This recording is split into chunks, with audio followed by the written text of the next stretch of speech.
can do anything.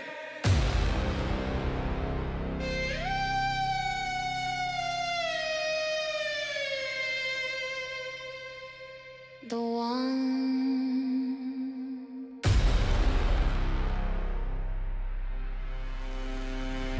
The one true power.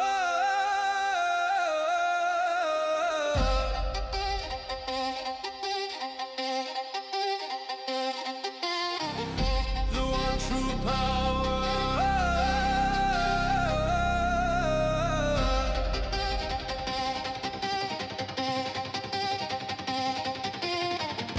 The one true power. I am.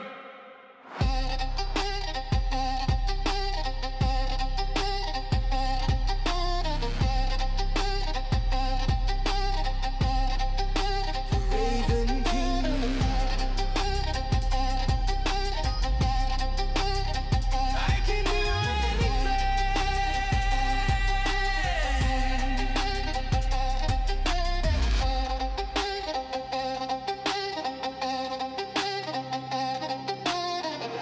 the one.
The darkest dream.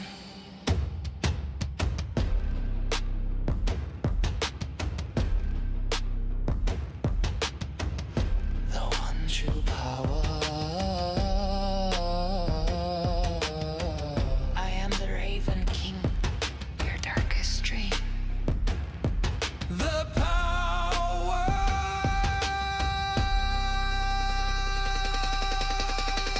I am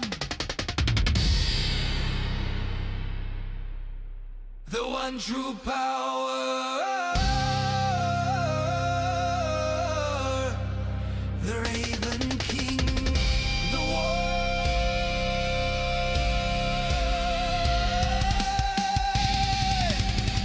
The one true power.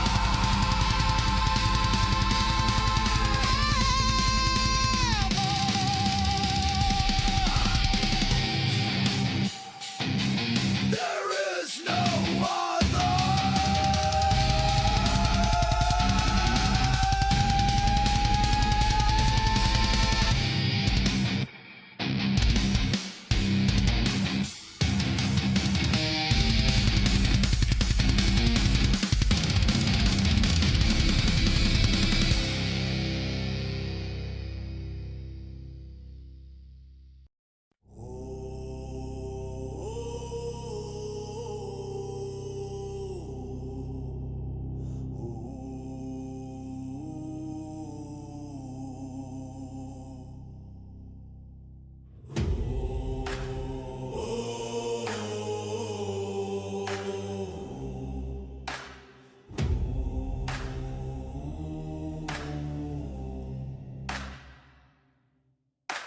Ravens scream in the blood-red sky. Shadows crawling where the dead men lie. Axes sing, oh the steel don't lie. Thunder cracks, his name's the cry. The king is here, the king is here. Wild eyes blazing, nothing to fear. The king is here, the storm draws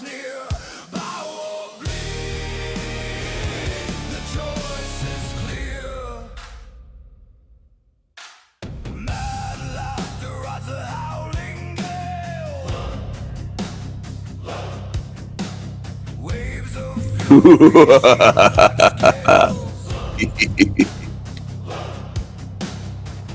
break under the hammer's tail. Flesh and fear both frail. The king is here. The king is here. Ravens feast. The end is near. The king is here. The storm is clear. Kneel in ashes. Taste the spear.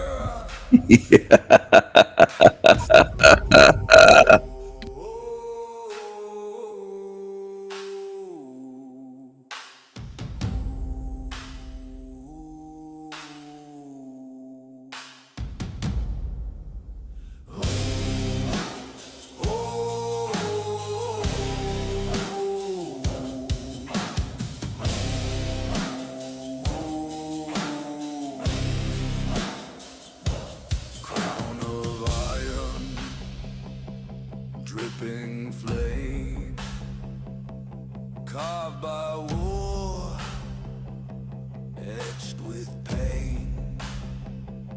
Ravens rise, they call his name. The king is here, forever reign. King is here, forever reign.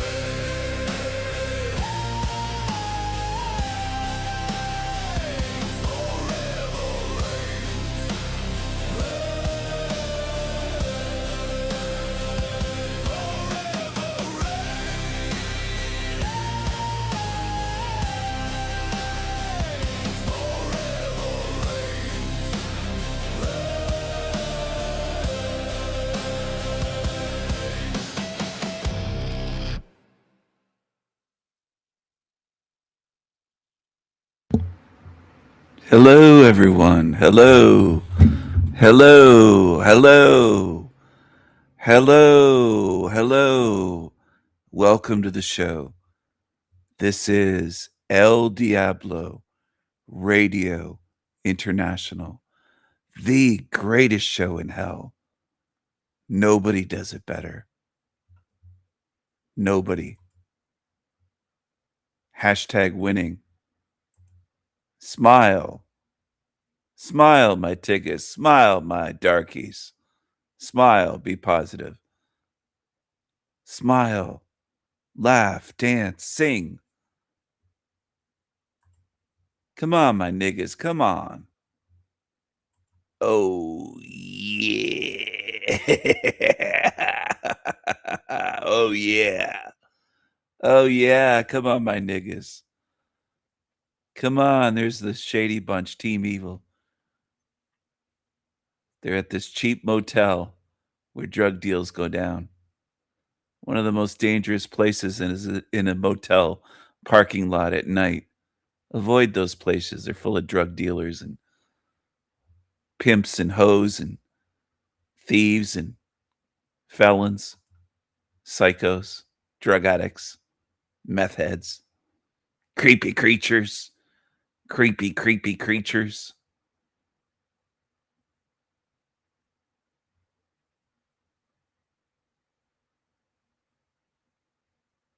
This live stream is for VIPs only. VIPs only. No cockroaches wanted. No cucarachas wanted around here. I don't want the cucarachas. I don't want them around me. I don't want them around me. Is this a hell realm? You tell me. What do you have to see or experience? Maybe it's because you don't experience it. And some of you just can't see it because it's not you suffering. So what do you care, right? You don't want to look at what the realm is. Because I'm okay. My life is okay. I have an income. I have a good income. I make good money. I have a house. I have a cottage. I have 5 cars. I have a wife. I have children. You're thinking, oh, I have everything. I'm all right. I'm not sick. I don't have cancer. I don't have a child like this. This is a good place. This is a good realm because it's okay for me. right now. Well, then you're a demon. You don't care about others to even look at what they're going through. You're a demon. Anna? Can I call you Anna Banana?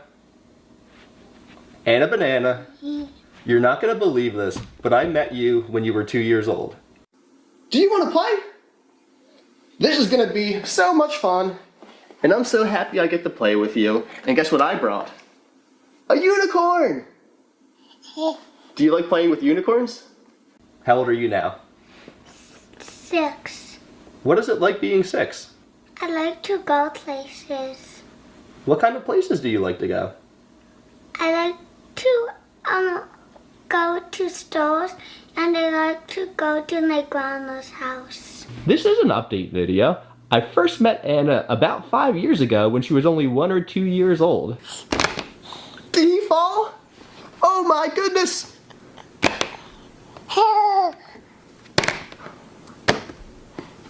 Toys are falling from the sky.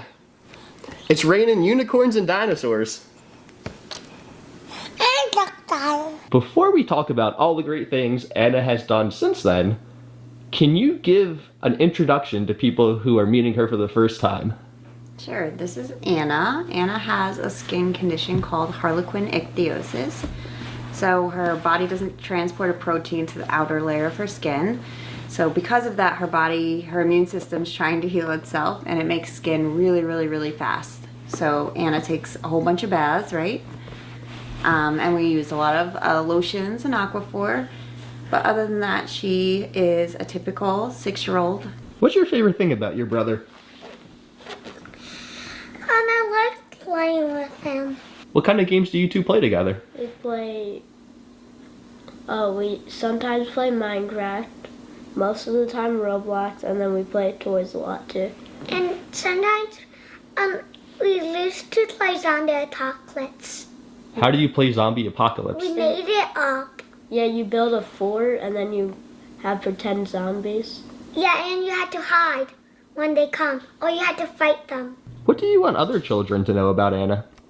Just that she's just like everybody else, and if you see someone who looks different, you can just smile, you could say hi, introduce yourself, and that she likes all the same things that a regular 6-year-old girl likes. I like all the animals. Cats, dogs, I like frogs, lizards, and I like foxes, cheetahs. I like other ones that those other ones I'm gonna say. Who is this?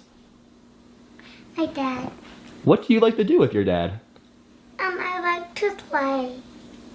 What is it like to be Anna's dad? It's awesome. Like, Anna is just amazing. She's unique, and she's definitely everything about her, like, definitely like changed her whole life. When Anna was first born, when we went to the hospital, the doctor really didn't have much hope. It was more or less, he pulled us into a room and they were kind of talking about coming to terms with the fact that she might not make it. And now seeing her doing things that any other kid would do, it's just amazing. And I'm just so happy that he wasn't right and that they did try, and she seems to be a happy kid, and that's all that really matters. What's your favorite memory with your brother? I don't know.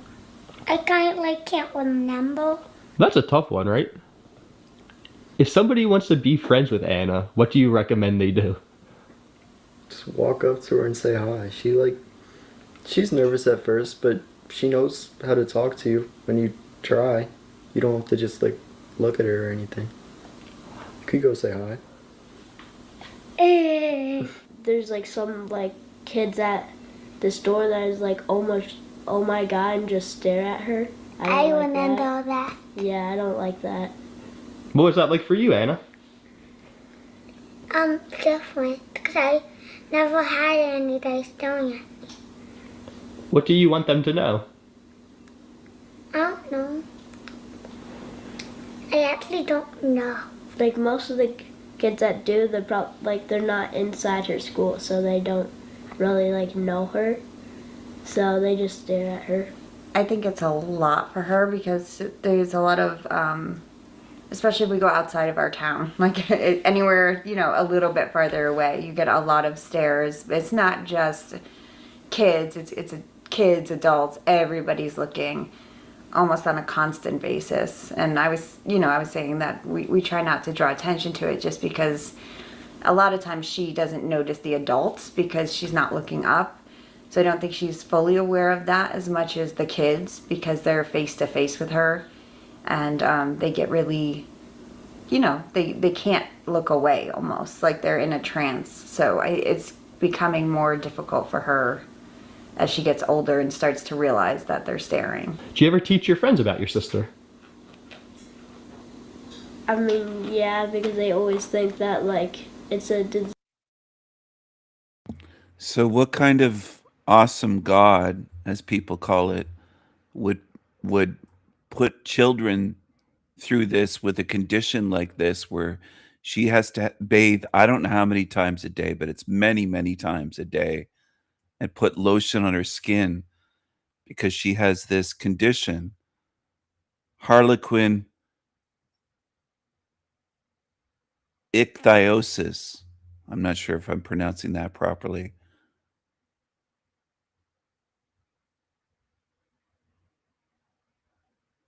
But she suffers with this. This is what she used to look like when she was a little bit younger.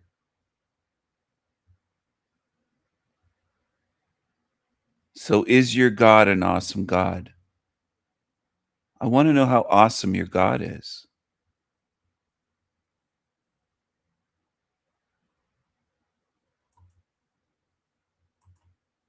Every day. Few hours. With her, I love being around her. What are some things you help her with? I will, like, I'll make her food, I'll watch her in the bath. There's daily baths, they're very long. She's followed by Aquaphor every few hours. I think I figured it out when she's 8 years old, she will have spent an entire year of her life in a bathtub, 24 hours a day, because she spends, you know, just about 3 hours in a bathtub every day. So that part isn't really going to change, might get a little shorter, but it's the same thing forever. What does she do to stay entertained? Well, we start really early because she has to go to school, and then she eats in the bath, she watches TV in the bath, all sorts of things. You know, we have tons of bath toys, of course. Can I tell you some of my favorite animals? Yeah. I like dogs, cats, bears, alligators, hippos, unicorns, lizards, Bigfoots, and that's it. Unicorns and big ducks aren't real. Says who?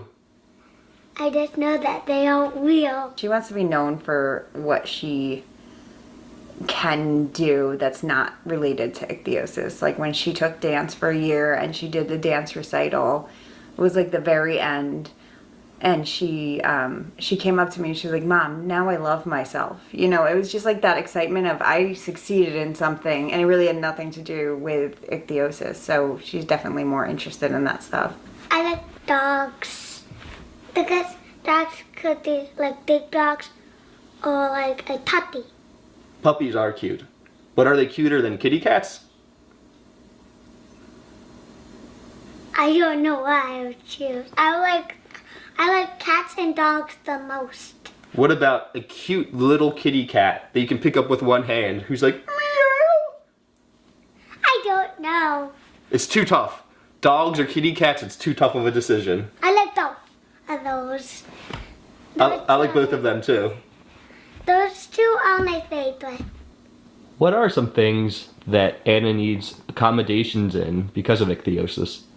A lot has to do with regulating her body temperature. So, like, she can't be outside for too long if it's too hot out. We have a vest, a cooling vest that she could wear if she's going to be outside, but that's still not, she can't be out there for extended periods of time. Even our pool, we had to get a pool heater so that way at least she could go out with her siblings and enjoy the pool sometimes. But regulating her body temperature is a major obstacle to overcome. What do you know about your sister's condition? I mean, I know that she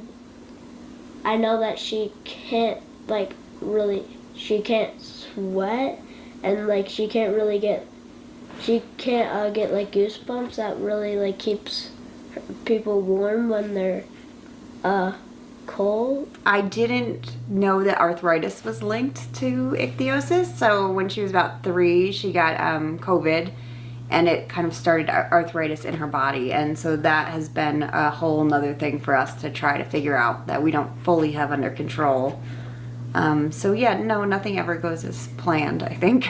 Is that a common thing? It's very common, actually, for all skin conditions.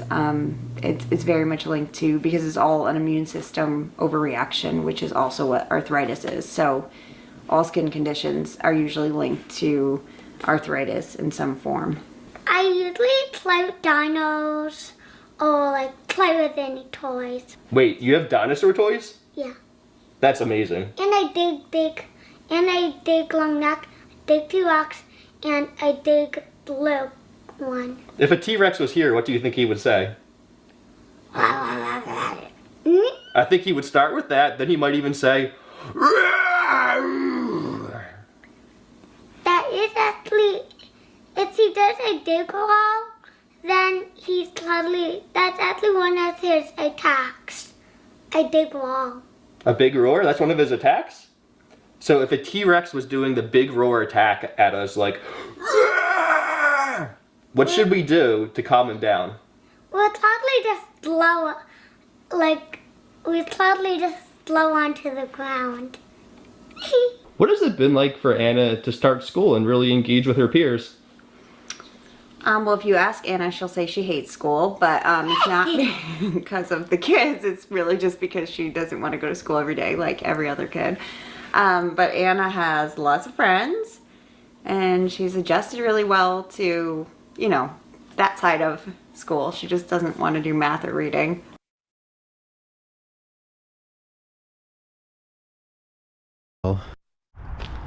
What is up, y'all?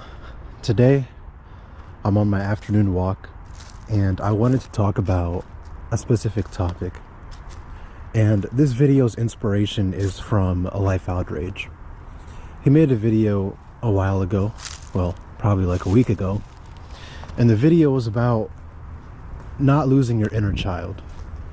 And I really related to that video and the things he said. And as you guys can tell from this title, adulthood disgusts me. It seriously does. And I'm thinking about this more and more because for the first time in my life, I actually moved out of my parents' house. So yeah, I'm pretty much on my own right now. And it didn't really hit me before how mundane being an adult was.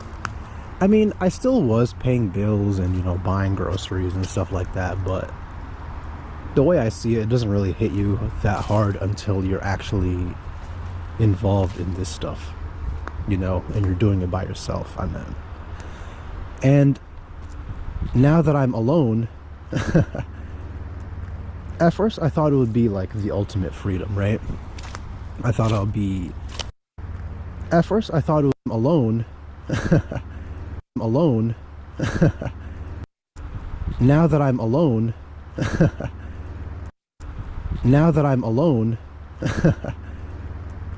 at first I thought it would be like the ultimate freedom, right? I thought I'll be loving this. I mean, I do like it. I mean, no one's there to bother me. No one's there to nag me and complain at the things I do. I could just go outside, do whatever I want, you know, eat what I want, you know. I can do whatever I want right now. I'm free in that sense. But the amount of mundane things you have to do as an adult is kind of diabolical, man. I feel like every day, pretty much, I'm out either working, well, obviously, because I have to, in order to afford where I live.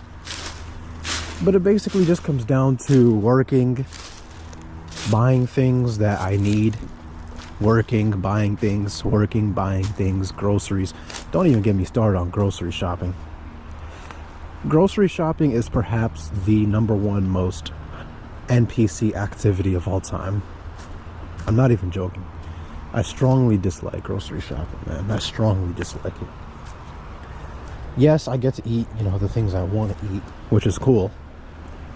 But I just feel like such an NPC buying groceries from these companies and just perpetuating the cycle. And this is what I mean, man. What does this awareness matter when we're out doing the exact same things everyone else is doing? Grocery shopping like NPCs, man.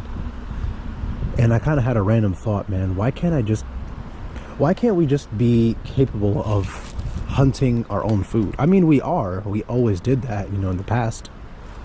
But when I think about lions and tigers and stuff, I feel like they're just more naturally equipped and wired to hunt food, Us, even though we did that in the past, it wasn't very optimal because obviously weather, you get sick and stuff like that. You don't have the fur that lions have that keeps you warm and stuff. So it's not that great, man. So for all you people talking about, oh, you could just hunt your own food if you don't enjoy the system. Well, I mean, that's perhaps the most insane argument I've ever heard. Why would I put myself in a situation where I could, obviously I'm going to suffer from the cold. Just look at the weather right now, man. If you live in the United States, Canada, it's cold as hell. Our bodies are not equipped to just thrive without, and it's unfortunate I have to say this, but we can't really thrive without the things that the system produced. And so I'm not gonna be doing no hunting and going out into the forest and stuff like that. No, especially since the people that make this argument, what they don't understand is that from the moment you're born until you realize that this system is BS, you've already lived an entire lifetime in this system, and you've already you've gotten comfortable with the system, obviously. So you can't just randomly switch to something that you've never tried before. That's not exactly how it works. Obviously, if you're someone from like a remote village in the middle of the Amazon rainforest, or if you're someone that lives in North Sentinel, what was it called, North Sentinel Island or something like that, where they have people hunting their own food and shit and living like they lived in the past. Obviously, when it comes to that, those people are equipped, well, not equipped I would say, but those people, they're actually capable of doing that stuff because that's what they were born with. But us, we can't do that. We just cannot do that, bro. And it's that simple. But yeah, man, I hate the system, and I'm not going to go out and live in the forest. I'm just going to say this. He hates the system, but he really doesn't hate this realm. And yeah, he just wishes he was doing better financially and had an easier life. He wishes he didn't have to work. He wishes he had money without working. And this is the shit people want. People can argue with me all the time and say, Steven, they play with the numbers, they do this. Well, there's 620 comments. My videos get like 3 comments, 20 comments maybe. They don't get 600 comments. So 600 comments, 16,000 views, 1.1 thousand likes. I almost never get 100 likes. Okay? So people do show me, as much as people want to make excuses and blame YouTube and say YouTube messes with the numbers, it's obvious that he gets more viewers, way more viewers than I do. This is what people want, is what I'm telling you. And this is a tough pill for some of you to swallow because you go into excuse-making mode. I've experienced it for years on YouTube, people making excuses, saying it's just YouTube rigging the numbers. People don't actually love shit. Yes, they do. They love this kind of shit. And this guy's monetized. He has ads playing. He makes money from his videos. He does this for profit. I'm pretty sure he has a way to donate as well. But he makes ad money for sure. It's monetized channel. This is the shit people want. This is the level people are at. Both options are trash. Both options are trash. If I had the option of, Well, if I had the ability to know before I exist, and if I had the ability to know what this existence would be, and my two options were to live in this disgusting system or hunt in a forest, I would probably just say I don't. Sorry, I had myself muted. If you're going to face the truth, you have to face what people crave, and they want this shit. They have a taste for shit. This is the level that the masses are at. They crave this. Stuff like this. Or worse than this. Worse. We'll get more views. And you have to realize that. You have to face that while you're in this realm, if you want to leave this realm. Because I don't think you can leave this realm if you're dishonest and lying to yourself and pretending that it's kind of a good place. And most people aren't dummies. They're not zombies. They don't have a taste for this kind of shit. They don't watch this by the thousands. They actually want stuff that, let's say, in your mind, you'll say they actually want what King Stephen makes, but it's totally hidden. You're making excuses for people in the realm. And it's not going to serve you well when you try to leave here. Because then you're kind of attached to this realm and making up bullshit, defending it. Saying, well, you know, people aren't that bad. They're not really zombies. Yes, they are. They show you all the time with what they choose to watch, support, financially support, comment on. I never get this reaction. Any videos that I've made for years, thousands of videos, and I never get 16,000 views and 600 comments and over 1,000 likes, 1.1 thousand likes. It never happens on my channel. So you can blame YouTube and say that people really crave your stuff, Stephen, but they're just watching this shit because they can't find your stuff. There's all kinds of excuses that people make up in their heads. And what you're doing is you're lying to yourself. You're pretending. And you can't pretend your way out of this realm. You have to face the truth of where you are and what is here and what surrounds you, including the population of zombies and demons. And ones that have a taste for shit. They don't want truth. They want this low-level shit. Whether they're 20 years old, 25 years old, 65 years old. It doesn't matter the age. They don't outgrow it. And you can observe this. You talk to some old people. Go to a nursing home and see what they're craving there. They're craving the same shit that they were in love with when they were 20 years old. And they're 70, 80, 90 years old.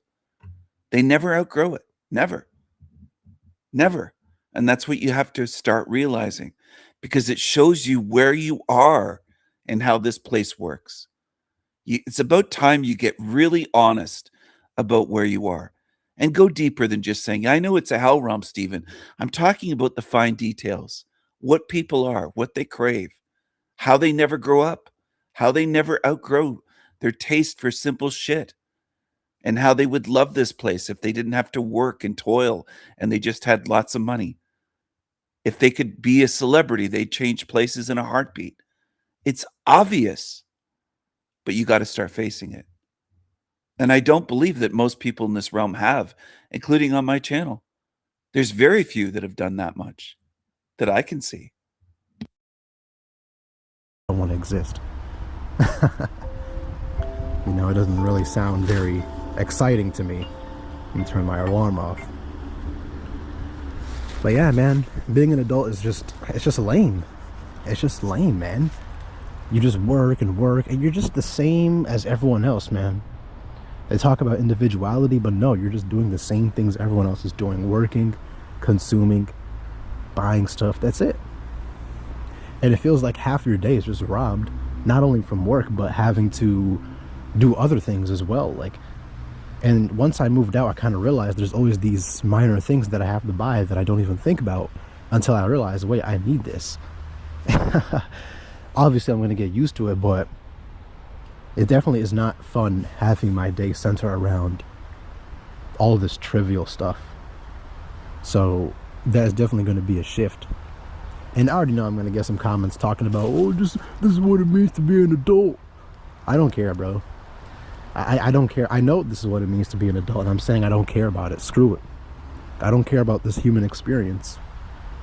If this is what it means to be an adult, if this is what it means to exist, then screw existence. Screw it. And you All of his videos have the same theme, and people love it. He's outdoors. Being an adult sucks, he says. Life sucks. He hates life. He hates working. He even says he hates making YouTube videos, but he just does it because it makes extra money for him that he relies on. So I don't know if he gets hundreds a month or 1,000 or a couple thousand a month, but he makes money making these YouTube videos because he has ads playing. I have YouTube Premium, so it doesn't show the ads, but if I log in another account without Premium, it will show the ads, shitty, stupid ads. And people love it. They don't care if he says, I don't care, I don't like doing this, I do it for money. They still watch. Tens of thousands watch. They love watching shit. This is what people love. You have to come to terms with that at some point. That's if you want to leave here. If you don't want to leave this realm, you can believe all this shit. And you can say, people don't really like shit, Steven. But yes, they do. They show it all the time. You guys don't like it either, and you know that. I'm sick and tired of people saying, this is the way it is. This is what it means to be an adult. And meanwhile, they come home after a shift and they cry. They cry themselves to sleep. And they're sitting here bootlegging the same system that puts them in that position. Get out of here with that nonsense, man. Absolute morons. But anyways, on to the topic. I feel like I got carried away a little bit. The thing is, I wouldn't even say I enjoyed my childhood. It's the simplicity of it that I enjoyed. And Life Outrage, he mentioned, you know, things that he used to do as a kid, like obviously video games and like, but more so I want to talk about things that people consider childish, like hide and seek, for example. I think he mentioned that. Wait, did he even mention video games? I don't even remember. I know he mentioned James Bond, but he also mentioned hide and seek, and that's actually interesting because I really do love hide and seek, man. I love all of these, you know, they call them childish stuff. I love it, man. Hell, in my room right now, I have a bunch of Pokemon, what do you call those things? Stuffed animals, plushies, I don't even know, bro. And, you know, my dad actually saw one of them. I have the Eevee one, by the way. I have one of Eevee and Pikachu. And my dad was like, what is this childish stuff? And I'm like, it's so interesting to me because what does it matter if it's childish or not? What does it matter? Obviously, Pokemon and, you know, other things like hide and seek are intended for children, but what rule is there saying you can't enjoy it as an adult? What rule is there? There is no rule. But no, society is like, when you're an adult, you gotta ditch all that stuff. If you're an adult, you have to do these hobbies. You have to go to a bar. You have to dress up and go to fancy restaurants if you want to hang out. You have to do adult things, adult hobbies. You have to get into cars, man. Yeah, I love my cars. It's so ridiculous, man. You have so many people that deep down, they love this quote-unquote childish stuff. But they don't want to admit it and they don't want to show it because they're too afraid of being labeled as weird. Hell, I'll say it right now. I watch children's cartoons and I don't care.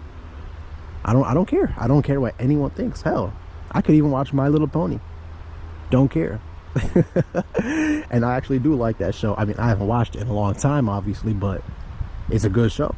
I'm not like one of those hardcore fans or anything, but it's a good show. I can watch other children's shows, SpongeBob, hell, all the shows I watched as a kid. I don't care. And people that enjoy this stuff, they hide it because they're afraid of what society thinks. It's like, how could you do that? I mean, I know why you're doing that, but I'm saying, like, why are you letting this society, you know, control your comfort? Like, you're sitting here having a panic attack because you don't want to be seen getting into these children's stuff. But it's like, what's the big deal, bro? What's the big deal? Who cares if they call you childish? Who cares about what they say? If it's fun, it's fun. So tired of that nonsense. Hell, my dad even told me, what do you have a skateboard for? I'm like, what? Because I was a bit confused because skateboarding, everyone skateboards. This is not like the 80s and 90s where only teenagers did it. Everyone skateboards. And he told me, isn't that for kids? I'm like, no, man. And even if it was for kids, who cares? It's physical activity. It's physical activity. Hell, I play hide and seek. I play tag. I watch children's shows. Pokemon. I don't care, man. And if you're gonna sit here and judge me for it, then, you know, you're the idiot at the end of the day. Because you're judging someone that's doing something that doesn't affect you in the slightest. Someone's enjoying what he wants to enjoy in his brief lifetime, and people make fun of that person for it. That's what human beings do. And I've always had this mentality of, if he enjoys it, if he just enjoys what he does, then you do you, man. I don't care what it is. I do not care what it is, as long as it isn't harmful to others, obviously. I don't care. People might ask. Sorry, I was getting a delivery. I agree with you, Wendy. Back in the 80s, if you moaned like this, you'd be called out as a wimp. Now it's been normalized. Exactly. Exactly. 100%. And because this is a don't judge generation, or multiple generations.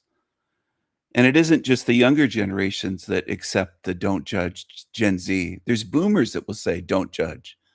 It's been normalized over time, so you hit the nail on the head. Totally. I think they call it whinging in the UK. We call it moaning and whining and bitching and complaining here. That's all this guy does. That's his content. Video after video. There's no humor. I never hear the guy cracking jokes, coming up with something that's funny, lightheartedness, humor. It's just him moaning and bitching and complaining all the time. It's almost, that's why I almost find it comical, because it's just the same video repeated. He just does the same thing, and his audience can't, they're too dumb. They can't pick up on, hey, this guy's just doing the same fucking video every time. It's essentially the same. And they love it. And I was at the door, but I heard him saying something about wanting to be simple. And what he liked about childhood was the simplicity. Exactly. I've been speaking about that for decades. Most in this realm just want things simple. They don't want to think. They want just everything to be simple, life to be simple, their life, and everything to be simple. And that's like their comfort zone for humanity. It's not just this guy. A lot of humans just want everything simple, simple, simple, simple, simple. And they're stressed because it's not simple. You're in a complex realm. You'll never make this place simple. So that's a failure right from the start from anyone with this guy's mindset. They're wishing for it to be simple. It isn't simple. It never will be here. You're in a very, very complex, abstract, tricky, clever, evil place, full of illusions, tricks, lies, layers and layers and layers of deceptions.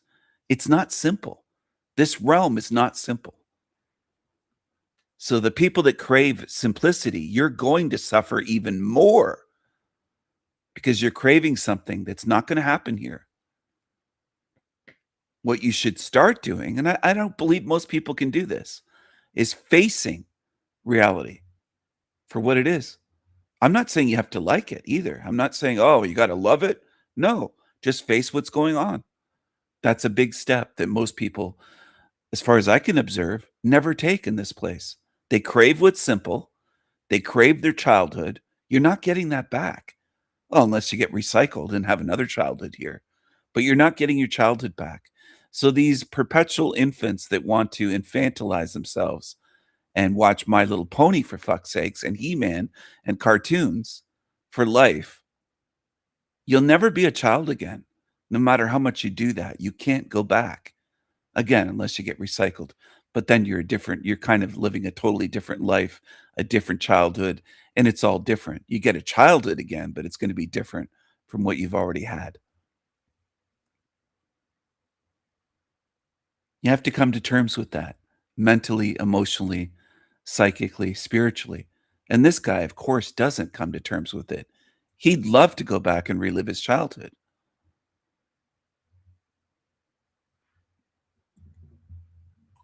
Ask, is this weird to do this? Is it weird to do that? And it's so annoying to me when I hear people asking that question. Is it weird to enjoy this thing? Is it weird to enjoy that? Dude, just enjoy what you want to enjoy. You only have one life to live. You can't sit here Because when you think about it, when they talk about is this weird, when they ask is this weird, they're really anxious about the opinions of strangers. Basically, they let the opinions of strangers dictate their comfort, and they get anxiety over it, man. So are you really gonna waste your one life worrying about what a stranger thinks about your hobbies, worrying about what a stranger thinks about your lifestyle? Are you really gonna do that? Why? To me, I'm just like, screw it, I'm gonna do whatever I want to do. And it's just insane, man. I feel like a lot of people, they just cosplay. They cosplay as adults. They're not even really adults, man. Because deep down, they want to do all this stuff, man. Let me take a walk. They cosplay as adults. They dress up. Again, they dress up. They go to the bars. They use dating apps and stuff like that. Actually, let me go down that river, bro. I love this park right here. Actually, it might be a bit too loud. Never mind. But basically, man, they dress up, they cosplay as adults, and it's just so cringy to me. It's just so cringy, and I refuse to partake in that game. Half of these things that adults do, I don't even care about. I don't. I'm a child at heart. Hell, I don't even feel a day older than 16. I'm 24. Hell, I don't even feel a day older. I don't. I'm a child at heart. I'm a child at heart. I'm a child at heart. Hell, I'm a child at heart. Hell, I don't even feel. I'm a child at heart. Hell, I don't even feel a day older than 16. I'm 24 right now, but 16 to me, it feels like I'm kind of the same person. Obviously, I'm not the same person, but something about it kind of does feel like I'm the same person.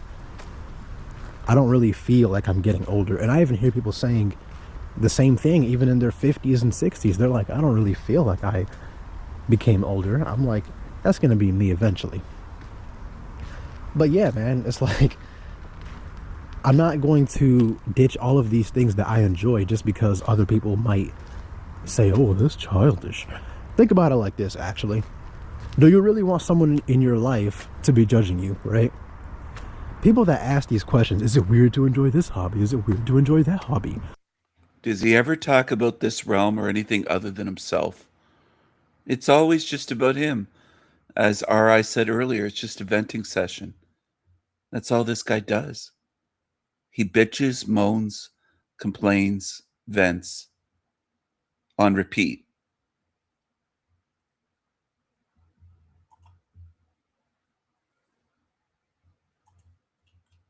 What a miserable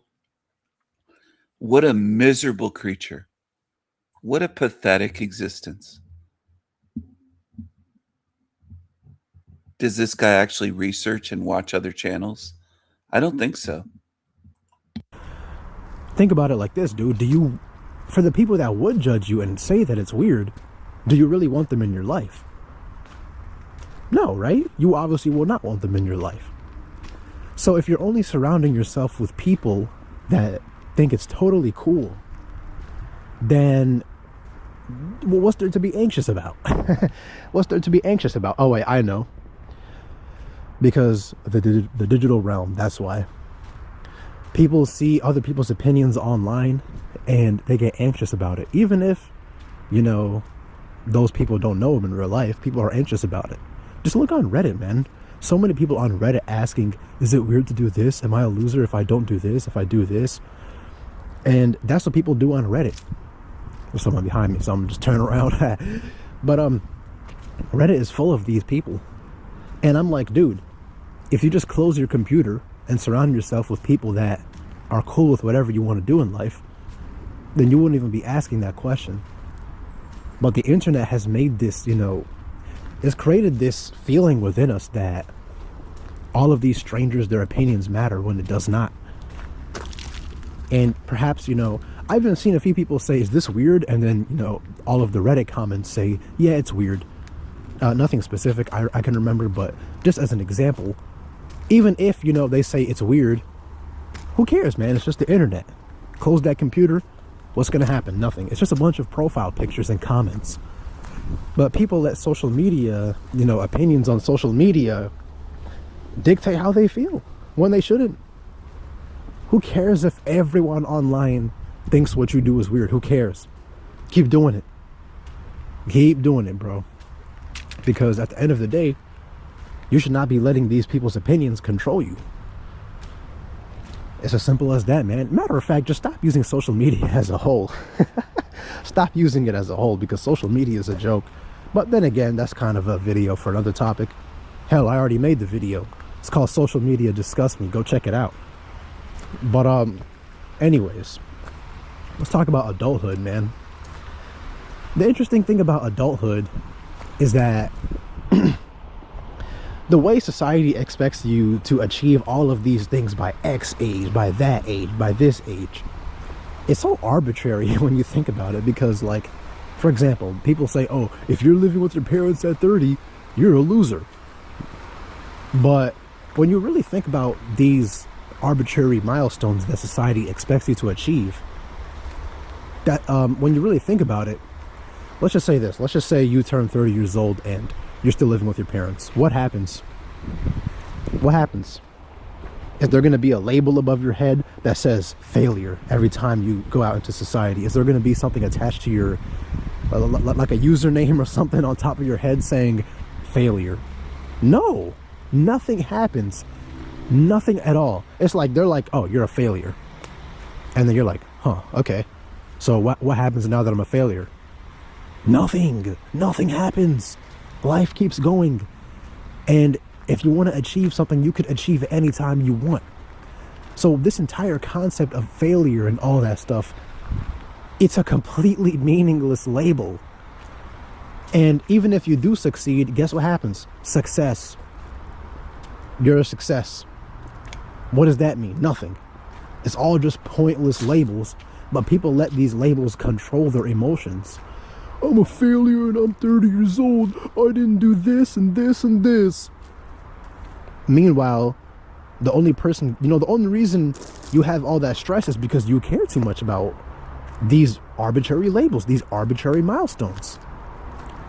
If you just think, wait, this is just a label that doesn't mean anything, then you wouldn't be crying yourself to sleep every night.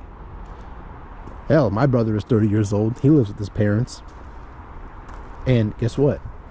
He's doing just fine in life. He's breathing. He's healthy. He's doing all right. Whether someone wants to call him a failure or not, go ahead, man. Go ahead and call him a failure. What's that really going to change at the end of the day? Nothing. Life keeps going. It's a meaningless label driven by capitalism. That's it. Capitalism wants everyone to do this specific thing because it benefits off of it. It wants everyone to have kids. It wants everyone to go have high-paying jobs, even though that's obviously not possible in this day and age. Basically, the entire concept of all of these societal milestones, it's all just a tool built by capitalism to keep the machine running at an efficient rate. It's not about what you actually desire in life. It's simply about capitalism, just, the machine just wanting to keep spinning. That's it. That's all it's about. So it's so weird to me when I see people saying, I'm a failure, I haven't done this yet. Bro, a failure according to what? A machine? A machine that never even cared about you to begin with? I'm 30 and I don't have kids yet. I'm 30 years old. I don't have a kid. Good, you didn't bring another slave into this world. I'm 30 years old. I live with my parents. Good. Good, because there's already a housing crisis to begin with and rent is extremely expensive. It's so arbitrary to me because when you really think about it, none of these things actually are inherent to life. None of them are inherent to life. They're all just made up. If you actually think about it, human beings have always been with a tribe.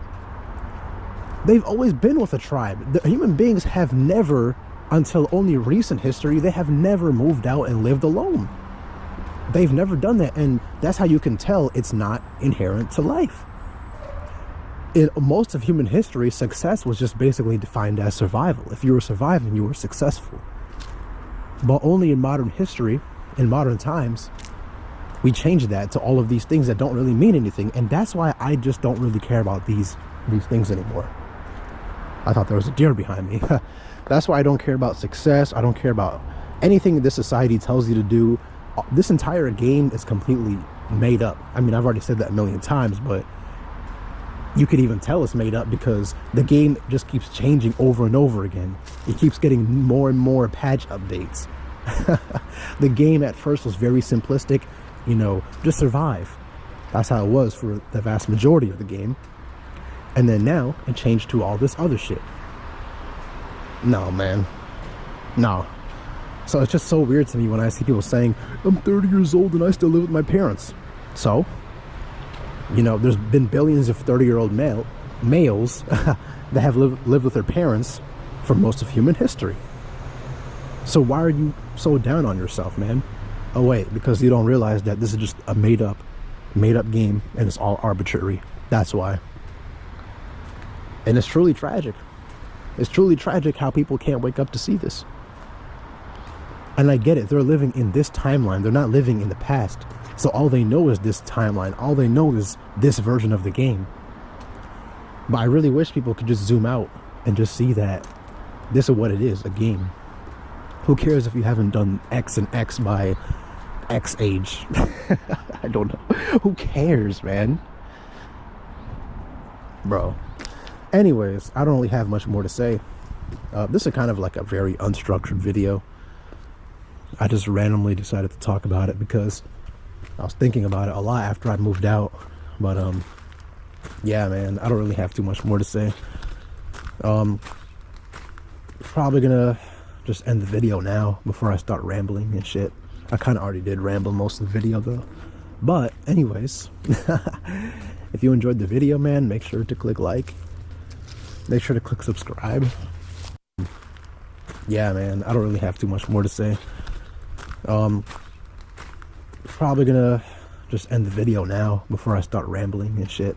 I kind of already did ramble most of the video though. But anyways, if you enjoyed the video, man, make sure to click like. Make sure to click subscribe. I was not built for a career. Now, let's take a walk through this path, this park, and talk about this. Because I'm sure a lot of people can relate to this. There's a lot of people in my comment section and my subscribers that have the same opinion as me regarding this topic, so let's talk about it. I am not meant for a career. I'm not. I never was meant for a career. And this is something that I've always known ever since I was a child. I saw all these people, you know, older than me. You know, blue-collar workers, tradespeople, electricians. I was like, I don't really see myself doing that stuff. And, you know, not even just those jobs, but all of these skilled jobs where you have to take years and years of some sort of training or school to do. And, you know, stuff. Stuff. Stuff.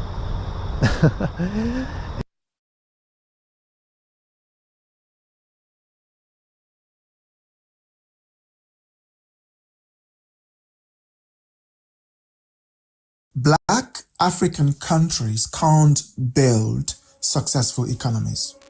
Sub-Saharan Africa is often referred to as the poverty capital of the world, holding the distinction of being home to 8 of the world's top 10 poorest countries.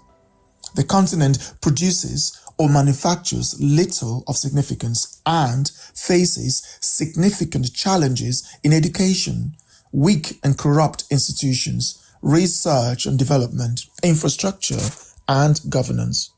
The nearly 50 countries in sub-Saharan Africa exhibit similar deficiencies across these critical areas.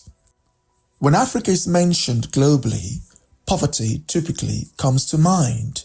Many Africans seek to immigrate to Europe, North America, and other regions rather than stay in Africa itself. This brings us to the crux of this video. Africans do not know the mathematics on how to build prosperous economies. I posit that Black Africans can't build successful economies. When you lack an understanding of economic principles, This will likely hinder your ability to implement effective economic policies that could transform your country into a thriving economy. Africans lack the skills needed to transform it into a financial superpower. What is an economy? An economy is a system composed of individuals, businesses, and governments within a region that produces and sells goods and services.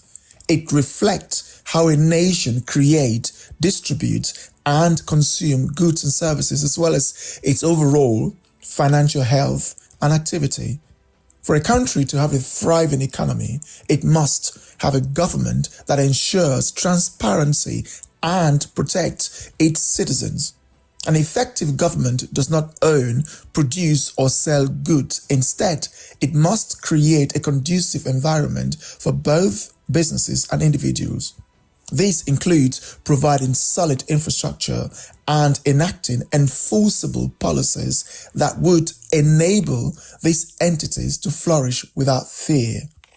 For instance, Nigeria's primary food source is rice, which thrives in its tropical climate. Yet, it can't farm enough to feed its poverty-ridden people. Instead, it imports rice. Why is that? There is no incentive to become a rice farmer. Nigeria instead incentivizes criminality than it does productivity. Establishing a business in Nigeria is notoriously difficult, plagued by hurdles, bureaucratic red tape, rampant corruption, and systemic bribery. The government has neglected infrastructure and security, crafting laws that primarily protect politicians and elites while ignoring the broader interest of the population. In Nigeria, almost every transaction involves kickbacks and under-the-table deals, creating a perilous economic environment. This situation directly contributes to the country's poverty. The Nigerian government should prioritize infrastructure, security, education, and transparency in its policies. With over 150 million mobile phone users in Nigeria, every charging cable they need to charge those phones is imported from countries like China, India, Vietnam, and others. Why can't Nigeria produce these cables locally? The government should create incentives to encourage local production of essential goods while facilitating trade within the country and its neighbors. Another significant product in Nigeria is flour. Why can't Nigeria produce enough flour? When a country lacks the basic ability to produce essential goods like rice, flours, cables, and toothpicks, such a country is bound to be sentenced to a life of poverty. Importing them weakens the currency because it creates a reliance on foreign currency to purchase essential goods. The government should promote local production and encourage intranational trade to bolster the local economy. That is not rocket science.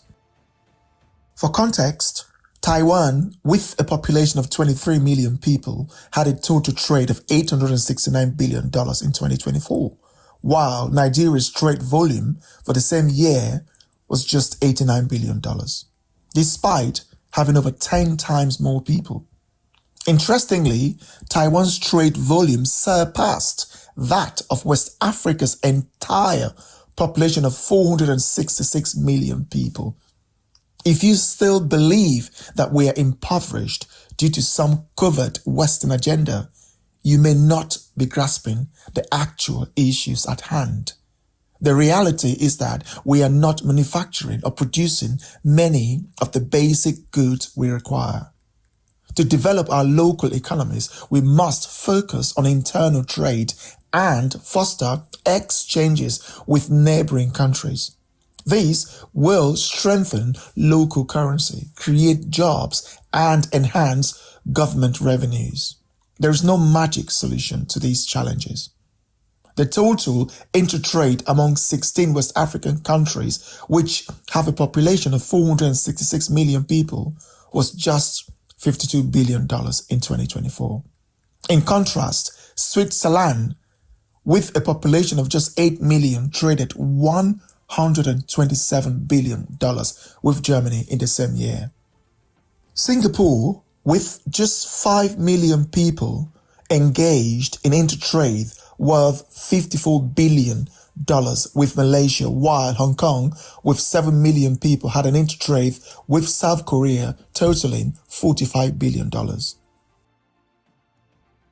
No one would want to visit a country where over 85 million cases of bribery occur in the public sector each year. The infrastructure in Nigeria and many other African countries are lacking. There are insufficient roads, trains, air traffic system, and reliable means for transporting goods.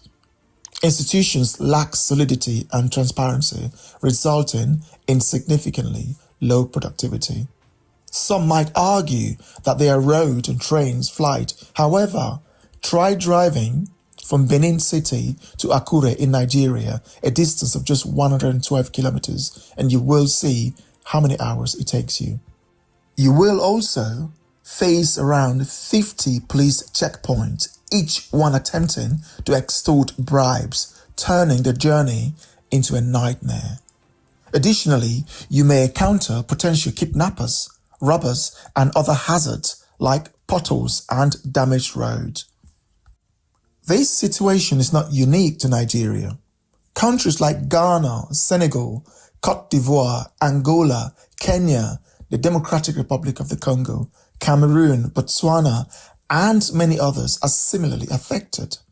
Our economies are weak, unproductive, disconnected, and isolated.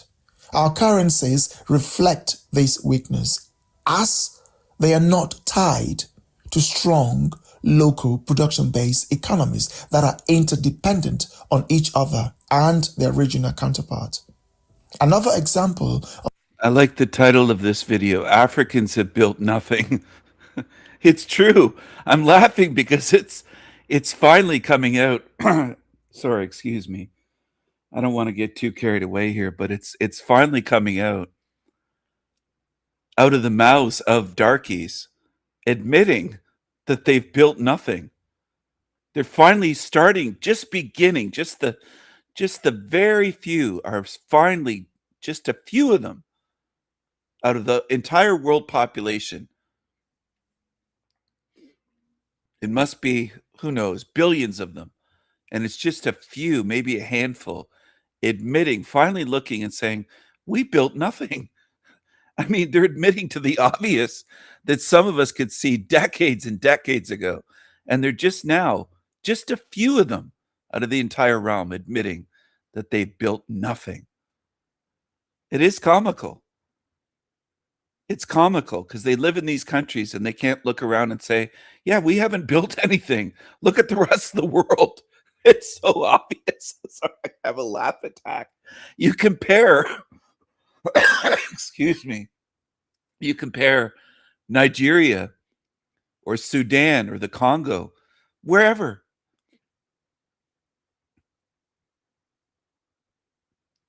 Liberia, Ghana, whatever, to Switzerland and Singapore, whether it's a European country or an Asian country, it's worlds apart. It's not even close. It's not even fucking close.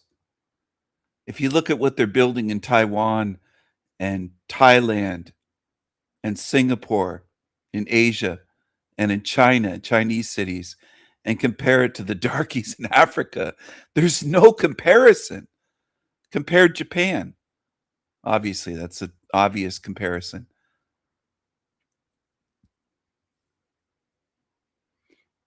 You don't have to just compare white people. You don't have to just say, well, it's Europeans.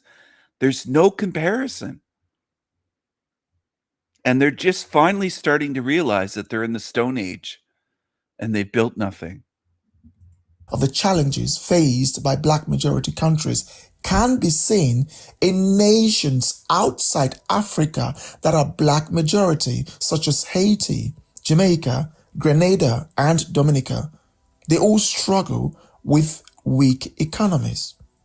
In contrast, predominantly white countries are those that were invaded and now occupied by white people outside of the traditional Europe, such as New Zealand, Australia, the USA, Canada, Brazil, and part of Africa like South Africa and Namibia, have developed economies by building infrastructure that facilitates trade and movement. They have established an environment where people, organizations, and businesses can thrive by implementing sound policies that secure their borders. He thinks it's just about sound policies. The difference is white people. You just can't get it. It's not just policies. It's so much bigger than that. Look into race and genetics and IQ by race and start looking into biological differences. And it's even beyond biology. It's spiritual differences. All right? It is IQ and biology. That's part of it. That's a big chunk of it. But it's also spiritual differences. We're not the same. My brother, we're not the same. We're not the same.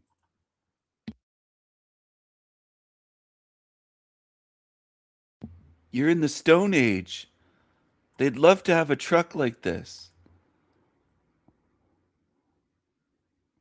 That's okay, Mind Mirage. I hope you're taking it easy at work. Don't overwork yourself. Try to have a stress-free day if you can. It will help with healing. On the screen is a Flintstones type vehicle from the Stone Age. This is their dream truck. Where that this is they're not building Wakanda. They'd be lucky to build something like this.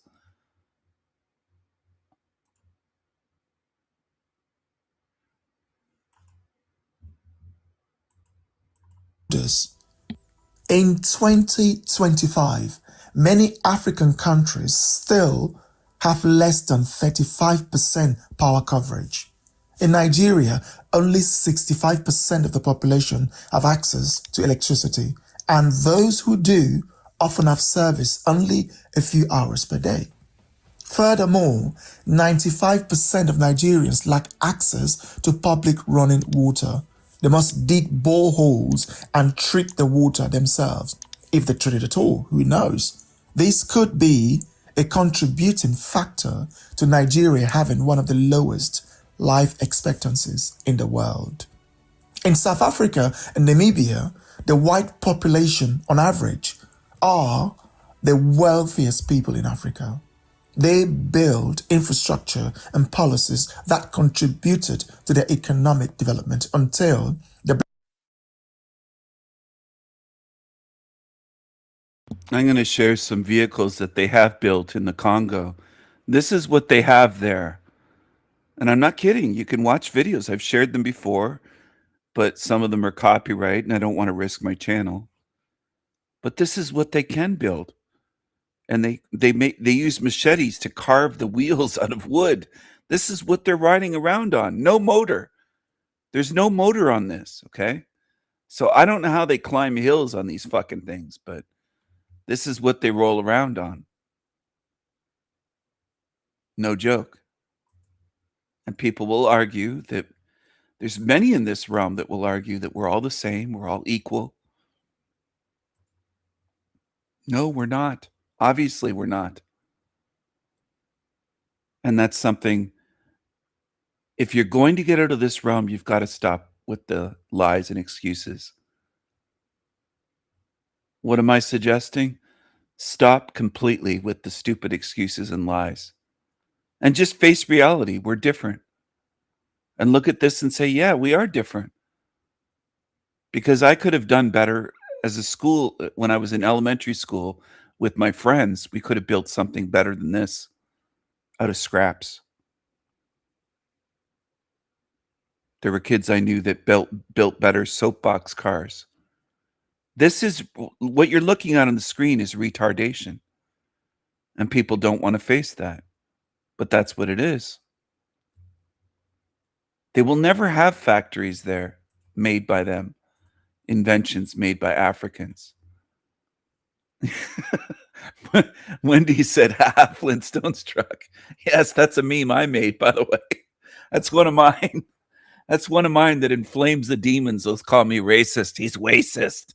King Stephen is so racist. He's racist. And yes, we did. I agree. From Canada to England, Canada, American, England, we built better. We built better vehicles. We built better carts and go-karts and soapbox vehicles. A friend of mine, next door neighbor at our cottage, built a soapbox, and we had a soapbox race. And it was much better than what you saw on the screen. We were kids. We were kids. We were kids. We weren't old enough to get a driver's license. We weren't 15 or 16. We were still kids. We were, I don't know, maybe 11, 12, maybe he was 13. He was about a year and a half older than I was, or than I am. So I think he might have been 13, but I don't even think he was 14. We were kids. And it had a steering wheel and just scrap parts and used pulleys. And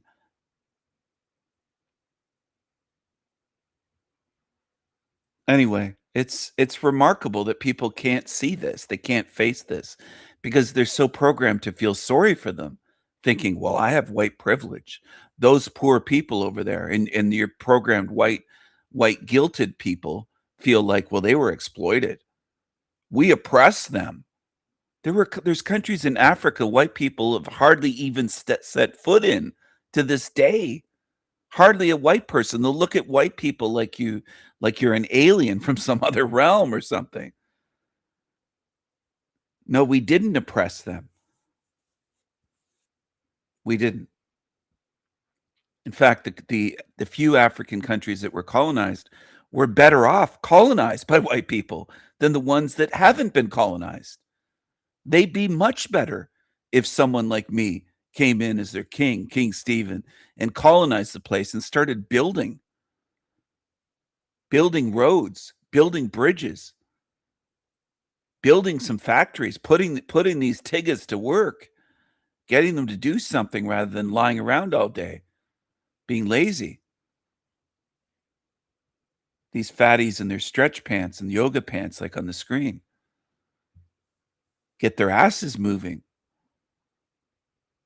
Doing some work for once.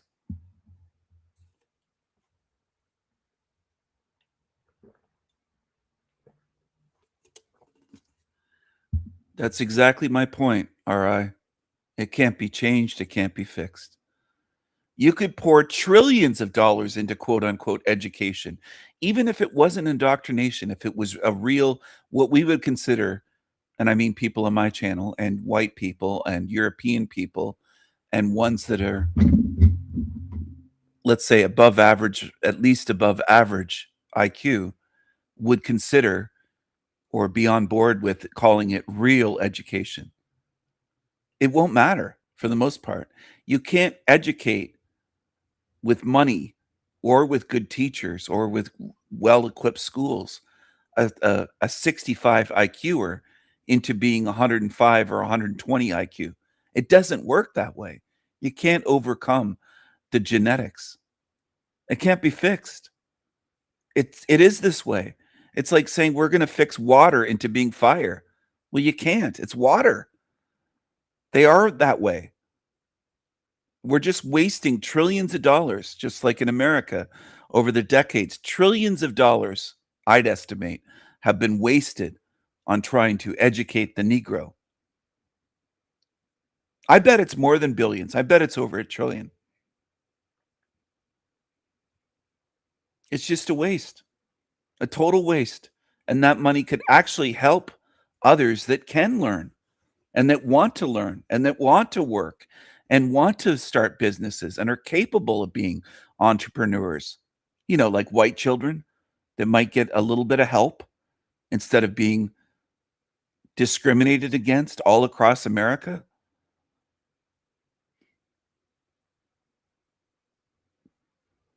Why should we fund them? It's a total waste, and that money and those resources could be used to actually do some good and benefit people rather than just burning it up. We might as well hand them money to put in their dung heaps to light on fire to warm their mud huts. Fuck's sake. It's incredible, the waste.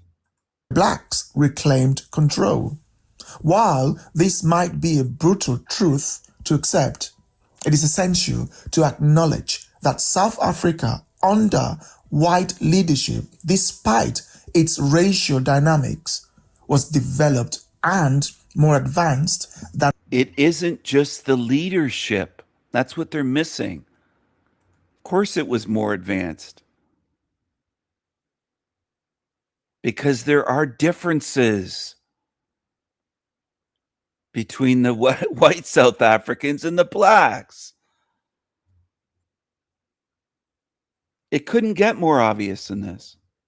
Dynamics was developed and more advanced than many countries deemed developed. When a project is proposed to an African with a 10-year plan, when you put industrious, pioneering, intelligent, resourceful white people, European stock, anywhere on earth, they're going to build. They're going to succeed. They're going to build a civilization. We are builders of civilizations. We are builders of castles and cities and bridges and roads. We built the modern world. And you're in the Stone Age, and you just want to pretend that it's just your corrupt leadership. It's just this, it's just that. It isn't just one thing. But the biggest hurdle is genetics, and that can't be overcome. It is the way it is. Okay? Just like spiritual differences. If you're a different species of spirit, you are not like me. And that stings them because they want to be like us. They want to hate us and blame us and say it's our fault. But they also want to say, we're just like you. No, you're not. No, you're not. Who is just like the Vikings? Anyone else on earth? Would you say the samurai in Japan are just like Vikings? No. No. The tribes in Africa just like Vikings? No, they're different.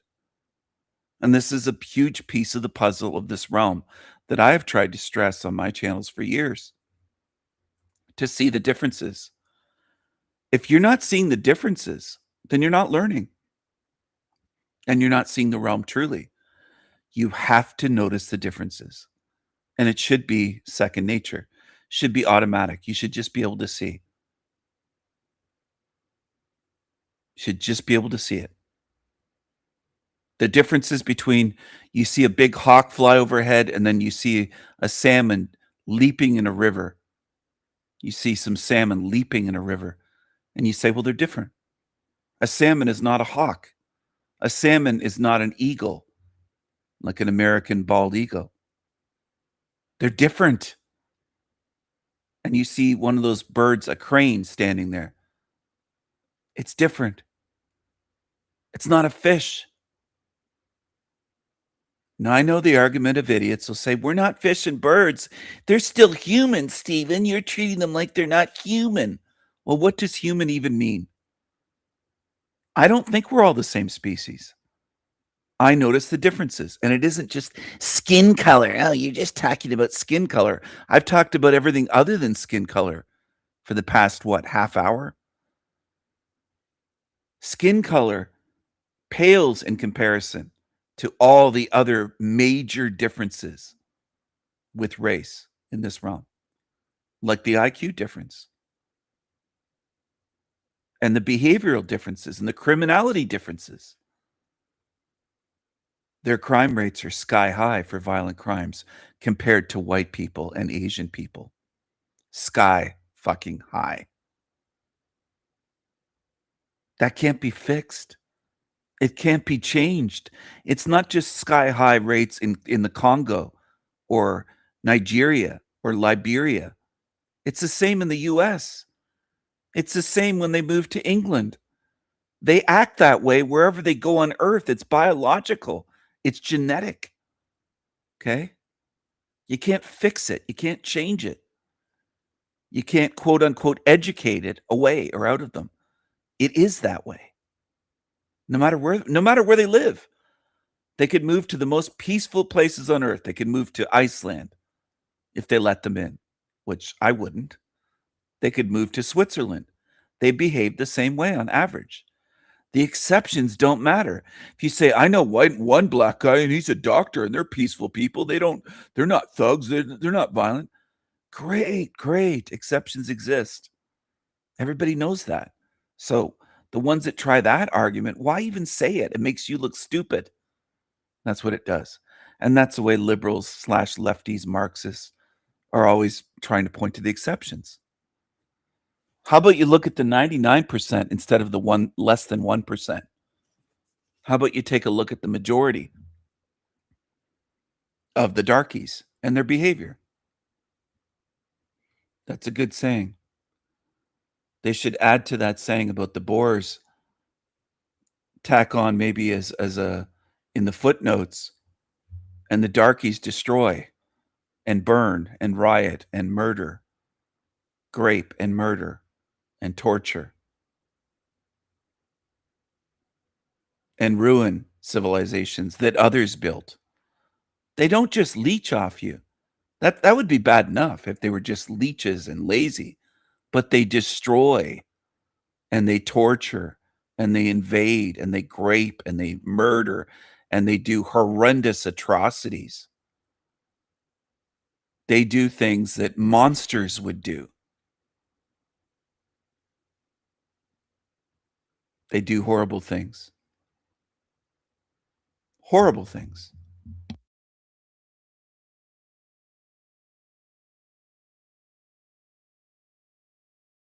They do such horrible things that only the God of this realm would be proud of them for what they do. Only the God of this realm would be proud of the horrific, subhuman atrocities that they've committed by the thousands and thousands for years and years. It's sickening.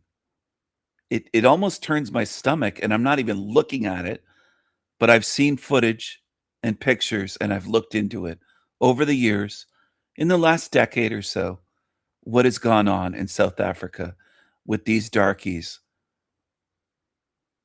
attacking white farmers, their wives, husbands, wives, children. It's not just brutal, it's an atrocity. And it's racially based. It's because they have hatred for white people and envy. And they're demons. It's demonic. It's brutal and terrible, but it's also demonic. It's beyond just brutal. It's demonic behavior. That's what it is. Torturing someone for days, tying them up, doing all. I've seen horrible stories. Horrible cases is what I meant to say, not stories. To be more accurate, horrible cases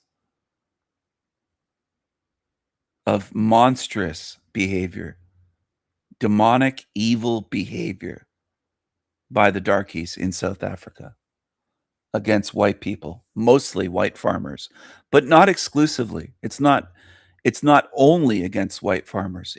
There's white people that are just out and about. They're not a farmer. It's a white boy, white girl, teenager, 20-something, and they're kidnapped or they're just wiped out on the spot for being white and for being hated by these monsters. That's what's going on there. And that's what has been going on there for years. So I don't have any white guilt. And I don't feel sorry for the darkies. I've seen far too much of what they've done to innocent white people, to innocent hardworking white people. I have zero white guilt. None at all. None. But I have tremendous compassion and sadness and righteous rage because of what I've seen done to white people in South Africa. And for those people, white South Africans, whether they're poor, middle class, rich, farmers or not farmers, they might be someone that's in an area that's dangerous. I would open the borders of Canada if I was running this shit show that used to be a country. Canada used to be a country. It isn't anymore. It's a mess. But I would open the borders to them in a heartbeat and give them a heartfelt welcome if they wanted to leave there. I would open the borders and fly them. I would spend Canadian money to fly them here if they couldn't afford it. The poor there's poor South Africans that are white people that need refuge. They would be treated well by me in this country.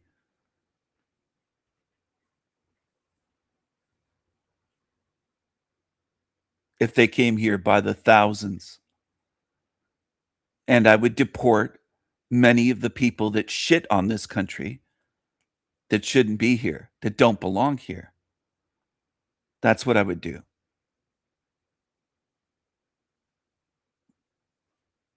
I would love to have them here. And I'm sick of people coming to this country that hate this country and hate white people. They hate white Canadians. They have hatred in their hearts before they even get here. They use and abuse the hospitality and generosity of Canadians. And I'm sick of it. So are a lot of other Canadians. I'm not the only one by any means. There's millions at this point that are sick of it. Sick of certain people coming here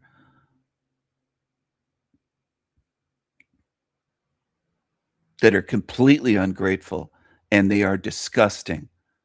They shit in the streets. They shit on the beaches. Terrible third world behavior. I would float them back on doors, and I'm not. Some people still think they've been here for years and think I'm joking. I'm not joking about that. If I was running this country and in charge of the borders and immigration and deportations, I would float them away. Absolutely. A scrap used door is the best they would get. They wouldn't be getting plane tickets. I would love to have them here. I would love to have not just hardworking people, but good, decent spirits around me.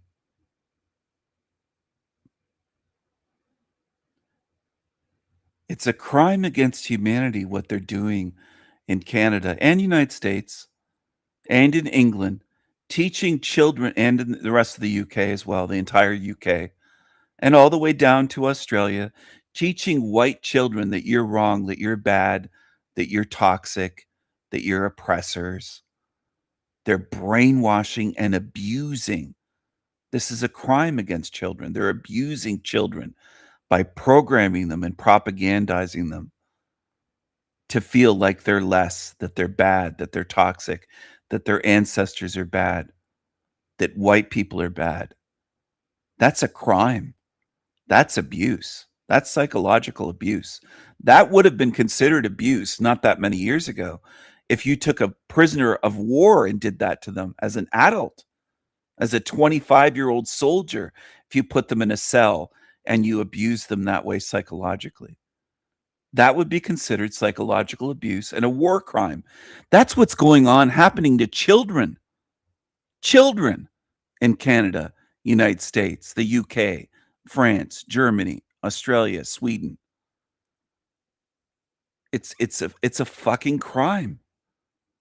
It's a spiritual crime. It's a psychological crime against innocent young children. It's child abuse.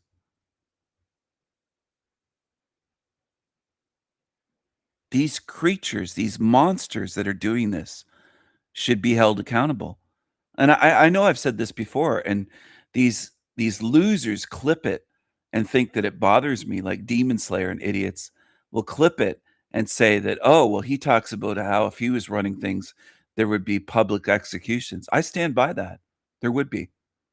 You would see public executions in the streets the way that my grandparents would have been old enough to see when they were younger. Maybe even my parents when they were very young children. There might have still been some executions going on in certain small towns in Canada back then. If you committed a horrific crime, they would put the gallows up in a town and you would be hanged to death by hanging, by a rope. Now, what am I saying?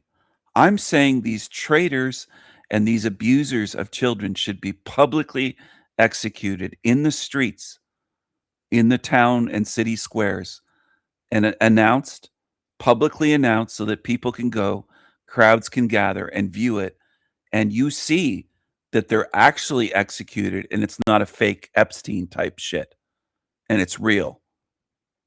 That's the reason for the public. You can video it, you can witness it, there could be thousands of witnesses, and you can see real justice enacted live firsthand, where you don't have to take the lying, fucking, corrupt, crooked, fake Freemasonic media's word for it, or the government that, oh yeah, they died. No, you can go view it. You can go view these creatures that have done this, these traitors to humanity, these monsters that are guilting and programming children, programming them to hate themselves and to hate their ancestors and hate their race, hate white people. It's disgusting. So yeah, I stand by what I said a year ago or 2 years ago, whenever it was that I said you would see public executions. I stand by that. I'm reiterating that today. So go ahead and clip it and make a video if you want to, you little obsessed lurking demons. Go ahead. I haven't changed my mind. There would be public executions every week until the house was clean. You got a clean house of these parasites, these cockroaches, these demons. You would see demons hanging across Canada, across the United States, and over across the ocean in Ireland, Scotland, England, Wales, the Nordic countries, Sweden, Norway, Germany, other parts of Europe like France, East and Western Europe, all the way down to down under in Australia, New Zealand, Commonwealth countries, everywhere. If I was running things, I would be cleaning house of these fucking parasites, these monsters and abusers and leeches, including the ones that are complicit, not just the very top of the pyramid. These ones that are at the school boards and saying, this is fine material. This is what we're going to teach white children. We're going to abuse them. They would pay for that. They would pay.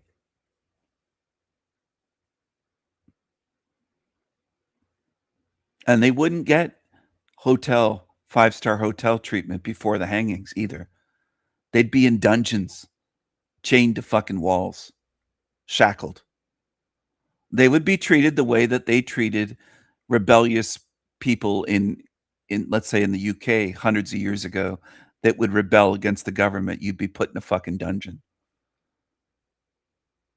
It would come back on them. These creatures that have done unspeakable things for generations here. And they're trying to destroy people's children, nieces, nephews, grandchildren, great-grandchildren.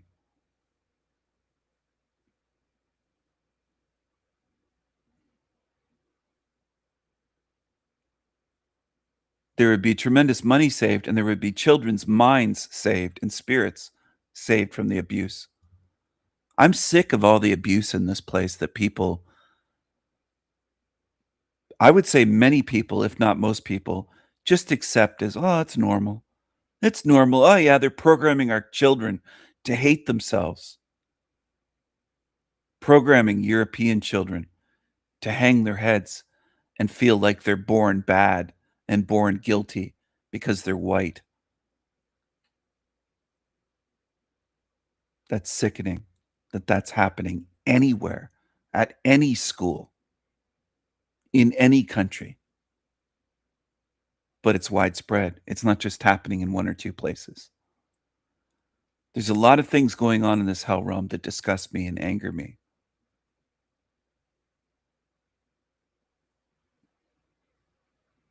That's the way it should be. They should be, I'm reading Wendy's comment, have safe for children to be children, to have pride in their heritage. That's the way it should be. They should be safe and protected and cared for and be proud of their heritage, their ancestors, their grandparents, their great-grandparents, their great-great-grandparents, going all the way back. Proud when they look at great cities, European cities, and say, we built that, my people. My people built these cities. My people farmed this land, cleared this land of forests. My people put up these bridges. We built the modern world, and they want our children feeling guilty, feeling bad, feeling horrible, feeling like they're oppressors, told they're evil. It's disgusting. So yes, I stand by what I said. I'm going to say it again. There would be public executions of these criminals. These demons would be hanging at best. They'd be lucky if they got that. That's what I'll say. They'd be lucky if that's all they got. Hello, Salty Siren. I hope you're doing well. Good to see you. It makes me sick what white children have to endure, and I don't have children.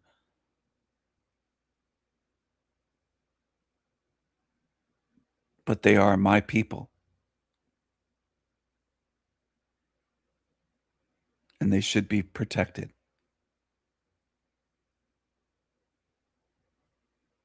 There's so much evil in this realm that has to be called out, and it has to be stopped. And that's where a lot of people stop short. They don't want to do anything about it.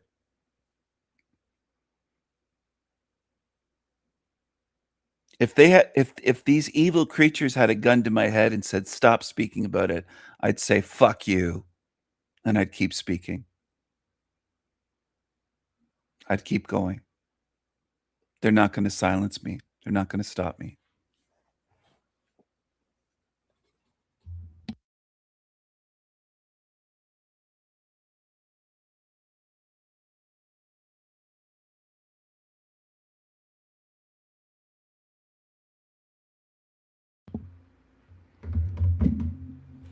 It's easy to spot demons by what they support, what they follow along with, what they won't stand against.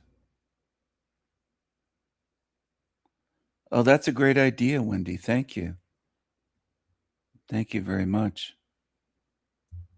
I'm going to take a screenshot of that idea just in case I forget. I don't think I will, but that is a fantastic idea. I will make a song. Try to cover as much as I can in the lyrics. I love that idea.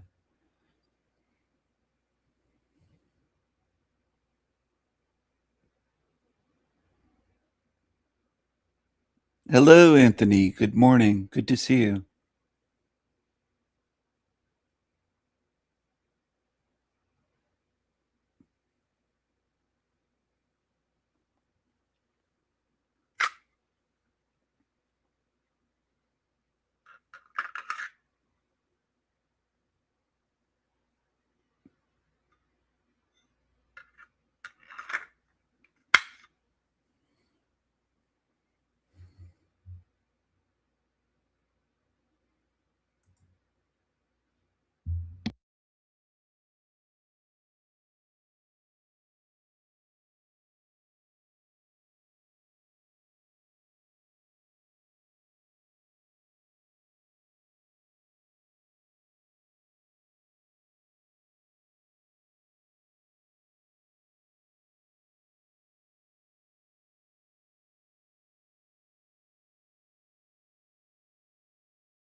is here.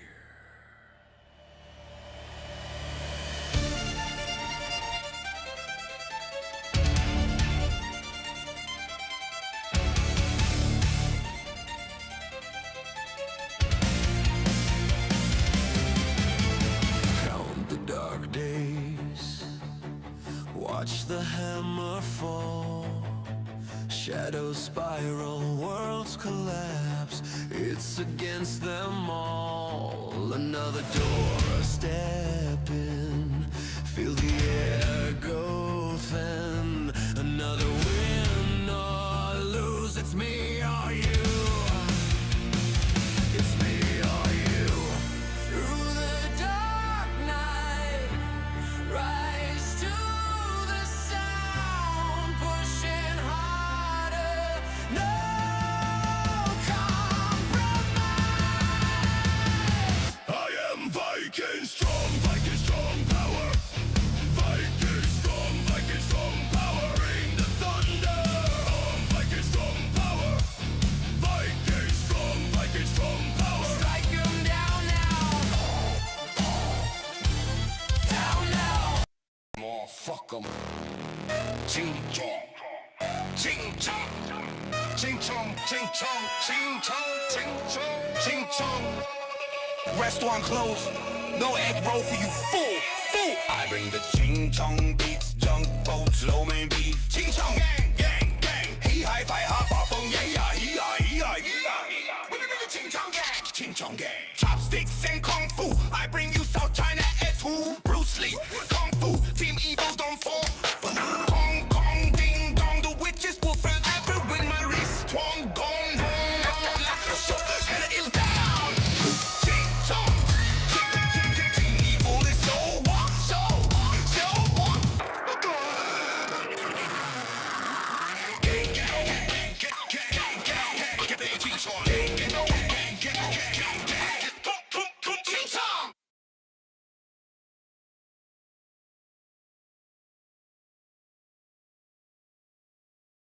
Ching chong. Ching chong. Restaurant closed. No egg roll for you, fool. Fool. I bring the ching chong beats.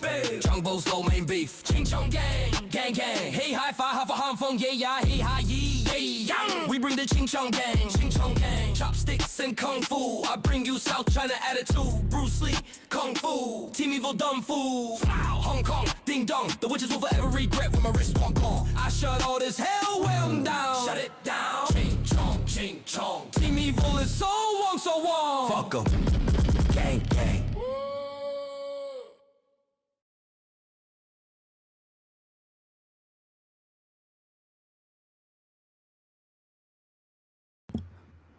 So demons on Team Evil would label that racist. It's not racist. It's called having fun. Something we used to do back in the 70s and 80s. We used to have fun, even into the 90s, especially the early 90s. But then things started to get darker and darker. And by the time that 9 double hockey sticks event happened, things really started to get darker in this realm, in Canada, United States, and elsewhere. And people went with it, of course. And they eventually got to the point where everything's racist. Can't say anything. Well, they say you can't say anything. I do anyways. I say what I think and what I feel. And if I want to say something and somebody wants to call it racist or sexist or call me whatever,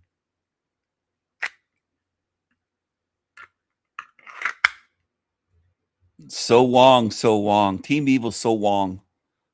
Restaurant closed. Restaurant closed. No egg roll for you, fool. No egg roll for you. My girlfriend teases me about the Ching Chongs loving me so much. She says they love me long time.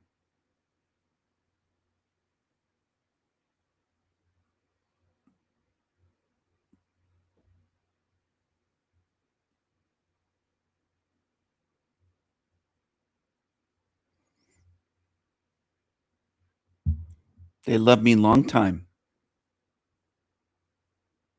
They love me long time. They love me long time.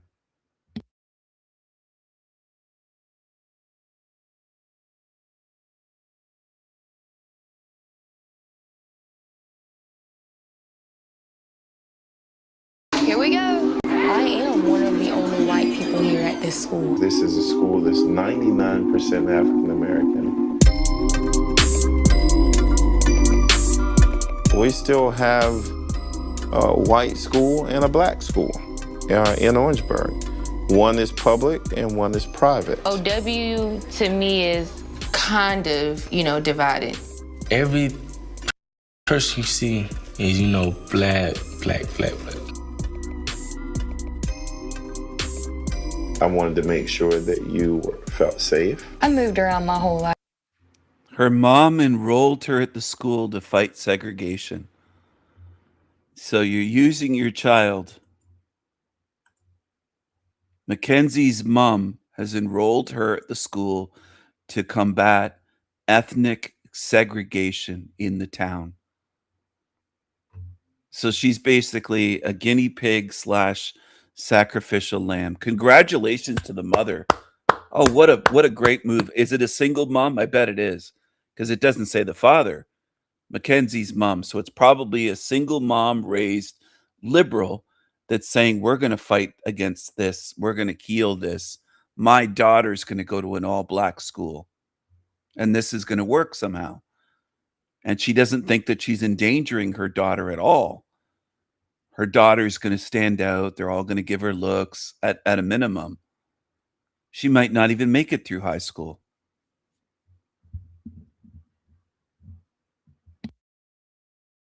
I wanted to make sure that you felt safe. I moved around my whole life, Dr. Peters. I do have. You felt safe. You felt safe. You felt safe. I moved around my whole life, Dr. Peters. She's cocky. She moved around her whole life. She's a liberal. She probably thinks black people are just the same as her. She's got this attitude where she's safe no matter what. She's moved around her whole life. What does that matter? You could say you moved around your whole life. There's neighborhoods that are all black. Go through those at 2 a.m. and see how safe you are. It doesn't matter if you moved around your whole life. That's irrelevant. That doesn't make a difference at all. I do have that adaptive personality. Staring is not good. Stare right back at her. It makes me feel like there's something wrong with me. Yeah. Really uncomfortable feeling. Get used to feeling uncomfortable. Yeah, maybe she'll have some kids with some black boys. Good job to the mother.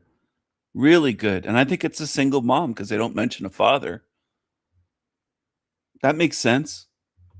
Single mothers are almost, not all, but almost always liberal, lefty, feminist, activists, social justice warriors. You got to use your daughter. It isn't about somebody's skin color that makes them who they are. It's about how.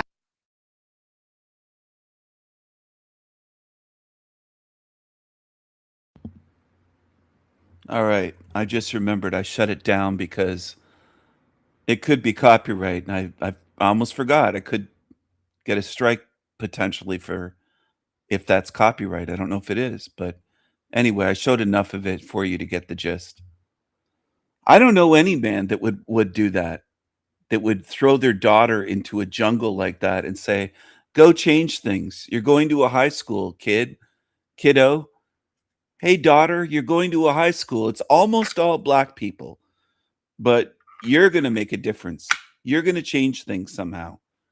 You're going to I mean, it's so fucking stupid. It's absolutely stupid. It's almost all risk. And for what? It's not going to make a difference. You're just putting your daughter at risk. Yeah, I would say not madness. It's stupidity. I agree. But it's almost entirely risk with no reward. Like, why would she do that? Why would she, the mother, do that to her daughter?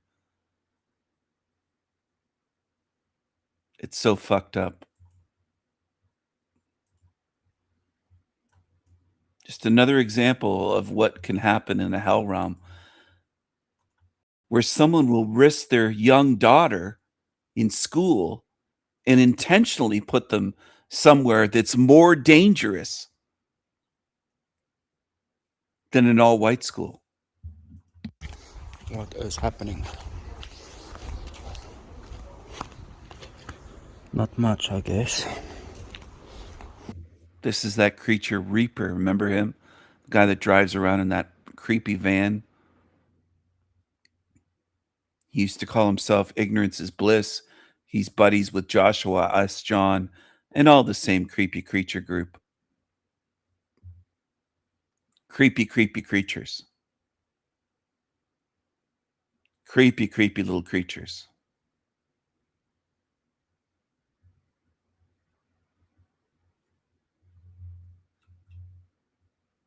Depressed, miserable creature.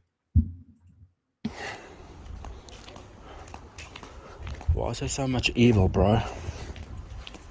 Why is there so much evil? Why is no one asking the questions? Why is there so much fucking evil? Fucking evil. Everything is... He sounds demonic because he is demonic. That's why he makes his voice go like that. Because he is a demonic loser. Fucking evil. Everything is evil. Your mouth is evil. Your asshole is evil. Your gut. The money system. People are evil. Remember that video I made? Everything is evil. Even the air that you breathe is evil. If this wasn't the case, that life itself is evil, people wouldn't have resorted to suicide. This just goes to show you there's something off about this world. Terribly off. Not a love story. That's why I want to blow gaskets when I listen to these fucking love and light mindset puppets. It's all about love. All is love. All is love. No, nothing is love. I'm just suffering, waking up, doing the same bullshit every day. I'm raging uncontrollably. We have to distract ourselves. You know what is the issue? It's not society. It's not the money system. It's not really necessarily the rich versus the poor. Yeah, those are all the issues. Those are the symptoms. The people are the symptoms. The money system is the symptom. The cause, the root cause is awareness. Bearing awareness is pure hell. It's hell. We are just sedating ourselves. That's what it is. Because the more money you have, the more you are able to buy the things that you want. You want it now. Instant gratification. You don't want to wait. Creatures always talk about work, money. They're focused on that. And this creature blames awareness, saying awareness creates hell, that to be blissfully unaware is his dream state. He can't imagine anything being different beyond this realm. He thinks this is it. He preaches a message of hopelessness. He disempowers people. And they love it. They love it.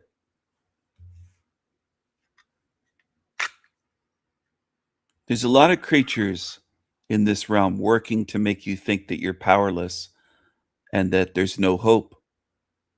And stupid people that are gullible and weak and don't want to look at real truth will fall for it.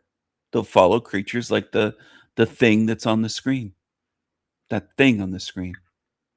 And that's what it is. It's a thing. He couldn't even have a conversation with me. He panicked.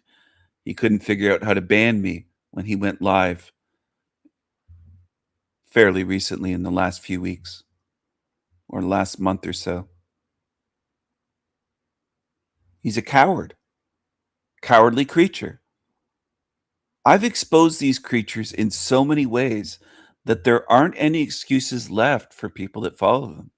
If you follow them, they're going to lead you into misery at best. if not into hell. But you're choosing to follow these creatures, the ones that do, because they've been exposed for years. And some of you are so lazy, you won't watch any videos exposing these fucking creatures. Then what can I tell you? I tried to help you. I tried to show you. You couldn't see it on your own.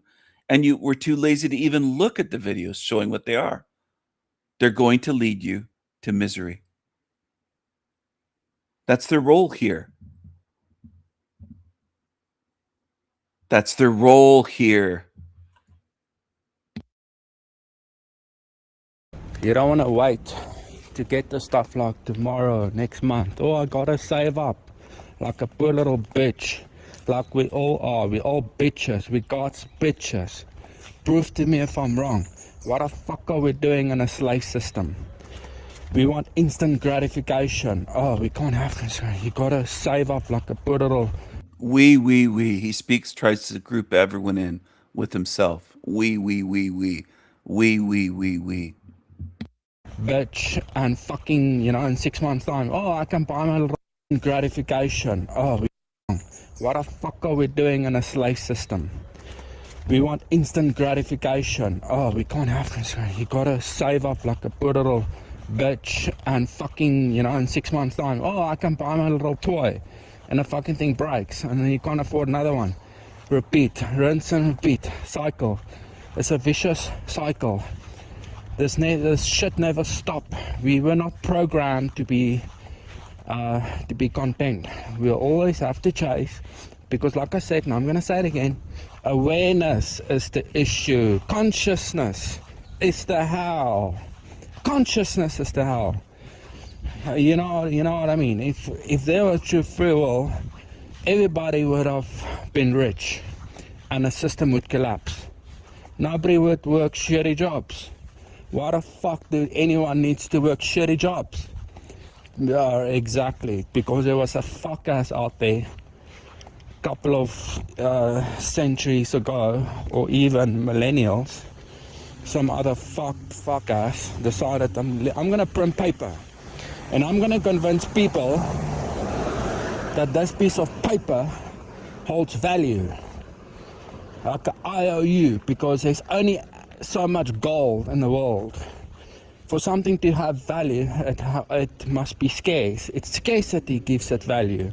But there is only so much gold in the world, and there's how many fucking breeding rabbits popping out around each corner. These fucking Homo sapiens species breeding like rabbits. They're getting more and more by the day, you know what I'm saying?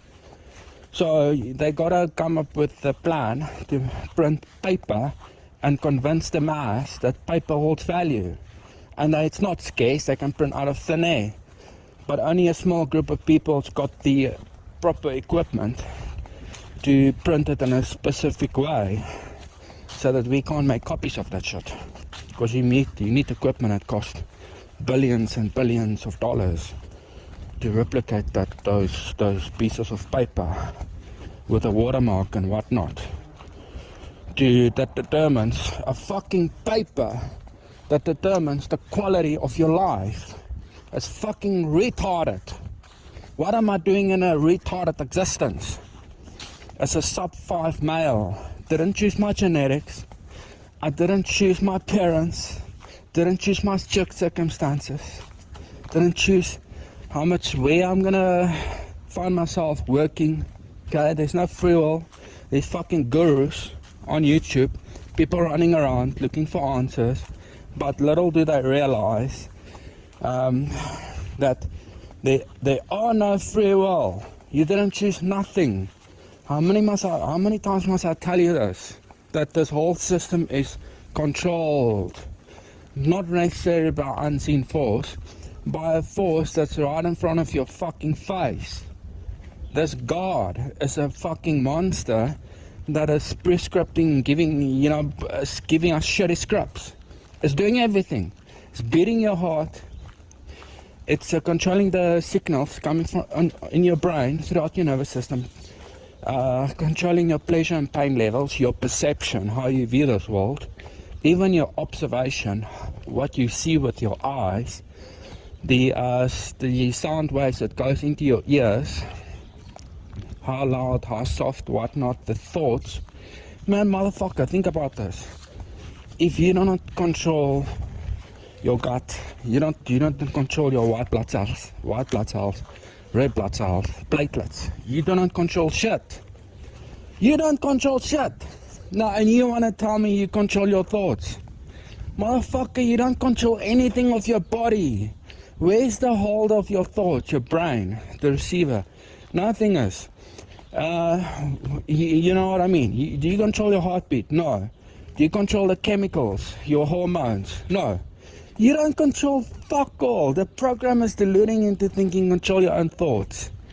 You don't even control your thoughts. All thoughts are intrusive, not just some. But those you think are intrusive are just the same two parts of the same coin. What I'm saying is this whole thing is controlled. That's why we are fucked. There's no free will. You don't have free will. You are transferred into a meat monkey, focal brain consciousness from the source consciousness, and being controlled as a puppet. And then until you cut your strings, you can't control when you're gonna die. Okay, because I know many people that wanted to suicide, yet they still here. And then there's people that didn't want to commit suicide, yet they did it. Because it's not the puppet that's killing themselves, it's the puppet master that's cutting their strings, that's making their heart beat. You don't beat your own heart. Thus also, you do not control your own thoughts. How many times must I tell you this? Can you not see this? Can you not see this? Fuck off free will. We in hell, motherfucker. There's only a few in this world that can actually do what they want to do. Because of the stupid fucking paper and a bitch-ass slave system. And even then, still, they're not happy. We're not meant to be happy. Happiness don't exist in hell. It doesn't exist. They create the value of the cheese within your head, thinking, once I obtain this, or once I obtain that, I'm gonna be happy. No, you're not gonna be happy. The creator of the game, this being, is not gonna allow anyone to be happy. Why? Even though he wants us to make us believe happiness can be obtained, and money makes you happy. No, it doesn't make you happy. It's fleeting. You're gonna buy all this shit and you're still gonna sit and you're gonna say, wow, at least it took me 50 years to create passive income, or whatever the fuck money I make now.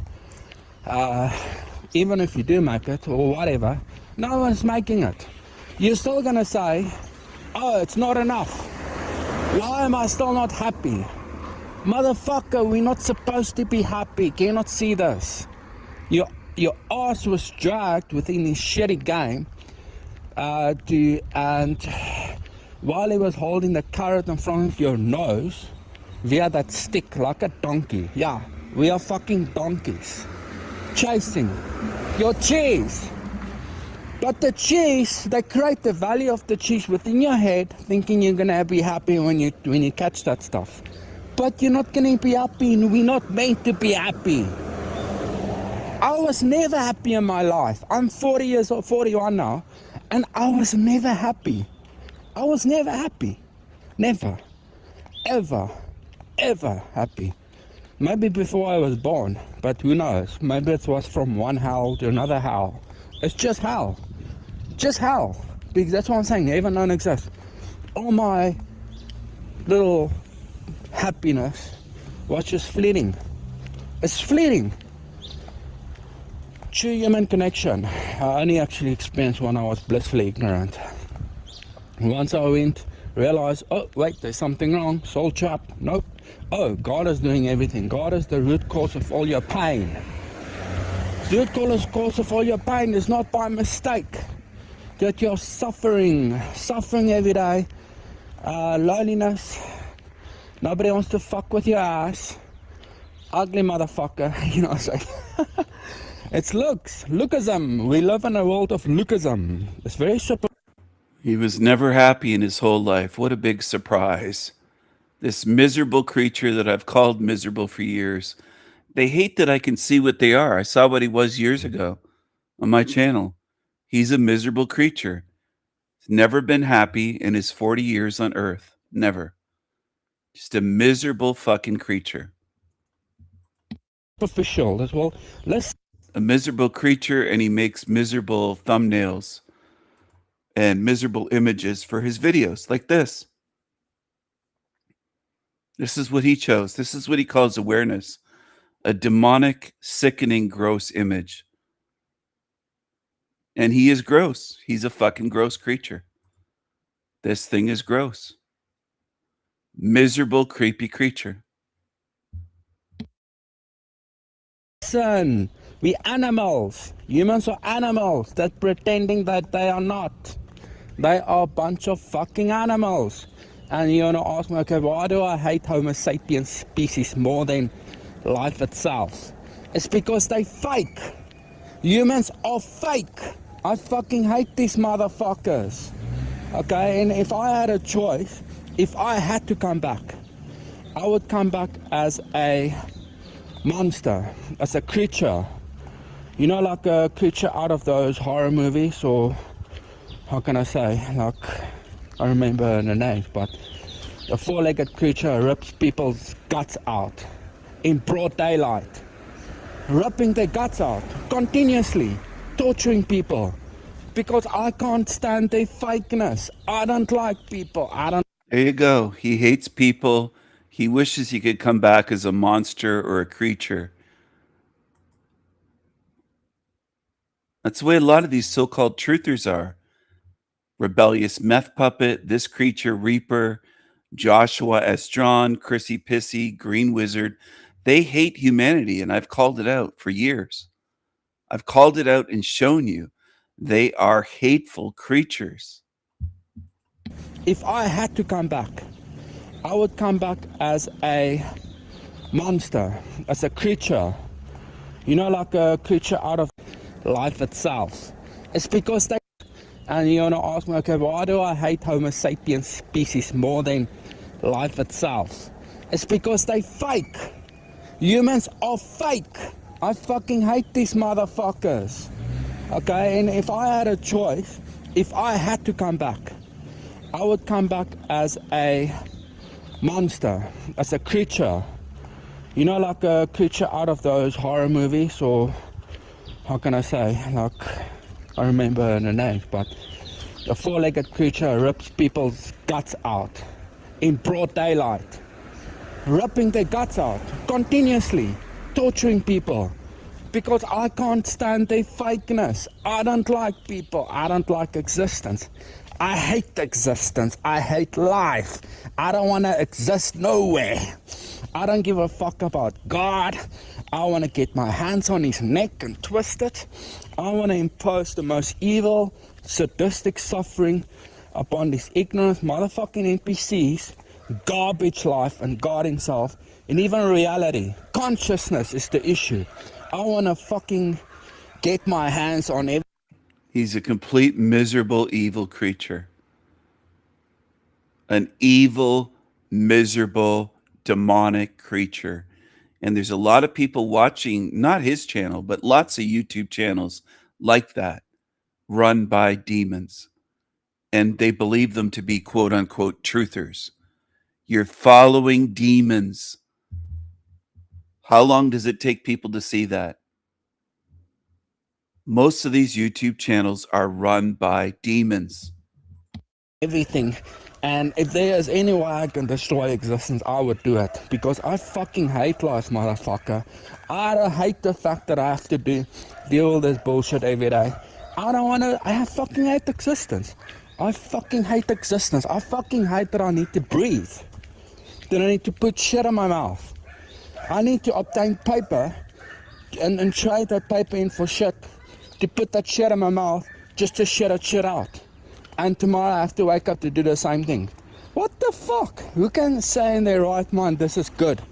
This is a fucking retarded existence, motherfucker. Doing the same fucking thing for decades. You die off, nothing to show for, and your offspring's gonna rinse and repeat. Fucking dumb little monkeys running around, confused. running around with egos, thinking they know something, where they don't know anything. These motherfuckers don't know anything. They don't realize that God is torturing us. This entity is torturing us. It's feeding on our misery and our flesh. It's hungry. Think about it. How many sentients are there in this universe? Infinite amount of sentience. He's feeding on us continuously. He's feeding on our misery and our flesh. That's why you feel shit. It doesn't matter what you do, because God is eating your ass. That's the root cause of your suffering. It's not society. It's the one controlling your ass. Doesn't matter what you do, because God is eating your ass. That's the root your ass. That's the root cause of your suffering. It's not society. It's the one controlling society. The one that's making your heart beat, not allowing you to leave his game. His shitty fucking hellish game. I don't like his hellish game. I want to get the fuck out. I want to destroy existence. I want to get my hands on his neck and twist it slowly but surely, until he screams squeal like a pig. The amount of bullshit I had to go through since I was born into this shitty world is unimaginable. It cannot be fathomed by a human brain. The amount of shit I had to go through in secret. I'm one revengeful motherfucker. The amount of anger I have within me, I'm telling you, a human brain cannot fathom the amount of anger I have within me. I can go on a killing spree for all eternity. I'm telling you, I'm done. I'm done with love and light bullshit. I have pure anger within me. I'm like a monster that's out of control. Want to rip the guts out of every sentient, every person, every creature. I want to torture existence, motherfucker. I want to torture existence, because it is existence that was the root cause of my pain. And this being is existence. That's the thing. God is the root cause of all your pain, motherfucker. You know what I mean? It's not by. Do not make a mistake. There's no mistake that you find yourself in a shitty world. There's no mistake. There's no such thing as coincidence. Everything is perfectly worked out. It's not stupid. It's not by mistake. There's no free will here. We're just all running around suffering, confused little monkeys. Eating, shitting, and sexing. Eating, shitting, and sexing. Wanking your willy, playing your game. You know, dealing with headaches, dealing with fucking demons, pretending that they smile in your face. While in their minds they think of, you know, fucking you from behind. Making your life as miserable as they possibly can, just because they miserable themselves. Everybody is miserable. I just told you, the only way to reduce your own misery is to take the life force of something else. And this is exactly what's happening. The rich exploiting the poor, wild animals eating each other. God is eating himself because he lost it. God lost its marbles and became psychopathic by nature. It didn't choose the nature, it's evil by nature, because it was a lesser of two evils. If you don't distract yourself from bearing consciousness, awareness, which is hell, it is hell to bear awareness, you'll lose it. You'll go insane. You'll enrage uncontrollably. I can't take this no more. Oh my fucking God! I need to kill something. I need to take the life of something else. I can't take this appearing awareness. It's too much. I need to kill something. I need to take the life of something else. He's a total fucking psycho. I'm not going to play the rest of it. Total psycho, total demonic, evil creature. Total creature. Creepy creature. It's a realm filled with demonic, creepy creatures. They aren't hard to see. It's just a matter of not lying to yourself and not pretending, and taking a real honest look at where you are and seeing where you are, seeing the realm you're in and what's in it. That's all you have to do. It's not difficult.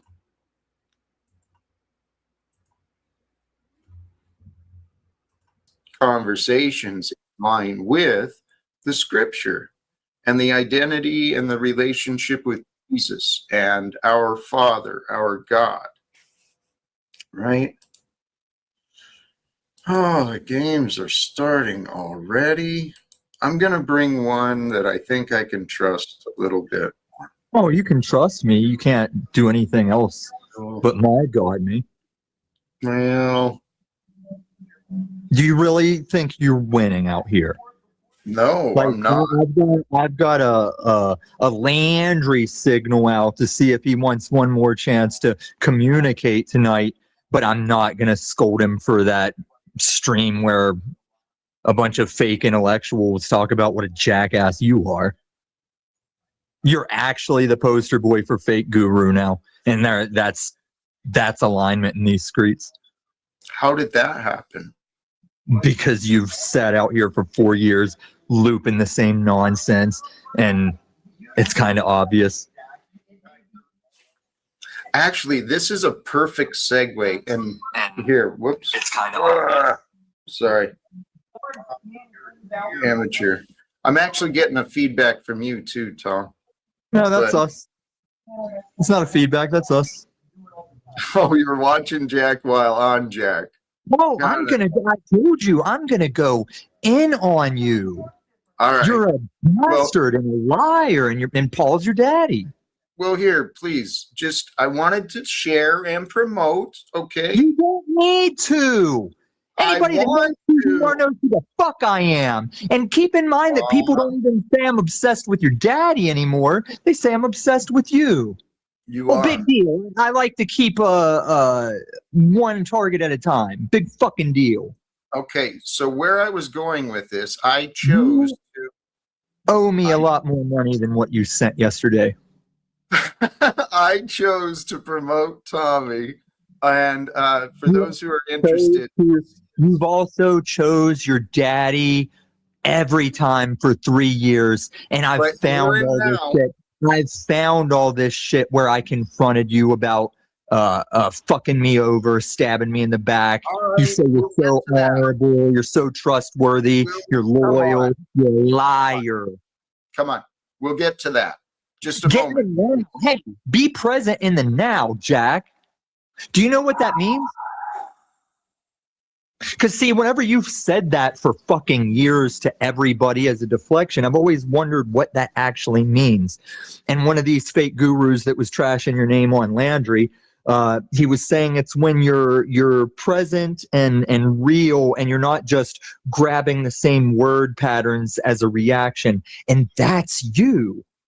All you do is grab word patterns out of reaction. Tell you what, I'm gonna pause you. Let me get out what I was going to say, because Tom was talking about this. He's doing something tonight, 8 p.m. I dropped the link a little bit ago. But in addition, I'll also share that later, later is Truther Cop similarly doing a discussion of Panelverse Board of Directors official announcement. That will be happening a little bit later as well. And just so there's no surprise later, I've chosen to forward us over there. And there is another guest here in the back, and I'm going to see where this goes. Stephen. The King of Kings, the greatest co-host ever, arrived. And look at the puzzled look on his face. He's looking at it because it says Stephen R. Killeen with a crown, the King of Kings, and a picture of me. He's very confused. The confusion. The confusion on his face is classic. I mean, that is classic. Look at that. Look at him. Just look at him. Look at the confused look on his face. He's so confused. He doesn't know what to do. He's puzzled. He's puzzled. Hello, Jack. I decided to come on using my name, as you can see. Instead of King Stephen, I put my name and my image. But I'm in the dark, so I don't have myself on camera. But anyway, I'm making a change here. You wanted no more games and sincerity and no more characters. So I've changed my name and my avatar today. I appreciate that. I'll take that as a genuine sign, a step in the right direction, and thank you. You're welcome. It's a gesture.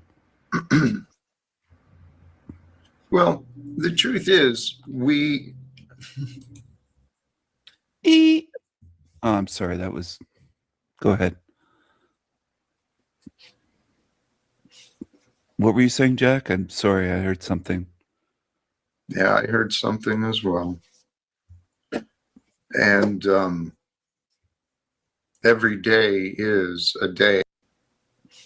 Sign, a step in the right direction, and thank you. You're welcome. It's a gesture.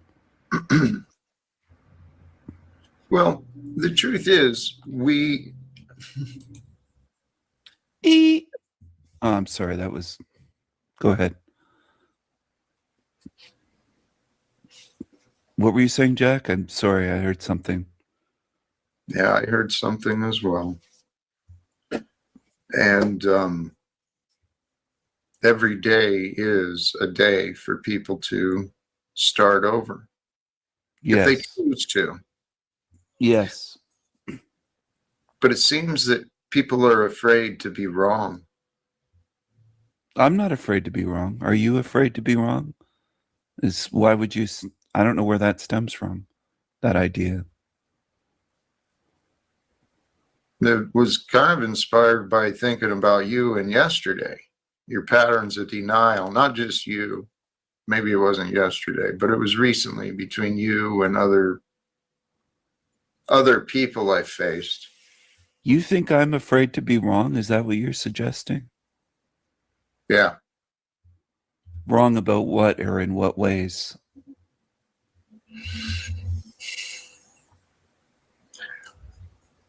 That could only be answered by you. I could offer some guesses for sure. I'm all ears. I'm interested in hearing your thoughts on that. Well, what I see is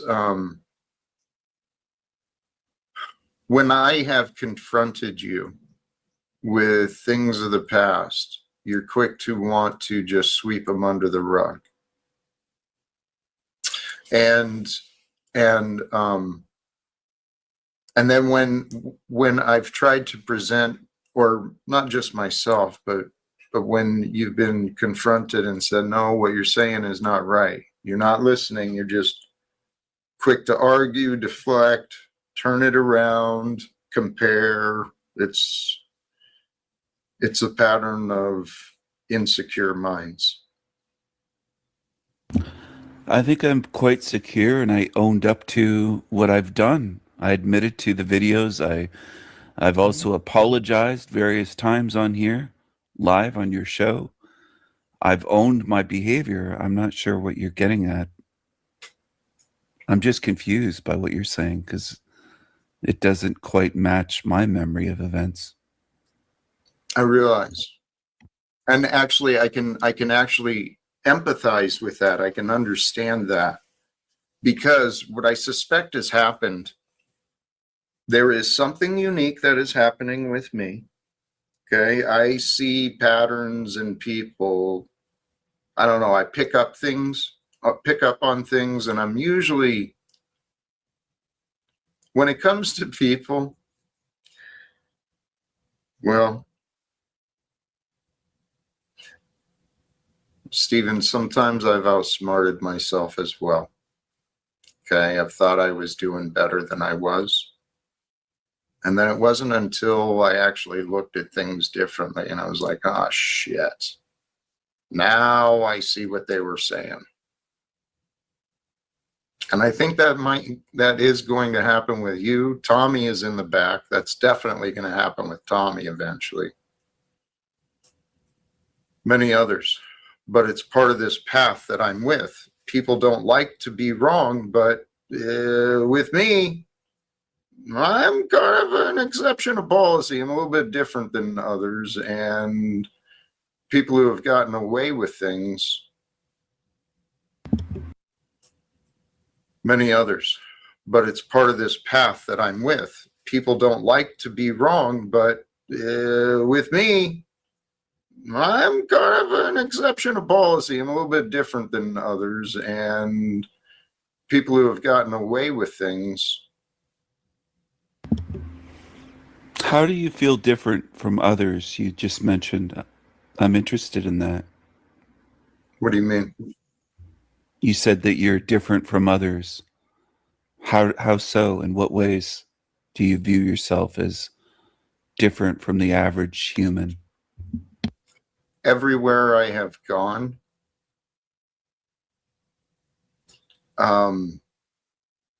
in one way or another, wherever I've been, I either stand out or I disappear.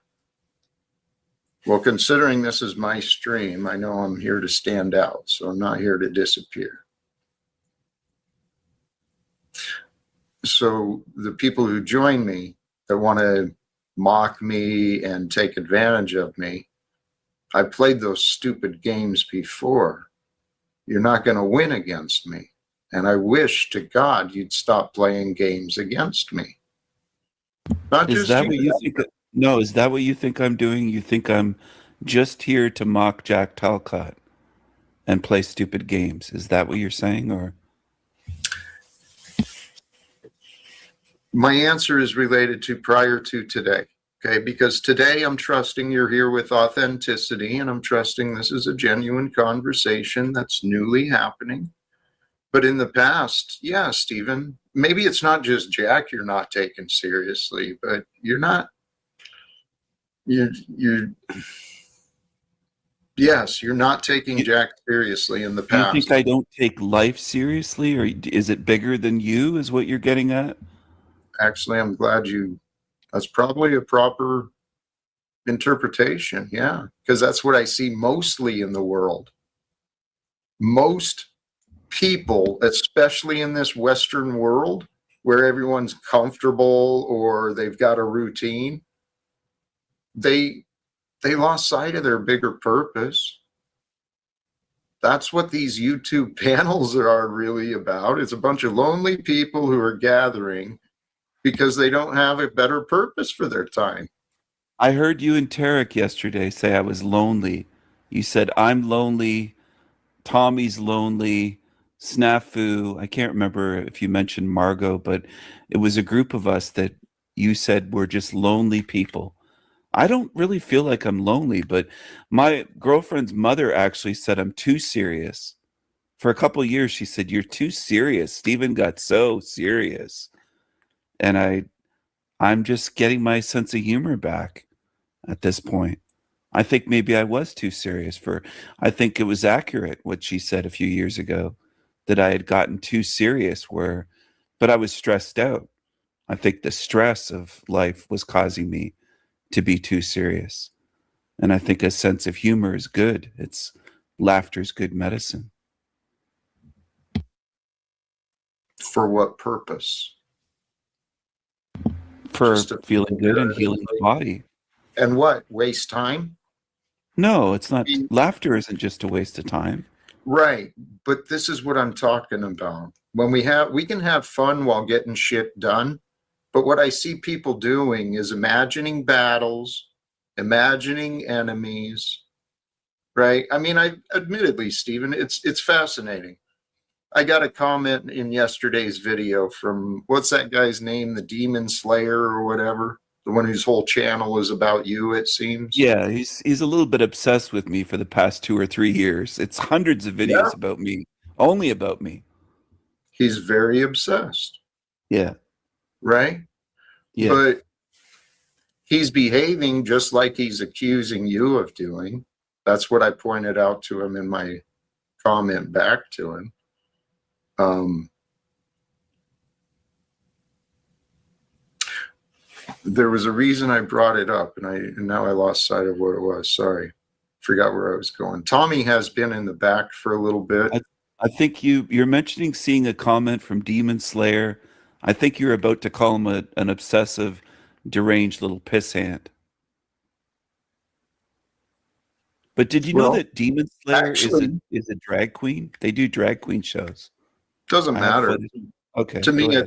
To me, it's kind of irrelevant. Like I said, I've already recognized the comparison of his behavior and what he's accusing you of doing. And the funny thing is he doesn't seem to have faith that you can change. You claim to change, but I wonder how committed you are to changing. Can he change? Does it matter for you to change? Not for me to change, but what changes? What changes do you perceive that I need to make, in your view? Well, if you went back and you really looked at yourself and you did an honest inventory, where might I have been wrong?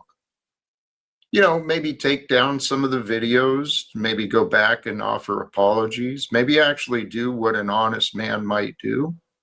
And holy shit. I am an honest man. But Well, why that's should I what take you down say. videos? Stephen, this is the game. This is the game that ends with me. You keep saying you're honest, but the evidence shows you're not, and I'm an Where's honest the man. evidence, Jack, that I'm a liar? Where's the evidence? It's the stuff you're ignoring, and we're back to your patterns of denial. So I'm going to take a break from you. Thank you, Stephen. And I'm going to take a breath and welcome back Illumitami. How are you today, my friend? Bring him the fuck back up. Why should I do that? Because I'm calm and he's calm, and I'm going to tell him, Devon, get the table. You're going to tell him what? Devon, get the table. What does that mean? You'll see. Please. All right. You're not setting me up, are you? Take the turn back time to the good door. Get the table. Get the table. Jack doesn't know what that is. Power bomb him through the table. Yep. Calmly. King Illuma Calm Tag Team. Jack, I don't think Steven should apologize for any video that's correct. And I was interested in a comment I saw calling out Dragon Slayer for hiding, like they took something down because a question was asked of it. I don't know if they're entirely on the up and up with the deets. I don't ask anybody to take videos down ever on I YouTube. can't, and don't quote me. It was just somebody like, hey, Dragon Slayer, how come when you were questioned of this, you hid videos or something? Because, I mean, I'm not going to call them obsessed because I've told Paul and Jack, and this is what YouTube was before the Panelverse. There's creators that just make content where they analyze other creators. Well, and Jack Tommy, has no idea what kind of animal he's in. Tommy, listen, Tommy. I'd Hold love on. for there I to don't be leave the 10,000. chat, Jack. Jack, can you I be would- present and stop sharing chats while me and Steven are talking to you? Yeah. I would love for there to be 10,000 channels all about me. Bring him up. No, I was bored with you. That's why I went to the chat. You guys are boring the shit out of me, Tom. Because, I mean, I'm not going to call them obsessed because I've told Paul and Jack, and this is what YouTube was before the Panelverse. There's creators that just make content where they analyze other creators. Well, and Jack Tommy, has no idea what kind of animal he's in. Tommy, listen, Tommy. I'd Hold love on. for there I to don't be leave the chat, 10,000. Jack. Jack, can you I be would- present and stop sharing chats while me and Steven are talking to you? Yeah. I would love for there to be 10,000 channels all about me. Bring him up. No, I was bored with you. That's why I went to the chat. You guys are boring the shit out of me, Tom. That's a deflection. You're boring as it is. You don't want to talk about you because you want to sit here and feel better than everybody. Look, you know what I'm going to show tonight while I wait and see if Landry shows up? Do you remember the time that you thought you were going to have some little clever content where you said, oh, Tom, I think a test has shown up. And this is a time I was being a Lou McCalmy. I even told you at the beginning of this stream, I'm going to roll flow state style and see if I can be up the whole stream. And I did. But in that stream, you said, oh, Tom, I think a test showed up for you. And you remember who you dropped in? You dropped in Razvan220, the guy that took my first channel down. My brother in Christ, allegedly, that took my first channel down. And when I did the big boy thing, you were mad about it. You got mad that I did the right thing. And then I've also found the panel where you let Paul come at me about Camacho and you still kick me and you don't act real sore about it. Then you bring Snafu up and you let Paul overtalk him with his projecting bullshit. And then after he's done with that, you thank him for it. And that's not old content, Jack. It's not. And all the time, you're always sitting with your faggot finger against your lip. What do you have to smile about all the time? Life feels good, brother. Why? Why does your life feel good? Because I have so many times that you and Paul, not just with me, you and Paul get called out so many times of, please, tell us what we need your help with. Like you and Paul have sat up here and said, if people aren't up here looking for help, what are they coming here for? Why did you just make that motion at the camera? Are you ready to tell me what I need help with? I've told you repeatedly. We've told you. You say bitterness, and then do you remember what I reply to that? What's so funny, Jack? I'm taking you serious, and you're not even bringing Steven up. Jack, you're a fucking joke. I'm really not. Let's Jack, that's all you say, Jack. You're not doing anything. I'm trying to help you, dude. I know. There's people on every channel saying this Jack Talcott guy is insane, and they're not wrong. I know, because that's what you're telling them. Oh my God, to end war. Tom, calm Jack, down. when you say you pick up patterns, I'm going to keep asking questions till you answer instead of just saying my name. You don't give me a chance to speak. Right. Calm Your chance down. is saying Tom. Okay.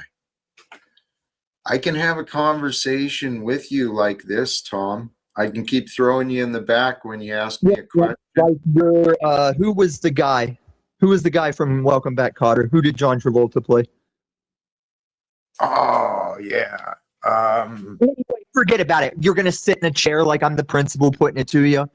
You got real dominant body language, Jack. Jack. It's Vinny Barbarino. I typed it backstage over there in the private because he backstaged me and left me there. Talcott loves to play these demon games. Then he wonders why people don't like him and why people disrespect him, because you're a disrespectful fucking creature. You play demon games, then you cry victim. Okay, you want to have a conversation? Yes, please. First off, I need you to take it serious, and we're going to quit laughing like we're high. And you're not going to just say my name. You're not going to deflect. You're going to reply to the things in a relevant fashion. Now, when you say you pick up on patterns and you catch people and you understand all this stuff, why do you describe your wife's miscarriage like you were distant and just let her go through it alone? It's not true. I was there with her all the time. No, because that's why she left you. And you said, I don't know, she was going through something after the miscarriage, you know? It's Vinny Barbarino, Tom. Thank you, Paul. Vinny Barbarino. I've watched you do this all afternoon. I'll handle you both soon enough. But Mr. Talcott, I gotta. Oh man, he really? I just came to. All right, whatever. I'll back out then if it's like that. You know, I just came to yuck it up a little bit and I didn't know. I didn't know it was that serious, Jack. Well, You love it, huh?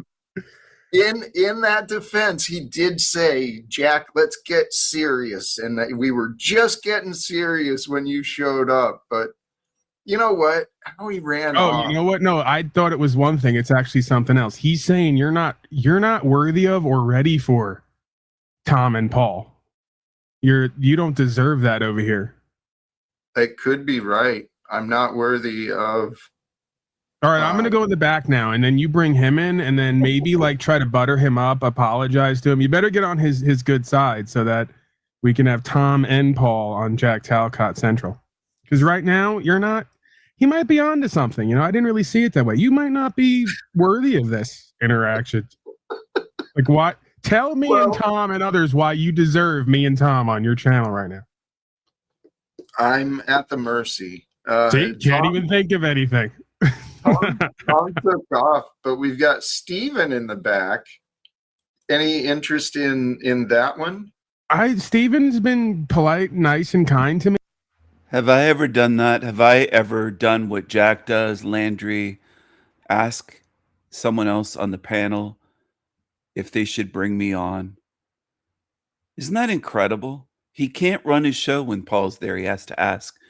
Any interest in Steven? He put me backstage. You play demon games, you laugh, but you cry if somebody covers it, if somebody reviews it, if somebody makes short videos, you cry victim. But you play these games every day, Jack.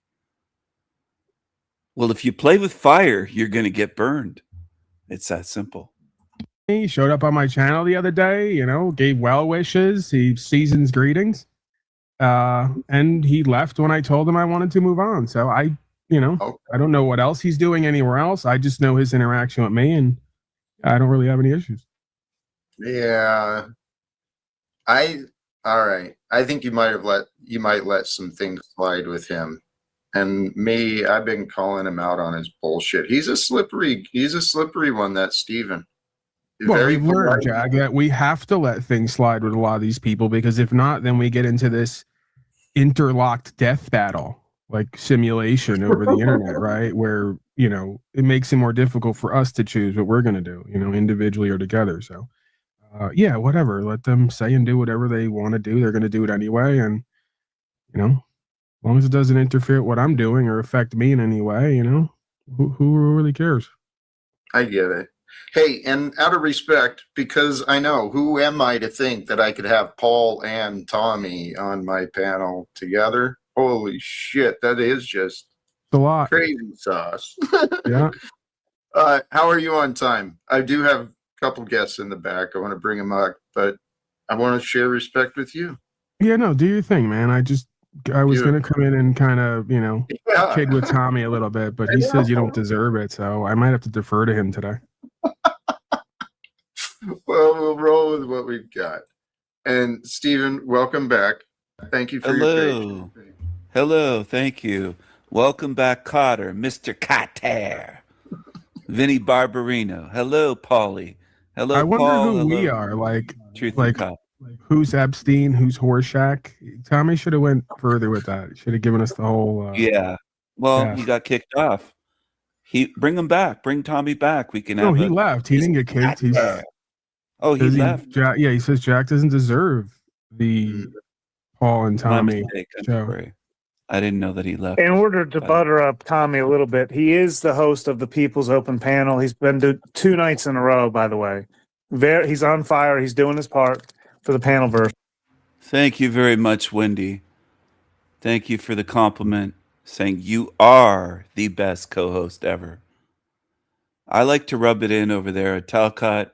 I think it's amusing. There are people in his chat that say bring up the best co-host ever. It's kind of a running thing. Talcott doesn't like that. He doesn't know jokes. He doesn't know humor. He doesn't know tongue-in-cheek. He doesn't know marketing. He has a lot to learn. He's very arrogant, egotistical, but he has a lot to learn. A lot to learn. I just got a new knife delivered. It's a black and white pocket knife, Civivi. It's a beauty. I might have to take some pictures of this. It is a beauty. It's a pocket knife. It's a folding knife. It has a button lock on it. And it is very cool. It's like a yin-yang design with the curves and the black and white. The blade swoops up a certain way. It's a Nesmuk style pocket knife. Call it a Nesmuk. Nesmuk. And the handle curves the opposite way. So it looks like a wavy shaped knife when the blade is out. It's just very cool. And half the handle is black. The bottom half is white.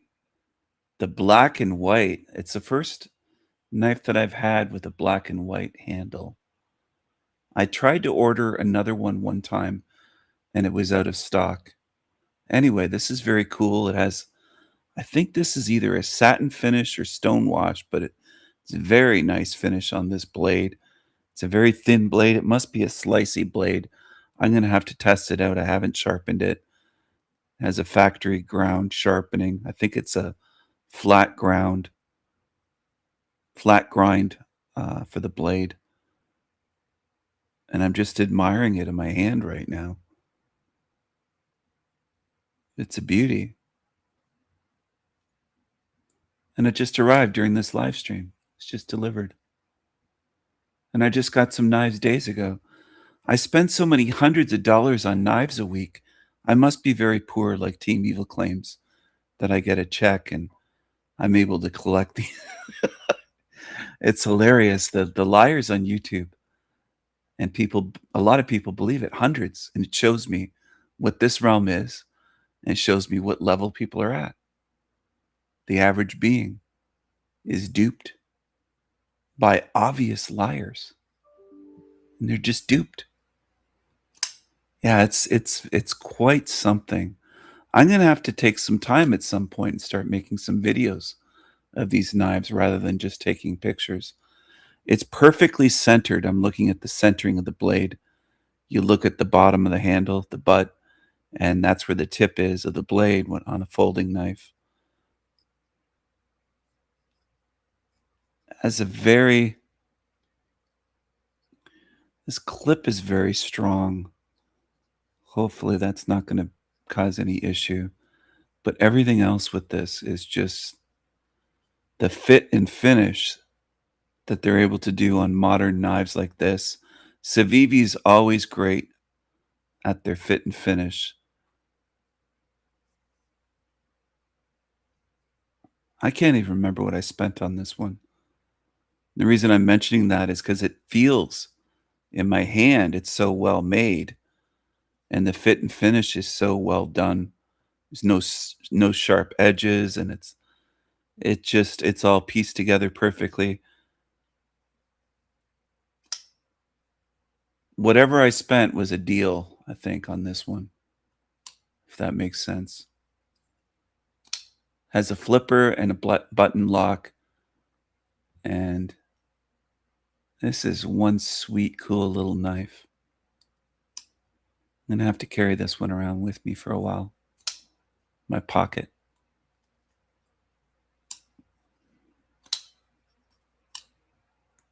Anyway, it's sweet. Can it be used? Well, it's a little bit small for moose steaks, but yeah, it could be used for that. Absolutely. I guess the blade is as big as a steak knife, or almost. But yeah, it's very sharp, and it's a very slicey blade. It's a Civivi Nesmuk, and it says the knife designer has his logo on the other side of it. American Outlaw, it says. It's got his mark on one side, and I like that there's nothing on the other side, just the C for Civivi, but not on the blade. It's on the handle. This is sweet. I love the feel of this. It's just got a tiny bit of texture on the handle. It's fairly smooth. Most of my knives are heavily textured handles. Well, a lot of them are. And this one's different. So I'm enjoying it. I'm admiring it right now as I'm speaking, as I'm live here with you.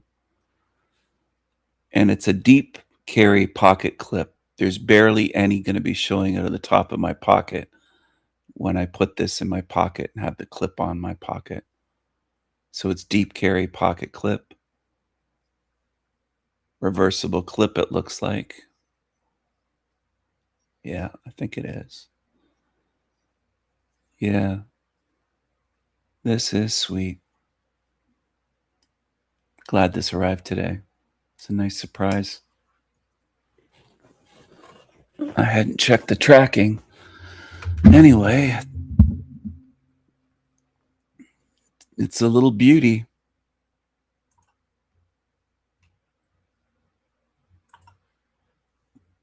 Let's get back to this live stream. I can't remember. Did I last till the end of this? I think I did. So I do want to invite him and Paul, of course, you and Jack, we had this conversation earlier, to the official directors meeting being hosted tonight. Steven, I mean, you can be in the chat, I guess, maybe. Okay. Steven. I walked away at that point. I had to take care of something. But Talcott laughs at anything that's directed at me. He shows his bias. But he can't laugh at himself when I make videos. He can't do it.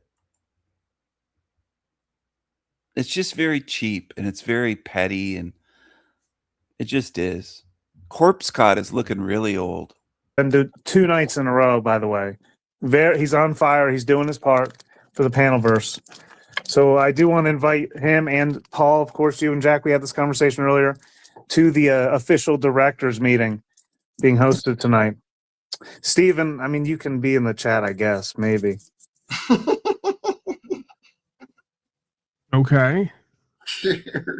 Steven, I'm on the board of directors and don't even know it. you could be. Oh, well, you know, what an honor, huh? Well, Only being nominated. Actually, this could be very well. Well, see, and this is the other thing. Tommy, Panel Waste Tommy Management. he's Steelman. Let me help Steelman out in chat. I do a certain broadcast. I like to keep a flow. You're open to questioning me. Like a guy yesterday he came up. He spent an hour running me in circles, telling me that we should have tax money and illegal shouldn't be allowed here, but we should send that tax money to Israelis to take over Palestine. And I said, well, he goes, yeah, they have a historical claim. And I go, so do the Mexicans over New Mexico and Canada and other places. Would you support them coming back to take over where they have a historical claim? He didn't like that, right? So after 45 minutes to an hour of nonsense with no logic, morals, and ethics, I have to move on at a certain point, right? So, you know, and if you continue to cycle and spin, then I throw you out. It's just that simple, right? It's not censoring you in your great ideas. You're free to go anywhere and everywhere and propagate your amazing understandings, right, for others. But if I don't want it, I don't need it. I'm not going to accept it, right? It's pretty simple stuff. That's what I've been learning how to do better with is when to draw the line, you know, because some of these people, yes, they get fixed on these ideas. You're not learning that. You've been live streaming for years and you're not getting better at that. You play games backstaging people for no reason. And you find it amusing to play these power games, or I call it demon games, because it's not really power. It's false. It's a false sense of power that you have. And it's actually weakness. It's insecurity that you're showing, Jackie boy. It's insecurity that you're showing. He is. Ooh, that was something. Dang, Tommy. I was thinking about Tommy earlier today, and how ideas can take over people. Right? Tommy doesn't have an idea about Jack. An idea about Jack has taken him over. Right? He's He's literally watching old live streams of me to get pissed off enough to visit me, right? So he can talk about me again later. Paul, he might have replaced me with you, or replaced you with me. Well, he definitely has, and I'm all for it, as a matter of fact, because now I get to go on with my life and do whatever I want and need to do, and you've got to deal with it, right? I told you that when you thought when I was helping you indirectly, like giving you promotion for your channels or giving you access, that it was just, you know, pure and well intentioned. It wasn't. In the back of my mind, I go, I'm going to offload all of my garbage over there, and they can chase him all day, every day. He seems to like it. You know, you want to help these people and, you know, get them under your wing and under your umbrella, life coaching. So I figured I'd give you a head start with that protocol. Right? It's a great contingent of participants, right? When it comes to life coaching, right? I don't think I could have done better. I heard you brag about that too. How you got some of your garbage sent over my way. And and then voila, the man himself calls himself Panel Waste Management, right? It's very synchronistic. So I've unloaded him and many others over here, and I'm thankful and grateful for it. I think you enjoy it as well, right? If you didn't, then you would have given up over the past 4 years now or coming up. Dude, he's actually become a challenge. I've shared this openly and publicly. Tommy has become a challenge of mine. I will win his friendship. He's going to be a friend of mine eventually. I think we're all looking forward to that day.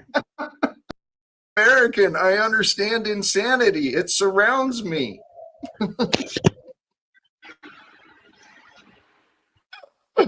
Tarek, welcome to you, man. How are Here's you doing? Tardik the clown. Hello. King Steven, man, come on. We come in good faith. Why are you being a clown and all that? You didn't come in good faith. You said King Stephen is a clown is your name yesterday.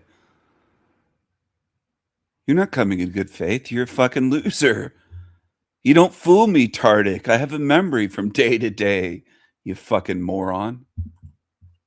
We're staying in good faith. We're staying in good faith, and we're being, I don't know. We can be kind. Tarek, fatty, fat, short ass Tarek, loser!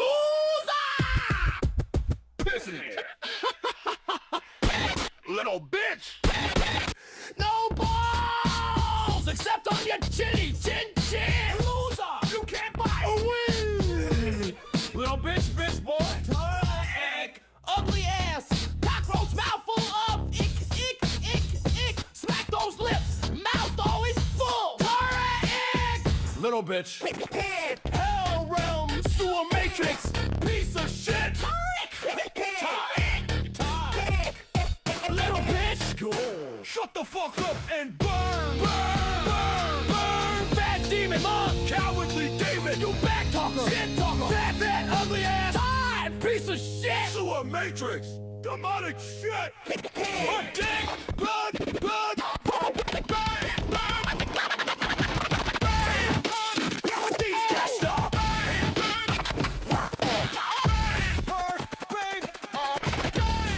little bitch, shut the fuck up and burn. Demon.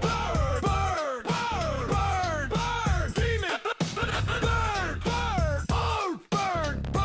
Demon.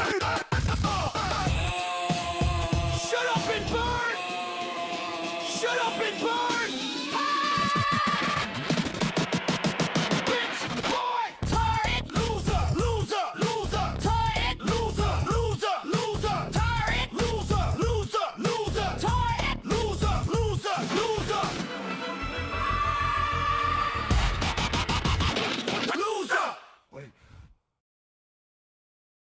And correct each other. Tarek, welcome to you, man. How are you Here's doing? Tardik the clown. Hello. King Steven, man, come on. We come in good faith. Why are you being a clown and all that? We're staying in good faith. We're staying in good faith, and we're being, I don't know. We can be kind and correct each other. Oh, one of the things, Paul, I think is clear for it, and I don't remember exactly what you said that brought it up in my mind, but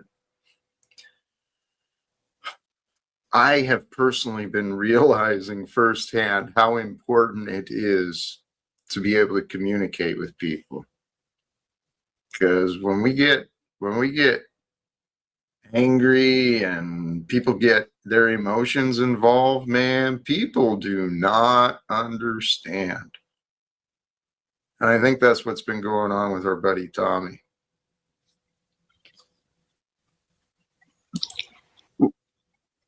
Go ahead. Why? What happened to Tommy?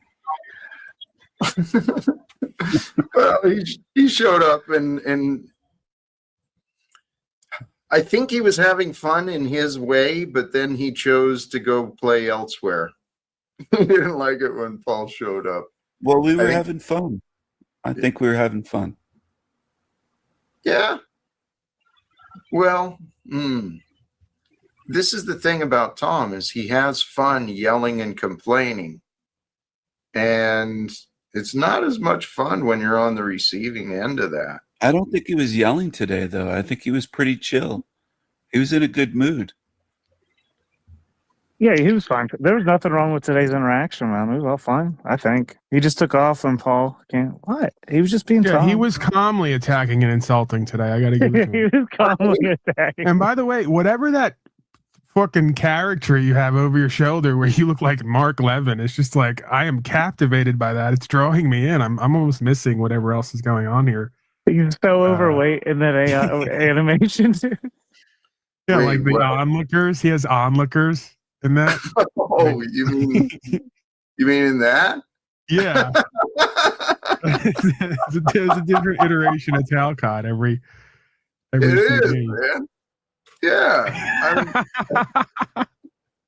I've literally become a cartoon character. Everyone was right. Tommy and It's like everyone was Asian right. onlookers. Like it's Jack when he's overseas. One of his videos. Multicultural, man. Yeah. Actually, I've got some good ones, man. It's been a while.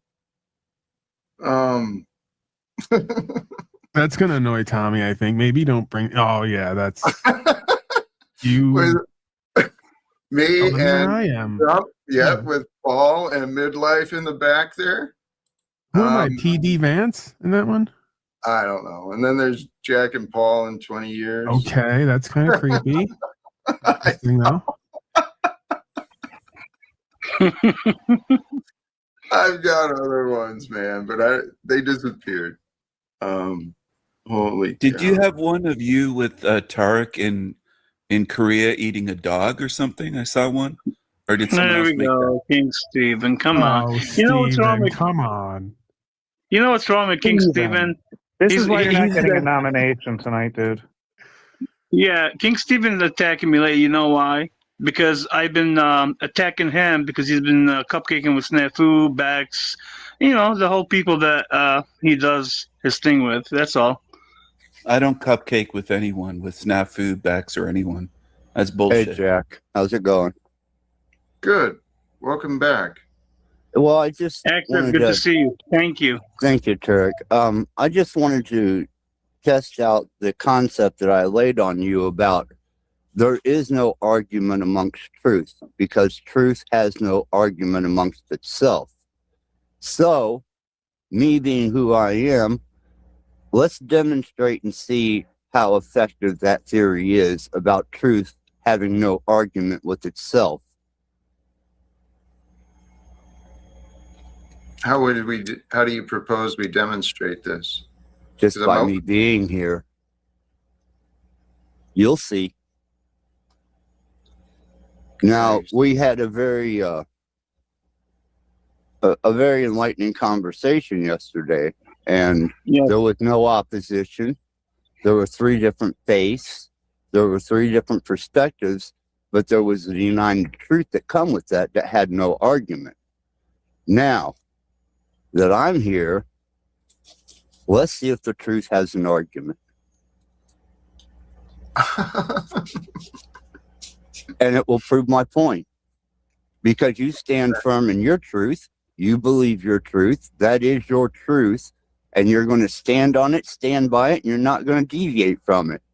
Now, since your truth is your observation of your environment and your understanding, when opposition comes, even though we may share profound truths together that had no argument, let's see if the rest of these guys can hold their composure and share truth without opposition. Or otherwise, there's confusion. And we know who the author of confusion is.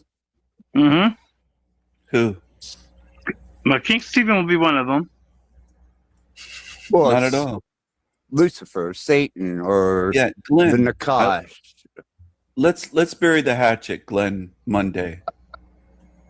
I have no reason to associate with you, Stephen. I'm just showing Jack that You don't have to associate with me. I'm just trying to extend an olive branch. It's good to see you. Tarek, do I have friends? No. Glenn does not have friends. And also, King Stephen saying, "Hey, I extend an olive You don't branch." have to be my friend. I'm just I asking. know, I get that, King Stephen. Give me a second, just to say something. I promise I'll give you the whole thing. King Stephen just said that, and he said it many times to Jack and to Access, but he'll go back and badmouth Access and Jack. So his credibility is gone. Whatever, Tarek. I'm offering you an olive branch, Glenn. It's good And to I see you. appreciate that. Thank you. I'm glad that you're out of the nursing home, and I'm glad that wherever you are today is a bit better than the situation that you were in. And I have appreciate nothing that. really against you. I was actually worried about you when I thought that you had cut yourself with the cage thing that I Okay. walked in on. Why And- is Stephen all up? This is Jack Talcott's show, Stephen. We're not Okay, worried about okay. what you were thinking. I. Thank you. Actually, I appreciate that. Because Axis, I think I get what you're saying, but it seems a little, well, I know you want me to be honest. It I seems would a little, hope so. seems a little theatric. No, Theatric. it's not theatrics, Jack. I'm coming at you as straight and sincere as I can be. Beautiful. Well, then let's keep it that way, because the truth is going to be, and the truth is the I can't remember. Uninfallible and cannot be altered or changed, because who can make straight that which God had made crooked? I'm not sure how that actually helps what I was saying. Go ahead, Tarek. Can you translate? Well, I mean, no. go ahead. Well, actually, Axis, I prefer that I get my point out that I was trying to get to. I'm sorry. Go ahead. Excuse me for interrupting. No, it's all working out. So the truth will be present, right? And you said something else earlier that I can't remember exactly what it was, but the truth is, it is subjective. However, it's in the present time. Okay, so it's through the awareness of the truth that we are united. It's the awareness within us. Absolutely. And truth knows no argument. You know, it is undeniable that even through nature, a tree will blossom into the fruit of what it is. Okay, that's truth. Yeah. Kinetic energy, that's truth. You know, you throw a rock, it hits something, it dings it, makes ripples in the water. Those are truths, undeniable. And whenever a human finds something that they can compare that truth to within them and stand on as what they believe to be fact, there is no opposition, because you can't tell me you're going to plant a chestnut seed and get a spruce.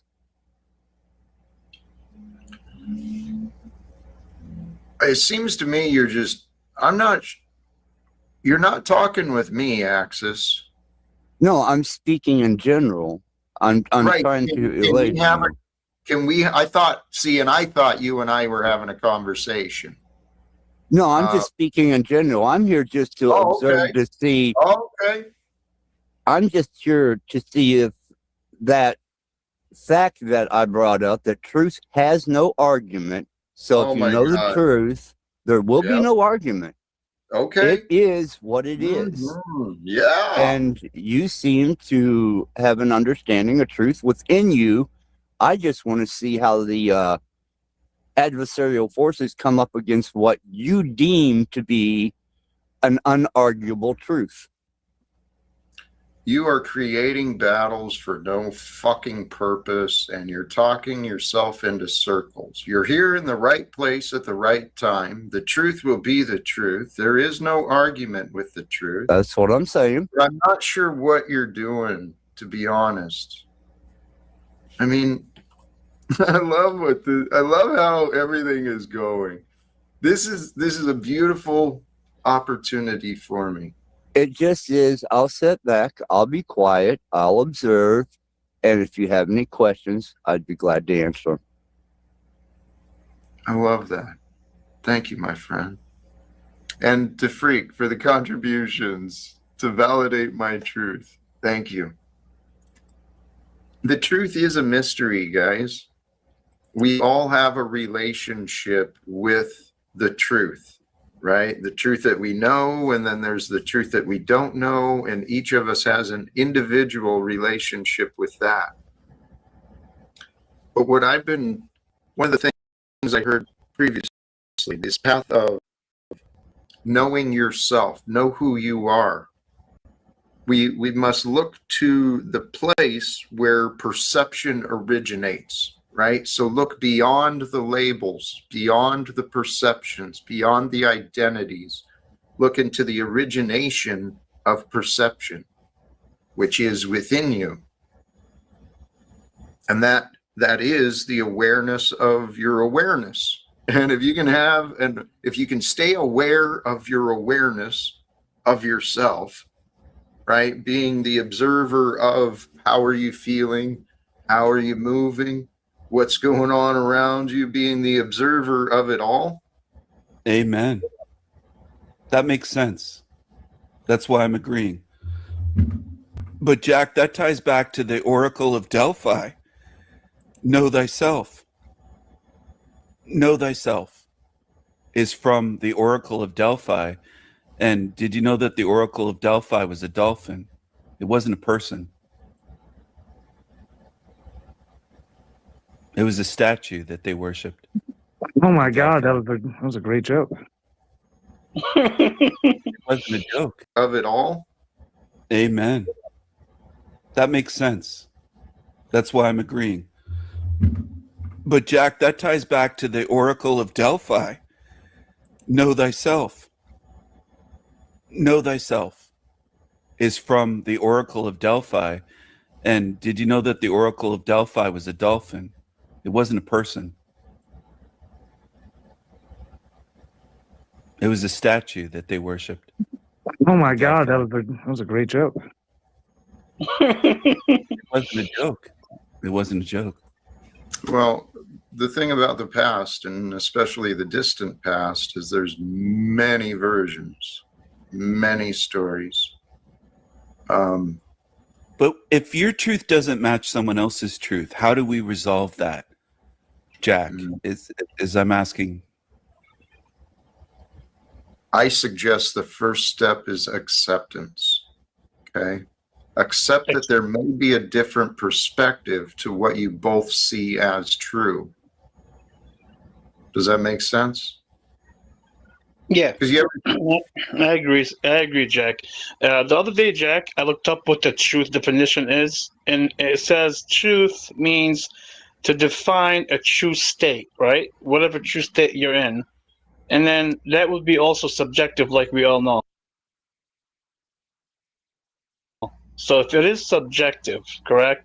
Up what the truth definition is, and it says truth means to define a true state, right? Whatever true state you're in. And then that would be also subjective, like we all know. So if it is subjective, correct? And everybody's truth is different, just like X has said, the objective truth doesn't need no argument. Where did you look it up? Dictionary, look it up. Google. You Googled it. I actually did. I was trying to, I was curious, what is the exact definition of truth? And there's probably more than one, but it says the state of being true. Well, there's natural truth, which was put into motion as a perpetual construct that we live on, the earth, nature, and the cycle, and the seed after the seed. But humans have the ability to receive, transmute, and then they transmit. And whatever happens in between there may not be the actual truth. It may be speculative and interpretation. So don't accept just everything. Make sure the fundamental facts are there. And that's through observation.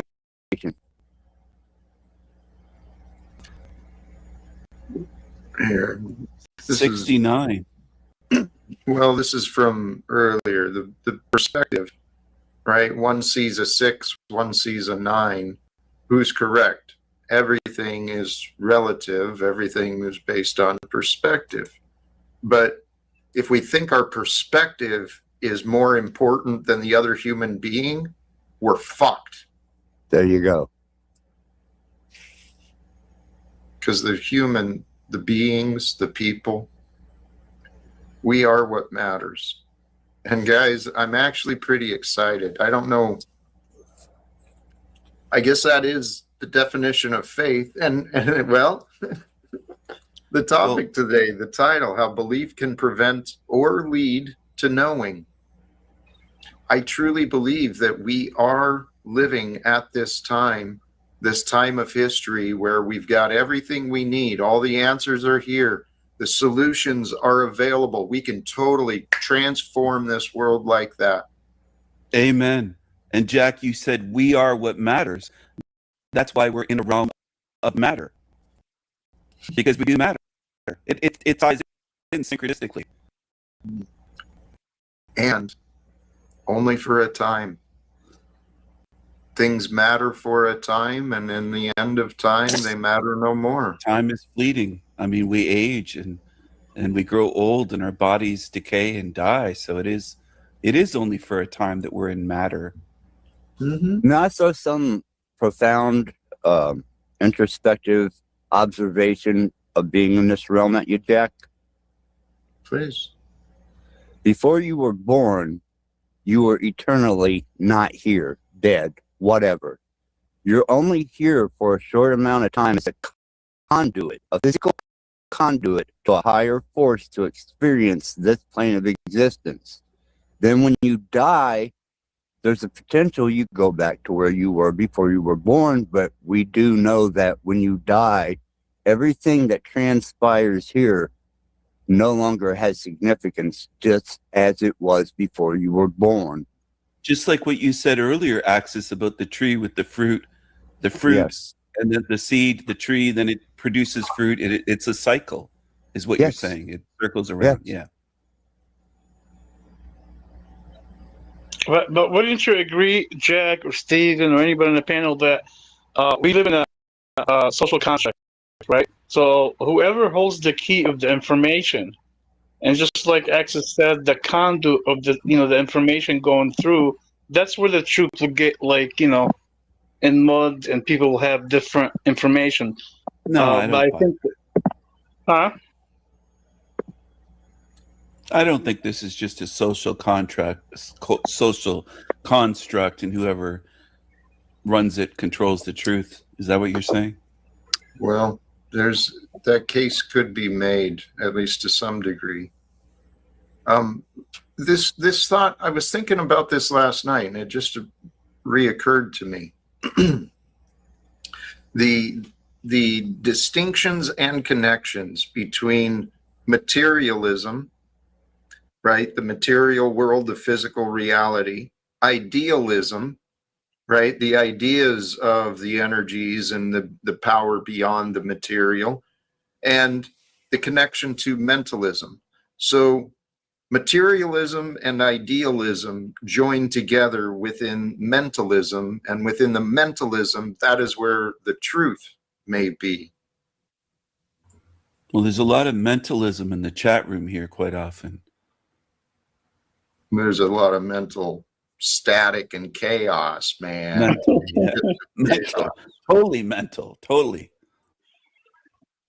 Well, swinging us back to where the conversation was about us being, we're like this meat suits, right? We're biological technology that tunes in to the higher dimensions to bring the ideas and creativity into the physical realm here on Earth. So we're like the receivers, the generators, the converters. We're like all these we are complex systems within a universe of very dynamic and complex systems. In chaos. Entropy. It appears chaotic, and entropy is a part of the process. It's the rhythms of being. There's an out breath and in breath, right?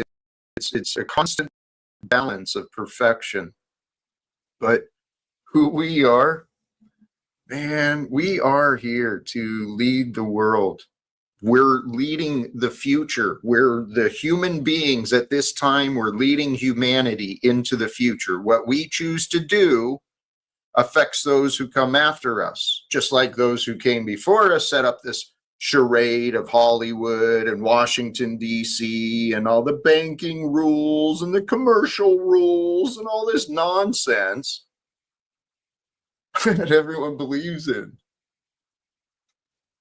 And I used to as well, so I can't judge or fault anyone.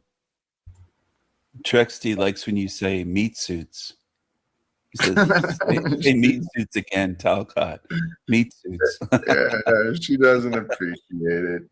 I heard, what was the other one? Meat tractor, right? Tractor these meats. Yeah, meat tractor. Tractor these meat suits all around. Until we're done, they break down. But when I was younger, my laziness, I'd use the excuse, hey, if you've got a nice car, you don't want to go drive it a lot, right? You don't want to put a lot of miles on it. So I'm taking care of this body. I ain't putting any miles on it. You'll be put in the garage. Sorry, I took us way off the topic there. Sorry, guys. It's okay.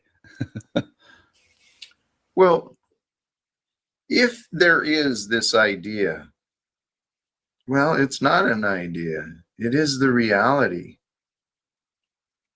I think all of us, deep down, we want to be at peace. And that is the goal. The goal that we're supposed to find through faith and religion. It's supposed to bring us a peace, a comfort in our skin so that we can go through our lives and go through our days without being so afraid. Can I give you a quick one before I go, Jack? Sure. My philosophy of life to this point is enjoy the fruits of the earth and be at peace with yourself. You don't have to be at peace with everyone around you because they're not going to be at peace with you. But that inner peace and enjoying the fruits of the earth is the most profound thing that I've absolutely discovered. Say that last part again, please. What was it? That is the most profound truth that to this day I have discovered. Enjoy the fruits of the creation and be at peace with yourself, whether others are or aren't, and proceed forward. Dude, brother, those are great life lessons, Glenn. And this from the chat. If you want to be in peace, be in the present with gratitude. That really is the path. It starts with us. It starts with us finding peace. And also the earth is an anagram for heart. So what Glenn said about nature and the earth, you got to be at peace because earth is the heart. If you rearrange the letters, it's an anagram for heart. Earth equals heart.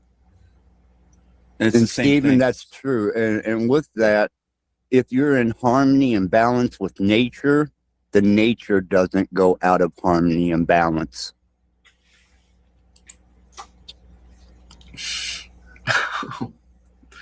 Nature sorry. is so amazing, Mother Nature.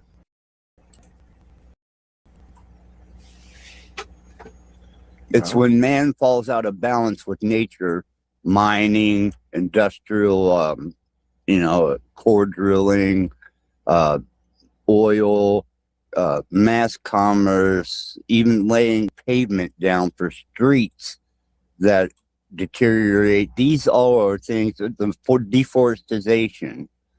These are all things that fall out of balance with nature. Yeah.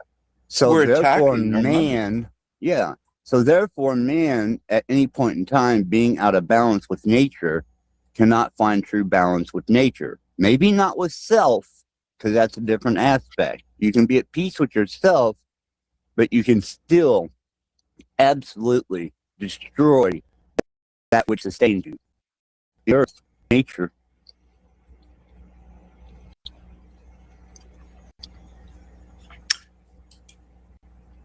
Well, I believe in the future, this is the path for mankind. We've strayed. We've strayed from sensibility, from righteousness, from wisdom, from nature, from balance. This world, I mean, guys, the economic disparity is no joke, right? I think many of us have lived with it. We've dealt with the real life severity to different degrees of poverty. What's happening right now is bullshit, right? The oligarchy, the tech boy billionaires, and what Donald Trump is doing, he is nationalizing a military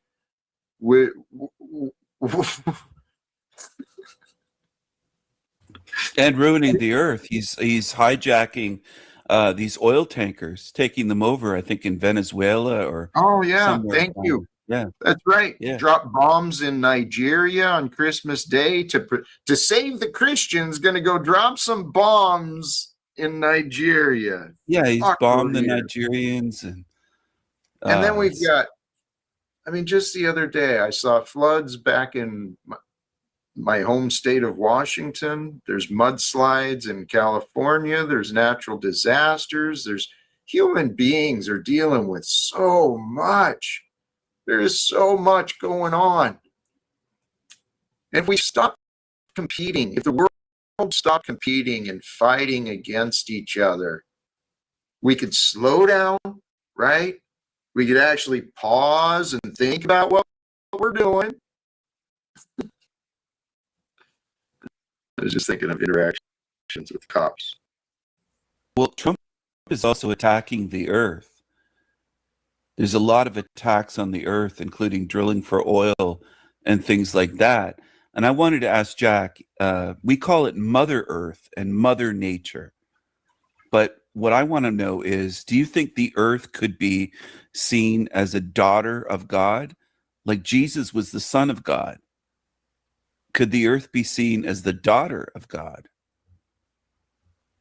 Our mother could be God's, if it's our mother, that could be God's daughter. All comes from the one. And all is with the one. And we are with the one. And it turns out you are the one. You are the one who God has sent into the darkness to be the light, to lead others to the light.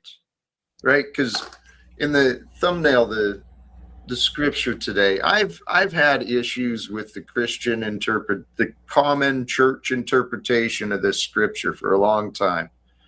For God so loved the world, he gave his only begotten son, that whoever believes in him shall not perish, but have eternal life. To me, it's more than just a belief. Because what's the point of believing? John 3:16.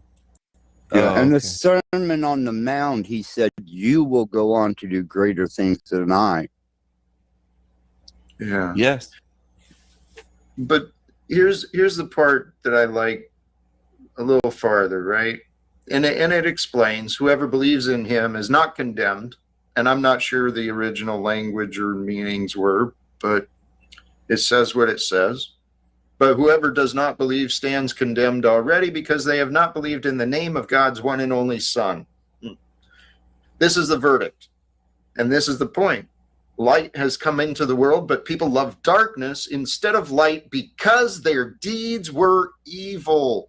They were selfish and corrupted, right? Everyone who does evil hates the light. They will not come into the light for fear that their deeds will be exposed. But whoever lives by the truth, they'll come into the light, so that it may be seen plainly that what they have done has been done in the sight of God. So the light has nothing to hide. The light reveals it all, as does love, right? Well, love and Jesus light was are called the the same. light. Remember, Jesus was called the light, and the light reveals. As does love, and that's what our God is.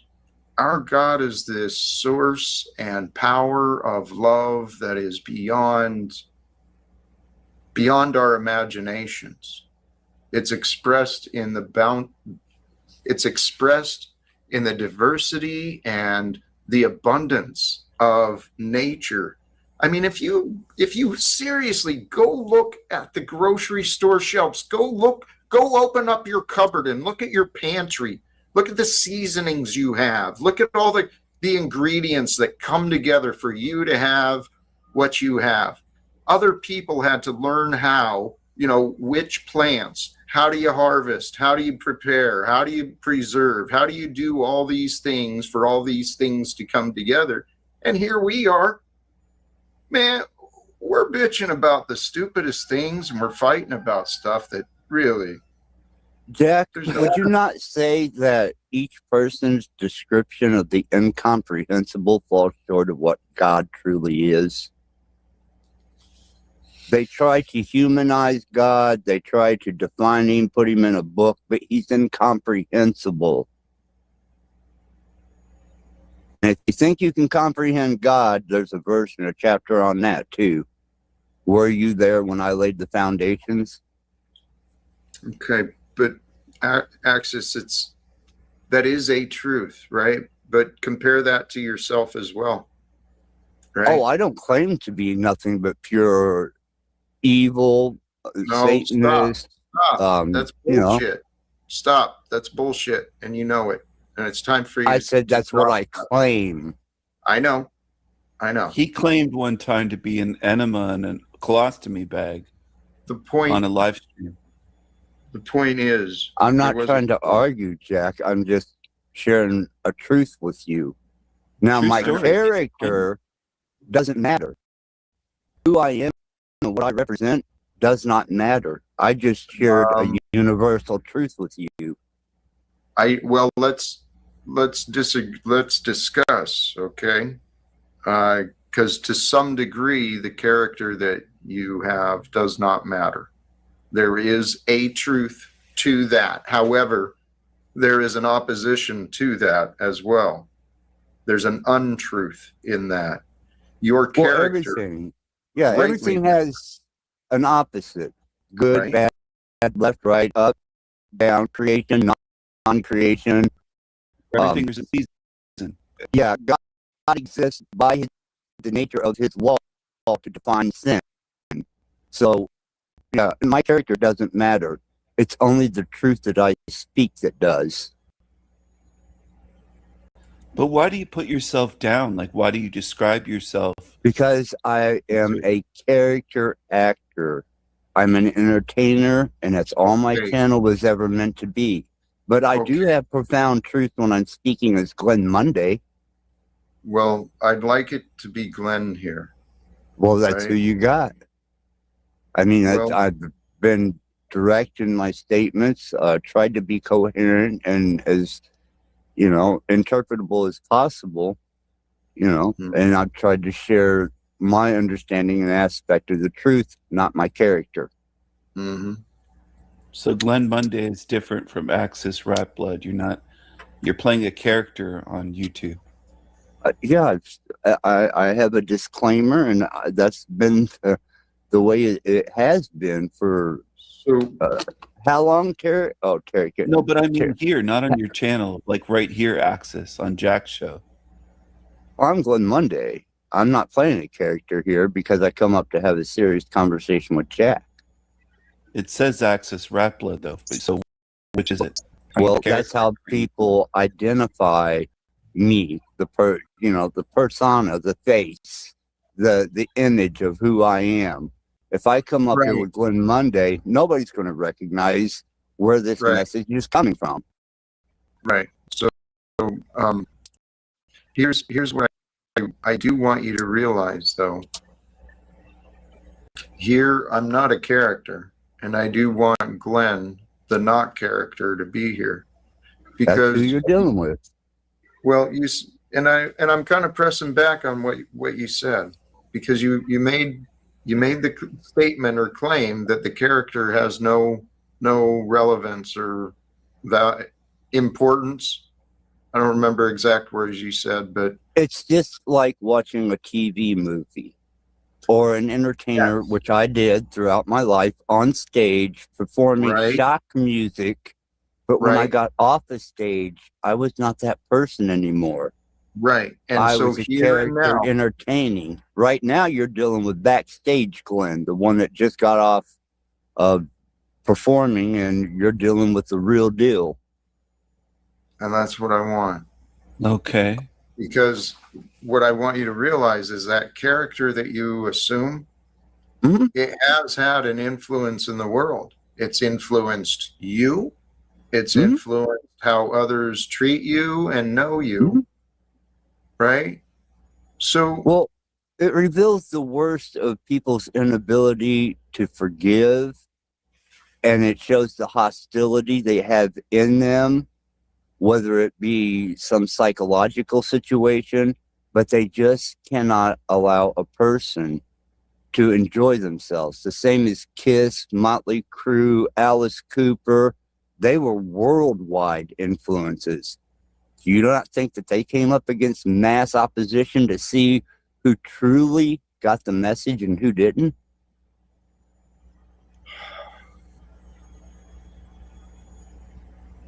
Glenn, I'm sorry, Jack. I'm just trying to lay it out as straight as I can. If it's a problem, I'll go. No. It shouldn't be a problem, Jack. What are you having a problem with understanding that when Axis is on his own channel, he's a character. When he's not, he's Glenn Monday, and he is Glenn Monday right now. Now, I do understand you said that, okay, his, character could have, whatever on other people. Yeah, but it's supposed to be entertainment.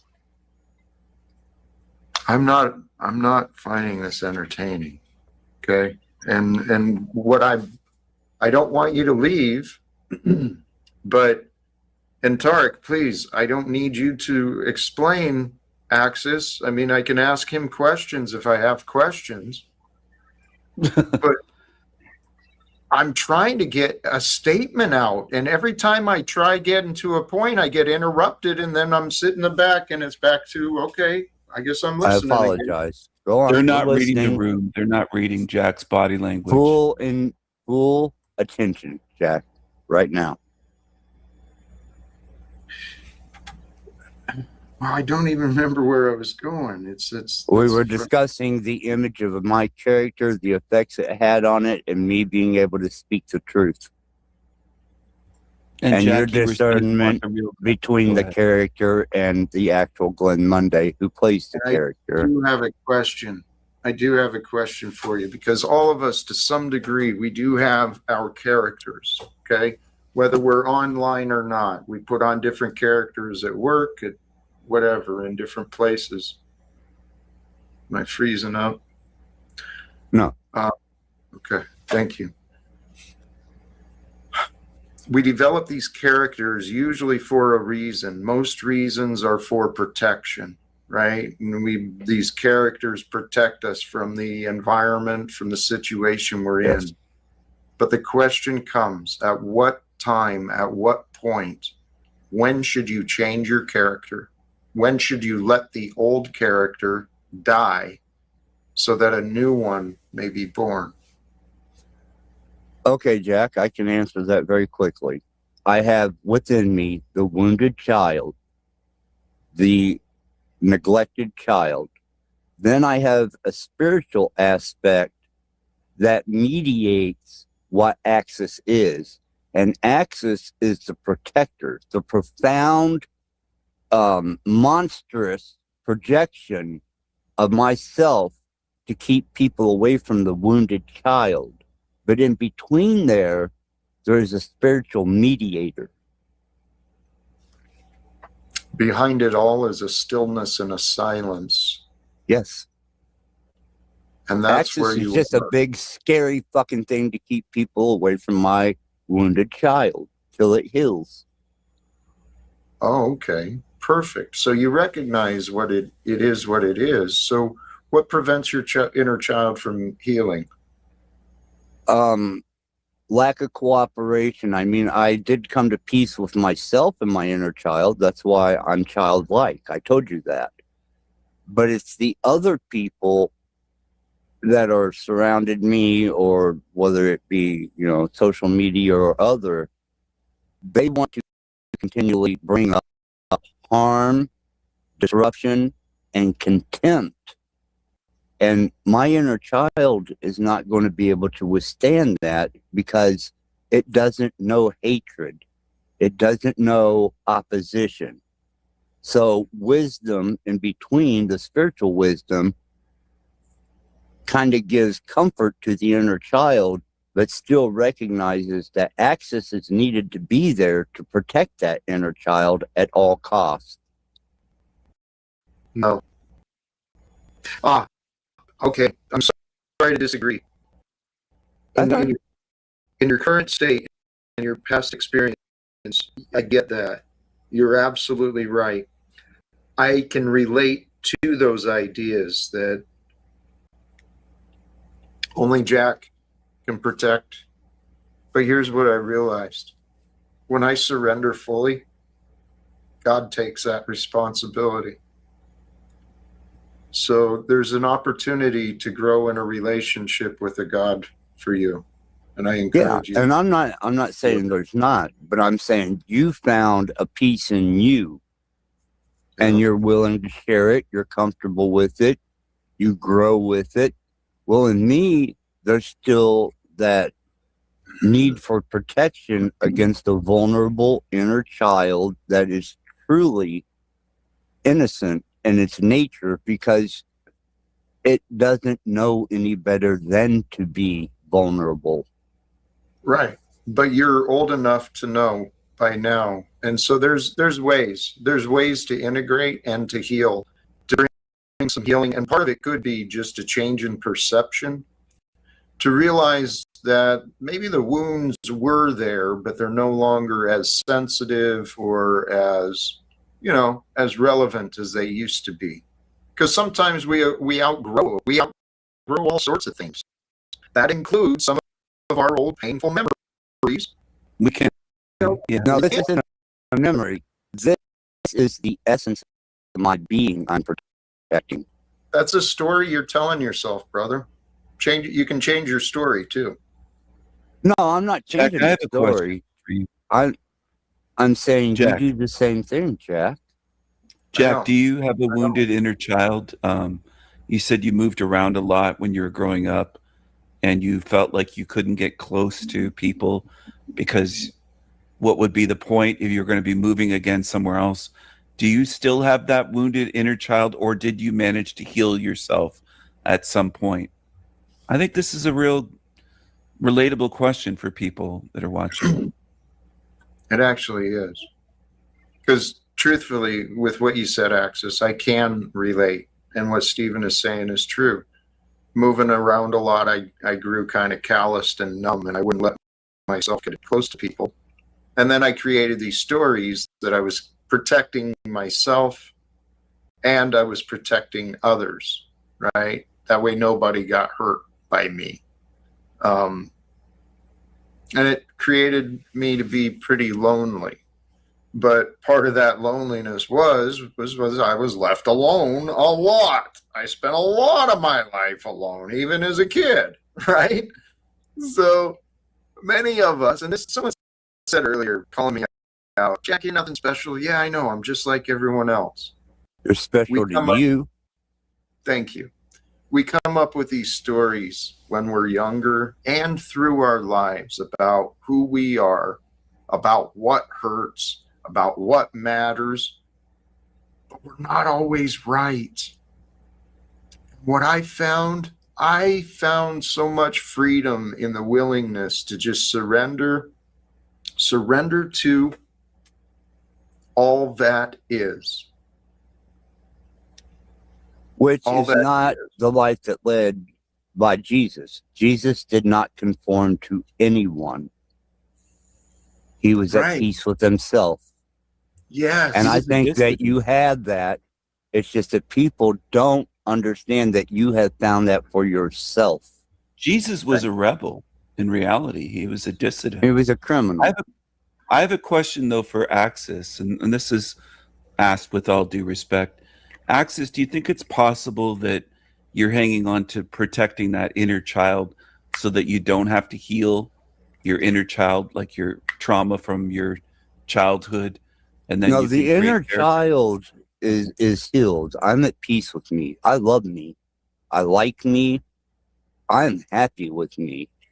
But if I expose that inner child to the world, what do you think they're going to do to it? When I expose that much vulnerability, who's to say they aren't going to scar it, beat it, abuse it, and then create more trauma for something that I found pure innocence in? So is that a concern or worry of yours that yes, absolutely. If I was to expose the nature of the innocence that I protect inside of me as the inner child, people will devour it.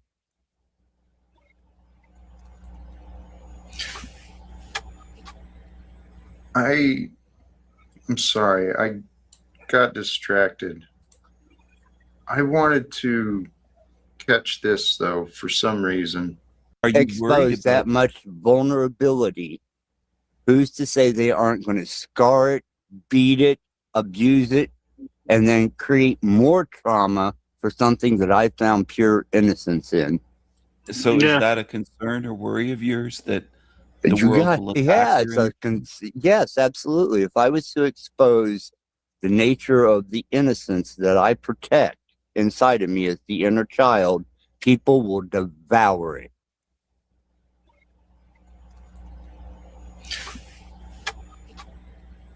I'm sorry, I got distracted. I wanted to catch this, though, for some reason. Andy, you and I, we've had our disagreements, but I know that you're a man who is seeking. And I'd love to discuss this comment with you specifically, but Jesus did command conforming to authority. Was that from Jesus or was that from Paul? Okay. Exactly. I agree with you, Jack. I don't think it was Jesus. What are you eating, Eric? No, Jesus was absolutely contemptuous against what they had done to his father's temple. He always gave the message that peace was within, the kingdom of God was within. And when he went to the temple and seen it profaned, he never entered the temple, but he fucked them up on the front porch. Yeah. And it also says, greetings, everybody. And it also says in Romans 3:13, verse 1, that let every soul be subject unto the higher powers, for there is no power but that which is granted or ordained by God. So when we talk about taking up that authority, it must first come from God for every living soul. Excellent. Excellent. Good way to explain it. Sorry. They warp Jesus' message because the Gospel of Thomas says the kingdom is within. You shouldn't be looking everywhere. Here's one that is very profound that people need to understand. Satan is the god of this earth. And if you're the god of this earth, what's the first thing you're going to attack? the word of God, the scripture. And you're not going to do it by changing the scripture or altering it or this, that, or another. You're going to do it for man, because man cannot interpret that type of information and naturally take it in because of the fall. So therefore, can we... You want to move on, Jack, from that topic? No, I don't, and I'm sorry for my participation. No, I think Jack disagrees when Exodus said that Satan is the god of this world.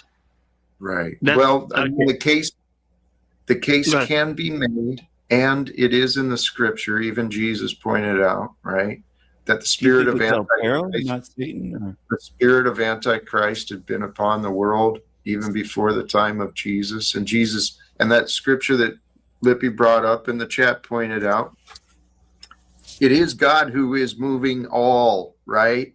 But the reality is if there is a ruler who is corrupted, it's up to the people, to have faith that God wants them to address it. Just like if the people are corrupted, the ruler would want God's help to address it. It goes together. Andy just said Satan literally is the god of this world. Axis is 100% accurate, he said. Wow. That's why I agree with Exodus and Stephen on this. Okay, well, tell you what. That's fine. Let's play that out. Satan is literally the god of this world, right? Here on December 28th, 2025. And if we go to the news, yep, look at the news. You betcha. Satan is the god of this world. We've got starving children, men and women without shelters, separated from their children, put into cages. Where's your papers? Get out of here, right? Masked fucking people kidnapping people off the streets here in America. We've gone to hell. Yes, Satan is the god of this world until... But, Jack, that doesn't mean that we want it to be. I don't want that to be. I don't support evil. I stand against it. So let's have faith God is with us. Let's have faith that God has prepared us. Let's have faith that it's time for each of us to reclaim this world in the name and ways of Jesus. That's what I'm trying to do, and I'm inviting anyone and everyone to join me. Believe in Jesus, though. Tarek is Doesn't Muslim. matter. Okay. Doesn't matter. All right. I was talking about me. Okay.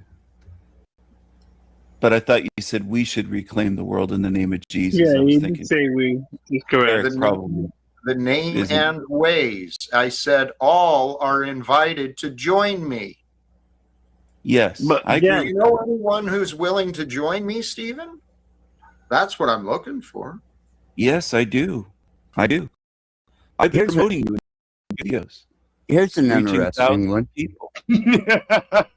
In the United States, the biggest army God has is the downtrodden and the homeless. And when Trump made homeless illegal, that was a call to God's people. What, Those is it who- illegal now? I didn't know that. Yes. And Trump the made biggest it illegal. army in the United States is the homeless. Shit. So every homeless person is illegal now in America, according to... Yep. Holy shit. And Jesus was homeless. So you can't follow Jesus anymore because of governmental law. And the biggest fucking army he has is in the streets, just like he was. Here. We got our... Shut the fuck up, Jack, you godless faggot. Let me do my own fucking show. Tom Morello says arm the homeless, but I say I'm homeless and I'm armed. And Jack suppresses the voice of the homeless because he's a 5-bedroom house losing, sitting on that 70,000 and keeping it a secret so people think he's broke, lying fucking piece of shit. Well, I will agree, Tommy. God's people are in the street. The same as he was. There's some fucking pieces of shit out here, but yes, some of them are God's people. Like I me. could help you double that money if you have 70 grand. He's wrong. Are you homeless, Tommy? Only because you guys use that term and you won't let me have my own YouTube stuff. See, that's The how you're all world bastard. is Like, his I home. don't know. So you use that. So you use your victimization to try to get on panel. Is that what I'm He's getting? ruthless, not homeless. You'll let some dipshit have his terms like unslaved and all kinds of fucking small bus stuff and make that your daddy. I go and mind my own business on my channel and make my thing, and everybody denies it on purpose, including Jack, including your daddy, including Flow State. You're all punks. Well, Maybe the not. fact is, Tommy, if you look at it, the whole world is your home. That's what I say. I said a thing where once I rejected my roof, anywhere I want is my roof. And Axis, I forgot to tell you the other night, if you are correct that Snafu is doing those things, whatever you were talking about with Tarek, if you guys have proof of that, I encourage you to out it. I encourage you to out it. I'm just not aware of the stuff. We have. We posted Yes, it we have. many times. And we've when exposed him many times. Right, and he's kind of exposed himself like Jack in a male strip club. But whenever I have to deal with people that I don't like, these people will judge me as a Christian if I don't hear Snafu out. So Hold don't on a take it as second, Jack. support. Have you been in a male strip club? Is that true? Or is that Only just on the audience side, but always up at the stage. Were you there with Mr. Pie? Mr. Pie was a male stripper. He was. I picture that was the good old days. at the beginning of the law one. Whenever he's in the court Did you case. see Mr. Pie in a G-string? You met him, Jack. Did he dance The for you in that milkman. hotel room? Jack, why are you shaking your head? Tommy has some good points, even though sometimes I disagree with him. You. I know. Throw him some more money for it, Tarek. Fucking cock Muslim. Oh my God, we're gonna keep going crazy about $40 or $50. Come on, Tommy. That's how you're slow. You say you're not slow and stupid. It has no bearing on the amount of money. It's the principle of the thing, you fucking moron. Okay, if it's the principle, hold on, Tommy. Did you hear me say that when I contributed those things, I was trying to make points? It had nothing to do with Jack. Like, for example, when Snafu was on Jack's panel, I did a super chat to let everybody know who he was. So if that's the case, it is about principle. No, you're full of shit and you're stupid.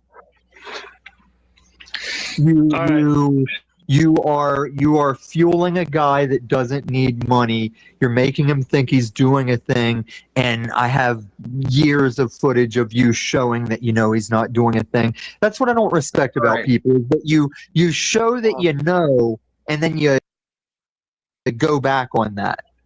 No, I don't. Go ahead, Jack. I don't. Thank you. Are you done? Are you done? Well, you've never started. Tom, you just a never-ending pit of complaints. That's you. How do we find resolve or reconciliation? I came up to see what kind of biblical heresy you were speaking, probably the looping kind. Are you claiming me, Tommy? Because I will. Go ahead. I will go head to head with anyone biblically. He didn't say you though. Yeah, we've had good conversations on that stuff. Jack, I don't care what your chat says. You got to check. Jack, did you hear what I said the other night about how we're in an age where we all agree that there's AI videos that are tricking? Like, oh, I thought that was a real person. And you're just sharing it on chats like they're validated. I saw one of Jack. I thought it was real. You guys are really not supporting me at all. No, I don't, because you just sat up here and said we have to support you. Like, it's not about you. You're not a thing to support. I support. I made a video The of Jack, an AI cause video. I don't know is if the you saw thing to that. support. The cause, not the person. Like I said, my character is irrelevant. Jack should be irrelevant. It's the cause. It's the principle of reaching that unarguable truth. Fuck the personality. let's get That's back all to a Jack. facade. I do have a question for Jack. Let's get back to Jack. I have a question for Jack. Jack, is the Jack Talcott that we see here every day or almost every day on this show, is that the real Jack Talcott, or is there a different Jack Talcott in person? Is this a character, or is it 100% Jack being Jack? If you get what I mean. Well, this is Jack doing the best he can with some people that don't actually want to be authentic or honest. I'm sorry, Jack, but if you're I beg to differ with that, and that is an offensive statement because I've revealed more, been more honest, exposed, and open than anyone on these I know. platforms. Can I please say something? Sure. God, I'm sorry. geez. Right. It's my show. And the characters who join don't seem to care as much about Jack as they do their characters and the characters of the others who join. I did say let's get back to Jack, to be fair. And if I'm here, it's because I care, Jack. Believe me, I don't go to channels that I don't care about. I believe that, and I do appreciate that. I really do.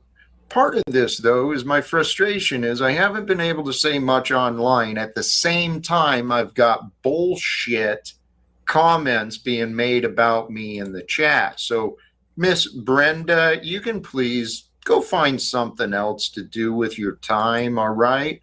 Well, I won't say anything else through the rest of this show. But Well, there's my proof, Jack. Well, I was just explaining. Opposition in the chat. I was Okay, just- they I fall far from your truth. I'm sorry, Holy Wizard. shit. I'll shut up and I won't say another word after this. But God. that's what I was trying to prove. The opposition You in the proved it. chat. Great. Okay, there we You go. proved it. Great. What were you trying to say, El Perro? Well, I was just trying to point out that that's kind of ironic coming from somebody that claims he is a woman and refuses to explain to us what a woman is. Stop, please. Back to this identity bashing. Who gives a shit about that? I mean, people, let's start caring about what is true. Seriously. Who cares I if mean- Brenda has a penis? It doesn't matter. Right.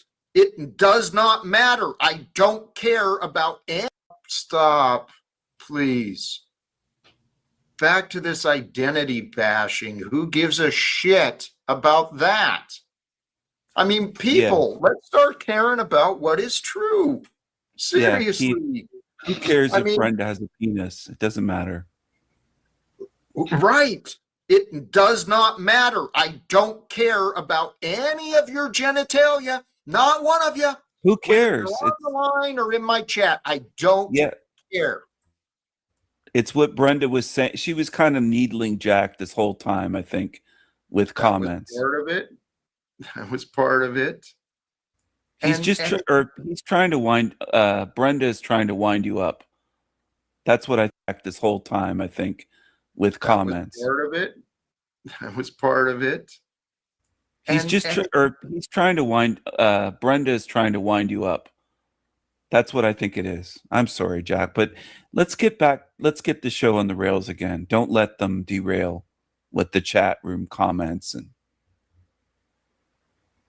It's not just the chat, Stephen. It's you guys too. I'm It's sorry. I'm like- trying my best. I didn't mean to. I was just trying to defend you against Brenda, whoever he is. I don't know.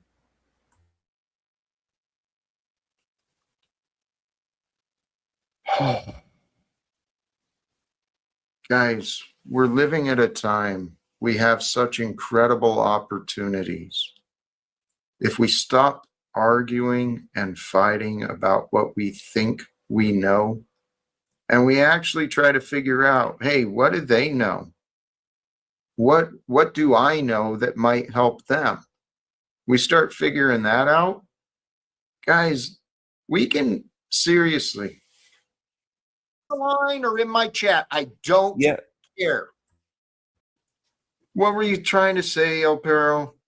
Well, I was just trying to point out that that's kind of ironic coming from somebody that claims he is a woman and refuses to explain to us what a woman is. Stop, please. Back to this identity bashing. Who gives a shit about that? I mean, people, let's start caring about what is true. Seriously. Who cares if Brenda has a penis? It doesn't matter. Right. It does not matter. I don't care about any of your genitalia. Not one of you. Who cares? On the line or in my chat, I get about that. I mean, people, let's start caring about what is true. Seriously. Who cares if Brenda has a penis? It doesn't matter. Right. It does not matter. I don't care about any of your genitalia. Not one of you. Who cares? On the line or in my chat, I don't care. It's what Brenda was saying. She was kind of needling Jack this whole time, I think, with comments. Part of it. That was part of it. He's he's trying to wind. Brenda is trying to wind you up.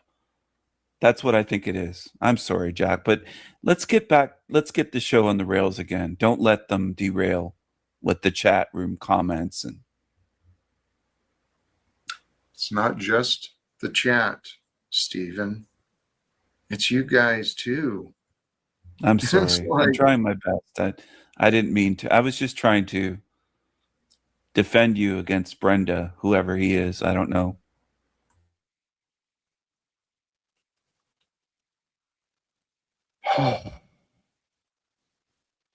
Guys, we're living at a time we have such incredible opportunities. If we stop arguing and fighting about what we think we know, and we actually try to figure out, hey, what do they know? What do I know that might help them? We start figuring that out. Guys, we can seriously. Yeah. In the bigger picture, what I'm legitimately trying to do here and now, okay, for anyone who is willing in the here and now, who cares about trying to end wars, right? If you're willing to spend some time with me, we can brainstorm ideas and figure out what actions are available for you to take. I mean, I'm actually just hopeful to find people willing to follow up on my own actions, you know, so it doesn't look like I'm just some idiot out here alone. But the reality is, guys, peace is available. Donald Trump actually holds the position. He has connections that you and I don't. And maybe you have connections that I don't. I've kind of exhausted my connections, but if you can think of anyone who wants to try, who might want to try and help, share my number, share my purpose, my mission. As the last statement before I actually leave, Jack, I was a councilman at large in Washington County. I was in Indianapolis. I still have connections to Beckus and various others. You know, maybe sometime whenever we have a calmer environment, we can talk about that. But thank you for having me. I'm out. Axis, bless you, brother. Sincere. Axis Glenn. did very well today. He did, well, like compared to usual, I would say. He was honest and authentic, and I believe he said Glenn showed up today. The real man was here with us. Yeah, Glenn did. That's true. But Jack, may I say something real quick? I agree with you. We've been on a mission to try to change things, whether it's war, peace, and all that. And I agree with you. Whether people believe it or not, it's not. You know, it's you. That's your mission, right? But don't you believe that when you say, like, for example, like people come and agree with me or like help me out or whatever, don't you think if people believe in the message, they eventually will do it when they 100% believe in your mission? It can't be forced. That's what I'm saying. Like, I truly believe you have a lot of qualities that I agree with. Some I don't. So it can't be maybe fully yet, but in some ways we're all here talking, and we're trying our best to see what we can do together to help. But if we're not agreeing with you, it's not about we don't want to help you. It's just we all have subjective truths that are different from each other, and also religious beliefs, and that's why. Can you bring Tommy up again? He's in the back saying hello, and I'm just seeing the back chat where he's still here, I guess, wanting to come on. He is. That's my New Year's wish, to bring Tommy back. And I will. There's something though that was said earlier, and I think Axis, someone pointed it out, about kind of missing the message because of the messenger. And that's exactly what's been happening with me, is the messages I've been sharing have been rejected because of the way I say it or the way I move. But the topic about ending wars, reclaiming the world in the name of Jesus. Right. There's no right way to say that the way you say it. And that's what I wanted to call Tarek out on. Didn't you see Tommy whenever he was throwing down on that Cinnamon Grimes chick on London Man? The thing about the Christians and the Muslims, they both believe that war ends between each other and Israel, and they both believe that Muslims lose, and the only time it gets sketchy is who's coming back for who from those heavenly bodies. So if you believe that as a Muslim, Trek, why would you support a guy that thinks he's going to end all wars? I didn't say I support a guy that wants to end all wars. I never said that. I said I agree with him. That's his mission. Yeah, I didn't say that's my belief. That's his path, his mission. Whether he accomplishes it or not, it's still a good thing if you can do. Whether the Bible, the Quran, or any other book says it's not going to happen, that's also based on interpretation and people what they believe in terms of what they've been brought up in the environment they're in. Well, this is in line with our topic today. People find these beliefs, religion, identities, meanings of the greater world. People find beliefs and then they don't look for any more answers. They think they know. Does the Quran say something about ending all wars, Tarek? No, actually, it doesn't. What Tommy was relating to is Muslims and Christians believe like the Antichrist will come and you can't end wars because it's going to be like a certain way in the prophecies. But I do agree with Jack. If you truly just believe, all your beliefs are based just on the book, that means you're indoctrinated and you're not thinking outside the box. Because just like I said earlier, this has been a social construct from a long time ago. All the information we given through these religious practices or entities, they're there to brainwash you through that in politics. So if you believe them, Tommy, 100%, you're wrong right there. And I think Jack is actually more right on his biblical knowledge. Well, many traditions from the past have foretold of returning prophets, right? People returning to God, sending leaders to the earth to lead mankind into reform and justice, right? But from the Abrahamic traditions, from the Jews to the Christians to the Muslims, they've each kind of placed this supremacy idea upon themselves, but that's not what the Christ was showing.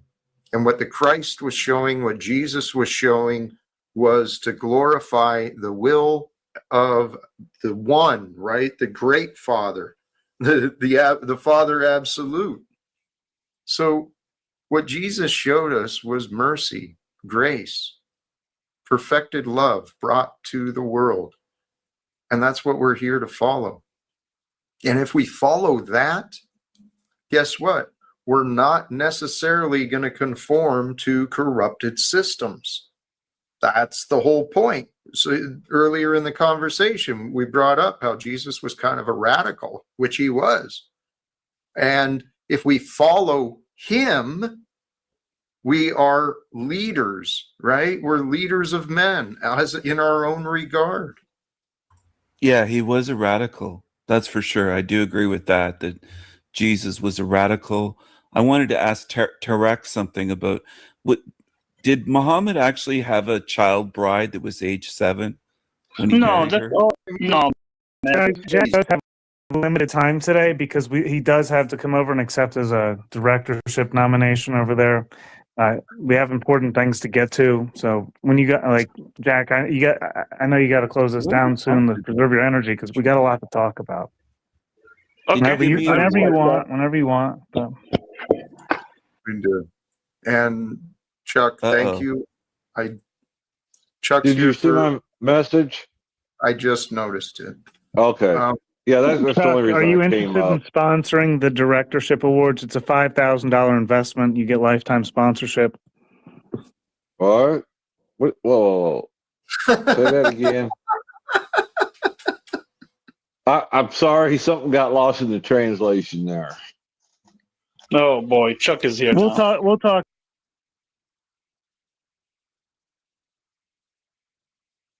No, man. Jack does have limited time. Radical, which he was. And if we follow him, we are leaders, right? We're leaders of men as in our own regard. Yeah, he was a radical. That's for sure. I do agree with that, that Jesus was a radical. I wanted to ask Tarek something about what did Muhammad actually have a child bride that was age 7 when he No, married that's her? all. No, man. Jack does have limited time today because he does have to come over and accept his directorship nomination over there. We have important things to get to, so when you got like Jack, I know you got to close this down soon to preserve your energy because we got a lot to talk about. Whenever you want. But. We do. And Chuck, thank you. Chuck's Did you here see for- my message? I just noticed it. Okay. Yeah, that's the Chuck, only reason are you I came interested up. in sponsoring the directorship awards? It's a $5,000 investment. You get lifetime sponsorship. What? Whoa. Say that again. I'm sorry, something got lost in the translation there. Oh boy, Chuck is here. We'll now. talk numbers later, Chuck. Come on over. Hey, What credit time? to starting in about 20 minutes, I think, or less. Over 3 Jack, o'clock? I'll leave because I think maybe you should get ready. And I don't want to intrude on that, but I'll answer King Stephen real quick and say no, that's false because that's just the Christians and the Muslims going at each other like they've always been. It's all like I just can't see it being moral from anyone to be involved with a woman that's not even up to puberty yet. So that's not true. Like in the Muslim religion, I'm a Shia, right? And you know what that is. The Sunnis believe 9, Shia believe 18 until you get married. So I think it's all politics, it's all religion, it's all indoctrination. That being said, Jack, thank you for letting me up.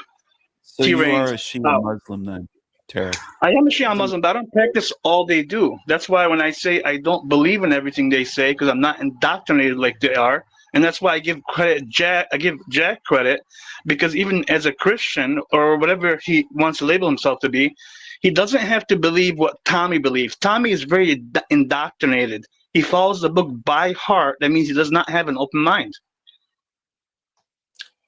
Thank you, Tarek. Appreciate you. Jack, I have a follow-up question to Jack. Jack, do you support Islam? Like, do you think it's a good religion of peace, or where do you stand on Islam? Oh boy, loaded question there. No, it isn't. It's a curious question. Every faith, the part I haven't spent as much time reading or looking into Islam and the Quran. What I did read of the Quran, it's some beautiful literature. I mean, it's some beautiful words in there, but I found inspirations in each religion, but in each religion, I also found many deceptions as well. what I consider to be false teaching. It appears that Illumitami feels left out of the awards. I did make it clear earlier. You are invited. You do have you have a nomination as well, Tommy. So like I see in the chat saying FTC. I don't know why you're so What aggressive. awards are you talking about, Truther Cop? Chuck, you'll want in on this, man. It's a $5,000 investment to sponsor. Don't worry about it. Whoa. It's coming up soon. The Panelverse Board of Directors meeting official announcements will be, looks like, less than 10 minutes away. I do have a setup to head over that way when I'm finished here. So, Jack, I was going to ask you, Tarek just said he's a Shia Muslim. Could you still view him as a brother, even though he's a Muslim? Like, that doesn't matter to you? Stephen, let me ask this. Do not all religions point to the same God? No, I would say no, they don't. No? I That would thought be they my did. view. I thought Well, they that's all your headed view. towards the same endpoint. That's your view, Chuck, but It's a way. I do have a setup to head over that way when I'm finished here. So, Jack, I was going to ask you, Tarek just said he's a Shia Muslim. Could you still view him as a brother, even though he's a Muslim? Like, that doesn't matter to you? Stephen, let me ask this. Do not all religions point to the same God? No, I would say no, they don't. No? I That would thought be they my did. view. I thought Well, they that's all your headed view. towards the same endpoint. That's your view, Chuck, but I view it differently, and I'm wondering what Jack's view is. Okay. Is everyone? Yeah, you're kind of interrupting, Chuck. Is everyone your brother, I'm Jack? sorry. Like, if they're a Buddhist, Hindu, Muslim, I'm just curious. Yes. Children of God is what I see. Actually, what I know is there is only God, God's plan for me. So whatever I experience is for me. It's with me. I'm not against me. I'm not against my experience. I'm not against God. I'm not against anybody. I am for God. I am for me. I am for the experience of life. I am for you. So, yeah, everyone's my brother, Stephen, or my sister. You're calling me a brother, then? To some degree. Interesting. Even Chuck, you would view Chuck with your long-standing battles for spanning years as a brother. Even Chuck. And in fairness, right, I reevaluated my reaction to you, I think it was yesterday, when you asked me something about a comparison between you or my son. And you pointed out, rightfully, you're here, he's not. That's in line with what Christ spoke, Jesus. You know, when he's told, hey, your mother and your sisters are out here, he's like, who's my mother? Who's my brother? Those who are with me. Those who are with me are my family. Those who are not with me are not with me. Exactly. So I'm family to you, Jack. Well, this I'm is here the every thing. day. I have not felt you with me or for me. I felt you with me for you. And it's not been pleasant for It's me. inaccurate, though. I'm here every day in support. Can I say something, Jack? Please.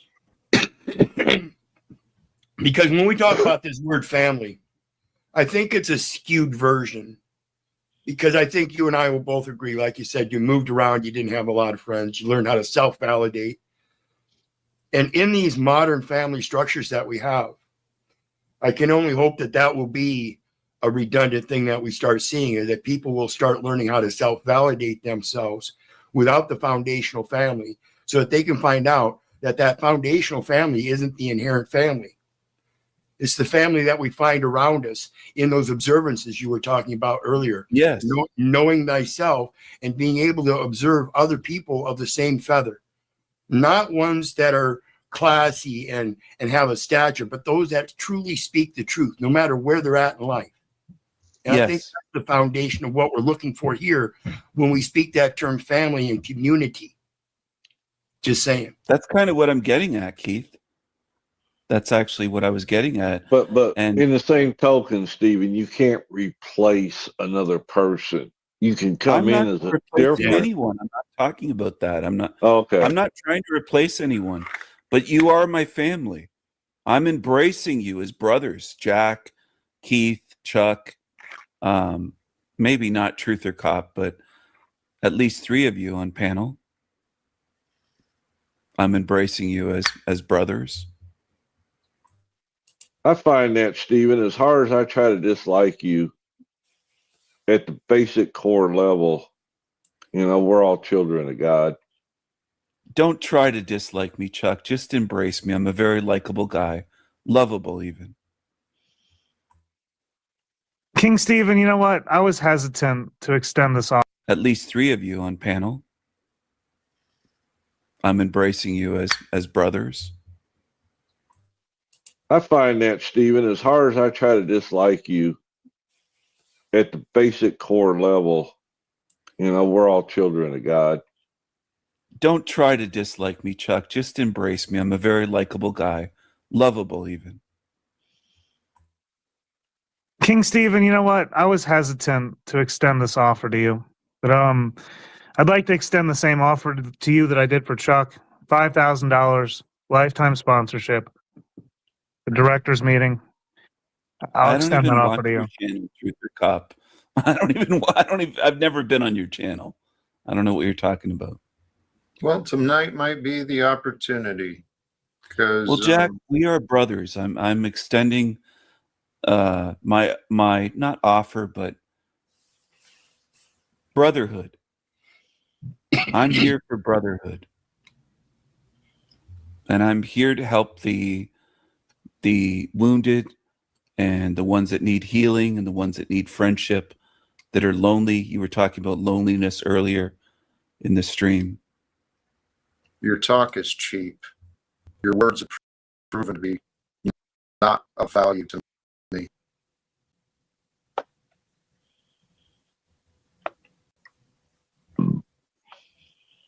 I know we can do better. And I don't mean to be rude, Stephen, but I'm sitting here again. As I tried to speak, he interrupted me again, taking us off on your purpose and your time again. Chuck, you joined with the question, how do we arrange? I'm grateful to have you. Yeah, how do I get contact with you? Yes. Any way you want. Well, where do I, is it, okay, I can get that after the show. It'll be, okay. Apparently I got the wrong phone number, so my apologies. No worries. There's also in every description is my Linktree link. You can leave comments. We can, any social medias, messages, whatever. There's tons of ways we can connect. My email is there.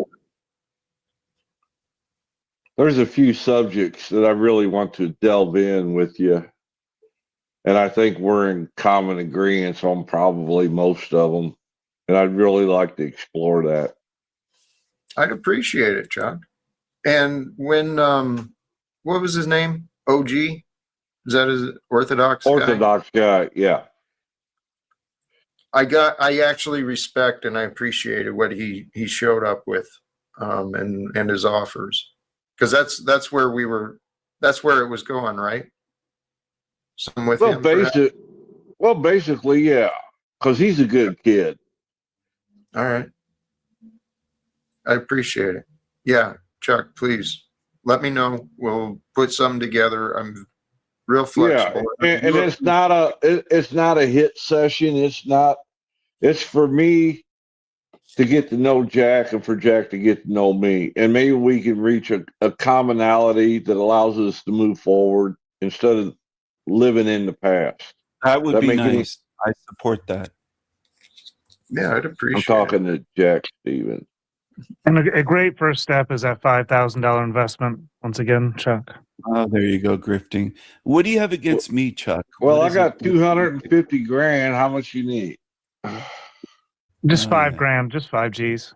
Just 5 G's? Yeah, lifetime sponsorship, dude. a lifetime sponsorship for the directors of the Panelverse, dude. It's an Who are the exclusive directors? opportunity. You'll see. You'll see. Tune in. Jack Talcott's okay. definitely one. Did he pay $5,000? No, he didn't. No. You're not going to be a director. Oh, well, Chuck. You then can why be a do I sponsor. got to pay $5,000? To sponsor it? Okay, I'll have to watch because I'm confused. What else? Doggone it. I'm not finding it. Hey, along those lines, let's see if we can do it soon, Chuck. I'd love Yes. to do it before the new year and on Wednesday. Me too. Beautiful. I'm I've going to got- try to phone you as well, Jack. Wednesday, I'll be traveling most of the day. Perfect. I'm not available Wednesday either, so that gives Oh, us okay. like Tuesday. Let's do it soon. We will. I appreciate it. Thank Because you. I'd like to see if we could not achieve some sort of truce in the march forward. You know what? I'm confident we can. I'm in a different place than I used to be. Your willingness, this is a different time. And like you mentioned, you started out with, I actually think you and I probably agree on much. We just had some misunderstandings, perhaps. I would agree. And I'm not Andy- here to say who's right and who's wrong. That's not what this is about. I appreciate it. Andy, thank you for the contributions, delivery of support. 666. Appreciate you. Oh, Lord. Chuck, you got to follow that up with like $9.99 to correct the problem there. Why don't you? Yeah, it's all perspective, right? I've never seen you, Truth or Cop, put your money where your mouth is. I put my money where I just put $10 in on Jim Bob's yesterday to read a comment about Talcott. What'd you do? I've done lots, but Yeah. I'm not here to brag Yeah. about what I've done. Neither am I, but you asked me to explain, didn't you? Yes, I did. But yet you were begging Put me to $9.99 give in the Talcotts now, or like, I well, mean, I don't want to destroy the peace here, guys. Let's not make it about Okay, money. Kramer. Yeah, Thank you, that's what it sounds Steven. like. Thank you, Chuck, for being I'm here and ready. present. I'm ready to start wrapping up. Are you ready to get started, Truther? Oh yeah, I'm ready. Okay. Thank you, Jack, and I'll be in touch with thank you you. shortly. Thank Bye, you, Chuck. Chuck. Appreciate that. No problem. And may you have a blessed day, then that's for everybody. And if nobody's told anybody today that they love you, I love you. Love you too, Chuck. Hey, blessings. Thank you to Chuck and El Perro. Oh, there you go. Reversing it. There we go. Fuck the shaitan. $9.99. Blessings to you. Shaitan thinks he's a badass motherfucker. Shit, I got the same power as he does. It all comes from God. I'm merely a pass-through. Have a blessed day, folks. Much love, brother. Appreciate you. Good to see you. I'll see you over there, Jack. I won't see you, at least for a moment. All right. We'll be there very soon. Appreciate Okay. you, brother. Thank- Thank you. Stephen, last words are yours, I guess. I'd love to wish everybody blessings today. I mean that sincerely. I came on today using my real name and my face, and I've tried to be as authentic and as honest as I can be on here. It feels wonderful to be here in the co-host chair in this spot again, and I think it was a great show. And I wish everybody blessings. I hope you have a wonderful evening tonight, and I will see you again soon. Appreciate that. Thank you, Stephen. Brothers and sisters, all who are still here, you stuck around. I appreciate that. Please do talk about Jack Talcott with a friend or loved one. Get them to tune in, share the love, growth, fun times, do a subscribe. And if you would, share a like. It's not that hard to do. And I promise nobody's going to come and beat you up saying, oh, you showed approval to Jack. We're going to take you away.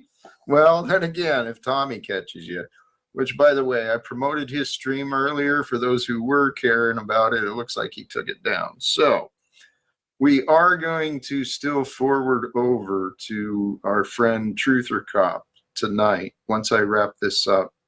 I did also mention on Wednesday, New Year's Eve, it looks like I will be collaborating something in real life with another creator. I tried pulling him up. I'll get the details. More is coming together, but there's great things happening. And brothers and sisters, the idea today was we jumped all around the topics today. But hey, started out with a post-Christmas reference to Christ, and Jack's a little preachy on this Sunday afternoon. But those who believe in God's only begotten Son and the love of God, those who believe can follow. Those who can follow can walk in the light with truth. And if you're going to follow in the way, you're going to lead. And sometimes when you lead, it can be frightening, right? Because there's no one else around. You know, you're the one who's got to make the decisions for you. You got to deal with what the world shows you. But within you is the power. If you can give yourself permission to be at peace with all that is, because all that is all that was, all that is, and all that might be. And if you can be at peace with that, then guess what? You win, brothers and sisters.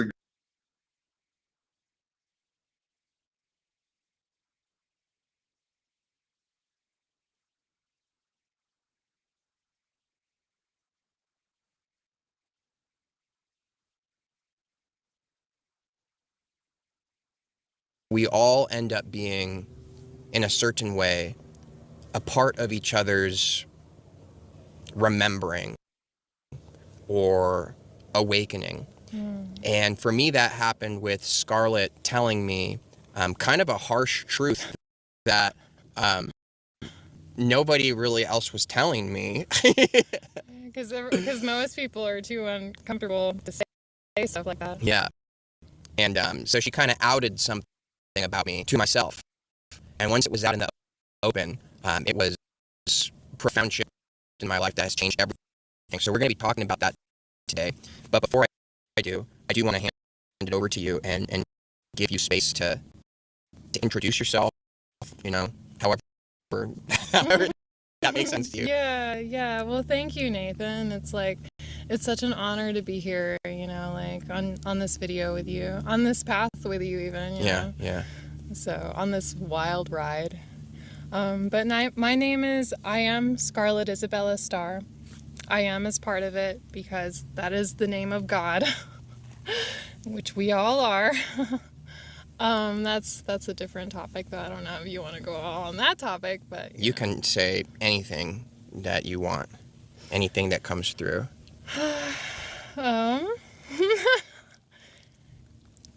I'm also going outside of my comfort zone here, being on a video, which I've been doing that a lot lately, apparently, like telling people, you know, that they've got stuff to work on, but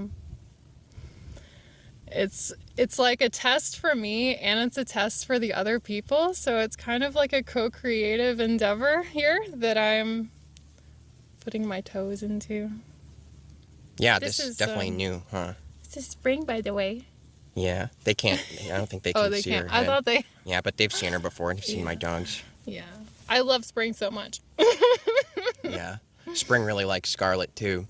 So the movement of this conversation, guys, is obviously going to be different and probably I'd say more like podcast conversationally than, you know, the normal. This is a young Jack Talcott before his beard got gray. This new age guy is a young Talcott. I'm going to take a musical break here, play something for you. And this was suggested by Wendy. She made a suggestion. So this was inspired by Wendy and some of the things that we were talking about earlier today during this stream. I think a couple hours ago or so, maybe 2 hours ago. 2 hours ago, 3 hours ago, somewhere around there. This one is called My People.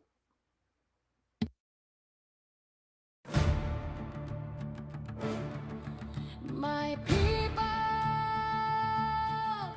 my people,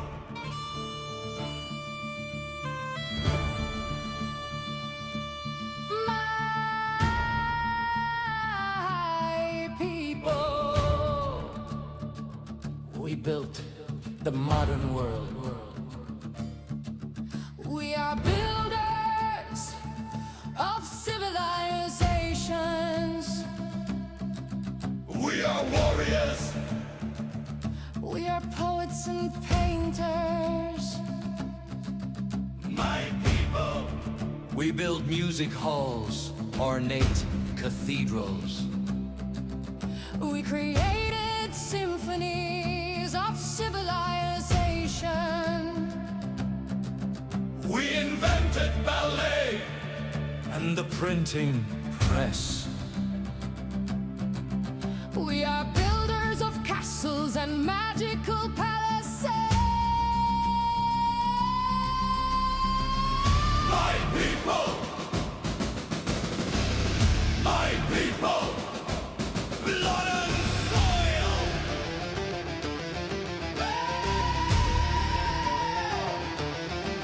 We are heroic Vikings, Vikings strong, Vikings strong. We chant and pound the drums beyond the setting sun. We are generous and kind, warm-hearted spirits with brilliant minds. Creative spirits, great architects, lest we forget, never forget who we are, what we have made. I love my people. I love my people.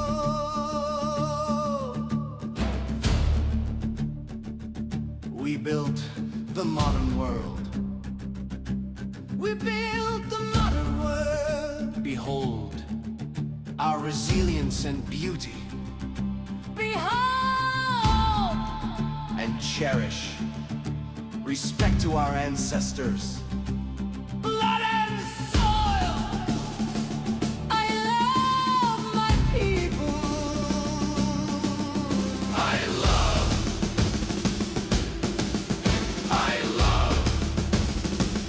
my people.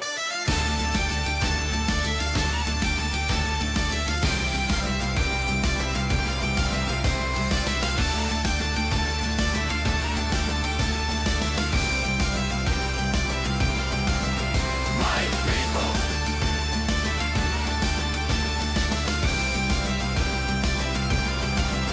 My people.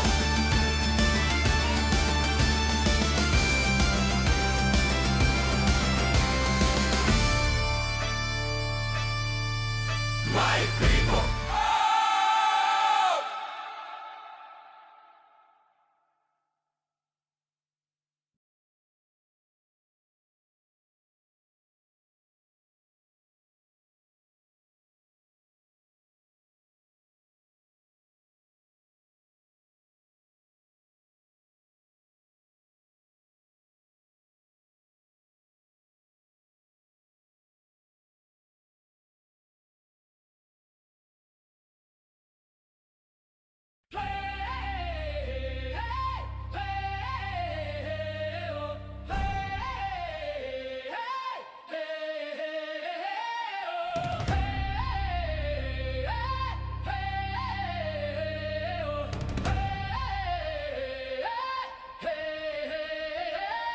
My people, my people.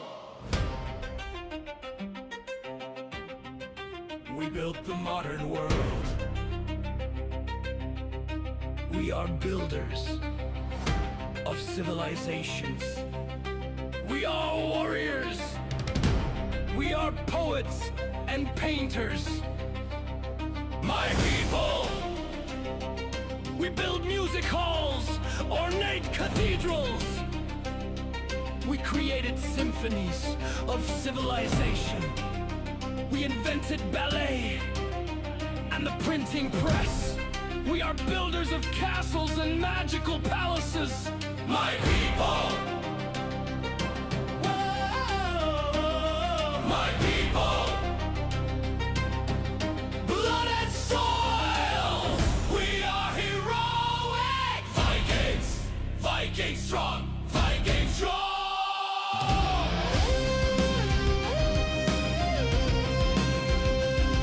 We chant and pound the drums beyond the setting sun. We are generous and kind, warm-hearted spirits with brilliant minds, creative spirits, great architects, lest we forget, never forget who we are, what we have made.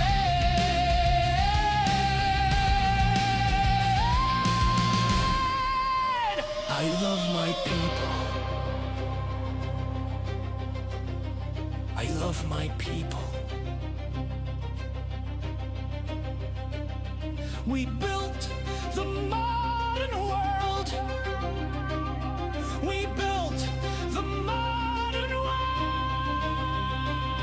Behold our resilience and beauty. Behold and cherish respect to our ancestors. Blood and soul. I love my people. I love my people. I love my people. I love my people. My people. My people.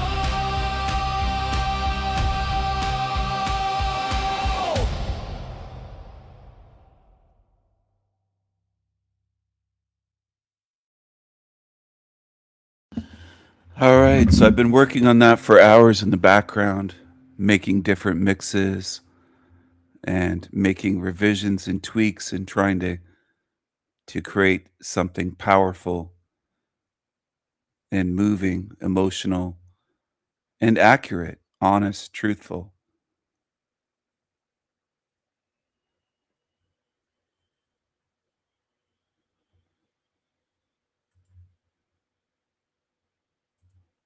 While I was working on that, African tribes were trying to create their own music as well. Right here. I'm not joking. They were working on this.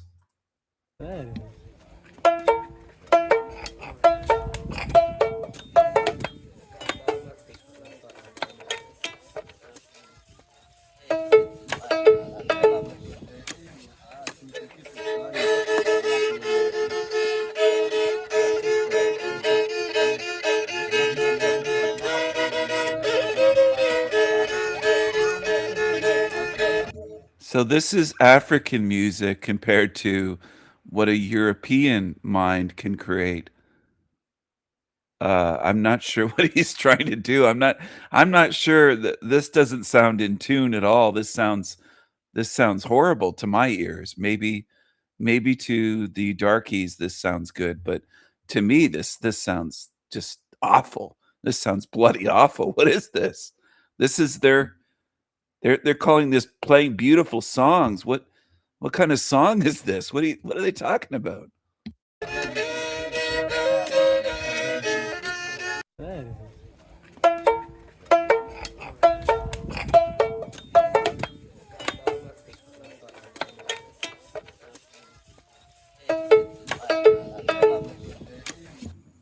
Now, I spoke about European people, my people, having brilliant minds. I'm not sure what I'm looking at here. I'm sorry. What is this? This is happening today? This isn't thousands or millions of years ago? What is going on here?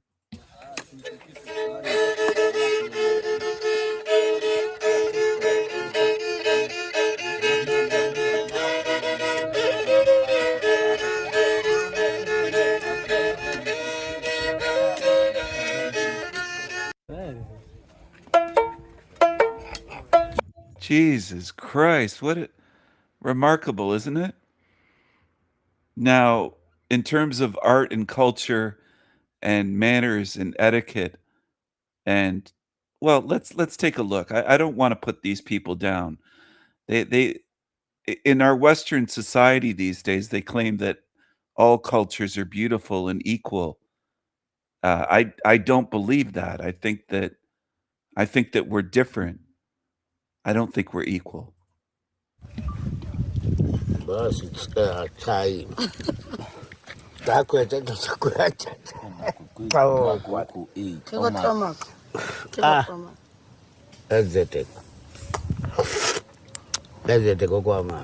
I think Tarek would fit in with this tribe. He could eat with them and go make all those lip smacking noises and talk with his mouth full like he does on live streams. Tarek, you should join this tribe and eat. Look what they're eating. Look what they're eating.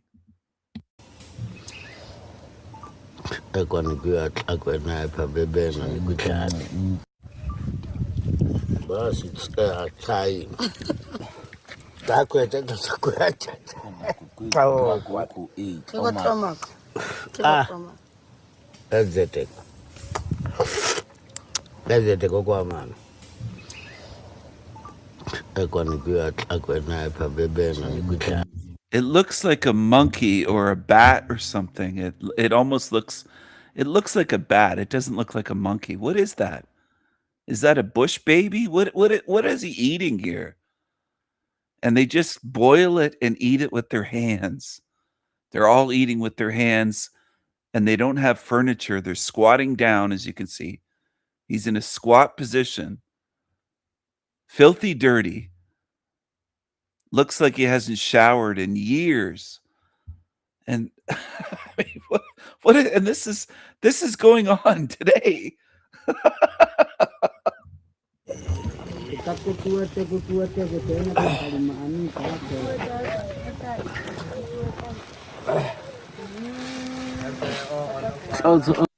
Centuries ago, my people were writing symphonies.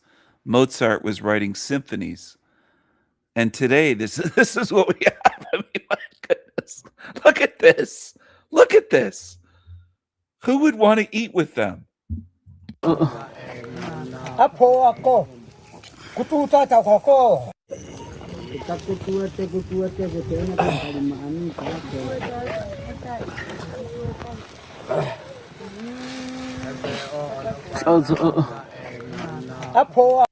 So when black people, when darkies in Canada and United States and in Great Britain and elsewhere, all over, say to white people, oh, you don't use spices, you don't spice your food, we have better food.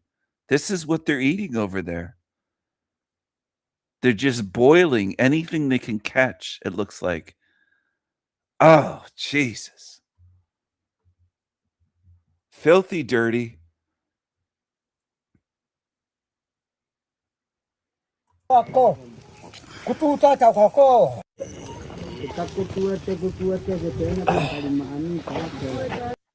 The heads are on them. It looks like, I can't say what it looks like on YouTube, but it's horrific. It's a nightmare. They call it cuisine. That's a nightmare. That's a goddamn nightmare. So they make fun of white people's food. Well, I don't see their restaurants getting 1, 2, or 3 Michelin stars. I don't see them having fine cuisine. I don't see them having fine art and culture and music and architecture and civilization. So there are very important differences. And we should be making these distinctions and not allowing the lying demons of this realm to program people to believe that we're guilty or that we're all equal or that we're less than them. It's incredible, the programming that's been going on in this realm. Look at this. My goodness. You'd have nightmares if you had to eat with them.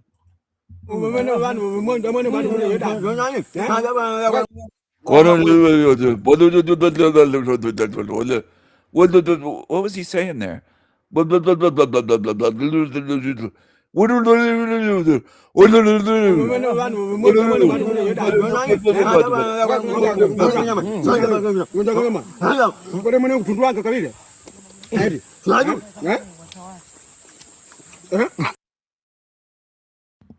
This just looks like possessed beings just devouring whatever they can get. I mean, fucking hell, man. Bushmen eating bushmeat. Look at this. This is traditional food in Africa. They put the hashtag. They put hashtag traditional food, hashtag Africa. I mean, my goodness. You want to live in a world? I don't want to live around this. I don't care how that makes me sound. I don't care if people say that I'm elitist or arrogant or whatever. I don't want to live like this.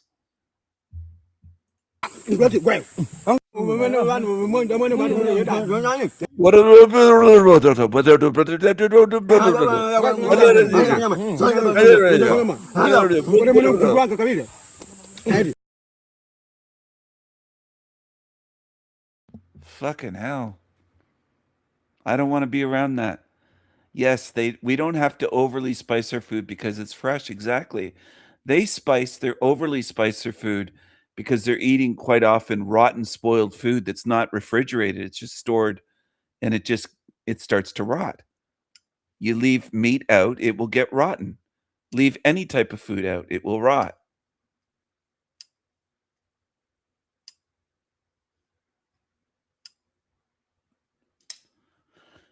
Yes, we did trade spices. They would trade human beings for spices. They would trade their children. I mean, we're dealing with very savage, primitive beings in this realm. All right, and they still are today. They were centuries ago, and there's no change. There's no change. 200 years go by, 300 years go by, 400 years go by, 500 years go by. And there's no change. There's just no fucking change. They'll trade a child for a shiny stone. I mean,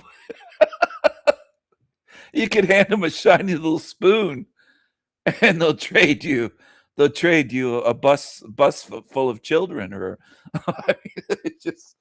What is wrong with these creatures?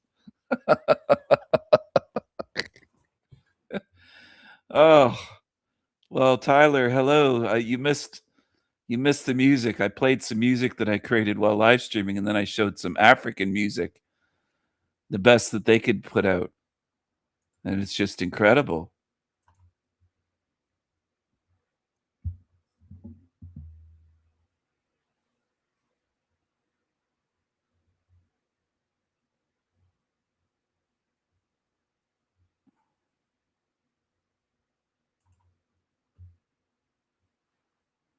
We're not equal. We're not one. Not at all.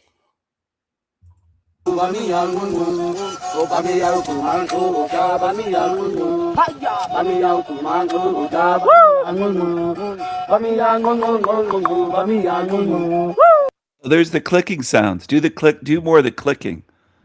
Do some more clicking.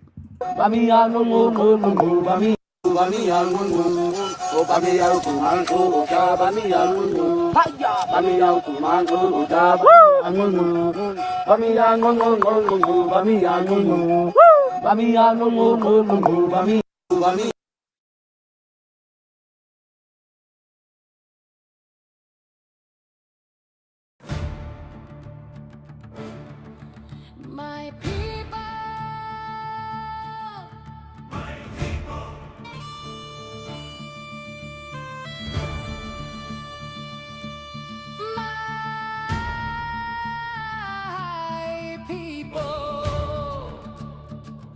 We built the modern world. we are builders of civilizations. We are warriors. We are poets poets and painters. My people. We build music halls, ornate cathedrals. We created symphonies of civilization. We invented ballet and the printing press. We are builders of castles and magical palaces. My people! My people! Blood and soil!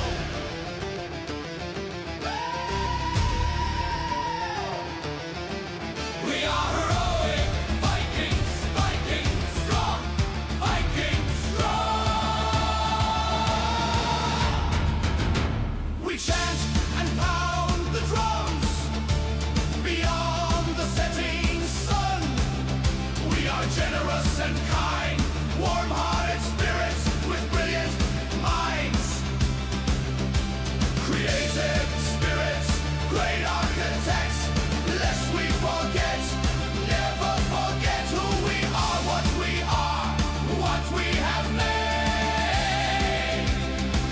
I love my people. I love my people.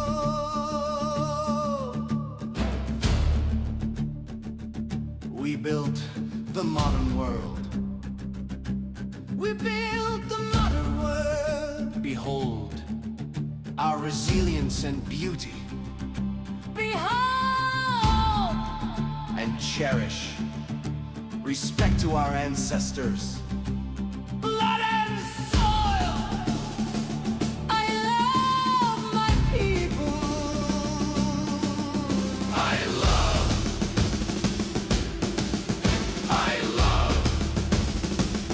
my people.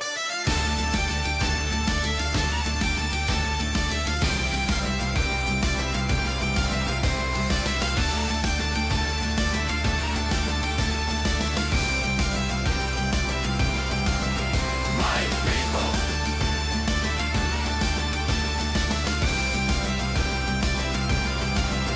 My people.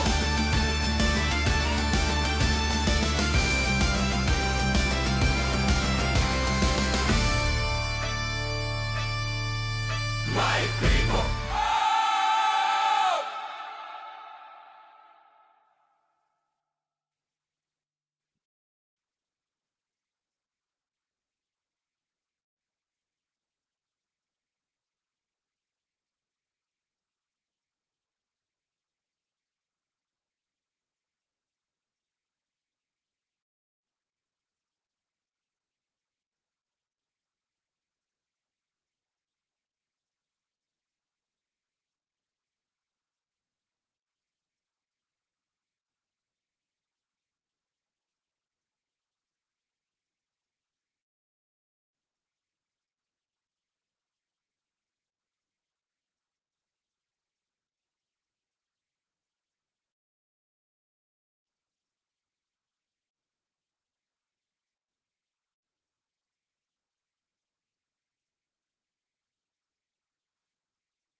Hello, everyone. Glad you're enjoying the music. I hope you're enjoying the show.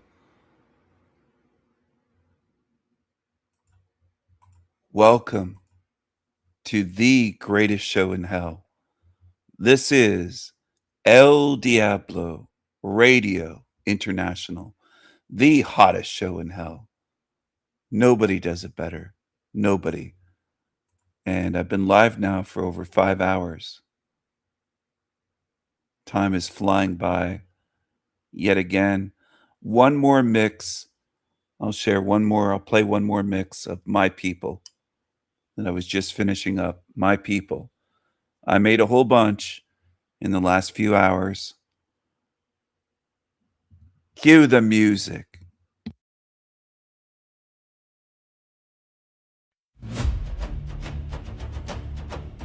My people,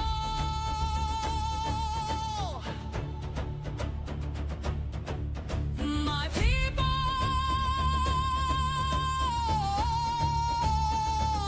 we built the modern world.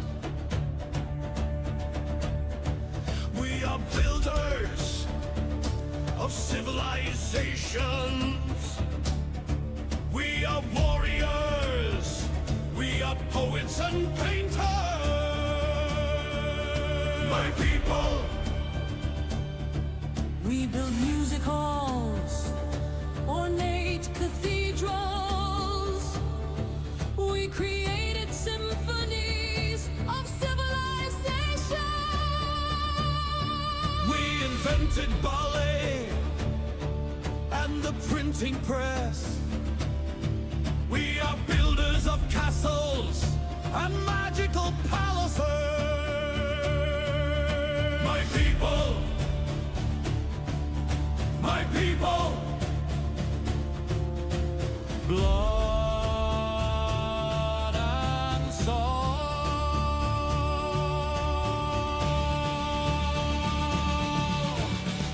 We are heroic Vikings, Vikings strong, Vikings strong. We chant and pound the drums beyond the setting sun. We are generous and kind, warm-hearted spirits with brilliant minds.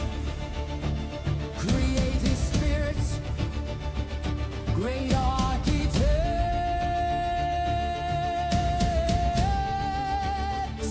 Let's flee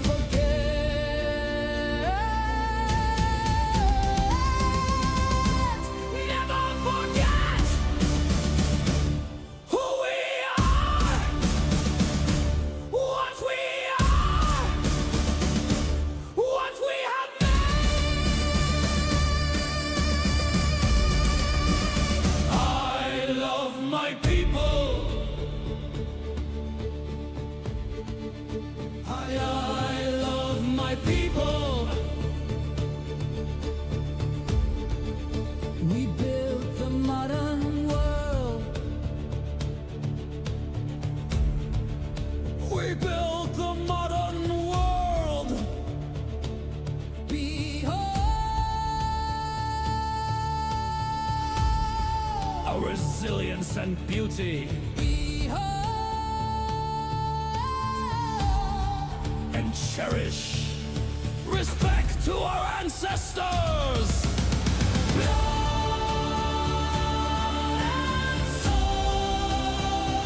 I love my people.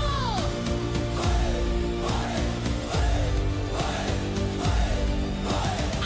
love.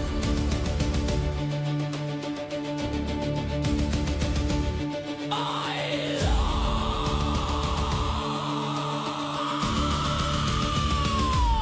my people.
All right, so we are builders of castles and palaces, cathedrals, music halls, civilization.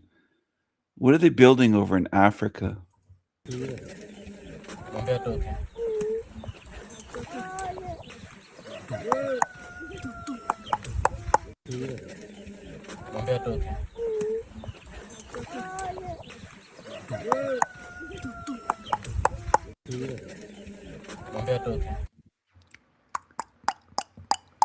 Is that what he's doing?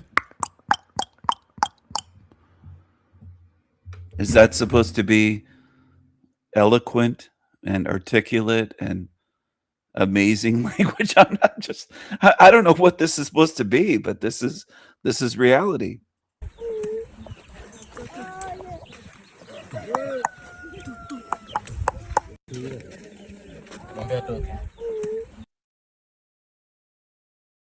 Please come.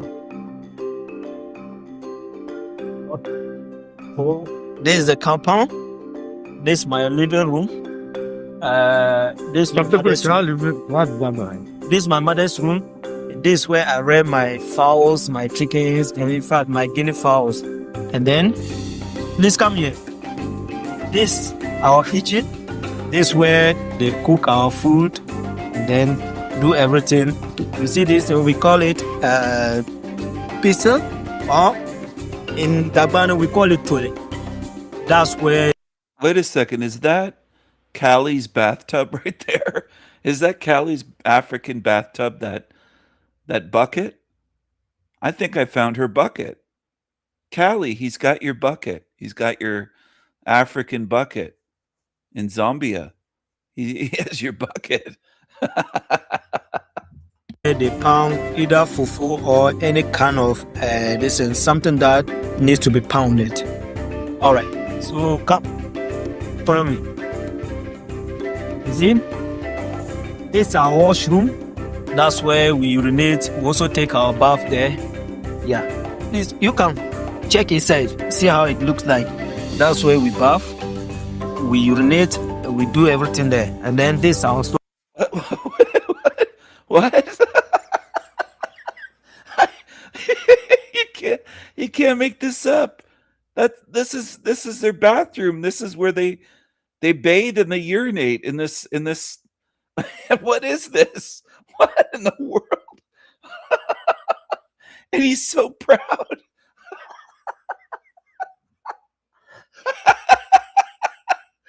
Oh my gosh. Jesus Christ, you can't make this up. You can't make this shit up. Look at how proud he is. He's prancing around showing their kitchen wasn't even a room. I mean, look at this. What is this? This is our washroom. That's where we urinate. We also take our bath there.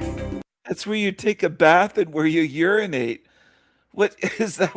Is that what you fill up your bath? Well, where's the bathtub? I mean, it just looks like a mud wall. Look at this. It looks like somebody pissed on the ground. That's it.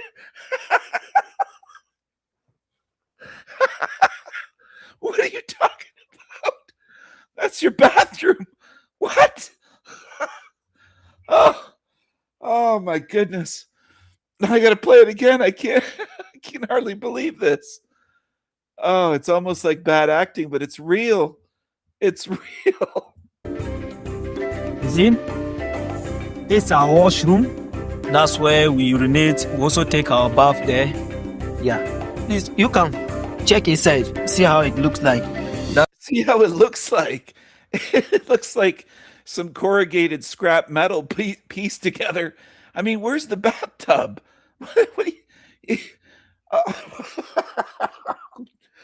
I'm gonna have a laugh attack. I mean, this is just, you can't make this shit up. And he's so proud of this. How could you be proud of this? That's where we bath. We urinate. You bath in what? You urinate. You got a mud hole. You got a fucking... It's a goddamn mud hole. shithole. That's your bathroom. We do everything there. And then this is our storeroom. Let me show you my storeroom. This where we store our things, our food stuff. This where we store our things, our food storeroom. This where we store our stuff. We urinate, we do everything. That's where we bath. We urinate. That's where we bath. We urinate. That's where we bath. We urinate. We do. He said, that's where we bath, we urinate, we do everything there. What? What are you talking about? You're bathing in piss? What? And these people, oh, they want to pretend to be equal. Are you kidding me? Do everything there. And then this is our storeroom. Let me show you my storeroom. This where we store our things, our foodstuffs and our valuable things. That's where we store them to prevent it, from rain beating or, spoiling. Please come. This is my room.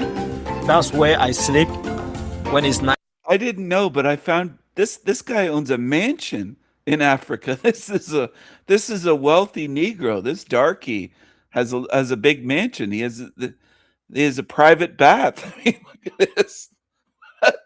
What the hell? And people want to claim that we're all equal. This is all they've been able to do for millions of years. This is the height of their civilization.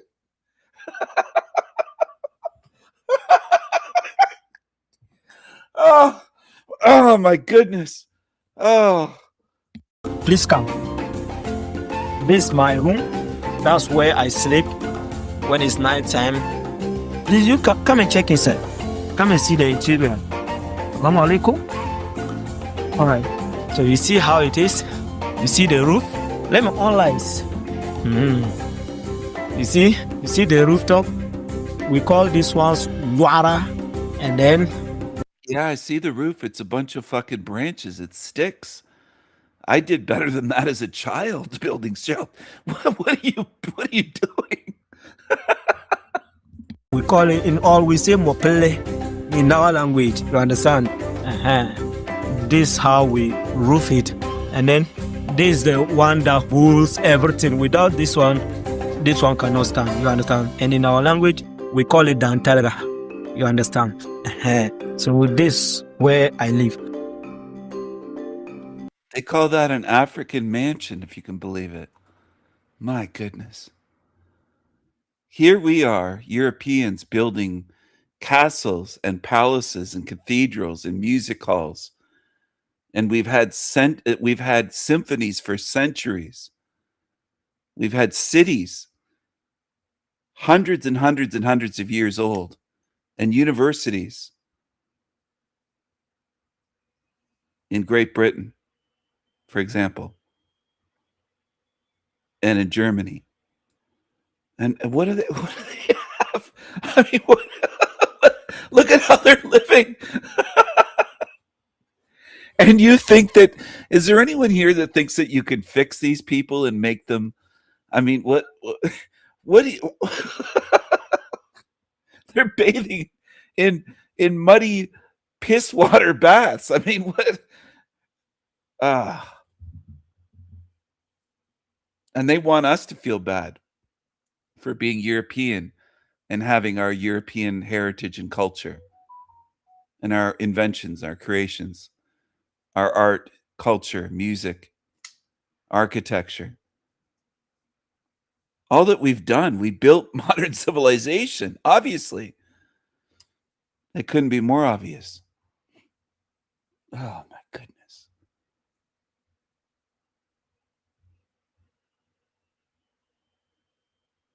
And I know some people would say, Stephen's racist. You should respect those people. Why? How?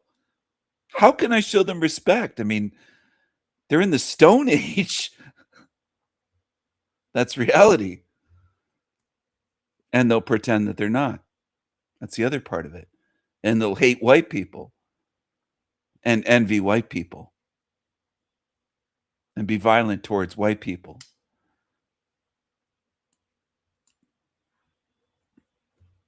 If you think I'm the same species as that, you're mental. You're delusional and mental. Because I'm not. And I'm aware that I'm not. And it's very easy to see. Very easy to see the differences. Very easy to see the differences. If you can't see the differences, you're mental.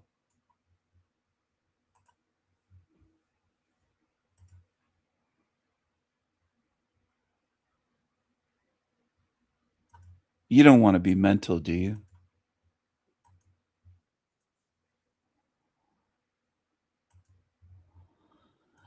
Hold on, everyone. I'm gonna share something from a couple days ago. I think this is worth watching. I don't think everyone saw it. I think you should see this. Lord. Our poll trying to force people, as a moderator there, say Christ is Lord, Browns boy.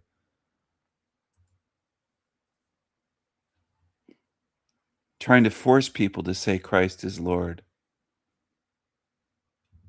Your mind, with a clear mind and a body that feels good, you know, because you stretch it and you rub on it and you move it and you exercise it, you know, when your body feels good and your mind is clear, and it's real easy just to be here in the now, to be lost in the activity of your day, because this day, it'll never be again.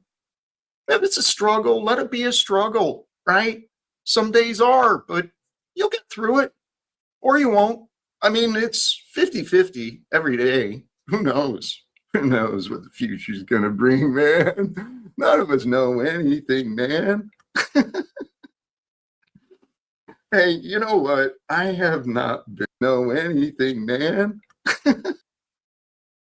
50 every day. Who knows? Who knows what the future's going to bring, man? None of us know anything, man. 50 every day. Who knows? Who knows what the future's going to bring, man? None of us know anything, man. Hey, you know what? I have not been... I'm kind of scared just to bring up a lot of the chat without reading some of the things first. So you know what? I'm just going to be safe. I'm going to go ahead. Safe, I say, as I open the link, man. I dropped the link and it is now pinned to the top of the chat. For those who are present and wish to join. Welcome to Join the Jack Chat. God is Lord. Lord, well, many ways of knowing these things. Christ is Lord. Christ is Lord, yet Christ represents God. But there is only God in the greatness of things. It's the Father that reveals it all. The universal knower of knowing, right, that sent Jesus to the world. For him to be the perfect example of us, because we're kind of like, however we were created to be, you know, whether it was, all right, I don't want to bring a bunch of controversies into some of the theories that I could be, but however mankind came into existence in our current state of physical appearance and activity, right, with the minds and the bodies we've got, hasn't really changed much for a while, according to the historians and scientists, if you can trust them, or what they say, or what they show, or what the evidence shows. Let me not confuse things. Praise God. You and I and everyone else here, whatever state and condition the world is in, please trust there's a reason for it. There's a reason. The past, you know, everything that happens today, it's a result of the past. But what we do today, individually and collectively, it's got consequences and rewards. right? Some of the consequences are rewarding. Some of the consequences of our actions and efforts are punishing. But the world I envision for us is a world of peace. Truly, we are here to create a world of peace.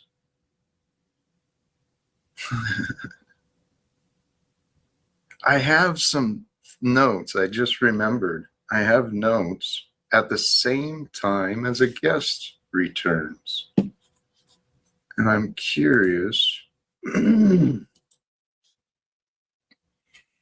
What were my thoughts with this earlier? Oh, yeah. Yeah. Welcome back, Stephen. How are you today? Hello, Jack. Hello.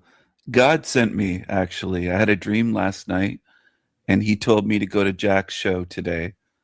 He also said that I'm the Joker in the deck. I'm not sure what that means, but he told me to say hello to you today.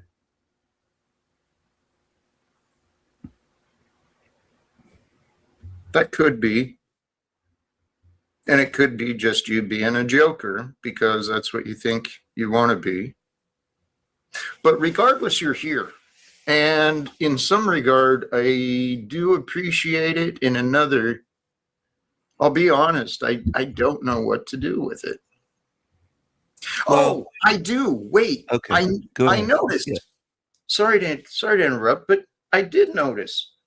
You shared something I saw that I actually liked, and then it disappeared. Really? Maybe YouTube removed it. I'm not sure.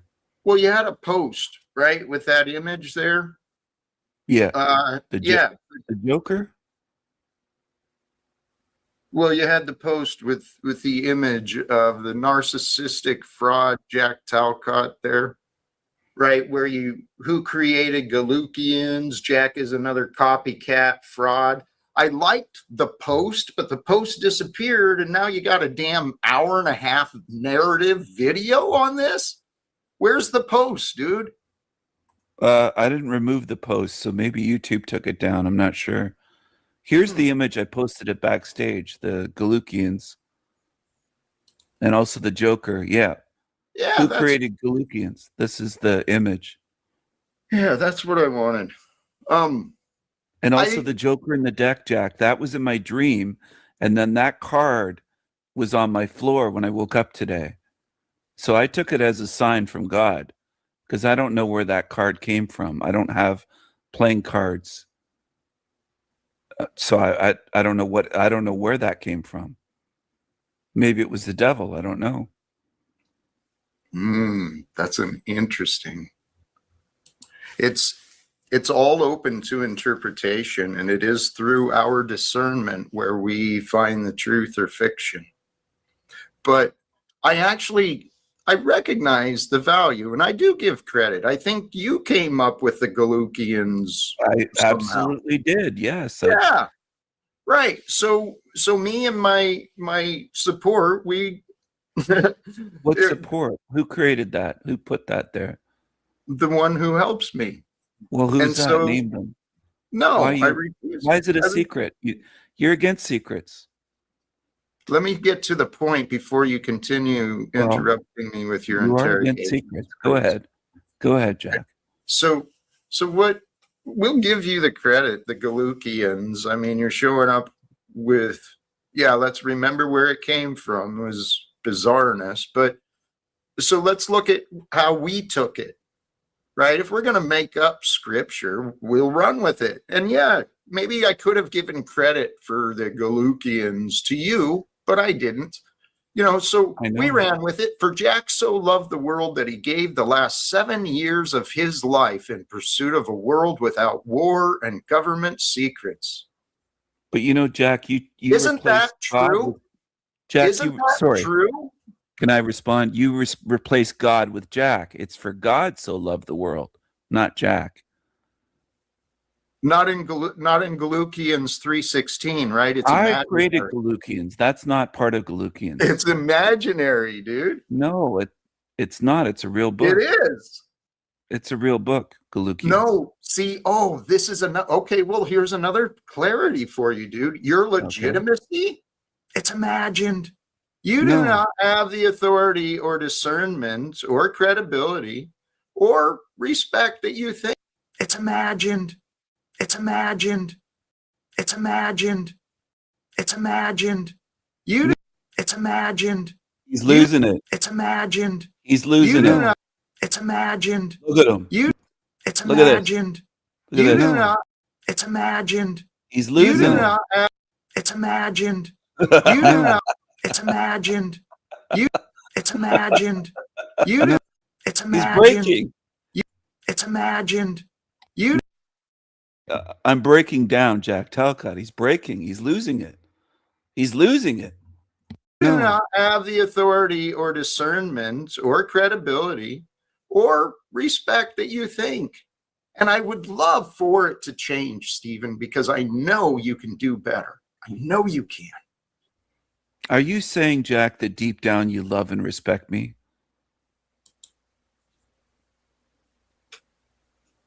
No, that's not what I'm saying. You totally missed the point. Again, how are you that dense, dude? Seriously. Seriously. I have a dis. That's not what I'm saying. You totally missed the point. Again, how are you that dense, dude? Seriously. I have a Seriously. I have a disability that you're mocking. Do you do you love and respect you that dense, dude? Seriously. I have a Seriously. I have a disability that you're mocking. Do you do you love and respect Galukians and Metafinkel, the angel? No, those are your imagined narratives. So no. Do you think, Jack, do you think I'm the best co-host ever? I've answered that question repeatedly. No, Stephen, you are not the Why best. not? What could I improve? He's resting his hand on his neck, on the side of his neck and his jaw. That's self-soothing. Do you see where his hand is? And I'm not joking about this at all. This is legit. If you study body language, he's using self-soothing at this point. He's getting irritated. Getting very irritated. Look at his eyes turning into slits. His brow is furrowing. He's got his hand on his neck. He's basically saying, I hate this guy. I can't stand him. I can't control him. He's a pain in my neck. I can't get rid of him. I feel anxious. I feel threatened. He feels intimidated by me. He feels outsmarted, outwitted, outclassed. Look at him. Look at this demon. He has the heat on him. I'm turning up the heat in his room. His little room. I suspect that he lives with Barnabas. I suspect that he's living at Barnabas's house. I don't think Jack even not owns, rents an apartment. I think he's staying at a bedroom at Barnabas's house. That's what I think. He's a pity case. He's actually a fucking pity case. That's what he is. He's not a grown man. Jack, do you think I'm the best co-host ever? I've answered that question repeatedly. No, Stephen, you are not the Why best. not? What could I improve on? I want to know areas for improvement. How can I improve? Help me help you, Jack. I've told you repeatedly, and this is what you've not once actually made an effort to truly understand, because had you,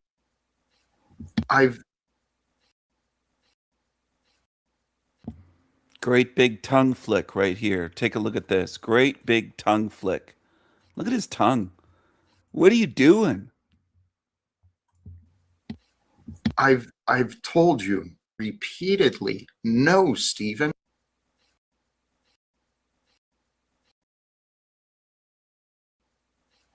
I've told you repeatedly, and this is what you've not once actually made an effort to truly understand, because had you done so, you would understand by now.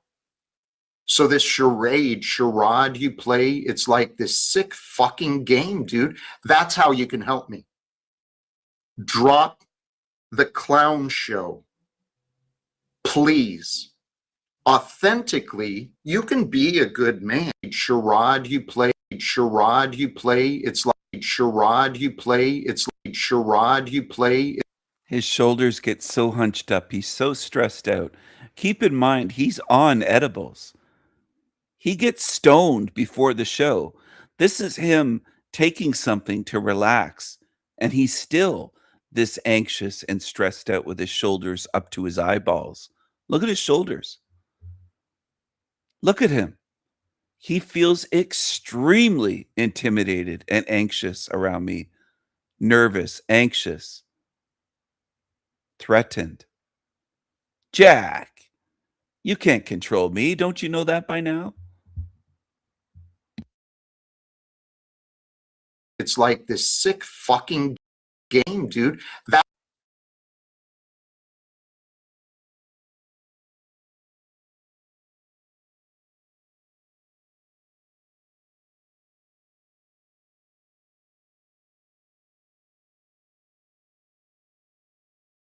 That's how you can help me. Drop the clown show, please. Authentically, you can be a good man. I have faith in that. Okay. And I can respect the good qualities I can find in you. Hold on a second. He's saying the good qualities he can find in me. I have many good qualities, but you're very biased. You're very threatened. You're very insecure. You're very jealous. Here's the meme. Who created Galukians? And I'm pointing to Galukians 3:16. That's his thumbnail where he's pretending to be Jesus. That's him pretending to be Jesus with live without fear. For Jack so loved the world. It should be for the Lord or for Jesus so loved the world that he gave the last 7 years. Anyway, he changed it. That's blasphemy. Jack Talcott is playing God, and he's stealing Galukians. Jack is another copycat fraud. He's a copycat fraud, and I'm exposing him. He feels extremely nervous around me and threatened. Very insecure.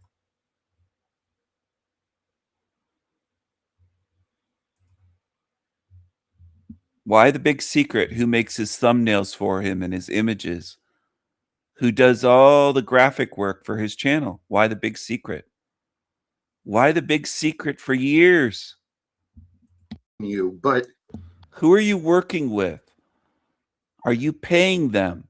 How do you get the money to pay someone to do your work for you? You're a broke-ass bum.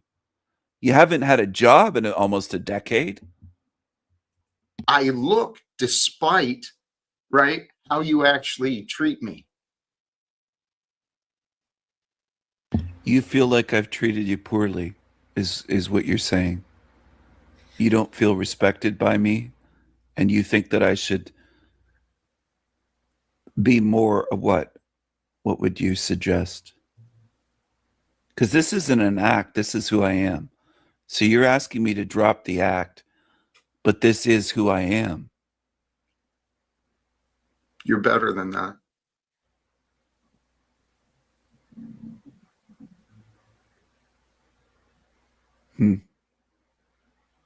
And what I mean by that is you're well aware of my goals. The goals of trying to end wars, the goals of trying to grow my channel, grow in my credibility. You know my goals. I have been reaching thousands of people, though, trying to advertise for you. Marketing. That's a lie. That's a lie you want me to believe, but it's a false narrative, Stephen. It is not a lie. My short videos do reach thousands.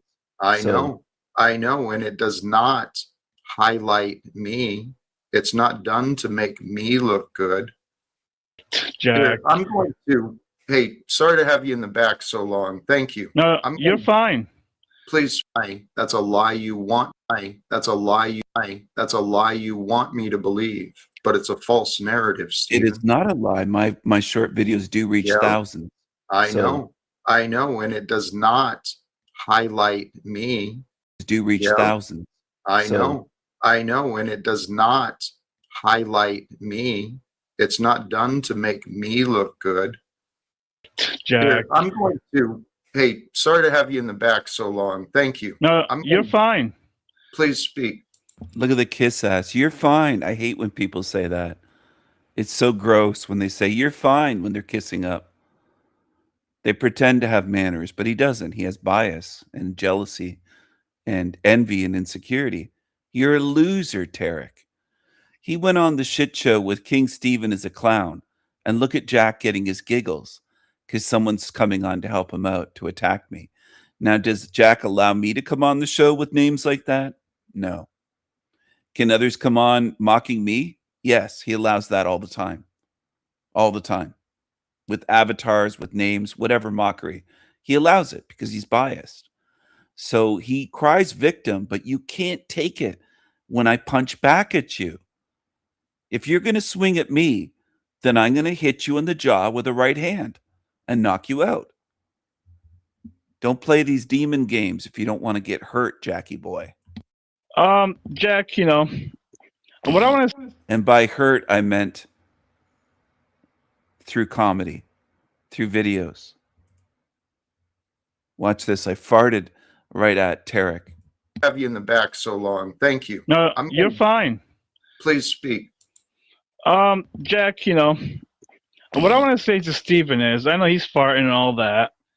As he said, that's he cares about you, right? Yeah. Do you care about him? Do you care about him, King Stephen? You really care about Jack? Oh, I care about idiots like you, pissants like you, Tarek. Okay, the question was, do you care about Jack, though? You really care about Jack? Are you going to let me answer? Go ahead. Are you going to keep interrupting? I care about the truth, and I care about entertainment, and I care about having fun, and you didn't answer the question. Are you serious? Can you be authentic and serious, Stephen, or are you a clown and a character who cannot be respected or trusted? Here's your chance. Well, I can't What are respect you people sharing? that call me a clown and a fool. The question before you, Stephen. Go ahead. Let me calm down. Yeah, Okay, Jack. calm down. Calm down a bit. Well, Take a King few deep Stephen, breaths, King Stephen, he's right. I don't agree with Jack on many things. Go ahead, Jack. Go ahead. Please remind him of the question, because the question. The question. Can you repeat the question, Yes. please? Here's the question, King Stephen. Do you care about Jack? And if you do you care about him as a human being, not you being as a character? I do. And are you showing that through your videos on your own channel? I'm expressing myself and my thoughts on my channel the way that I'm not allowed to here, because anytime I speak, I get kicked off immediately. And you notice you did not answer the question again, Stephen. I did. I said I do care about Jack. I do. And the question was, do you believe that you are showing your care in the videos that you share about me? Exactly. I'm showing my care for the truth. Okay, that's not the question you were asked. The question, keep it in the context here, Stephen. See, this is wonderful because you are an excellent manipulator. You're very slippery. Yes. But I'm damn good. And Tarek, you're doing great too. Thank you. Thank you, Jack. You're doing good too. You caught on it right away. At all. You're always calling me a manipulator. That's a false accusation. Stephen, there's plenty of evidence. Please, let's not argue. Okay, your denial is let's be positive. Stephen, yes, we are confronting your denial today so that we can have a better version of you from now on. It'd be so fucking amazing, dude. I'm so excited for this possible And a breakthrough. better version of Jack, where you don't call people despicable and disgusting. Let's start with you. There you go. Deflection. That's No, that's not a deflection. Dude, I'm so excited for this dude. I'm so excited for this possible And a breakthrough. better version of Jack, where you don't call people despicable and disgusting. Let's start with you. There you go. Deflection.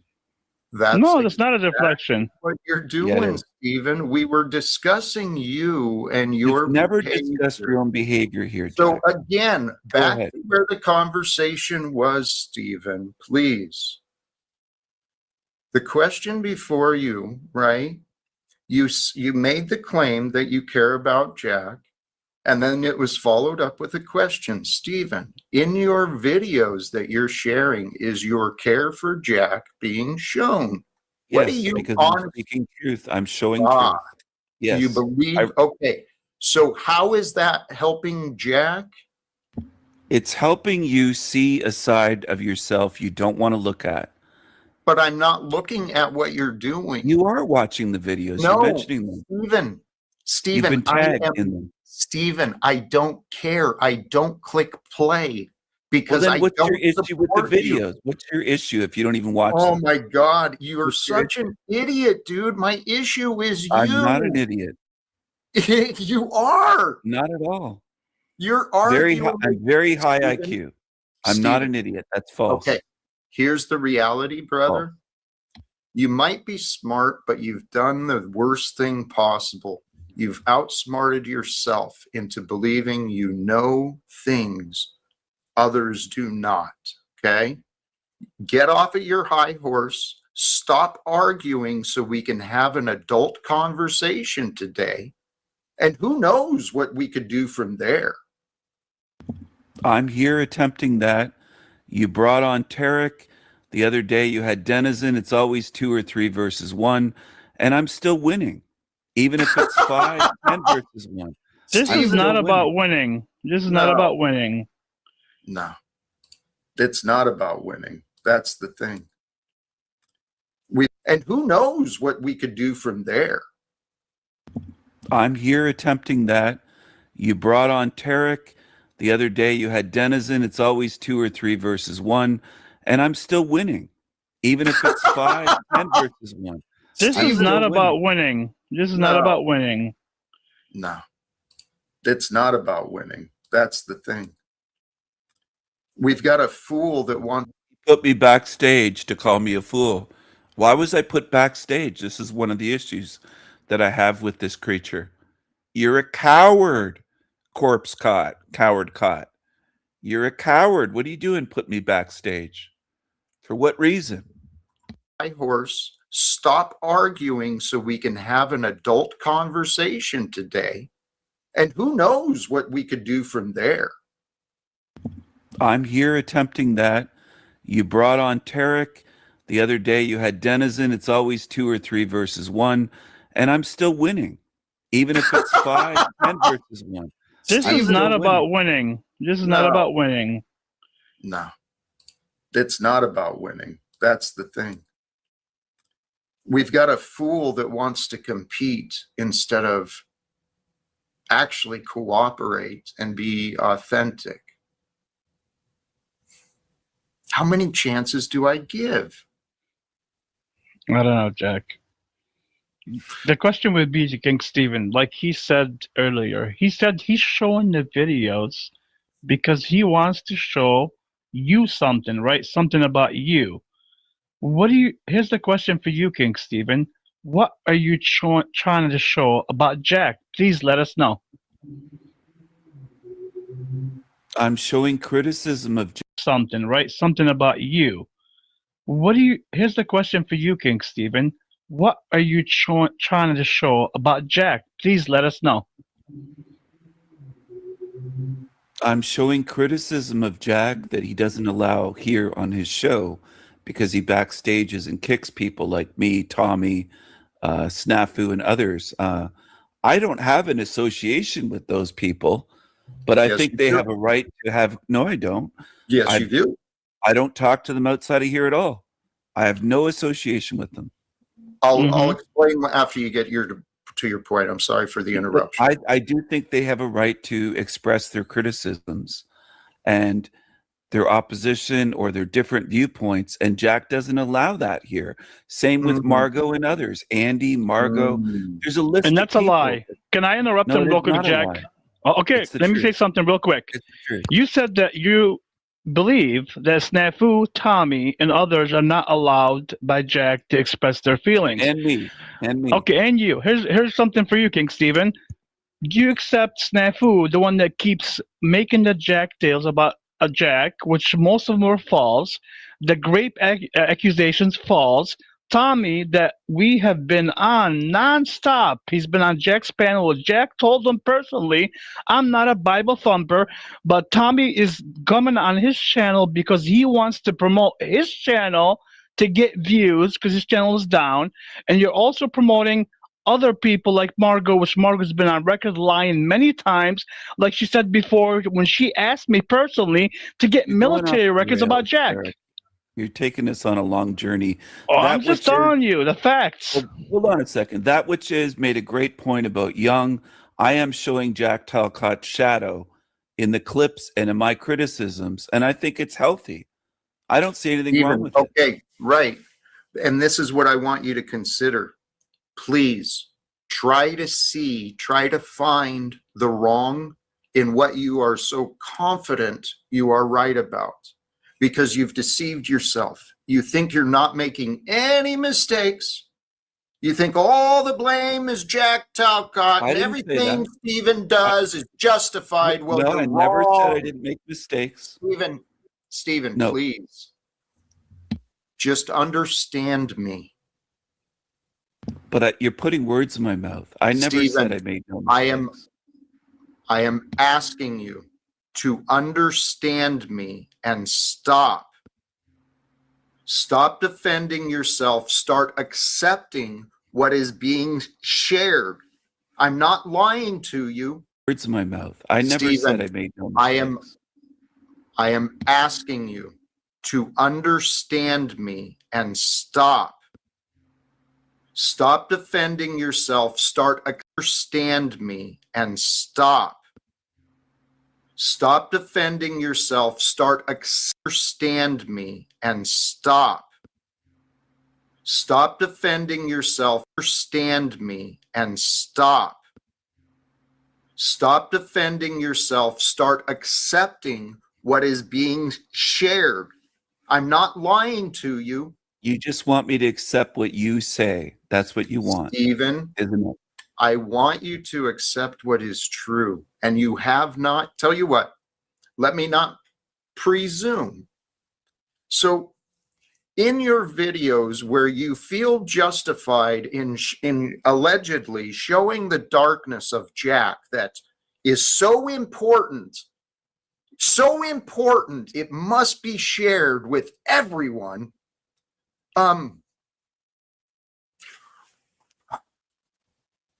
Why does that upset you so much is what I'm wondering. Why? I mean, what purpose? For the purposes of criticism and expressing my views. But why? Why? I mean, what purpose? Why does that upset you so much is what I'm wondering. Why? I mean, what purpose? For the purposes of criticism and expressing my views. But why? Why on do my you channel? think, Stephen, why do you think that is so important? Because I'm kicked off your show anytime I speak. That's why. So this is an ego thing. Stephen, yes. No, it isn't. It's a free Stephen. speech thing, not an ego No, thing. Stephen. Nice try, Tarek.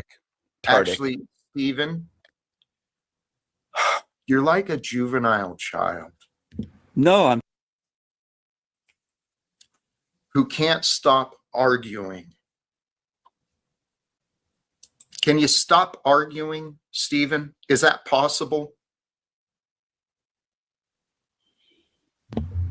Yeah, sure. Okay. Can you? Yes, you can. You seem to be very heated and arguing. Stephen, I'm sitting here silent as you're creating You have these self-awareness, arguments. Jack. Stephen, that is you. Please chill out. You know, I asked, can you please stop arguing? So just so we're clear, what I'm identifying as patterns of arguing is like the attacking and defensive, not really trying to comprehend or have a discussion. And what we're actually doing, besides creating evidence of, I'm identifying your malfunctions, Stephen. Besides creating evidence No, of that's that. what I'm doing in my videos of you. And you can't handle the criticism. I know. That's what you say. But really, Stephen, That's what the videos show. Stephen, you don't even know what is real. Oh, I do. I know what's real. No, you don't. Here, and what's so funny is, how can you I claim made this that? statement, Stephen? Here's your arrogance on display. I made a pretty broad and vague statement there. You don't even know what is real, and you don't want to understand any aspects of what I'm saying. You're just convinced I'm wrong and you're right. You're a fool. I'm not a fool. You don't have Jack, anything. Dude, Jack, you're an idiot. Jack, I think he totally understands what you're saying, and that's where I kind of disagree a little bit. But I think he's doing it for a reason. His reason, I think, is he has to promote his channel because his channel is dead. Just like Tommy's is using you to promote his channel and others, and that's why they're promoting Snafu.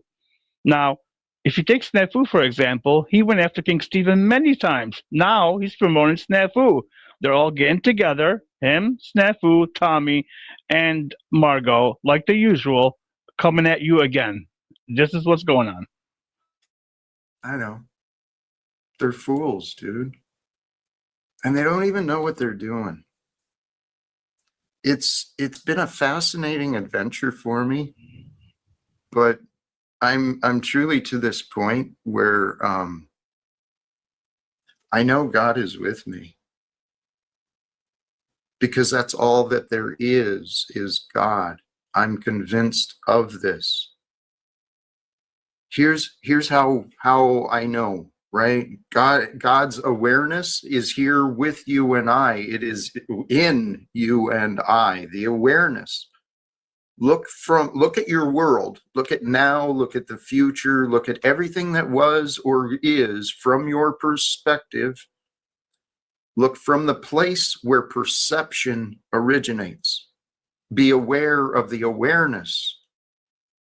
Be aware of the multiple dimensions of awareness that are available through you, right? The environmental awareness, the political awareness, nutritional awareness, the physical awareness, spiritual awareness, emotional awareness. There's just too much. Oh, I gotta be home.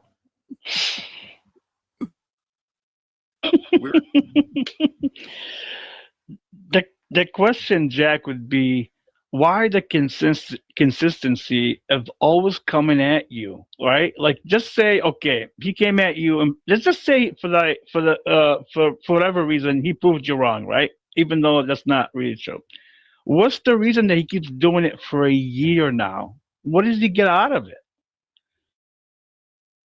I've been asking myself that for a while. And what I've come to realize, I can't answer for anyone. I've just got to interpret from what they say and do, right? You can't always trust people to be honest, especially when they're arguing against you and attacking you all the time. So I've been looking at what is the benefit for me? Why would God allow me to deal with this? I actually think that in comparison, despite my failures, right? When I do drop down to the angry Jack and that part comes out, despite that, I actually think I kind of shine in comparison to the Snafus and the Tommies and the Stevens, because I'm a hell of a more kind and gentle, and I'm a better example of a respectable man. You are. And that's how people learn, is by examples. And this is what I mean. It took me a while to realize it, but God had brought some incredible examples of human beings into my experience through direct physical meeting these people and learning of them online or in books.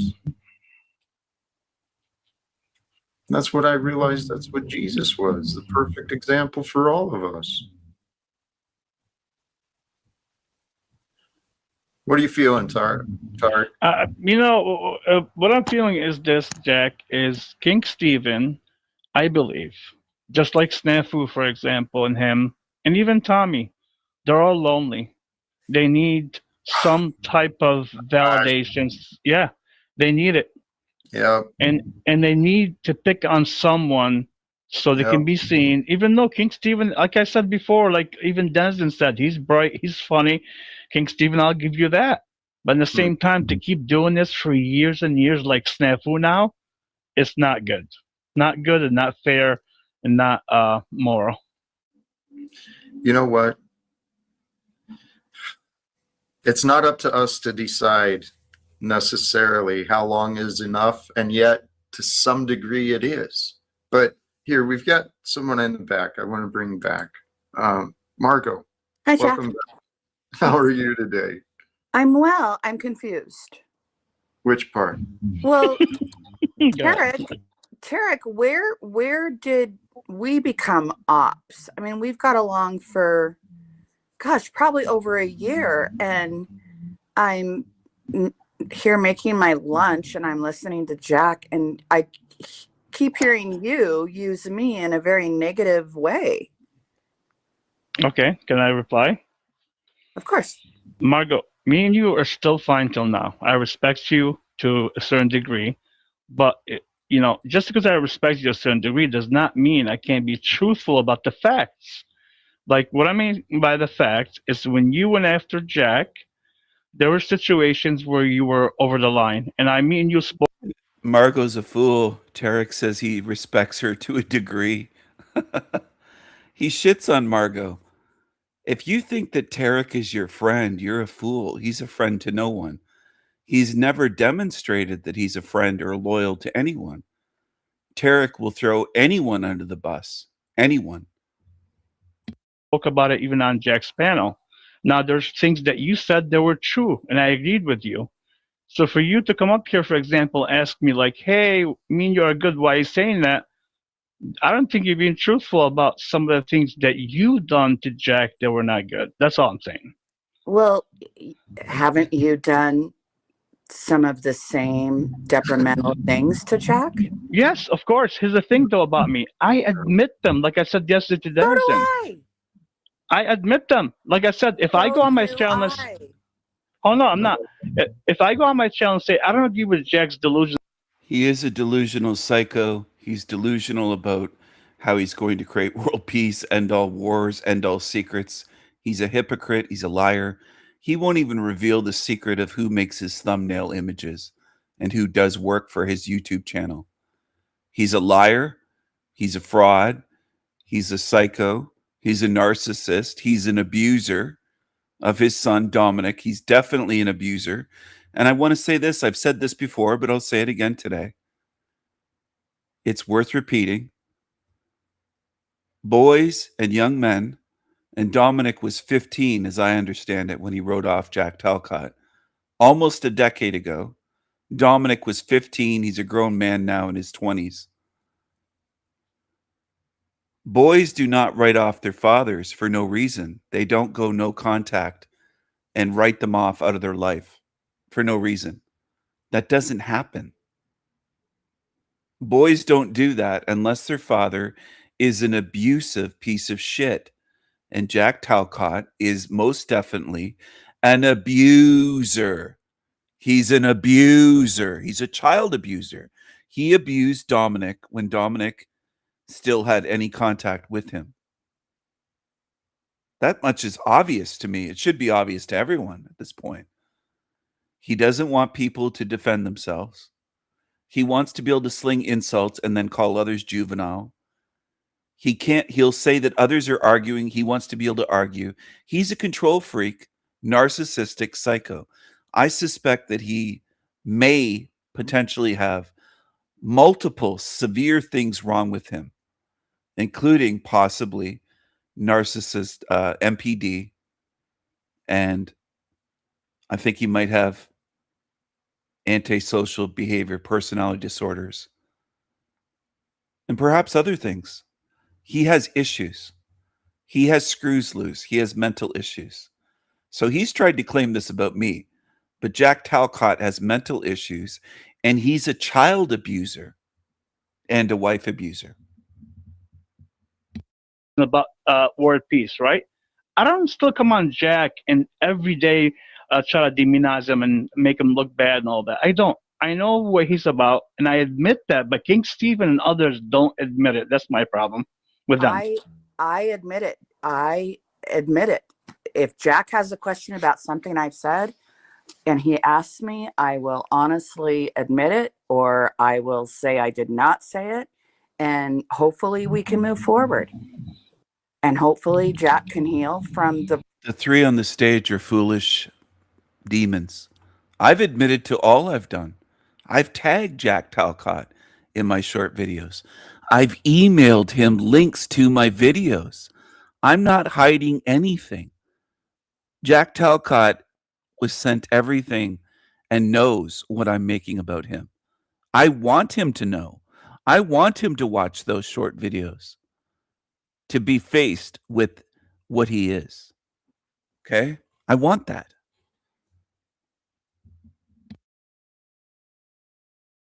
wrongs that I've done. But Tarek, God. Margot, I agree with you. I think you have done that, and I think Jack has moved forward, and even myself.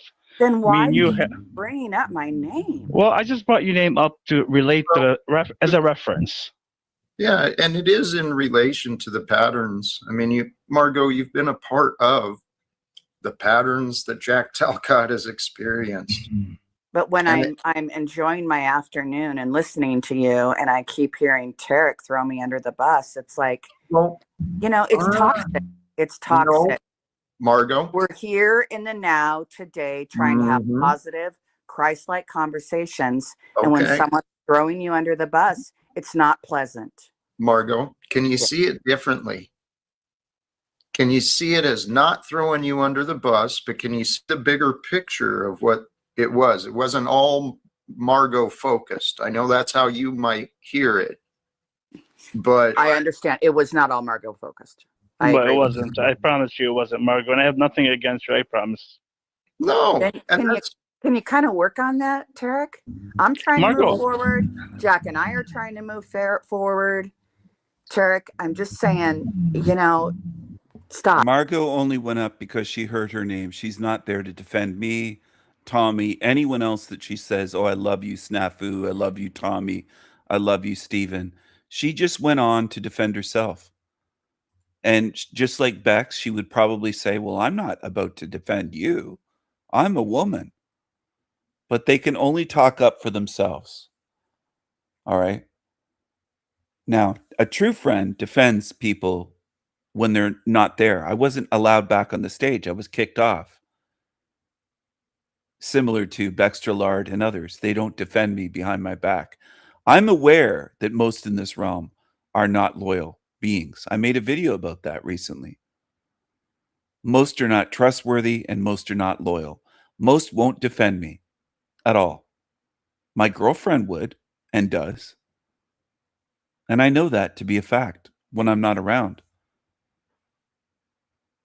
If somebody tries to take shots at me or lies about me or something, which isn't often in real life with the people I surround myself with.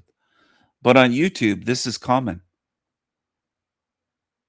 So much so that most people think it's normal. They make no effort to defend anyone else. They'll only appear if their name's said. That's it. It's totally self-centered.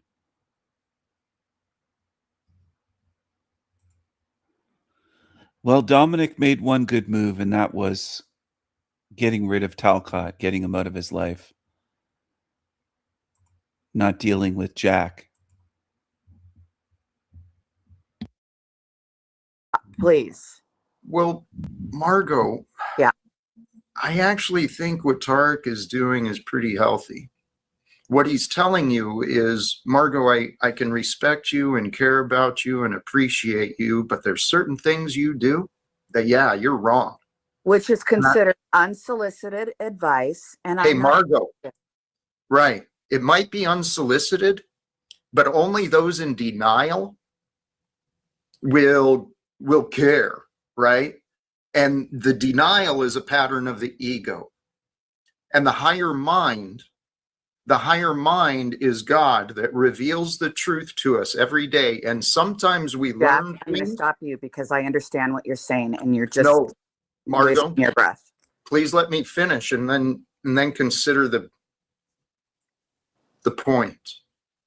Because each moment of each day, reality is revealed to us. Sometimes we learn information. This creature, this corpse cop, believes himself to be an expert on ego and understanding the ego. You are filled with fucking ego. You're an egomaniac, Talcott. That we do not like, right? It hurts. What information are you sharing?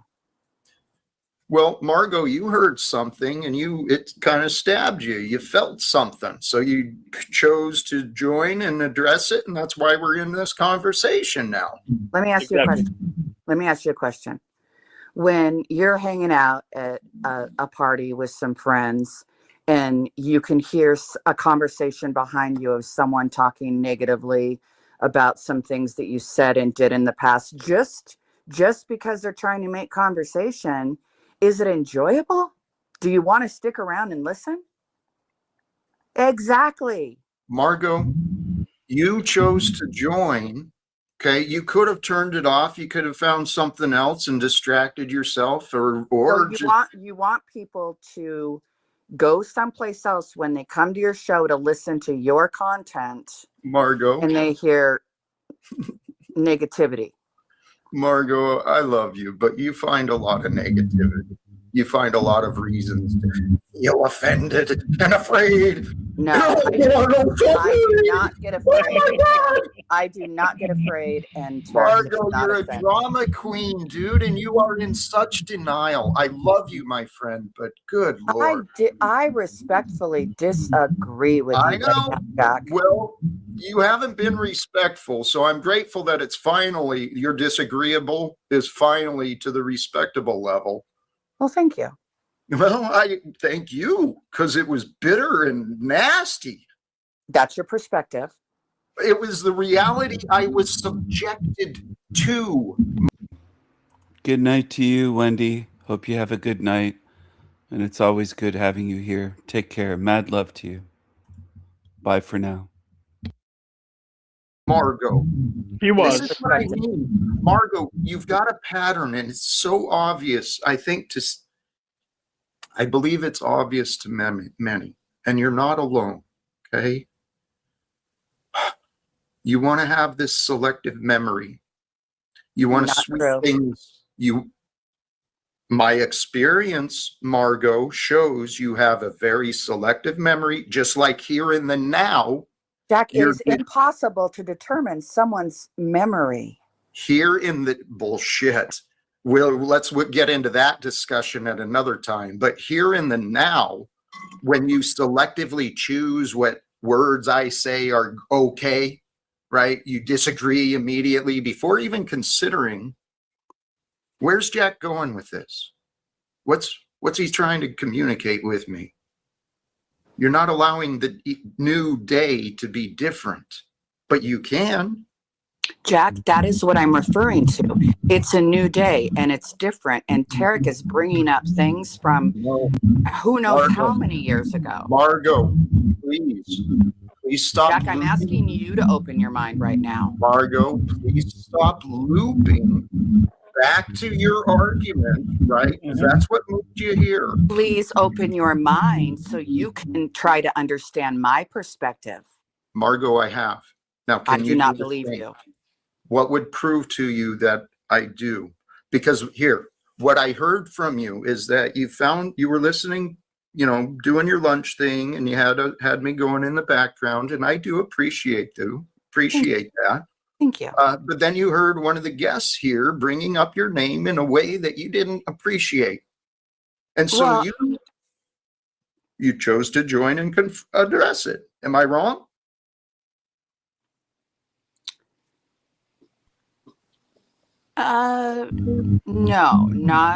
No, you are not wrong. That is what occurred. Okay. Mark, go ahead. Did I say anything that was rude to you? Like, I didn't disrespect you. All I said was a reference to something that happened in the past. And I also gave you credit that I believe also Jack is not always correct on some things that I don't agree. For a creature that claims to be non-judgmental, the way he uses language, it's always, you chose to do this, you chose this, you chose this, you chose this. Even when he says that she joined, you chose to join, you chose, you offer. He has a very strange way of speaking. And his son definitely did go through hell as a child. I would bet on that. His son, his ex-wife, Jack's mother and family, I think he's put everyone in his life through hell. His former co-workers. He was a total pariah in Spokane, Washington, okay? I want this understood. I think it's important. Jack Talcott was a total pariah when he left Spokane, Washington. Do you understand? And I'm using him as an example of what narcissists behave like, what they look like, their body language, how they behave, how they treat others, how hypocritical they are, the double standards. It's just, he's a textbook. That's what he is. Here is Spokane, Washington to Baltimore, Maryland, USA. So Spokane is not quite on the coast. It's not quite on the West Coast. It's in Washington State. But as you can see, it's not on the water. It's not on the ocean. But it's almost as close as it gets, okay? Spokane all the way down and across to traveling east from Spokane, traveling east over to Baltimore, right to the coast of East Coast. So West Coast essentially, or very close to it, to East Coast. Washington State to Baltimore. And I said it was thousands of miles, and I was correct. It's 2,466 miles. You'd have to drive for days to make that trip. Even if you went nonstop and you didn't stop to sleep anywhere and you had multiple drivers and you slept in your vehicle, that's how long it's going to take you, 36 hours plus. And it could be longer than that, depending on weather, traffic, whatever. All sorts of things happen. It might be 40 hours.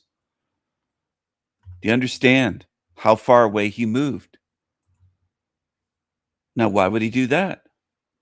If he has friends and family in Spokane. He doesn't, though. Nobody gives a shit about Jack Talcott in Spokane. He up and left when he got evicted from his house. They forced him out of his house.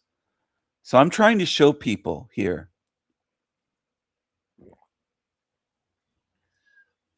Trying to show people he didn't just leave Spokane, Washington. He's living in Baltimore, Maryland. And I'm showing you on the screen, for the people that haven't looked at the screen, a map of America. That's a long distance. Okay? You have to travel by vehicle through a lot of states. And he drove. And he visited some YouTubers along the way. He didn't take the route that I'm showing, but he took a longer route than that. He took a less direct route.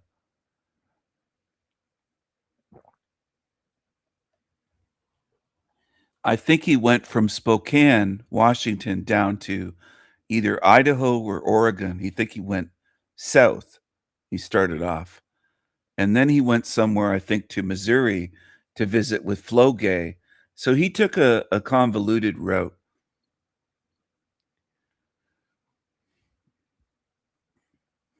I want people to have the full context so they understand what I'm doing and what I'm showing and what what Talcott is, okay?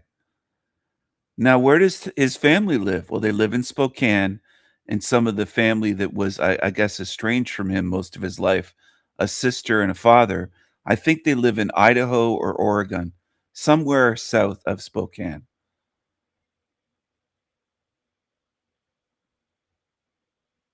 Perhaps hundreds of miles from him, but not thousands. Okay? Maybe 100 or 200 miles or something, a couple hundred miles. And apparently he hadn't visited them in a long time. Anyway, I think he actually went to Utah. I'm not sure, but I think he might have gone to Utah. He went south from Spokane, though, but just visiting. And he stayed with one of his sisters that I think had been estranged from him until they were adults. I don't think they grew up together as children. I think he mentioned something like that, if I'm not mistaken. But what I'm getting at is he traveled a long ways away because he's a total pariah in Spokane, Washington. There were multiple psychiatrists that would not say that he's safe to work at the U.S. Postal Service. And how many wackos work at the U.S. Postal Service? Jack Talcott is too fucking crazy and dangerous to work at the U.S. Postal Service. 2 different psychiatrists would not give him a note saying, hey, he's okay. They talked with him and he didn't pass. Okay. He was also put in a psych ward. He was also, we'll say, suicidal. I think I'm allowed to say that on YouTube. I'm not sure about how many times the fucking rules change for my channel, but he was locked up in a psych ward. And also I was told by Margot that the whole town of Spokane, Washington was put on alert because he was loose at one point with a firearm in a school zone. So they had to lock down schools because Jack Talcott was dangerous. He was viewed by police as a danger to children. So I'm aware of certain things in Jack's shady past. He was abusive to his son, Dominic Talcott. He told Dominic that Jack told Dominic that he was going to go KI double hockey sticks, Dominic's mother, and then left the child when he was about 10 or 11 years old in the house with the thought that he was going to go KI double hockey sticks, Dominic's mother. Okay. These are some of the things that went on. His house was such a fucking rat's nest when Talcott left that the owner that bought out the house thought about tearing it down. They thought maybe it's just a tear down house. And it was a house worth hundreds of thousands of dollars, many hundreds of thousands. It was a 5-bedroom house, I think, with multiple bathrooms on the top floor, 2-story house, 5-bedroom in Spokane, in a good neighborhood. And Talcott lived like a squatter, like a filthy bum, like a hobo, where the house was so fucking wrecked inside and had not been cleaned in so long and just trash and just gross that they thought about tearing it down. That's how bad it was in the state he left it. That was the family home where Dominic was being raised. All right. Do you understand?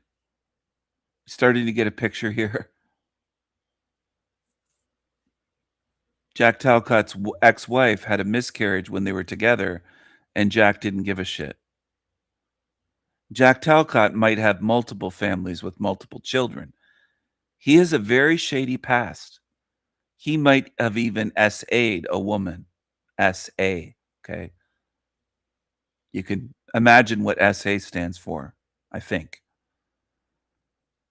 So we're talking about a psycho, and I'm exposing him on YouTube for everyone to see. That's what I'm doing. Now, Tarek says, what does he get out of it? Well, I get the truth, and I get to expose a demon, which I like doing. I wish I could expose all of them in the whole realm.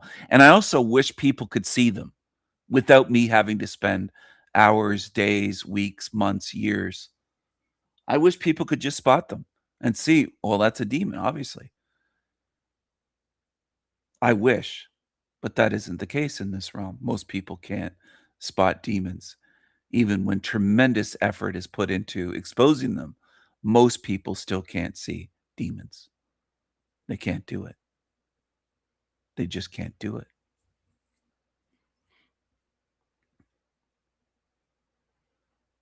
So anyway, that's the way it is. That's just the way it is. Some things will never change. That's just the way it is. It is the way it is. I don't expect people to see. Now, I know some people on my channel that are regulars here and moderators can see what Jack Talcott is. I know that. I know that. But most people can't in this realm. They can't see what Talcott is. They can't see what anyone like Jack is. They can't see it. No matter what they do, no matter what their behavior is, no matter what their track record is, no matter what their, in some cases, no matter what their criminal record is, people still can't see. And people can't see demons in this realm. They just can't do it. And Jack Talcott is a narcissistic control freak that plays demon games. And he is a psycho, and he's a child abuser. And the only power he has in life is kicking people off his little shit show on YouTube. That's it. And he moved as far away as he could get from Spokane. So obviously he's not trying to get his job back. He's running away and hiding. That's what he's doing. Be with. So I wasn't like trying to put you down in any way. What you're doing and is you're being disrespectful to me. You're backstabbing and you're not thinking about the current. Jack, I am not going to watch you disrespect me by shaking your head back and forth. Please try to understand my disagreement. Listen, you are not listening if you are forming an opinion and shaking your head as I'm talking to Tarek. Well, I'm hearing you present a false conclusion that I disagree with. You're welcome to continue. I haven't even finished my thoughts. I know. Please go ahead.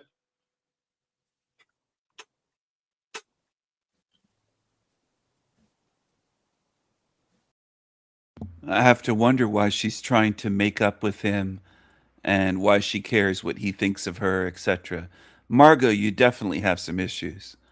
If you need acceptance and approval from Jack Twatcott, Psychocott, you have issues. You have issues. 100%. Because I can see what you're doing. Why would you give a shit what he thinks of you?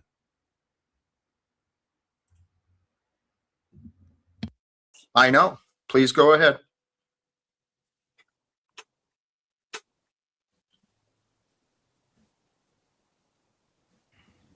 Tarek. Yeah. All right, I got to jump in and say this. Testing 1, 2, 3. Testing. Check 1, check 2, check 3, check 33. If anything happens to this live stream or any other, please let me know in the chat room. Just type the stream stopped, the stream's down, they shut down the stream. Do something right here on the screen to try to alert me, because it doesn't show on my end. It will show that it's still playing, because the screen I'm looking at is not the YouTube screen. Okay? So if you could help me out, if that ever happens, let me know. And then I can try to take care of it before getting a strike. Because sometimes I share channels and I don't know if it's copyrighted and if they will come after me or during my stream or not. That's just the way YouTube is set up. I wish their system was much better than the way it is. Consider you a friend, and I would not backstab you the way that you backstab me. Listening if you are forming an opinion and shaking your head as I'm talking to Tarek. Well, I'm hearing you present a false conclusion that I You're- disagree with. Margot considers Tarek a friend. Well, then you're stupid, Margot. You're very naive.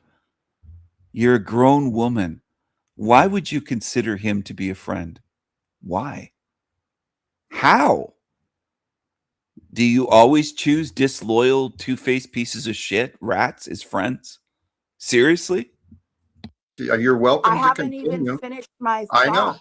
I know. Please go ahead.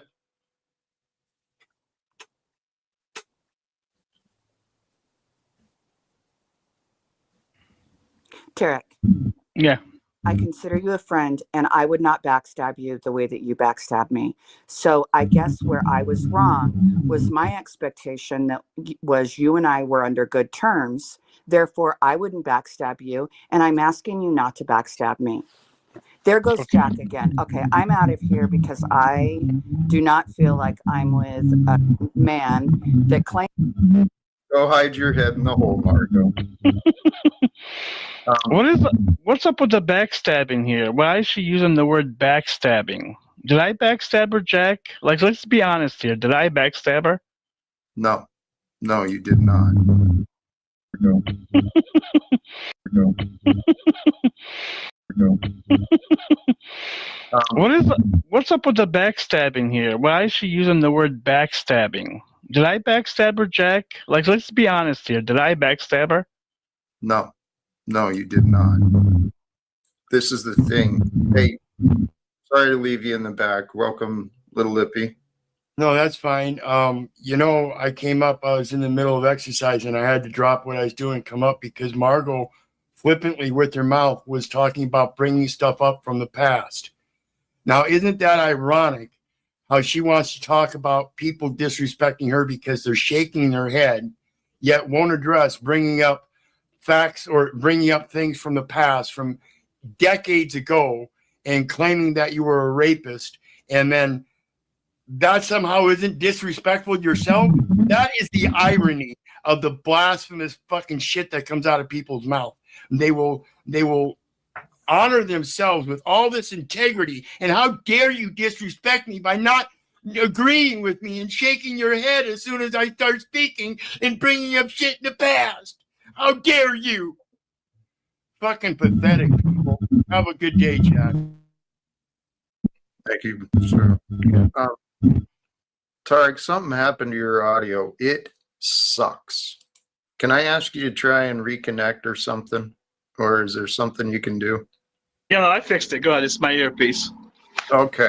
All right. Yep. Yes, it's better now. Thank you.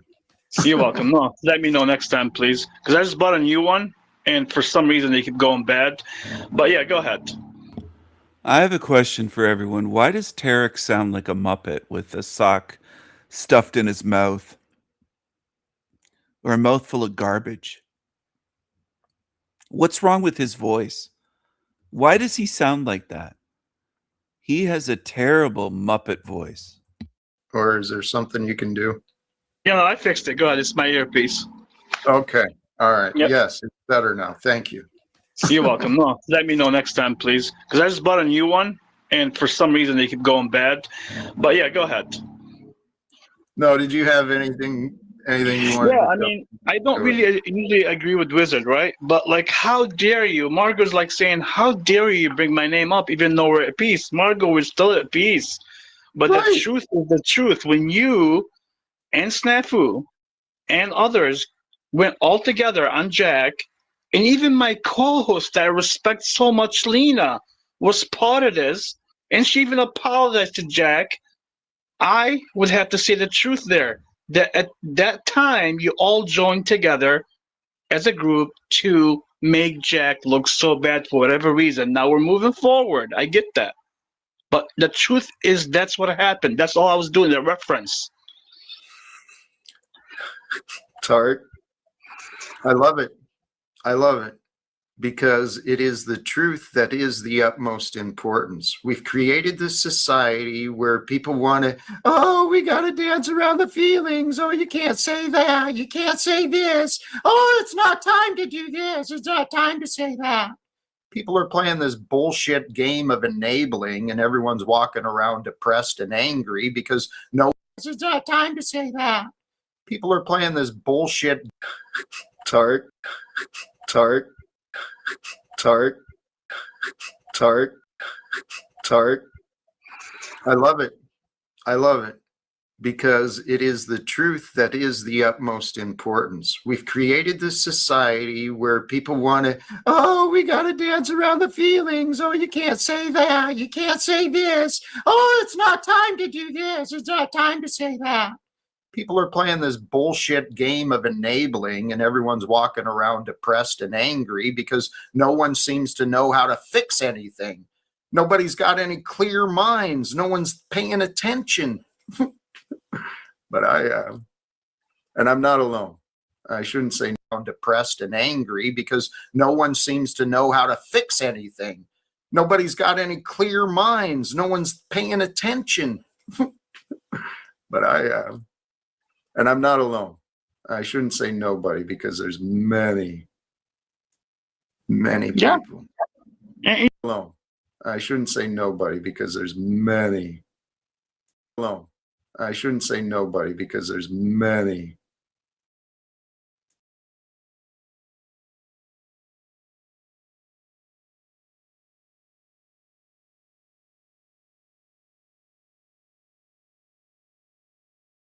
I don't even know what the fuck.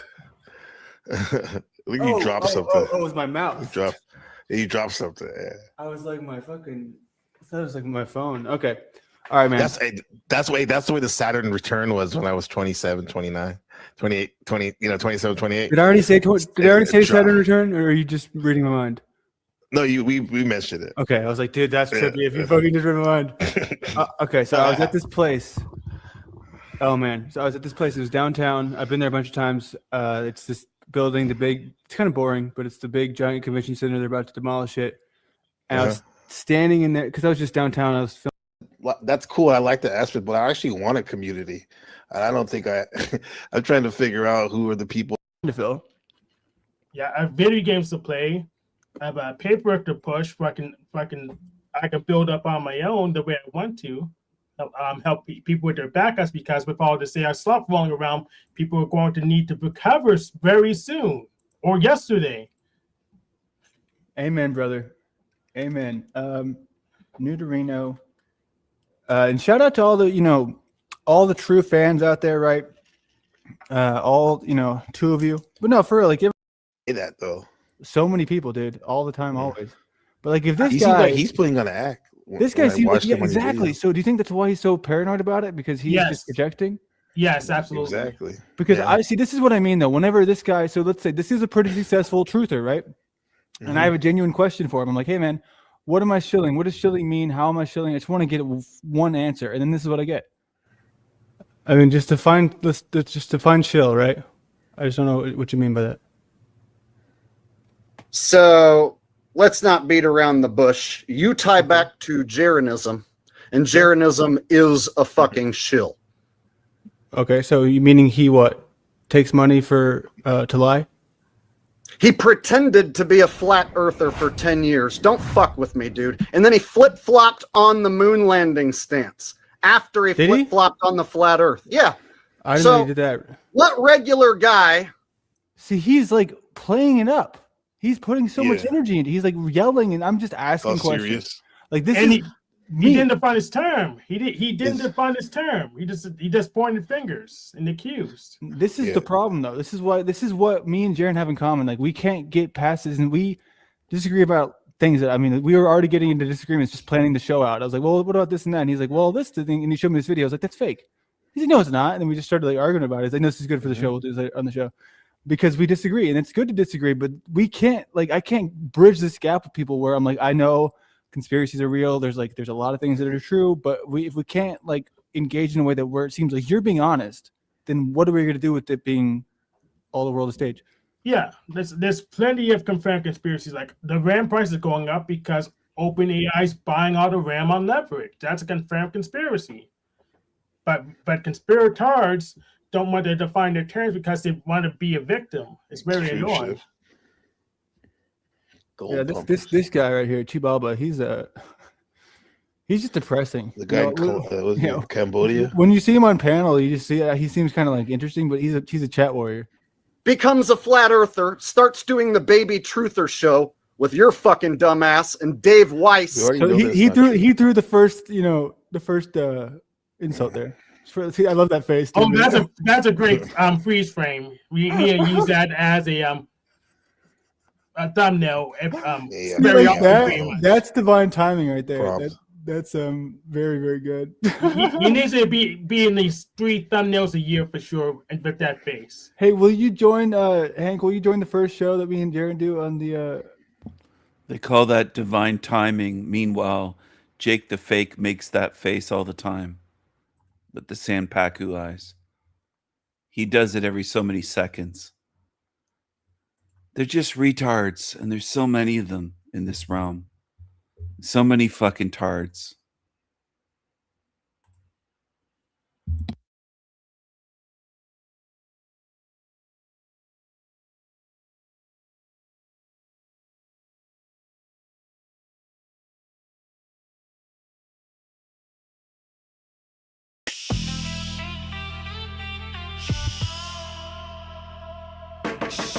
Jake the Fake has a little snake, Gatekeeper, shill boy, little pissant, grifter agent. Say it to my face, you know you can't. You can't. Cockroach, we little pissant. Jake the Fake Has a little snake. Jake the Snake is a little bitch ass fake. Slave. He lives in an office. He thinks he's hot shit. He doesn't have jokes. His drum impression sucks. He can't take the smoke classes. Man child, little fuck. Man child. Hey, Jake, you little fucking snake. Clown ass little goofy goof, Mad Hatter's hat. Shove it up your ass, big for more shakles. Here in Matrix Hell. You sewer Matrix rat boy, you little bitch. Matrix fuck toy. Fuck toy, bitch, motherfucker. Yeah. Shut the fuck up, bitch boy. Little bitch, grifty griffith, titty griff. You belong here in hell realm, sealed in. Don't cry no tears, you're going nowhere, fool. Hell realm is home, sweet home for you. Boo! Jake the Snake. Such a fucking fake. Yay, Jake, the agent. See you in. Cockroach, fuck the roof. Bird.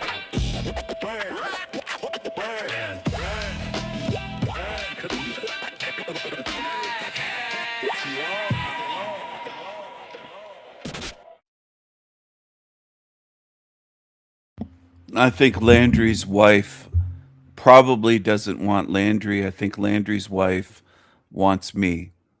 Just like Frank Monday's Asian Chinese wife in Beijing wants me. Their marriages are ending on Team Evil because these women want El Diablo. Ladies love El Diablo. And that's the thing. They're tuning into my show and they're realizing that they're with losers like Frank Monday, and Landry and others. And their wives are like, fuck this. They don't want to be with losers. They watch my show. They listen, they close the bathroom door and they're watching my show and they're thinking, I love this guy.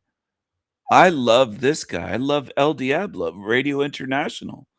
I don't love these. They don't love these fucking losers. They're regretting their marriages. That's what's going on.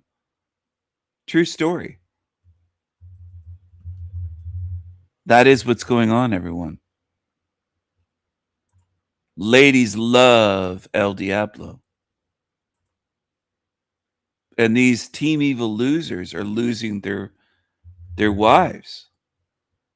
I told them not to play with fire. I warned them. I said, you don't want to do that. You don't want to play with fire.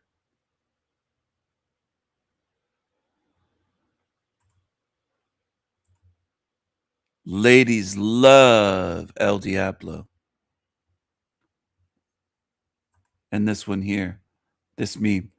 Even the women on Team Evil can't resist listening to the greatest show in hell. She's about to close the door and lock the door and tune in and listen to my show and moan and enjoy the show. They have to hide it. It's a secret pleasure. And they're leaving these Team Evil losers. I'm stealing all of their women. That's what's going on. The new one, Back It Up is what it's called. But they, 1/1/26. yeah, I'm off that day. So Now I you I'm say the free that day. 26th. 1/1/2026. Yeah, What you I'm free that day. Oh, yeah, 1/1. I think the 26th of January. I Yeah, know, the first I year, know. right? You said it. The year, yeah. And Right. Rose I was- 777 and Alex Stein watching I was- cartoon Alex Stein. babies dancing. What? I was not women in the get Baby beat. Truther show. Right? Weren't you associated with Jaron around that time? This is what's crazy though, because this is like the script and how things happen. Because people are always like, they okay. So this is somebody hears that I worked on the Baby Truther show with had those 3 people on it. Hey, Landry, what happened to your wife? Did she fall in love with the hottest show in hell? Ladies love El Diablo. And I think that's what happened. I think your wife heard me on your shitty live stream show. She heard my voice and she fell in love instantly. And she looked for my channel and she found my channel and she's been secretly watching ever since then. That's what I think happened. I think your wife tunes in here. I think she listens to my show and she moans. And she doesn't want to be in the same shitty apartment with you. She left you. And she's a fan of my show. That's what I think. But I was just editing, but I wasn't even editing Yeah. those videos. I was editing older Jaron videos. And then they say like that we're all connected. And then I'm like, you know what? Because people say that, I'm sort of gonna approach these people because we're, you know, hey, look, they're doing stuff, they're local, they're near me. You know, it's kind of those synchronicities. And then we're all making attempts to, and then they like manifest it. You know what I mean? So how conspiratorial things that who was adding new videos? Was it Moose? Who was doing that? Yeah, dude. Yeah, I mean, he's playing a role, definitely. And then you're engaging with him, like, so it's like, might as well make the most of it like you did, I guess, right? Yeah, man. I mean, I got home. He's wearing look at that dumb hat, bro. It's not even ironically funny. It's the awful most- looking. It needs the peace sign in the middle of the buckle. That's all it needs. Hats, right? So I got the there. So I went to this place and it was like they had the coolest hats, right? It was in Fort Worth. I mean, like fedoras and like crazy like historical hats like tied to real people in the real world. And I was like fascinated. And I was like, dude, you gotta let me know like how much these cost. I don't see any prices. And they're like, oh no, they're not for sale. They're just like family owned. Like, why would you have them in the store? They're It's a hat store, and you walk in, you see these awesome hats. You're like, dude, hell yeah! What's the price? And it's like, nope, not for sale. No, you have to pay more than that. As So you- it's not for poor people. If you Oh, if so you it's like- pay it for like an art piece, You have then to you be like, can hey man, actually afford it. let me slide you a quick little million. Exactly. And a That banana. bandana's pretty cool. It's growing on me, but like as you get older, you'll probably end up wearing find the power of wearing a nice derby or fedora. I don't wear style, the bandana in real Tom life. Landry. That's Tom what I was Landry, saying is bro. I'm trying to tell people I want to do that like today. I want to go get a fedora today, but I'm gonna make sure it's a grift. So we're gonna grift for that Just- for the weekly grift. Just make sure it looks good because you don't want to look like the neck beard with the fedora. Tips I fedora. know, meme. dude. Nobody young ever looks good with a fedora. You have to be old to do it. But for me, yeah, Tom Landry. It makes sense. It's natural. It's the basic evolution of my life. But this is just a sign. Right? I do this for the symbology when I'm trying to make peace. That's the only time I wear this. So when I feel as though I'm very peaceful today. So Fired up, huh? So how hard would it be to edit a peace sign in the middle of Jake's hat? We do that. Oh yeah, dude. What the automatically? hell? What is he? It's like a missing peace sign, dude. Yeah. How do you think he's Ain't gonna no react when he peace. sees our new show, me and Jaron? He's like, I called it. I knew it the whole time. I'm a genius. Shills. I knew it. That's the only reason for them to do a show together. There must be shills. Probably for Israel. I find it interesting that people are always like looking down. You know, they say punching up and punching down. There's often people looking down, and they're like, "Who? What's going on down there?" The fact that he knows who I am is shocking to me. You know what I mean? Yeah, it shows you he's not that much above as most people think. Yes, he has maybe some viewers. Good for him, but it's kind of boring.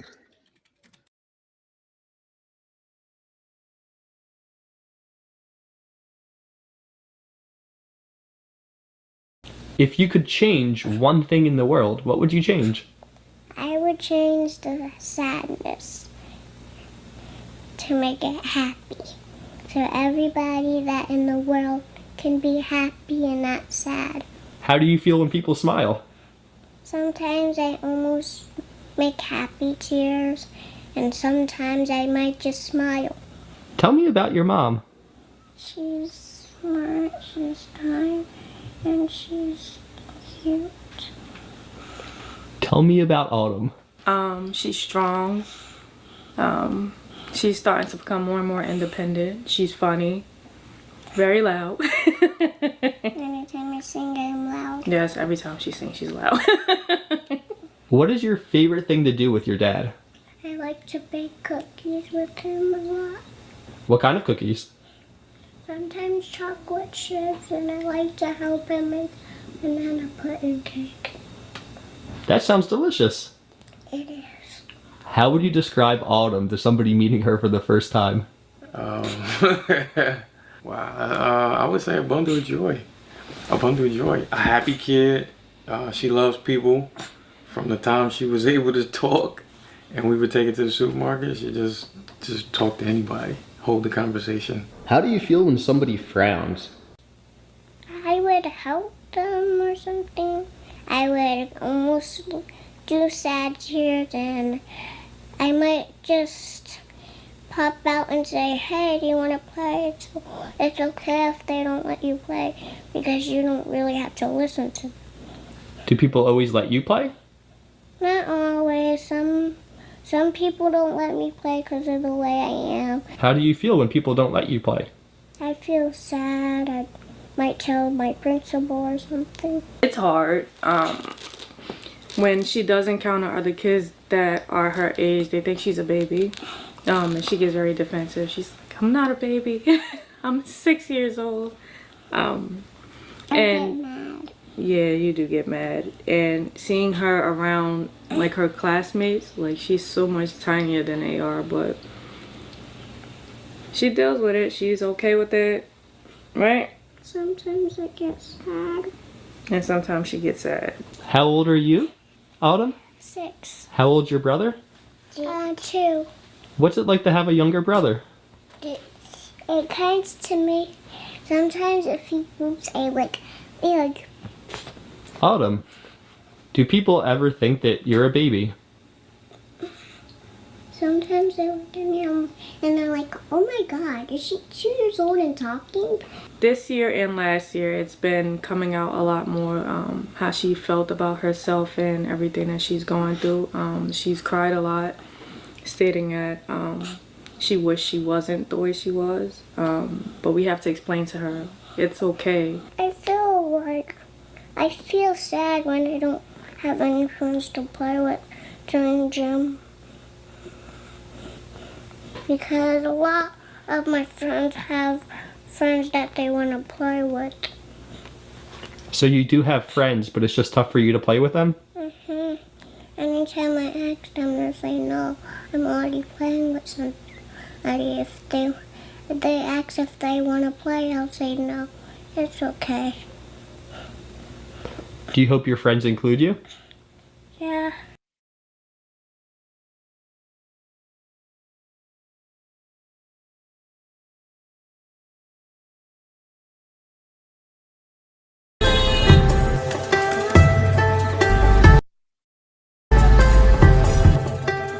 Has it ever crossed your mind why African cities look like this and Western ones look like that?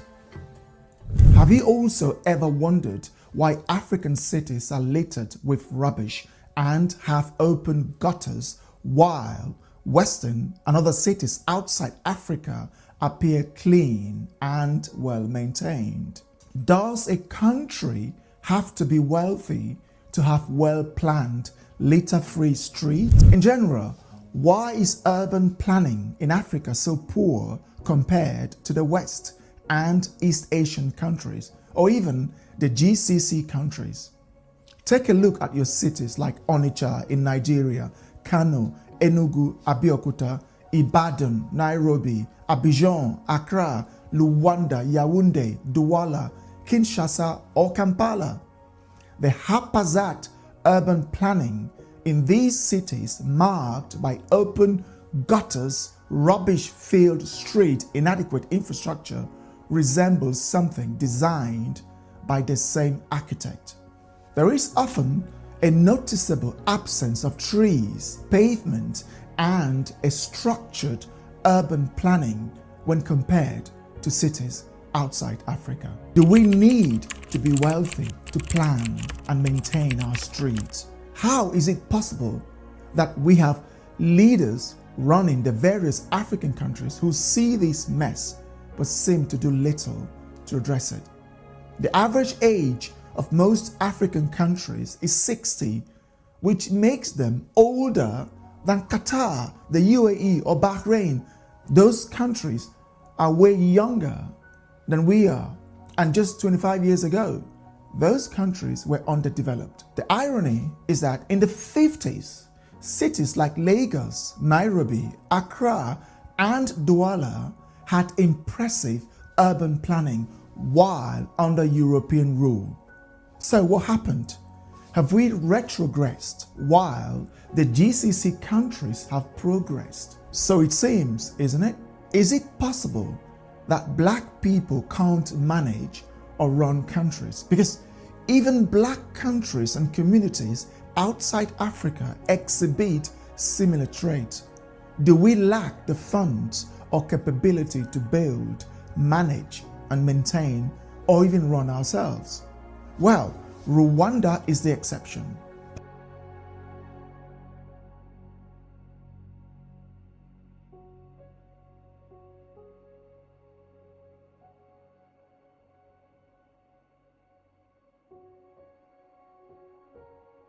Paul Kagame runs a landlocked country that is 10 times smaller than Ghana, Gabon, Uganda, and has a GDP of barely $15 billion, which is less than the wealthiest black man, Nigerian Aliko Dangote.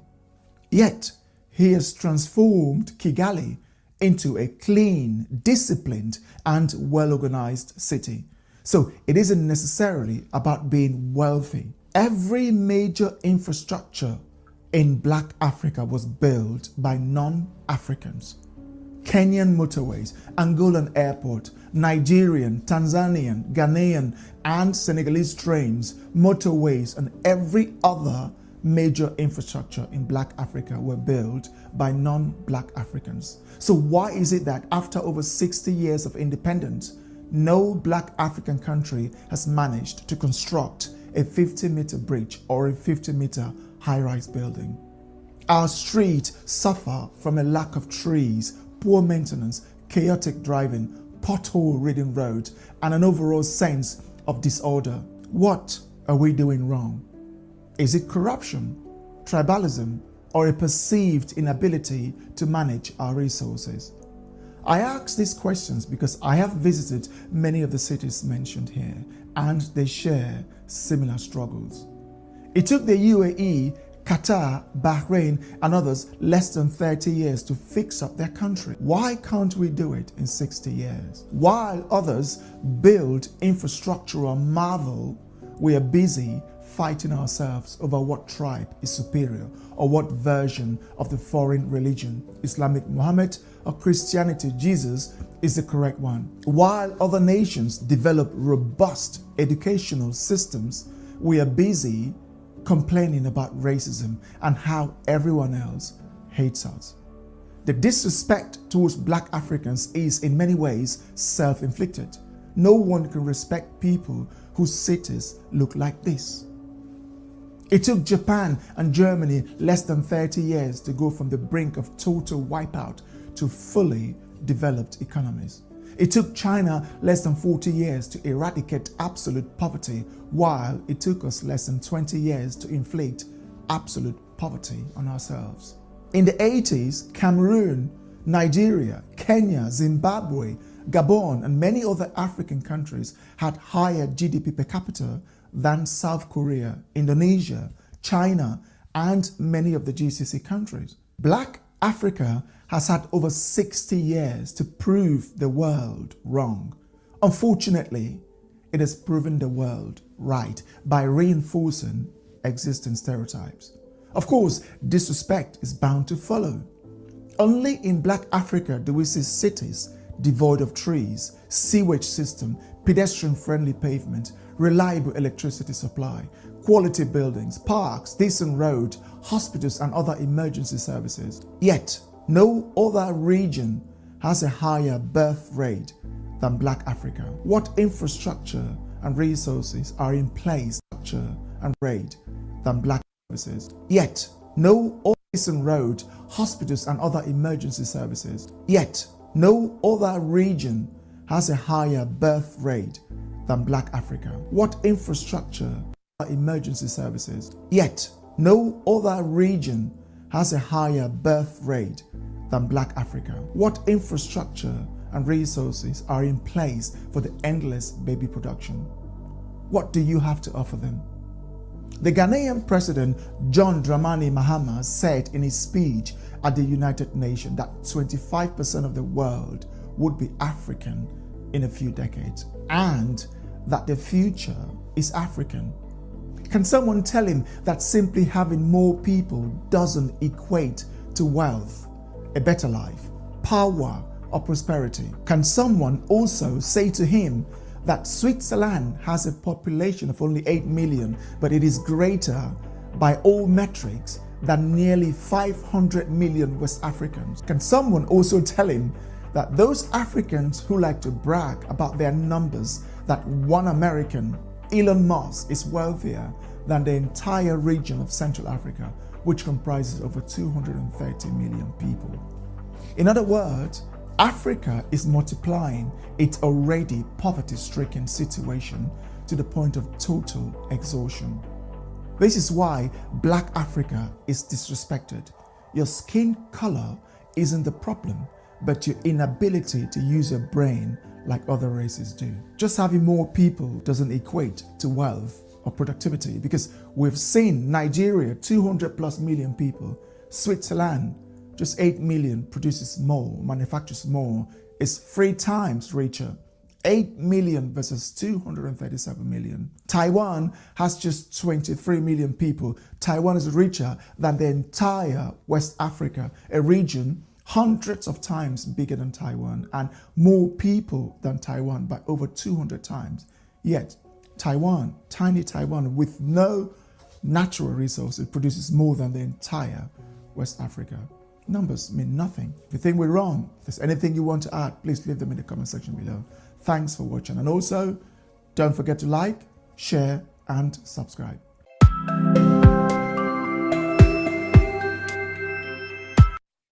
Africa produced 46 million babies in 2024.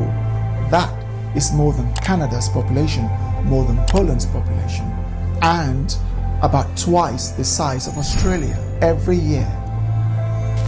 Where are they going to live?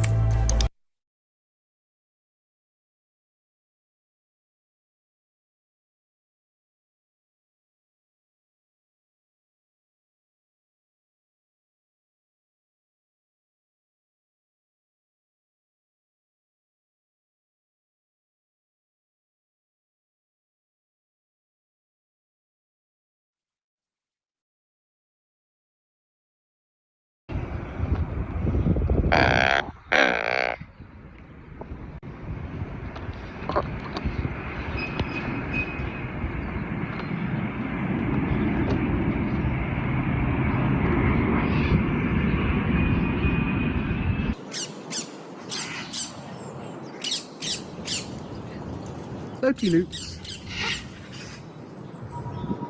Noxie? Hi.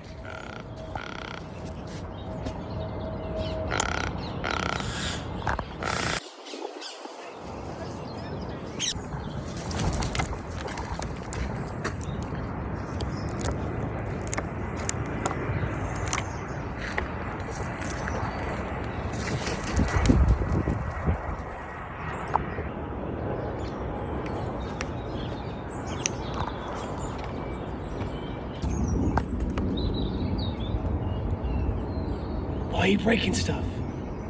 How are those?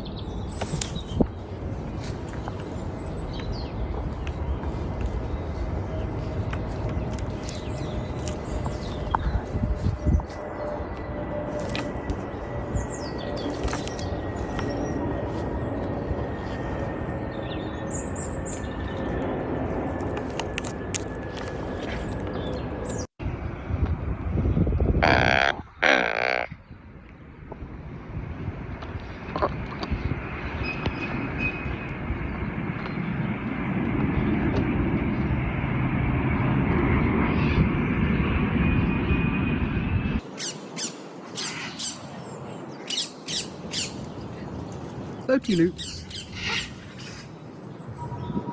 Noxie?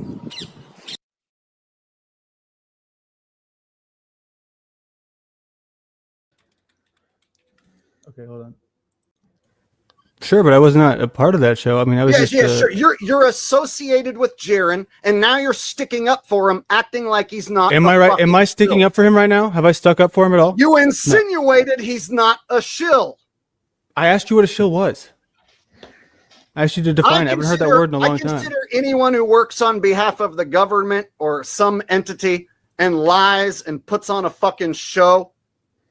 A show. And wastes everyone's time and scams people. Yeah, I consider that a fucking shill. And that's what he is. And that's who you tie back to. That's how I know who you are. See, he like puts, he puts a little bow on it. He like packages it up. He's like, okay, so this is a shill, ties back to Jarenism. That's how I know who he is. That's how I know he's bad. End of story. Nobody here like him. That's how it's an instant discredit, you know? It's the movie mix right there. I don't even really know this backstory, but he's I just label him as a spurg. Yeah, the problem, Jake, the problem, Jake, is that Larry asked you for a definition, not examples. So make with the definition, bro. Yeah, he asked him, but come on, bro. You can't even talk to someone like this. I mean, you can, but you're going to get this. I have a lot of times, and it's always been hilarious. About some of the 36 people here watching. Who the hell is here? Come on, y'all. We're seeing like 2 in the chat. 36 people. Yeah, 36 and 2 in the chat. People are so funny. What are they doing? I swear to God, it's like they get some balls and say what's up in the chat. Yeah, come on, or ovaries or whatever. Yeah, because y'all are so chronic chatters. Everywhere else y'all go. So who's just come on, own up to it. Who's here? Who's a secret fan? People who you associate with, and why they're all fucking scumbags and time wasters. I think you need to, because that's your grift, right? My grift? These people, no, you guys are low-level shitbags who I don't even need didn't to exist, expose dude. Because you don't really have anybody who watches you, and you're fucking irrelevant. You're right. You're right. I'm making my waves. You know, it's a slow start, but what you have to realize is that your sort of game is very limited. It's a good game, though. I'll give you credit. You've got it figured out. What you do as far as, you know, needing all these people, the enemies are all here on YouTube. I'm the one protecting you from them. They're all shills. I'm not putting it on a show, even though when I say, hey, you know, I'm just the Jake the asshole, and I'm kind of wacky out there. I'm gonna yell at the homeless people. You're not making. How is that not the show? You're How is not that not a show? making a point. Welcome back, disappointed sports fans. Another week, another scripted top 10. We're going to start the list in Houston. You haven't made any sort of point. You're just calling what I do a game, and then you did a really shitty impression of me. That didn't even sound like me. Hi, I'm the Jake the asshole, and this is an impression of how Jake the asshole did, dude. What the fuck sounds are just you like even you. doing? You're only here to get people to look at you and then go to your channel. That's the only reason. I was sent you're here, dumbass. I was sent here by somebody, okay? The I was sent only here on reason behalf you're of my here- CIA handlers, okay? Listen, dude, we're on to you. We're on to you. We are on to your shit. And we're tired of you coming after us to expose us, okay? The CIA has your number, okay? Listen up, man. We know where you are. We know what you're doing. So you better put a stop. If you expose any more of us, we're going to be out of a job. Yeah, and see, this is a routine that you're playing to make it sound like me calling out shills is just made up crazy grit. Well, you couldn't define it. You're basically making it out like no one's a shill. And so if you're just like, oh, I didn't know what the word CIA meant. sent me I've over never here. seen anybody who looks like this guy in my life. I have. It's called Mongoloid. Yeah. It's No, so his funny. It eyes, hurts. his eyes are like that, man. This, if you just focus in on his eyes, Show you another screenshot. like retarded, bro. Boom. Here to mess with you. Well, because you're if the I one ask who you- knows everything, right? Yeah, I see what If you're I ask doing. you what a shill is and you can't even answer It's it, not gonna work. You're a shill bitch. you who's won't even here tell me what it trying to is. pay attention on my program. Oh, the one that you opened up to the public? So this is the attention you're gonna get, shill bitch. Boo-hoo. You tie back to Jaren. You tie back to Dave Weiss. You Everyone's tie back an enemy, to Rose right? 777. But tie you back- have the tie truth. back to Sanity Machine. You tie You back got to it all Jack figured out. Alcott. You Oh, you got it all tie back figured out. to All my nothing enemies. You're but so right. All the fucking people shill. that I don't agree.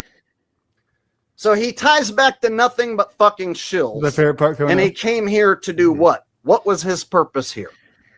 Why did he want to come on here?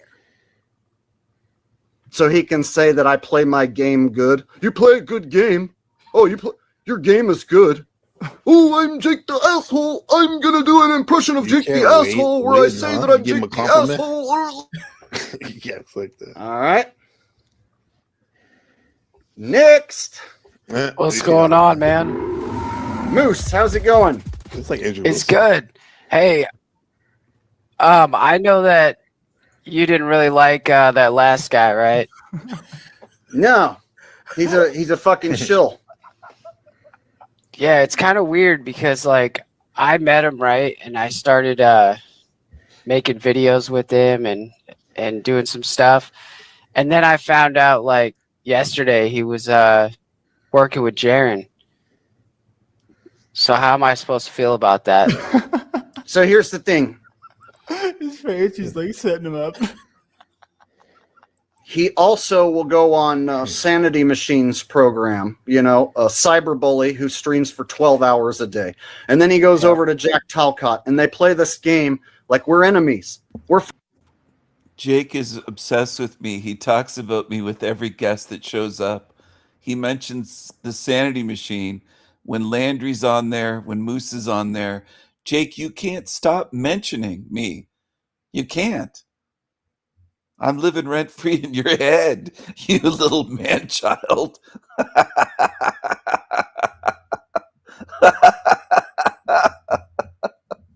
friends. We're enemies. We're friends. They fight, they make up, they fight, they make up, and they do it over and over again. I know the Panelverse is nothing but a bunch of time-wasting, loser-ass shills. Hey, I agree with you. Yeah. I But agree. you We're know all- the Panelverse just by talking to you, though. That's what people don't get. I don't Dude, think. he drops a fucking link. Okay, I'll give him credit, right? He doesn't let more than one person up at a time. I figure a panel is just the difference between a one person at a time calling show and a multi-person at a time calling show. So when I see Rob Noor, I think that's a panel. No, yeah, it is. Technically, a one person having a show. What now? No, I'll say two. Okay. How Two or about more. how about a new conspiracy? Demon Slayer is Jake the asshole's sock account. No. Demon Slayer is actually Steven. Steven plays the good guy and the bad guy. Oh, that's so even stupider. Playing their little fucking role, trying to get to the next fucking step. I saw Alex Stein go from being a cohort on the Baby Truther show with Jarenism and Dave Weiss. He was a side character. And then he suddenly ended up on Tucker Carlson's show. Oh, this is a good moment for this. Okay, Sounds so like he's jealous. Well, no, because this is what people don't realize. Also, this X person, I don't know. You gotta get out of the chat. I feel like aren't making cognitive sense. You're going in timeout. I don't think I've ever. It's like I'm understood a getting word that you messages said. about Hank right now as we speak. What about him? What do you think? From Snafu? About Who what? would? Yeah, what always said. Yeah. What is it? Something upsetting? He's upset about something. What happened to him? Because Something about Hank and children or something. Oh, if I play a video game he didn't like 6 months ago and he's still trying to ask. Hey, Snafu, can you come up here and answer us a question real quick? If we're all playing the sort of, oh, this character's or that. Are you a cop, Snafu? Why are you all worried about everyone else's business? Get fucked, Snafu. Sorry. Oh, he's mad because I made him my bitch that last time I saw him. Three Sorry, things to Hank. Snafu. Hi, Hank, how are you? He just goes like a bulldozer. He's just like, I got my story, and he twists it, and he always adds like weird questions that like are going to steer you a certain direction. Is he talking about your torso, or what is he talking about? I saw the torso; it was disturbing. Somebody made me watch the torso. No, there was some video game kid allegedly. That was probably him. It didn't sound like a kid though. Like it was somebody doing an impression or something. But don't you realize that that's another thing that happens here? People set others up to look horrible. So I'm not even saying that like. Yeah. I don't trust anything that happens here. I think that might be the goal of these people. They might want to find someone who they can set up. Yeah. Snafu, you're saying me messages are these my peeps now? I'm like, yeah, Lanchi's my friend. Who are your peeps, Snafu? Get up here. No, but the thing is, though, let's look like this. Look, I saw him on a panel with Cynthia in Flow State, and like for like 10 hours, bro. Is that your friend? I've only been on here for what, an hour or something like that. He's doing the whole thing. Come on, man. Yo, you're hanging out with the people I don't like. Snafu, like when I call you, you never can answer the phone because you're doing whatever, you're busy or whatever. Dang, me too. I tried to have a normal conversation with him. He doesn't know how. He just wants everything to be like a big scene. He wants to cause a big commotion. And Snafu, I'm cupcaking. This is called talking, bro. Yeah, we're the cupcakes. It's my brand, Snafu. Snafu, I'm your boss. I'm a scooter man. I took over your whole organization. I own the zebras. All your little mommies work for me. Thanks for they suck me off, and not you.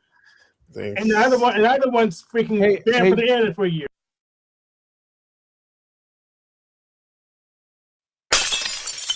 So, like, what was it like growing up as Jack? Like you said, you were traveling all the time and kind of moving around.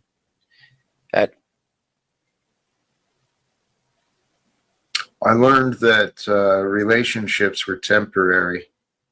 That it wasn't worth time getting attached to people. You don't see the worth in other people. You call them worthless and useless and say that you have no use for them. You treat people like they're disposable products. You use them up and you toss them in the trash. I see what you are. And that created me into a pretty lonely guy, though. You're not just lonely, you're bitter and miserable and angry. That's why your brows are furrowed. The rest is just an act. You pretending to be happy and loving life. That's all fake. That's all phony. You're a fraud, and I see right through you. Right through you. So, like, what was it? I'm not the one.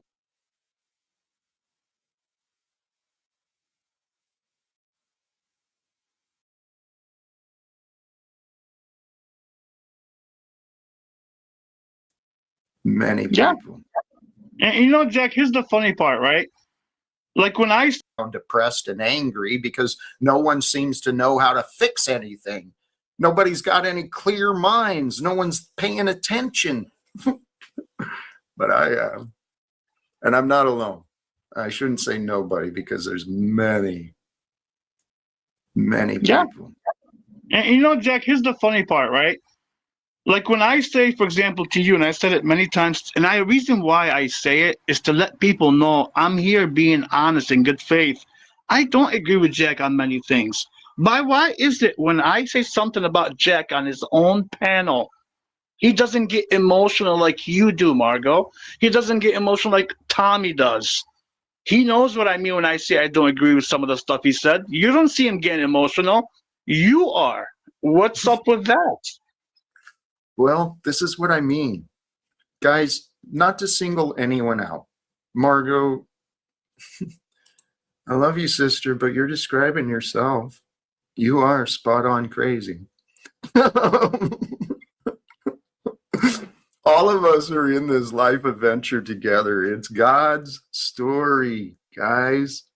And really, for us to grow up and mature, for us to have dignified discussions with one another, You are spot on crazy.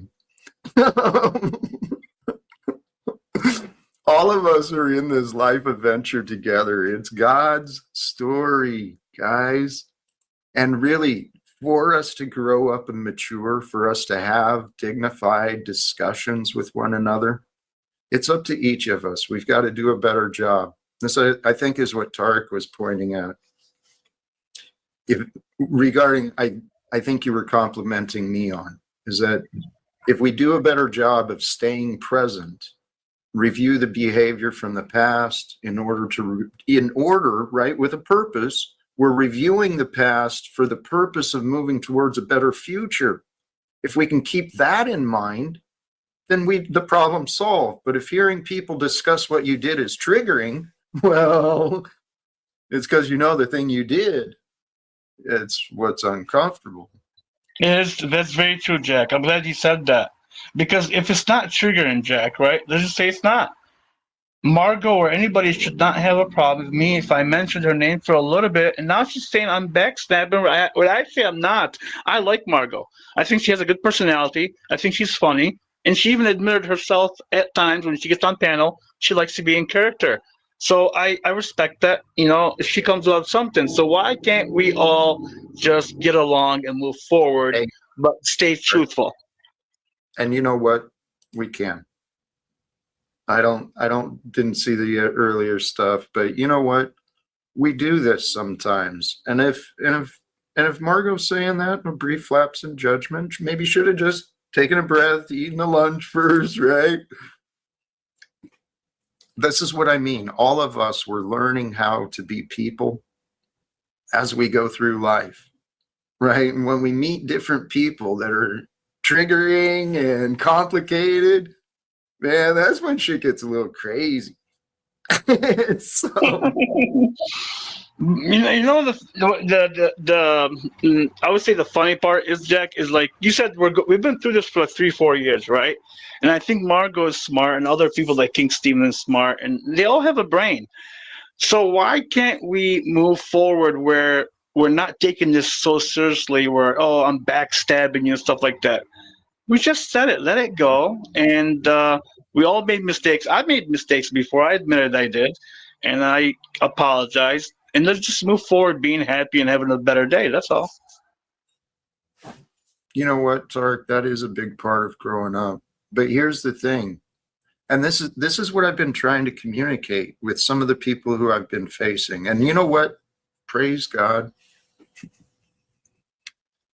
These challenges for me, the oppositions I face, they've helped me become a better version of me. Simple as that. Because every one of us have a responsibility of communicating, regardless of the situation, communicating properly, accurately, right? So that understandings can be shared.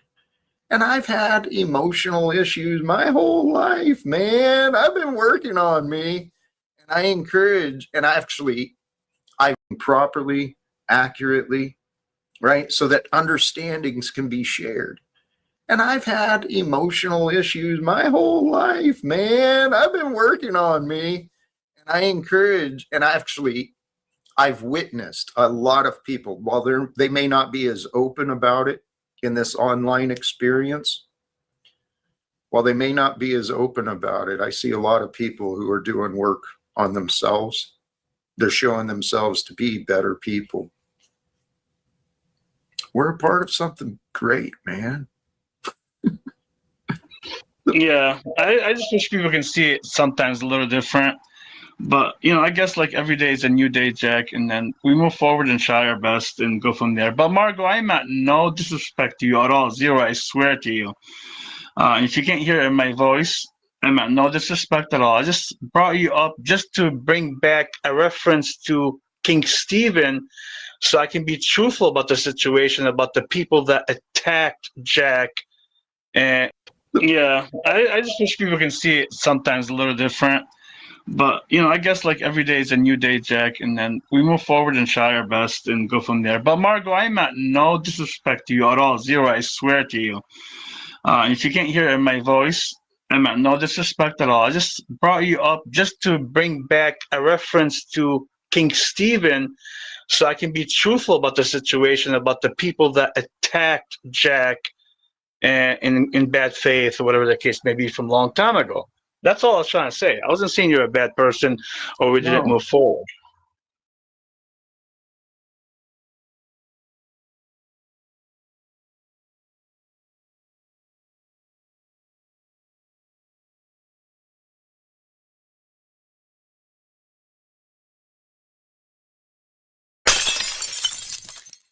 In the context of the conversation, I think I butted my nose into.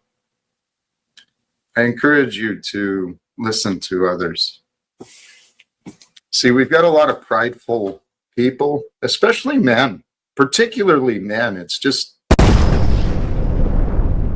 maybe I'm biased.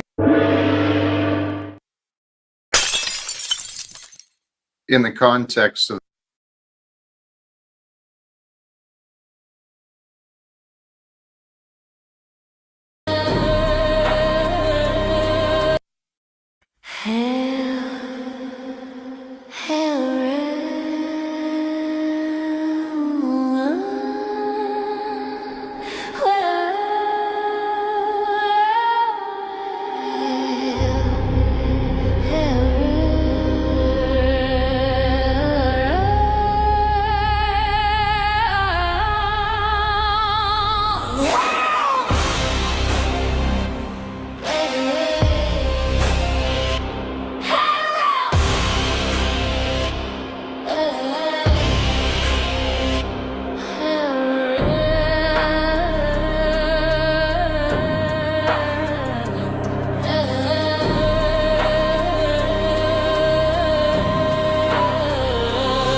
Demons walk among us.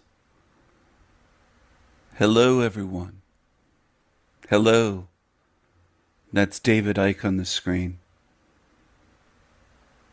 All I did was crop the image to his eyes to show you what is there, right in front of your eyes. He's right there. They do show you. No excuses. They do show you. You can't lie and say they don't show you. They've shown you. It's a matter of, are you willing to see what they are and what this realm is? They do show you. They do show you. Demons walk among us. Demons walk among us. The next one claims to be a demon slayer, but he got that from a cartoon or comic book or something. He actually likes to dress this way and do drag shows. That's what he likes to do. And obsess over me and make hundreds of videos about me because he's insecure and envious and he's a narcissist. Black Eyes Club. Black Eyes. Black-eyed demon that's full of envy and hatred, obsessed with me, an obsessed narcissist, a malignant narcissist, a creepy creature. That's what it is, a demon. Here's another demon. I don't trust beings that can't spot demons. If you can't see what these are, I don't trust you. Because there's something wrong with you. That's why. There's something wrong with your mind, with your discernment, with your spirit. There's something wrong with you, and I don't trust you if you can't spot them when they're pointed out, especially. You should be able to without me pointing it out, without me making memes and showing you and spoon feeding you and doing all the work that I do. But most can't in this realm. Most in this realm can't see anything.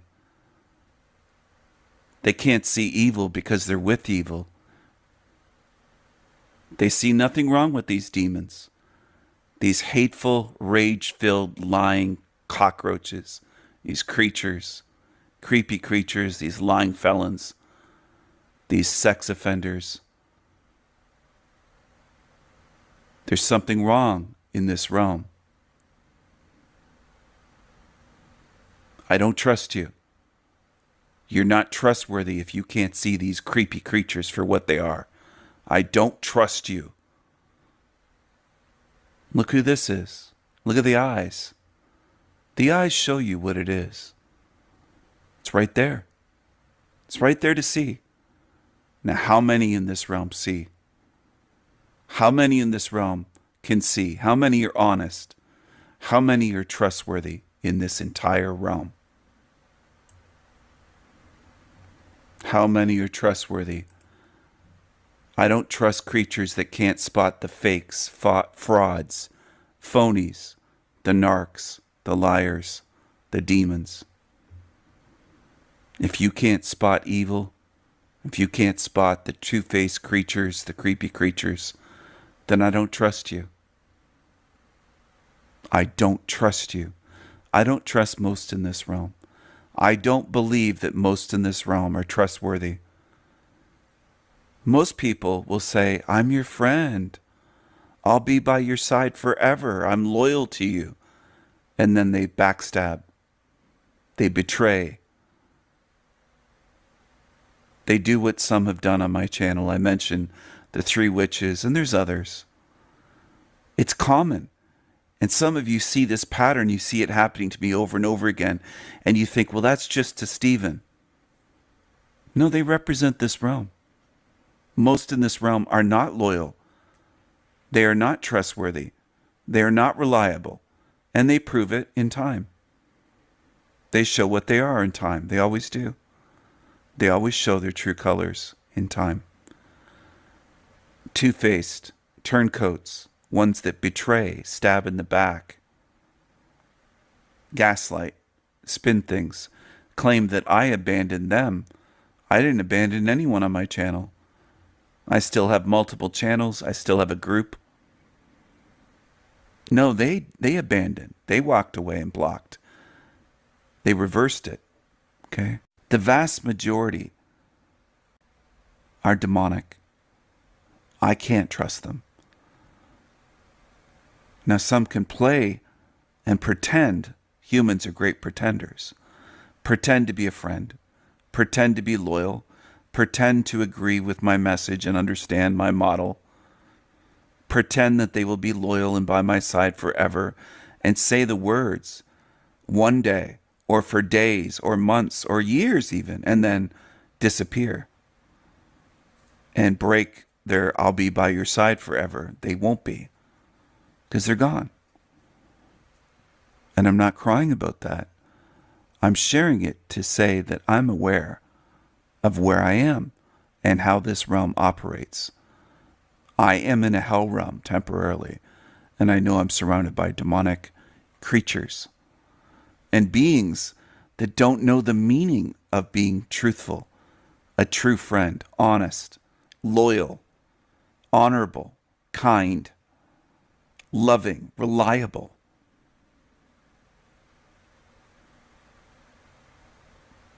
Someone that has my back.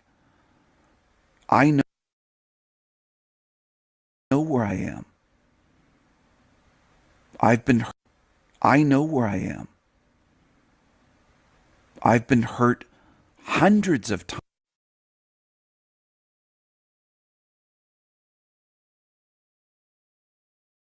And I didn't want her to be like, Hannah, good morning. This is a day in our life. How do you usually start your day? Alright, time for more cuddling. Good night. You pull my knees that way. And my left arm. I am Shane. And I'm Hannah. And we are in a relationship. We love to cuddle. I think we start every day by snuggling in a little tighter for as long as we can. Really, I just let her go. Coffee. Yeah, that's actually what you do. Coffee. Hey, you go. Not yet. Not yet.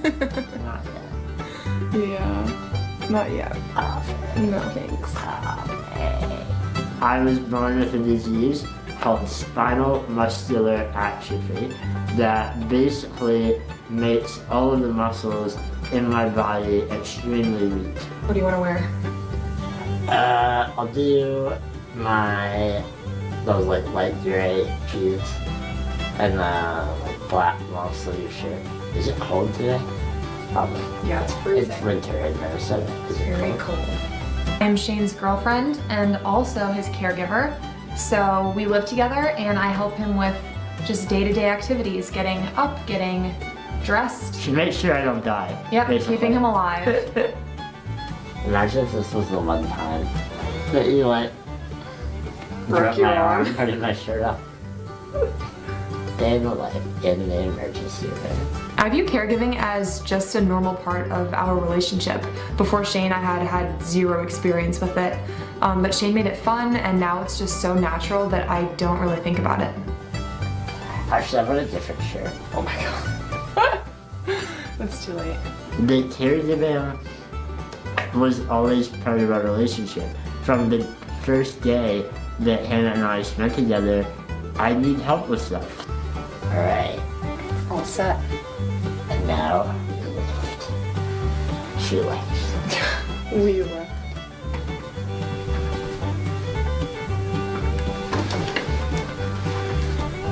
How much do you weigh?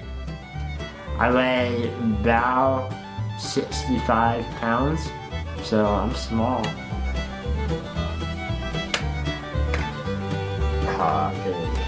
Now I'm small.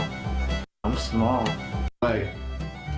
I weigh about 65 pounds, so I'm small.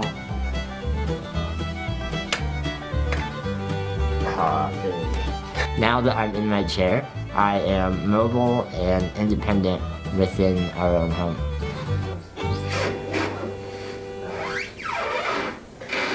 There's narrow doorways in our apartment, so I have to get the turns there. I've been doing that for a year, still have not nailed that turn. Was there any part of the caregiving that you were nervous about her taking over? The only thing that I was a little bit nervous about was having her help me use the toilet. So I'm gonna show you guys how I use the toilet when I have to poop. And I'm not gonna take my pants off to show you this process because none of you wanna see all of the details. But basically what will happen is Hannah normally would lift me onto the bed or any other flat surface, take my pants off, and then lift me and put me on the toilet. So Hannah holds me up while I poop. Yep. Super weird. It's super normal for us. True. It's your favorite part of every day. Nope. That was like such a intimate, personal thing to have her wipe my butt. And I didn't want her to be like, oh, this is actually not what I signed up for. I didn't think that that would happen, but there was that small fear that made me hesitate. I have developed in my lifetime what I call my burden complex, which is this fear that people are annoyed by the help that I need. Has this just become part of your norm? Yeah, definitely. Yeah. It's not really that weird. I mean, I spend my poop time trying to make Hannah laugh. Yeah. Distracting her from the smell. What was it like the first time you helped Shane poop? I'm trying to think of what I remember. I remember that you were nervous. Just darkness. Like that was the first time that you were nervous for anything. Yeah. She's encouraged me to not think of my caregiving activities as a burden, which has been very healthy for me to reframe some of my needs in a more positive way. I've needed help doing poop my whole life, so it's just been part of my life. And I mean, it's funny and like a little embarrassing in like a childish sense, but it's just a part of life, so it's really not that big of a deal. After we wake up, we love to read some of the comments that we've received on our YouTube channel. Can I have a sip real quick?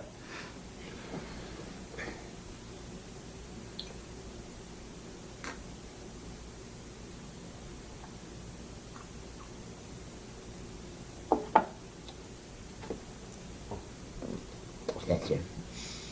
Did we get any comments last night? Yeah. Let's see. You guys are awesome. You make me laugh with how you tell your stories. LOL. Aww. That was on our Hannah's Most Embarrassing Moment video. Hannah and I are YouTubers, and we're documenting our relationship together. And we get a lot of negative feedback from people. This girl's got some serious issues on our Valentine's Day dinner video. There you go. She's here for clout because there's no way that their relationship is real. The negative comments motivate us to, inform and help the people that don't quite get what we're doing yet. Quick question, why are they together? Like, what's the real reason for question marks? Because honestly, this isn't something you see every day, especially in this generation. I actually think that I think this generation is the one that you see it most in. Especially not in this generation. Yeah. Now, the 1950s, you saw it all the It time. was great for disability. And I love making breakfast together when we have time. And so we'll fry up some eggs or make some hash browns. And we love experimenting with new breakfast foods. We are making scrambled eggs for breakfast. Shane likes to have his with caramelized onions. Oh yes, please. We get together. I'm not really a physical participant, but whenever I can, I try to help out with the recipe or other suggestions, like the heat is too high on the oven or the Yeah, stove. that's a popular one.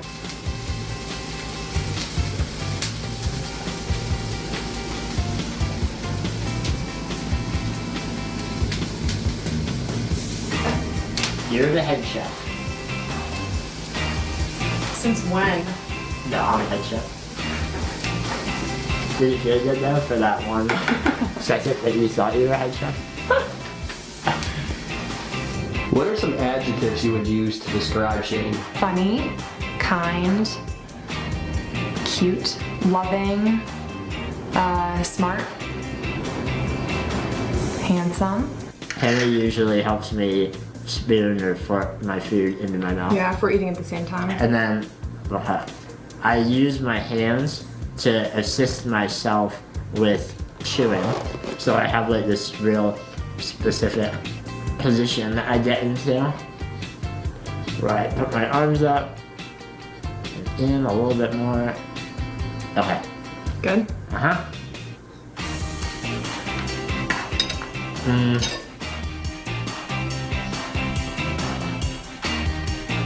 I feel like I'm at home with him and I don't get tired of him. I get tired of most people. I think that's how I knew you were the one, is that I could just be with you all the time and never get sick of you. It's very cute. Yeah, so it's very comfortable. This episode will be called The Sounds of Shane Eating and Drinking. Oh my god. Alright, so I'm gonna brush my teeth now. In our apartment, the bathroom is too small for my chair, so I go in the hallway, and then Hannah brings my supplies out to the hallway to do my teeth. Good? Good. Do you want me to raise up? Yeah, actually a little.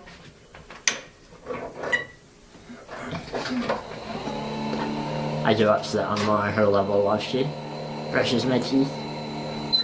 Something that comes up a lot in the comments section of our videos on YouTube is people wondering if Shane's care is a burden on me, and if I get burnt out, if I view it as something that like I have to do like reluctantly, that just sort of... Or if your life is awful because of it. If I have no life outside of caregiving for Shane. And the answer to that is no.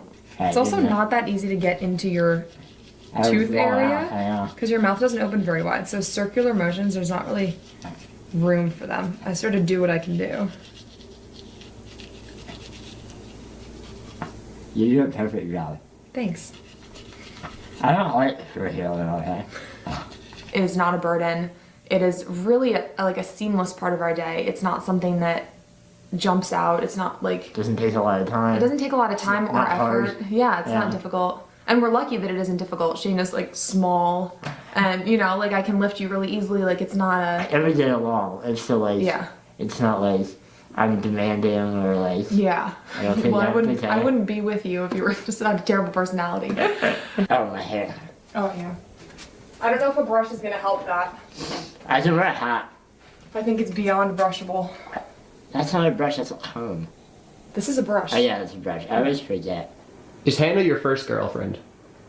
No, Hannah is not my first girlfriend. And I think people are often amazed by that fact because they have this misunderstanding of our relationship and they think that Hannah is remarkable for being with me, and so when they find out that, you know, I have dated prior to Hannah, they're like, what? There were other women that dated a guy in a wheelchair? And so it's just another comment on the way that society looks at disability. Can I pee real quick before I go on?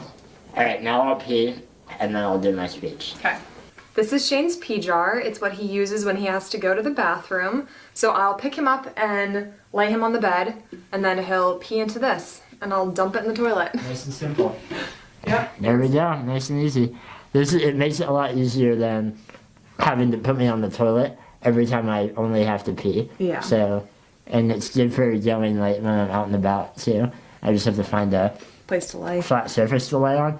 I was like in my chair, there's just not really enough room to put the jar where it needs to be, if you know what I'm saying. Yeah, I mean, look where you're sitting. I would spill it everywhere. We don't want that, so. When we're in public, the most misunderstood thing is just that he's not an adult. People think he's not an adult. They think he's a toddler or a young child or my child. He'll be given kids menus. I'll be asked what he wants to order. So when we're out in public, that's definitely the most common misconception about him. You're gonna wish there was a bigger pillow there. Why, is there a pillow? No, there's a pillow, but I always want more of a pillow than there is. Let's see. All right. Up as suggested, I'm going to be reviewing a grocery haul. Hey, what's up? As suggested, I'm going to be reviewing a grocery haul by Sarah Safari. Alrighty guys, what's up? Sarah Safari here, and we're back at it with another YouTube video. Today, we are gonna go grocery shopping. That was kind of, hey, what's up? As suggested, hey, what's up? As, hey, what's up? As suggested, hey, what's up? As suggested, I'm going to be reviewing a grocery haul by Sarah Safari. Alrighty guys, what's up? Sarah Safari here, and we're back at it with another YouTube video. Today, we are gonna go grocery shopping. Those kind of microphones are unhealthy, the wireless ones. If you use it now and then nothing is going to happen. But if you use it for every video, then eventually you will see the problem. In this case, you would see it in the chest. Yay! Okay, probably only 2 of you out of the tens of thousands have asked for this, but I thought it would be fun, so then maybe I can show you guys what to buy so you're not a fat piece of shit. I'm also a fat piece of shit sometimes, but, you know, this is good. I'm gonna show you what I like routinely buy. I still go out to eat. I still like they're supposed to fill with 6 cookies. I ate 5 of them right before Nick got. Is that supposed to be surprising? Most people who go to the gym eat seed products. They have no idea what they are doing. So, come on, go grocery shopping. We're gonna go Sprouts.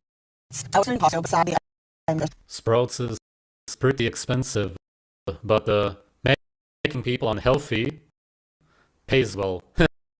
One person, you know, if I had a family, which I would love to have, I would go to Costco because I could buy in bulk. But me being alone, cooking only for myself. Ready to go shopping? Step 1. Okay, so the first thing I usually do when I grocery shop is I can. She's 24 years old, that's what it says online. I would have thought that she's around 30. Water section, and I grab water and I start drinking it because you can drink it or you can eat it as long as you pay for it at the end, right? Is that how? You don't need water, yeah. This water is dead already. I don't know this specific one, but I doubt that any of them are different. You will simply dehydrate yourself by drinking this kind of water. If you drink water from a natural spring, it is different. Although blood, raw milk, fruit still hydrate you way better. Because ASMR. Okay, so first, got water. I go very simple with my meals, like maybe a little bit of eggs, a little bit of meat. And that's what we're gonna get, eggs and meat. The thing with sprouts is they don't have, like, they're so healthy, they don't have like diet soda, which sucks, but it's fine. Alicia, line one. Alicia, line one. Or manager, line one. Best flavor right there. Let me preface this by saying I don't really know what I'm doing when it comes to lifting and eating. I just intuitively do it, okay? So... Intuitively. What? You cannot intuitively lift metal, go to the gym, because your intuition tells you to never end. You cannot You cannot... What? You can intuitively do it, okay? So... intuitively do it, okay? So... intuitively do it, okay? So... intuitively do it.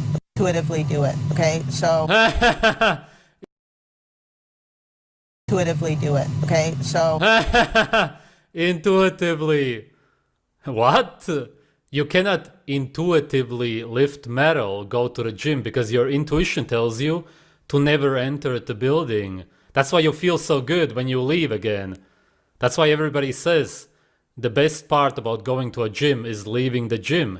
Everybody says that, because nobody likes to actually push and pull metal. And as a woman, it's even tougher. Follow along, but I'm not, you know, the best. I like my carb source to be pasta, so we're gonna grab some... Oh my god, man. Pasta is slave grain sludge. Organic, 2 for $4 or 3 for $5? Which one's cheaper? 3 for $5, I think. It's not organic. What does organic even mean? How can pasta be organic? Exactly. What? The grain. Oh, the grain? Yeah. I think it'll be good. It's good. So we're gonna get penne, bow tie, and another bow tie. So we're gonna get 3 pastas. Those are usually my carb source, so... It's so crazy that people nowadays eat seed slime baked into these funny forms, which they hate, and then they put a bunch of cheese and red sauces over it because they hate it so much. I'll cook some ground meat and put it on top of that pasta with some of this sauce. But I already have some of the sauce.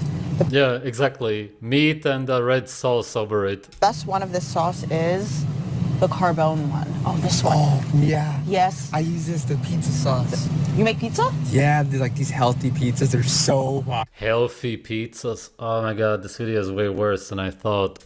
Oh. I'll give you the recipe. Yeah, give me the recipe. See, I go like one of these. My favorite one is the tomato basil. This one. Oh my god, so good. But it kind of does hurt your pockets. $10 for this. Yeah, it's kind of crazy. It's kind of crazy, right? But whatever. It's good quality. It's good quality. Yeah, bro. The ingredients of this, there's not a lot. So good. The less ingredients, the better. Like, this is just like tomatoes, onions, olive oil. We love olive oil because, like... Olive oil is poisonous. How do you love it? Can you drink it? Can you take a bottle of olive oil and drink it? If you love it, then you could. If anybody is watching this right now and you think, wait, but I like olive oil, please, drink it. Show it to us if you want to. Nobody's gonna do it because everybody hates it. Seed oils are bad, allegedly. Or something. Allegedly, that's what they say. In most of the olive oils today, the seeds are also processed, meaning that you're consuming a sort of seed oil. And we try not to look at the ice cream section or else we'll fold. So I just close my eyes and walk away from it. I'm very peculiar on my eggs. I am also very peculiar about my eggs. So the eggs are the one thing that I, I'm a little bit more strict with. I don't care if my pasta is organic, but I do want pasture-raised eggs. You don't want organic pasture-raised eggs? Oh my god. Oh, actually, yeah, they're on sale.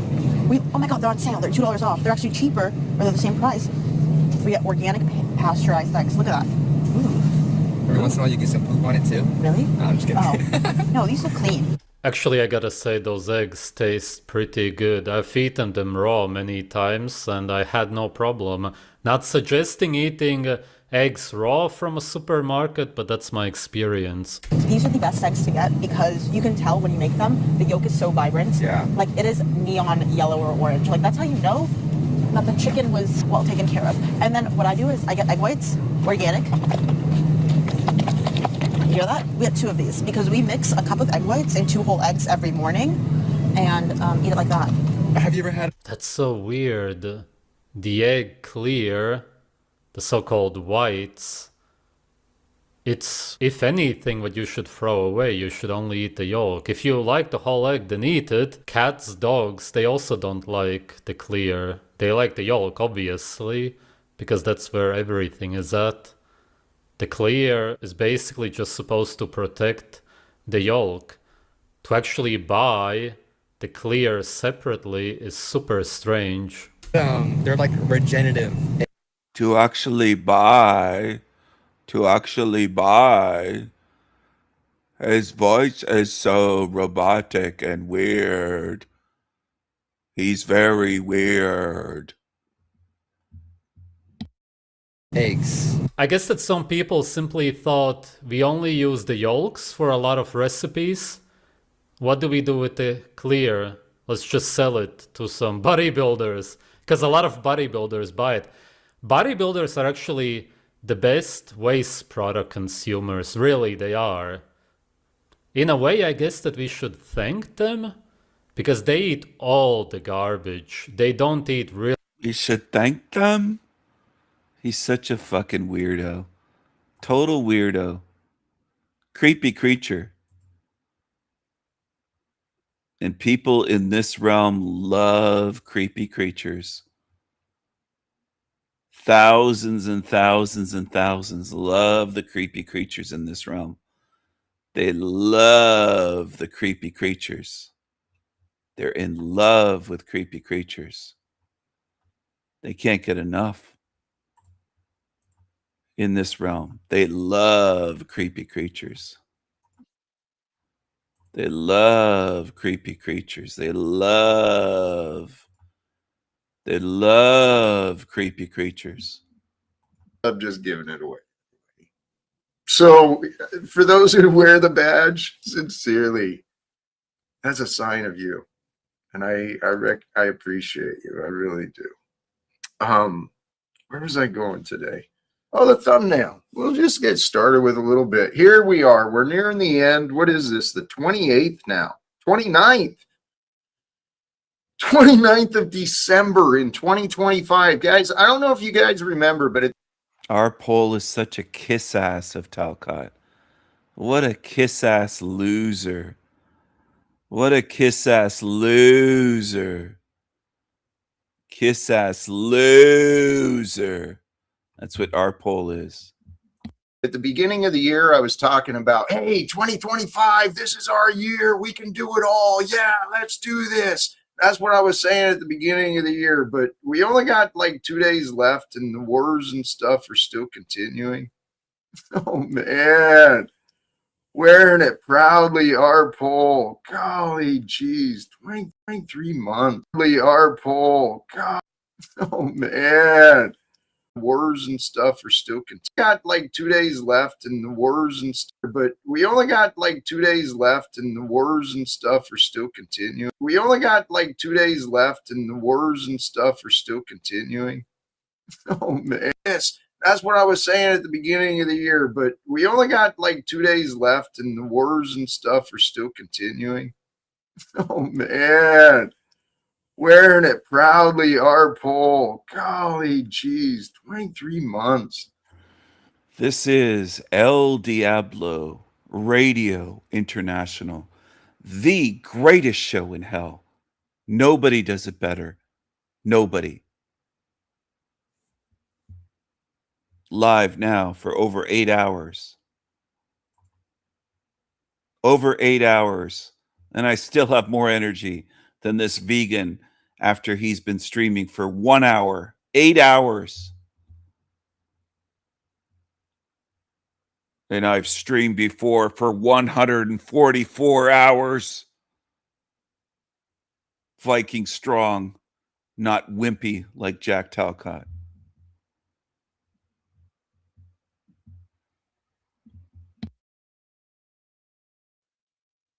Chuck might be there in that range too, to be honest. But thank you guys so much. Here, we'll get through this, right? This idea on the thumbnail. Here you are, here we are at the end of 2025. Maybe God carried you through some of the hardest seasons of your life. Maybe this year wasn't so simple, right? Whatever it is, when we make it through these hard seasons in our life, it's no small thing, right? And those past challenges, those become your testimony when you've learned and grown, or, it becomes the past challenges become a source for excuses when we choose to hold ourselves back. And you know what? I don't think the time for holding ourselves back is continuing. I think the time to cut the cords, right? To let loose the patterns of the past that are holding us. I'll be back in a few minutes, everyone. Hold on. Back from greater joy, greater health, greater accomplishment, greater experience. It's time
Testing. Check 1, check 2, check 3.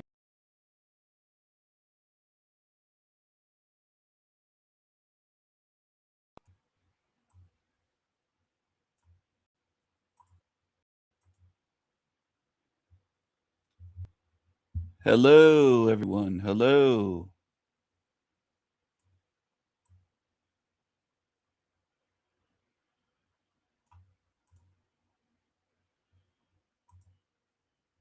Hello, everyone. Hello. I don't know why you say goodbye. I say hello.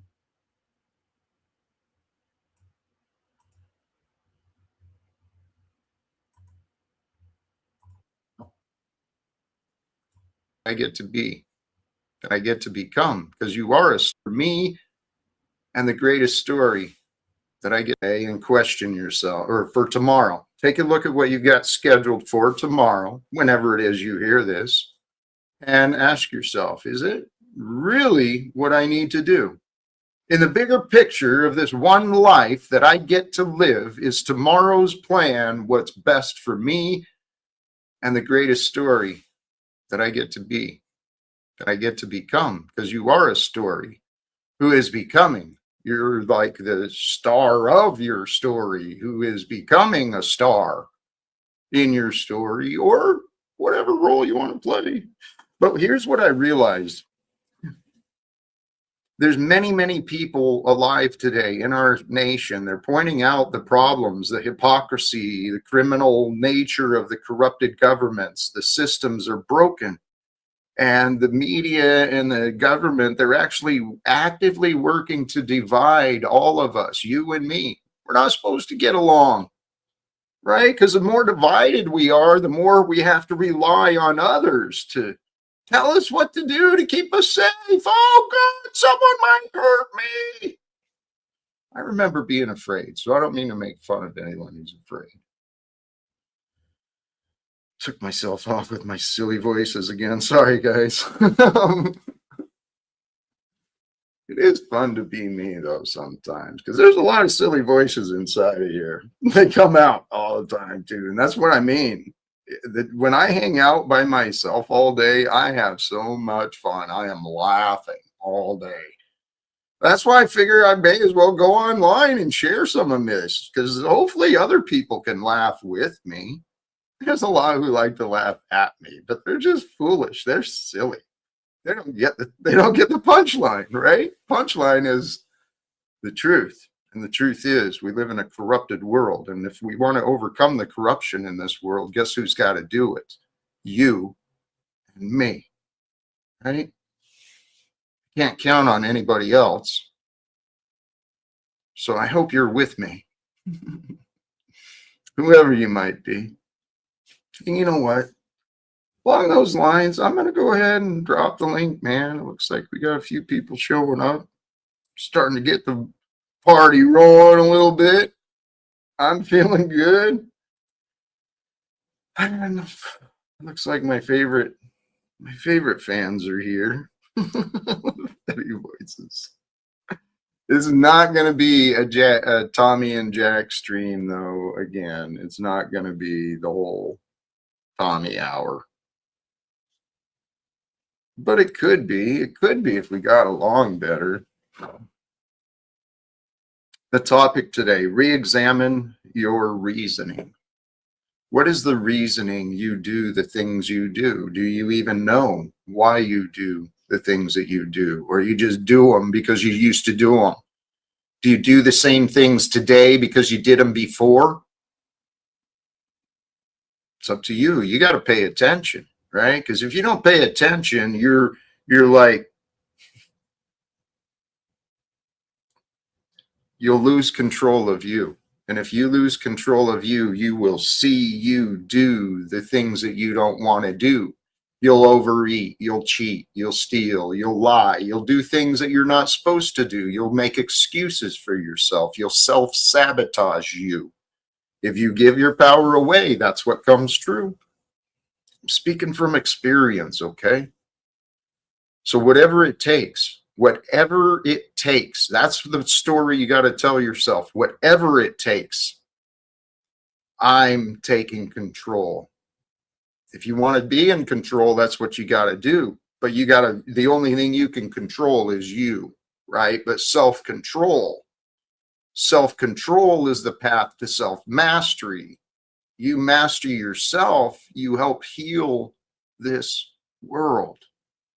Because the world is filled with broken people who are out of control. They lack self-control. They have got no awareness. So they've got no self-mastery. 1, 2. They're relying on others to tell them what to do. That's the American way, it appears. But hey, that's what happens when a nation is born from slavery, captivity, exploitation, and abuse of fellow human beings and doesn't actually repair, doesn't actually do right to bring things together, just wants to sweep those things under the rug. Well, guess what? This is karma, baby. Testing. America is what it is 1, because 2, we 1, accept 2. it. Testing. 1, 2, 1, 2. That you're started by admitting that you misrepresent me all the time. Now, I wasn't going to. No, see, faggot, you're off already. You're already off to the races, nigger. You're already showing me I made a mistake by bringing you up. Tom, try a different approach. Tell you what, I know it infuriates you. I know it frustrates you. angers you, disappoints you. I know you find offense when I put you in the back, Tom. But I think it's best for this moment for you to regroup, right? Because the approach you started with, swearing at me and calling me names, doing the same thing as the past. Come on, man. We were doing better. We were doing better, and we can do better. I've got the Raven King in the back as well. I'm wondering what to do there because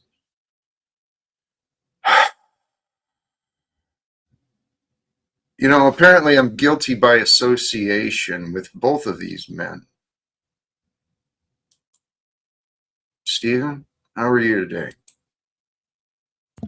Hi, Jack. I don't know what you mean by guilty by association. Guilty in whose eyes? Of what? Well, you're what's the right word for that? Demon Slayer, that little, the channel that exists to mock you. It's, I guess I'm guilty because of you. And so they've chosen to mock me, apparently. And part of it I saw recently, your little squeaky noises were highlighted to show that Jack's a fool for bringing Steven around. And I guess they're right. So am I right? Are they right? No, I would say they're wrong. I'm the best co-host ever, and I contribute to your show quite a bit. Jack, I'm a bit... Are you okay today? I'm concerned about you because you don't look that well today compared to usual, and you stumbled over a word. Infuriates it. You look like you're going to have a stroke trying to say that word. That's Are you all right? fascinating. Well, are you okay? Yeah, are you? Because you're clearly not interpreting, clearly not discerning or understanding. Are you fine. okay? Are you here? I'm here. I'm right here. All right. Okay. Because what I was trying to address was your behavior again. And I'm actually openly talking to you about this. What's wrong with my behavior? What do you mean? The dolphin Jesus little E that set you off? That's incredible. No, Oh. it didn't set me off. Uh-huh. Please try to understand me. I am trying. Mm-hmm. But see, this is the problem: is you have you seem to clearly have a problem understanding not just me but other people. Well, Jack, And a it's lot a- of people ask questions to try to understand. It's a way of trying to understand someone. Now, why would you Mhm. say I clearly have trouble understanding other people? It's weird, Jack, that your Oh, view of me is wow. strange. Wow. Yeah. No, actually, your cognitive blindness. I mean, you're. It's dumbfounding. So tell you what, Stephen, it's not my job to tell you or help you. I'm here to help you. Well, that's your problem. Okay, you're wrong. You're not helping me. You're actually making me, I guess, look bad, right? Because I just explained that to you. Your juvenile behavior was highlighted to once again show me making a mistake by having you around. And here again, Stephen, you're not cooperating with me. You're not trying to help me. You're playing your stupid games. And so, Tommy, I see you in the back as well. How many people want to help me? But Peace Dynamo, you are like a fascinating creature as well, man. I think you're one. Are you one of the Steven groupies? Is that where you came from? And that's kind of the question I'm wondering. Steven You know, the groupies, link has what? been dropped for other people who do want to have conversations with me. It's a great time. I mean, I would welcome alternatives to what the universe has been bringing me. Well, Tom, why? Now look at you playing right into what I told you you'd do. I mean, victim us harder, Daddy. Oh, now you're going to cry that some channel associated you with Steven? You are kind of a fool, Jack. Now look how pompous and arrogant you are compared to that butt fucking you got on TC's last night. I told you you'd do this. That's why I came up. You're fake. See, it's not that you have self-mastery and self-control. You just know when that camera goes on, you've got to suppress the rage, the Talcott rage. You are still the same guy that needs help, Jack. And you project that, acting like you're going to life coach the internet. Why are you here? To tell you that. Okay, are we done then? You've never started. I love you, Tom. I did let him cook. Apparently he was done. I just asked him, what was that about? And what is that now? Snafu, no, you're not. Fuck no, Snafu. Not after the text you sent me. Not a chance, dude. Hey, here's one I can certainly welcome back. DeFreak, how are you, It's my me. Hey, Jack, how's it going? Holy cows. Thank you. Thank you for joining. Anything, and are you bringing... Yeah. There was a short that Taco made about when we had our debate with Kurt and Howdy that one time. And we kind of had that impromptu bloodbath or whatever. And you mentioned something that I thought was interesting. And you said that we are kind of like concepts. And I thought about that for a second. And I wanted to see if you could explain that a little bit more. Like, we are our own concepts of ourselves. Yes. We have an idea of our identity, and that identity, that's all it is. It's an idea, and an idea is like a concept. And this is actually something DeFreak, you might get this with me.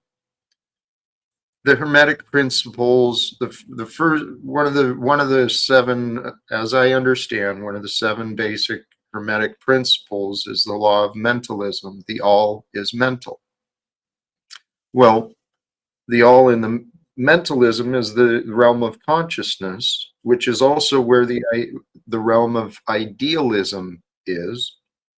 And so where materialism and idealism would meet is in the realm of mentalism. And that's what we are. We're concepts of form that are developing into the nature of,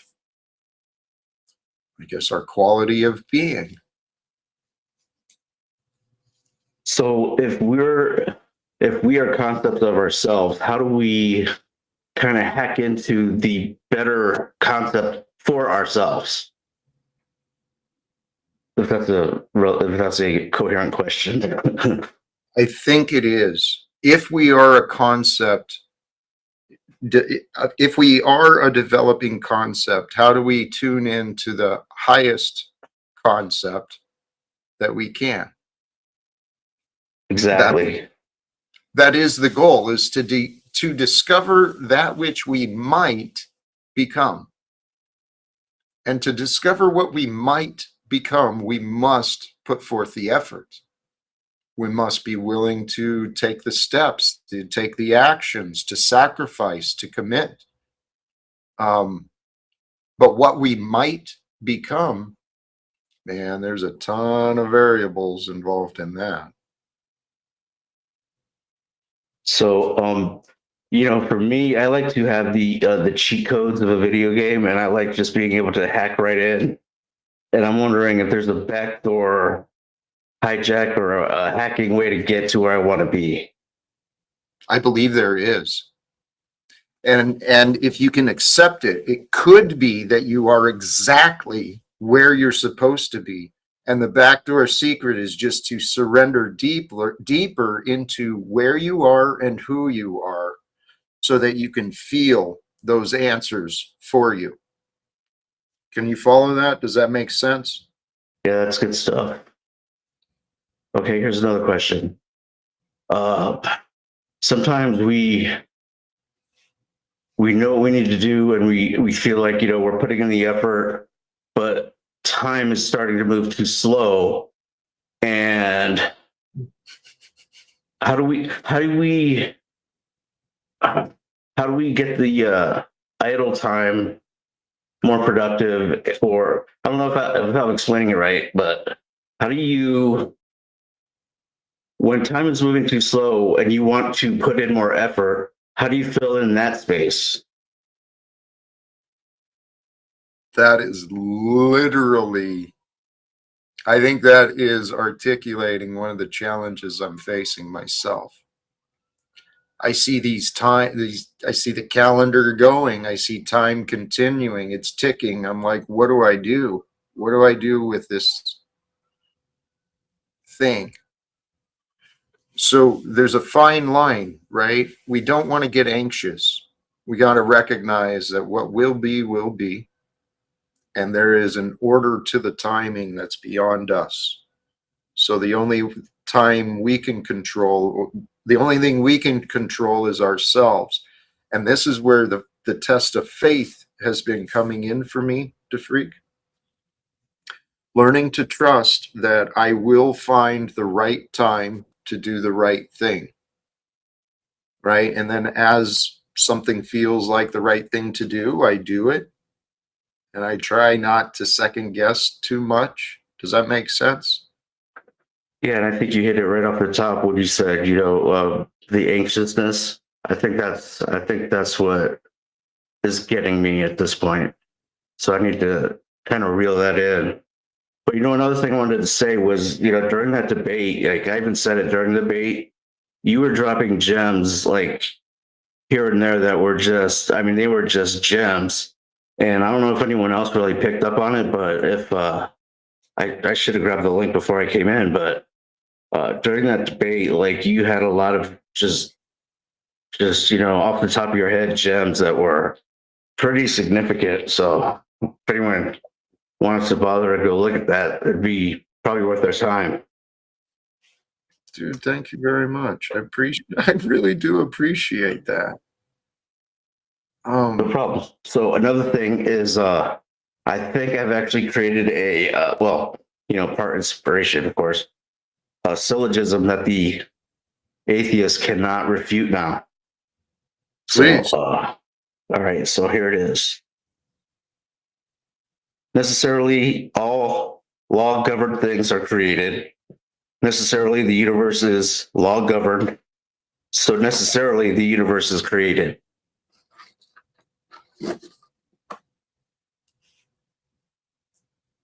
Because of the governing laws?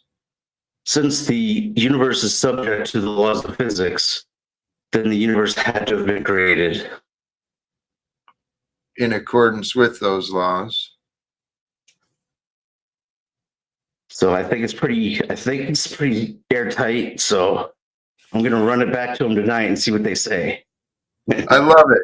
I love it, DeFreak. And you know what?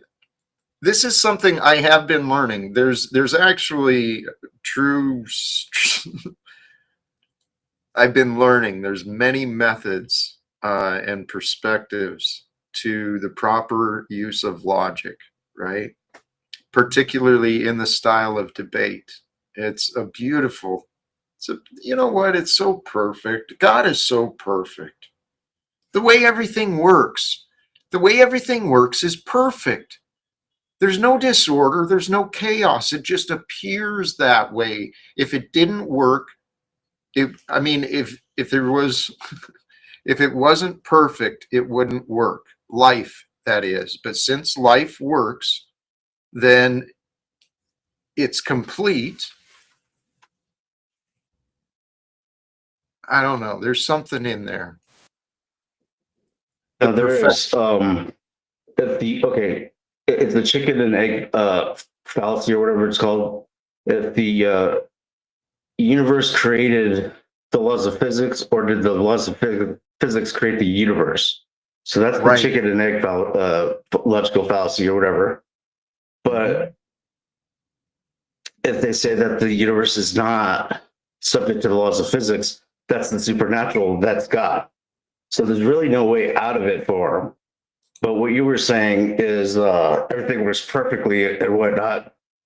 If everything is in the closed system is working perfectly, it has to be an external, intelligent third party that created that thing, right? I don't think there's any way out of it.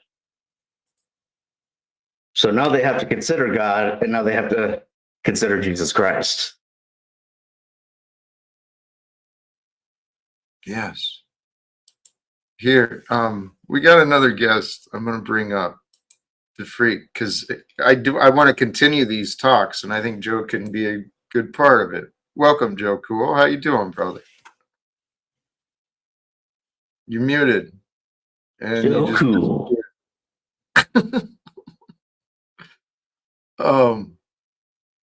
I know he's not an amateur. He'll figure it out. He'll be back when he's ready. If you try the argument of perfection, that is going to be a tough sell, right? Because the mind will want to find all sorts of imperfections to prove the lack or absence of perfection. These debates are so fascinating, though, because in the bigger picture, to Freak, this is what I mean. It excites me to see so many people having these deep conversations on philosophy, consciousness, existential ideas, let alone all the discussions on, the politics and the police and what's going on with the corruption. We're living at a great time. This is the time, brother. And so, the Freak, I encourage you, have fun, and please, I am overdue. I feel like I may have disrespected our friend Taco. I know he's a pretty good dude, and he doesn't seem to carry offense much.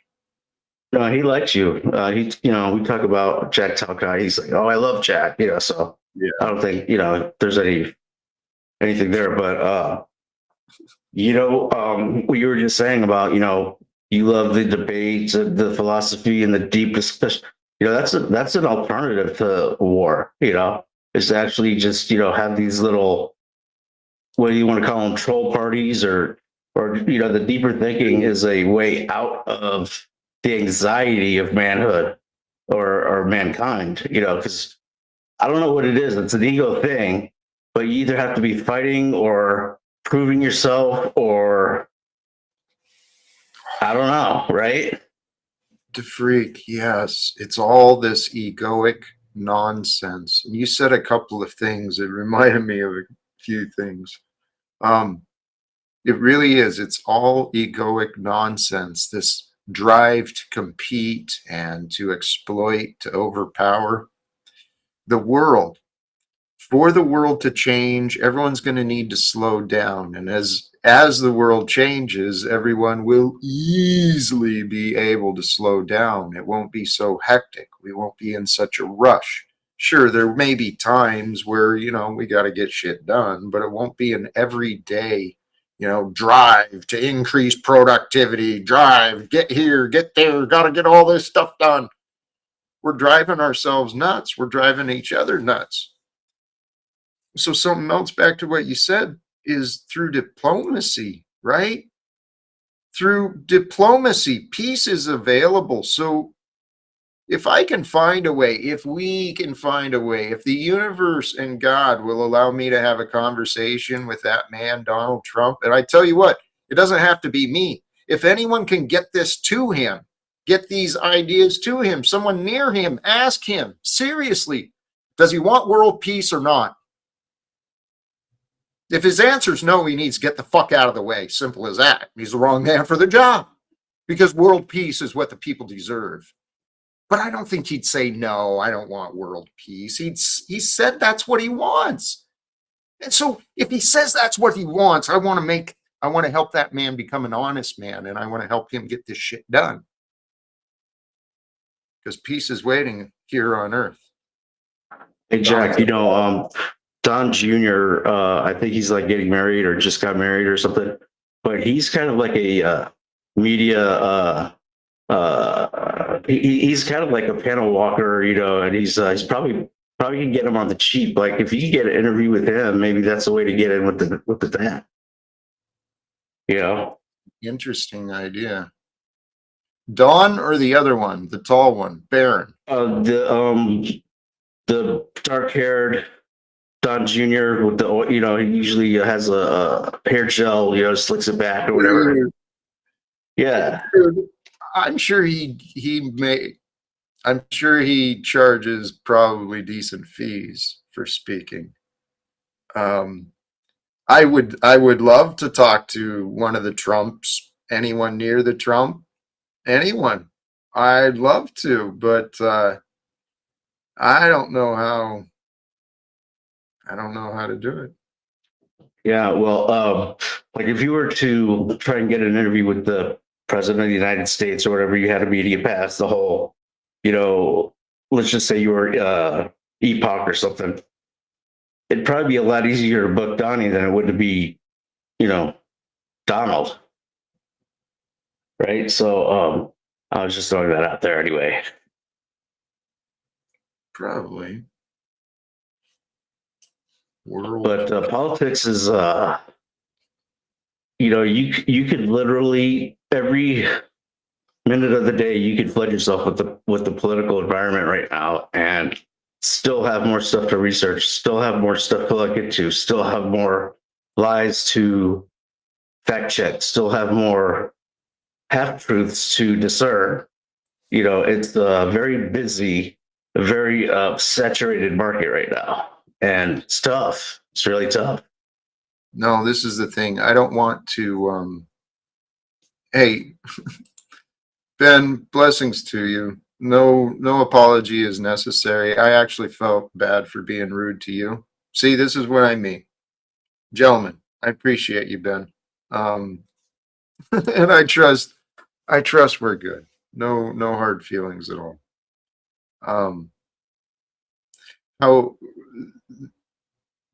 My idea of speaking with Trump, again, it does not need to be me, but someone in this world needs to pull that man aside and say, hey, dude, what are you doing? Why are you not following through with what you told the people when you were running for this position? I mean, in a way he is, right? Because he's implementing that Agenda 2025 or whatever it is from the Heritage Foundation. He's being a good, obedient partner to them. But he's not on our side. But this is the thing, too. We have to realize, brothers and sisters, for this world to change, we've got to re-examine our reasoning. Why do we believe the things that we believe? And then what I really want people to figure out and understand, this us versus them, it is propaganda. It is conditioning. It is deception. This us versus them is politics. You don't have to politic when we're united together, right? There's no slavery when you're united together. There'd be no poverty if we were united together with honesty, integrity, and fairness. And that's what I think we should talk to Donald Trump and the men and women of Congress about, because they can reach the corporate leaders and the banking representatives and all these other system employees, and we can fix the systems. Yeah. Man, the thing is with Congress is, to me, they're just a house of prostitution at this point. Like, they will listen to foreign influencers and more than the internal stuff. And the thing that we have to do is we have to create better people. We have to produce better people, and the better people make the systems better. Right now, we have sellouts everywhere, and everything's corrupted. And so I think that starts with education. And if somehow we could pull that off, then you have a chance, 15, 20 years down the line.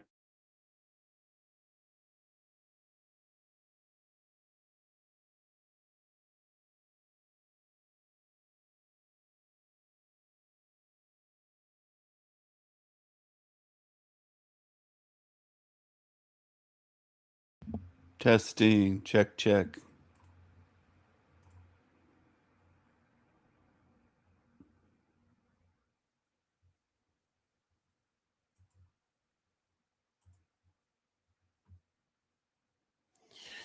Testing, check, check. Check 1, check 2, check 3. Audio check. Testing StreamYard. Here we go. And right now, I don't think Donald Trump has the right ideas. I think he's evidence God created for us to figure out, what are we going to do? Here. Well, there's one way to there's certainly one way to actually bring in a one world, peace, quote unquote, and that would be to actually just go ahead and imperialize the whole world, right? If you want to impose our values on the world and bring peace, why not imperialize now?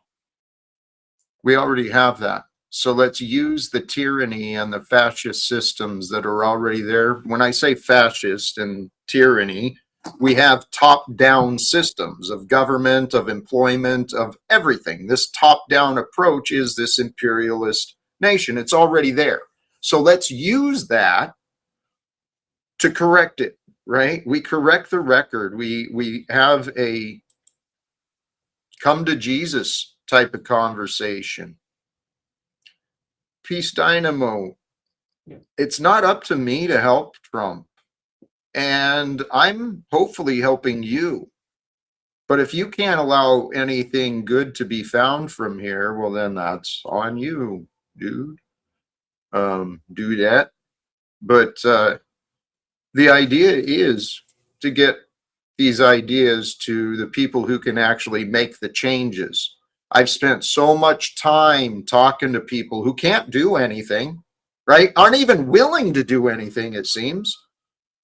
But if we can talk to the people actually responsible and accountable for the administration and the operations of the government, we can fix everything. And does it matter? That's not actually a bad idea. I've been saying it's time for me to change things, and that's exactly what I want to do. I want to get messages to Trump and to Congress, and I've hoped people would be willing to, maybe edit, maybe forward some things, clip some things, but Hey, let me bring up a possible hypothetical scenario, whatever. Is it better for America to have the megalomaniac, psychopath, sociopath that everyone else is afraid of, or should we be the passive, get along, go along, get along, and have Kim Jong-un being able to dictate to us our policy? If you know what I mean, is it better that we have a strong leader that everyone else has to factor into their equation, or is it better that America is just it's just an absorption of whatever they are dictating to us? I think there's a better answer than what you offered. Joe Cool, welcome back. I'm with you on that, Jack. He gave two choices. Do we be the tyrants or do we be pussies? There must be an alternate so-and-so. I agree. And the freak, I used your argument, the one you were using, when I was outside still, that because of the order, there must be an architect. Pretty much that's your argument. That's the argument I try and use and refine. So I'd like to throw that around, which it might not be the time and place, but I would love to argue with that. And I'll choose the opposite side just so I can refine my arguments. I'd love to argue that with you. Here, let's swing back to that. We got another guest on the street, it looks like. Landry. How's it going? It's okay. So right now I'm doing something pretty crazy. So a guy from Home Depot, I went down to get an employee. He's behind me. He's filming me right now. So this is going to be on, I got the microphone here. It's so cool, dude. I can't believe I did it. I can't believe I just went out and said I'm going to fucking find somebody because my guy's not available. I really only called to share this moment with someone who's like, I can't believe it.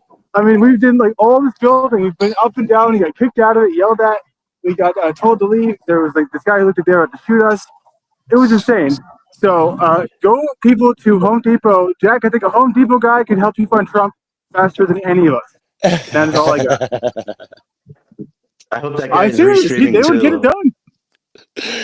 Wait, did I hear you right? You found a guy at Home Depot to show you an abandoned building? No. I hired him for like the couple hours of filming. Like so right now. He's very like, yeah. I mean, I went there, dude, and I was like, I'm also doing a short video where the concept is it that easy to go to Home Depot and just pick up somebody for work? And it was. They all came crawling to the car. I had to fight them all off. It's like a zombie movie. I was like, just one. And they're like, which one do you want? Which one do you want? I was like, I don't know how to pick. Like, well, you're the most handsome, you go. I know your anxiety kicked in with everybody yelling at the same time. Pick me. Vámonos. All right, that's all I got. I gotta go, but wild shit. This is a simulation. All right, we're looking forward to it. Hey, Vámonos.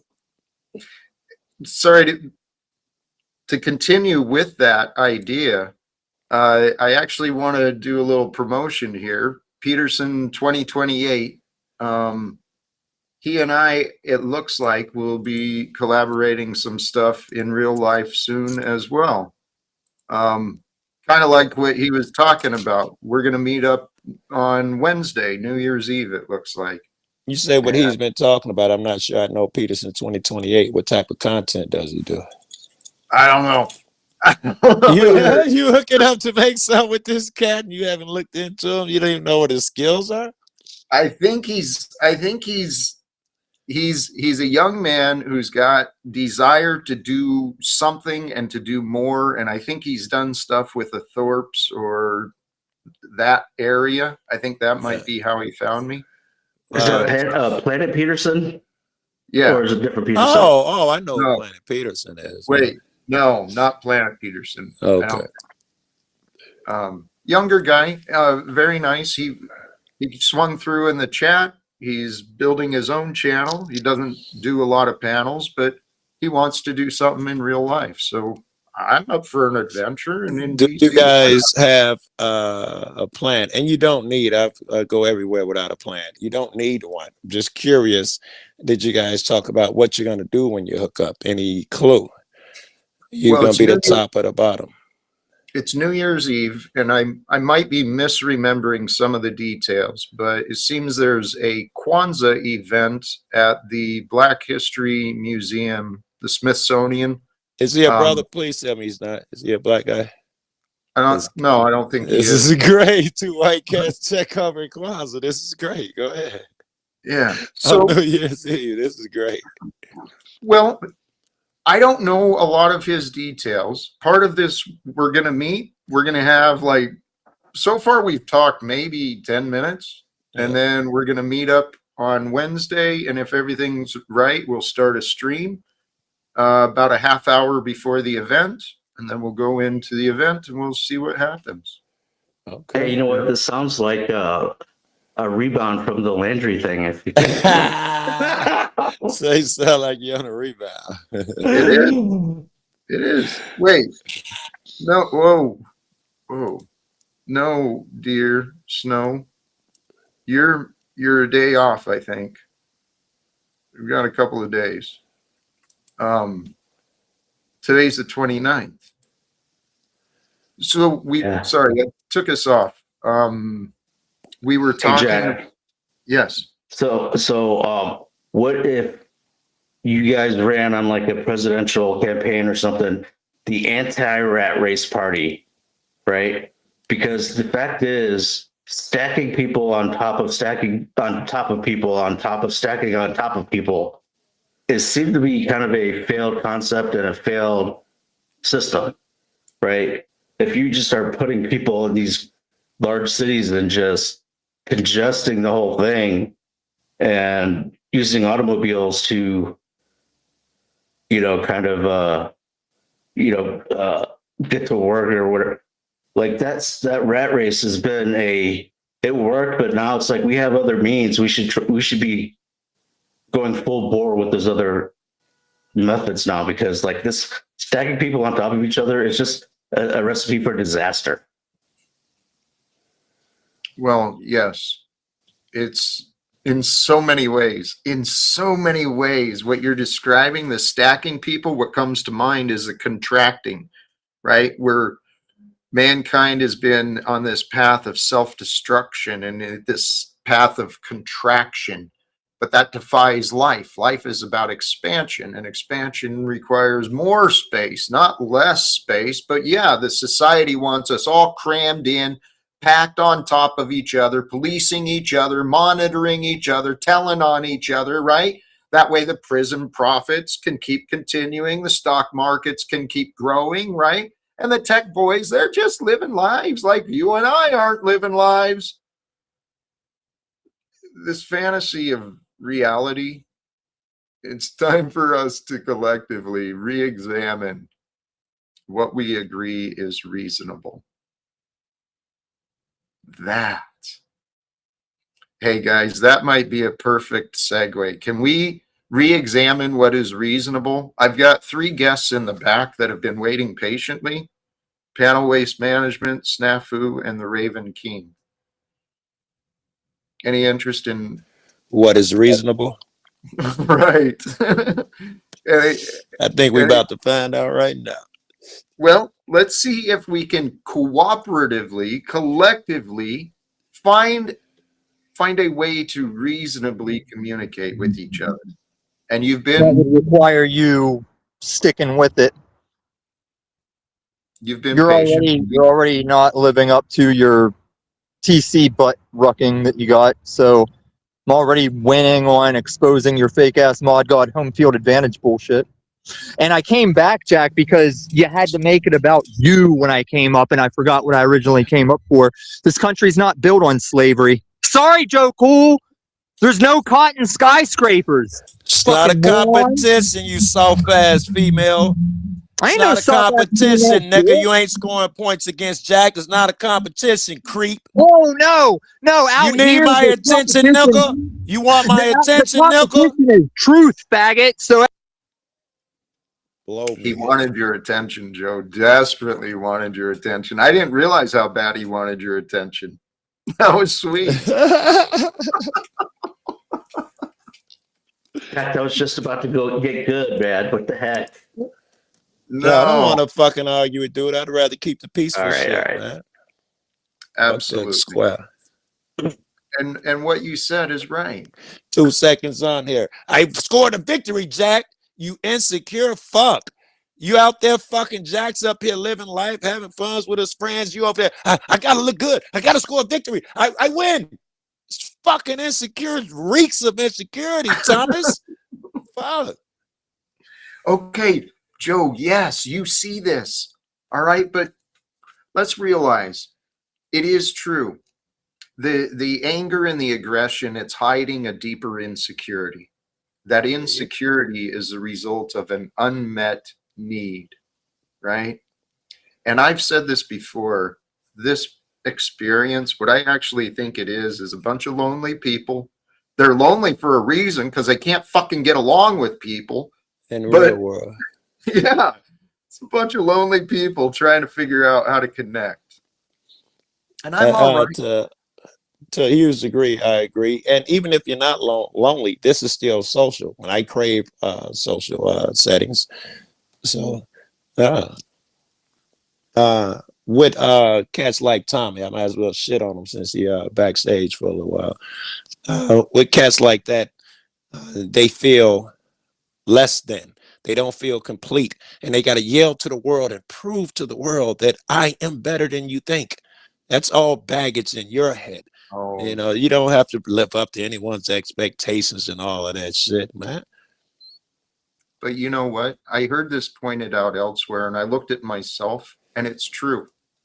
Why does someone yell? They yell because they're Attention. feeling unheard. They're feeling Yeah, unheard. very good. Right? Very good. This is actually what our judgment will do. When we disagree with someone and we start judging each other, we create a distance between us, and then we start yelling at each other because we're feeling apart. We're feeling separated. Unheard, like you said. Yeah. Yep. Fucking hear me. We repeat the same shit. You didn't hear me the first 20 times. If I repeat it 20 more, maybe you'll hear it. We're in an insanity cycle at that point.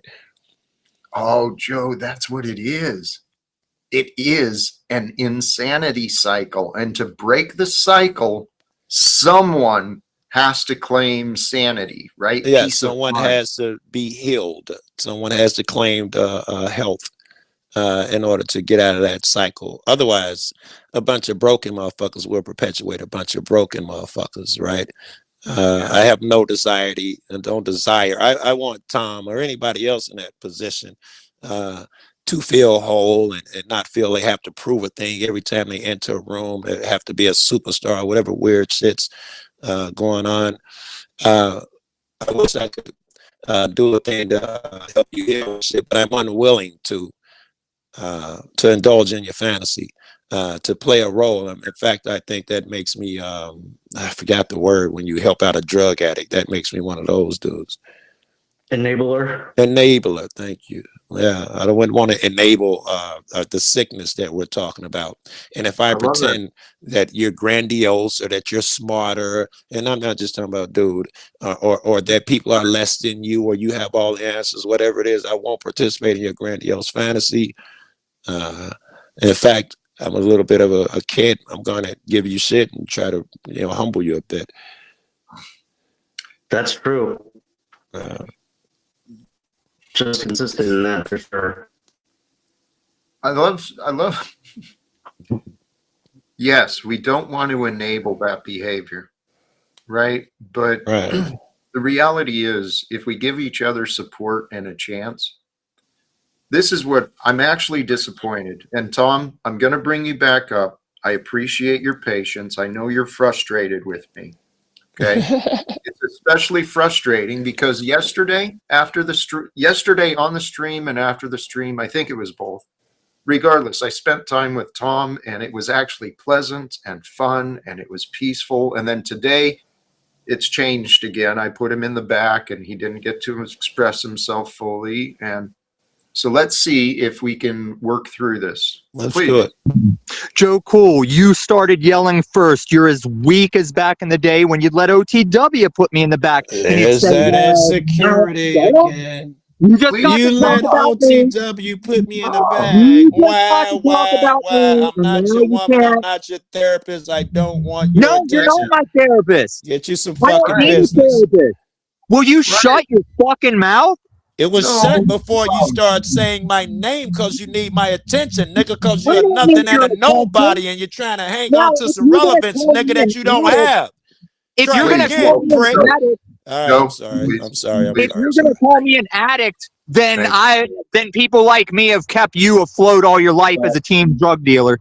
Okay, please.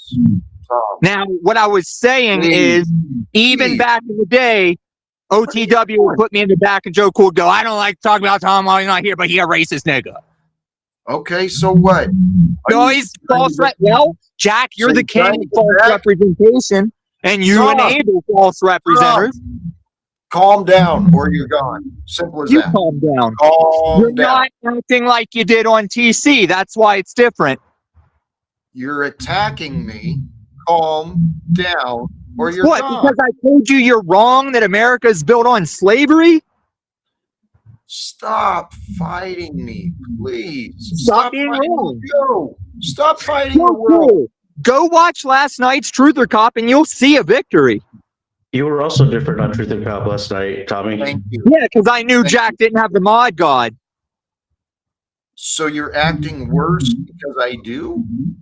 Mm-hmm. You're trying to provoke me. Yes, you're provoking me like a little toddler, you little devious son of a...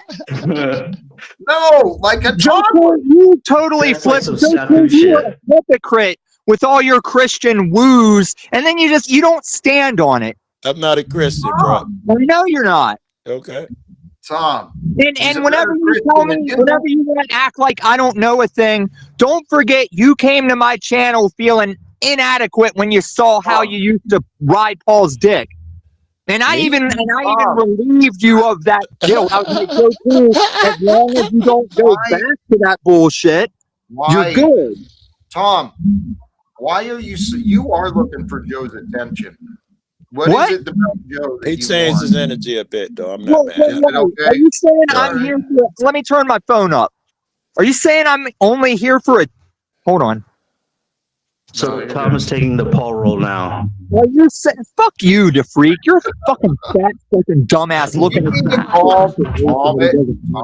Tommy, come on, man. Fuck you, DeFreak. You're a bitch.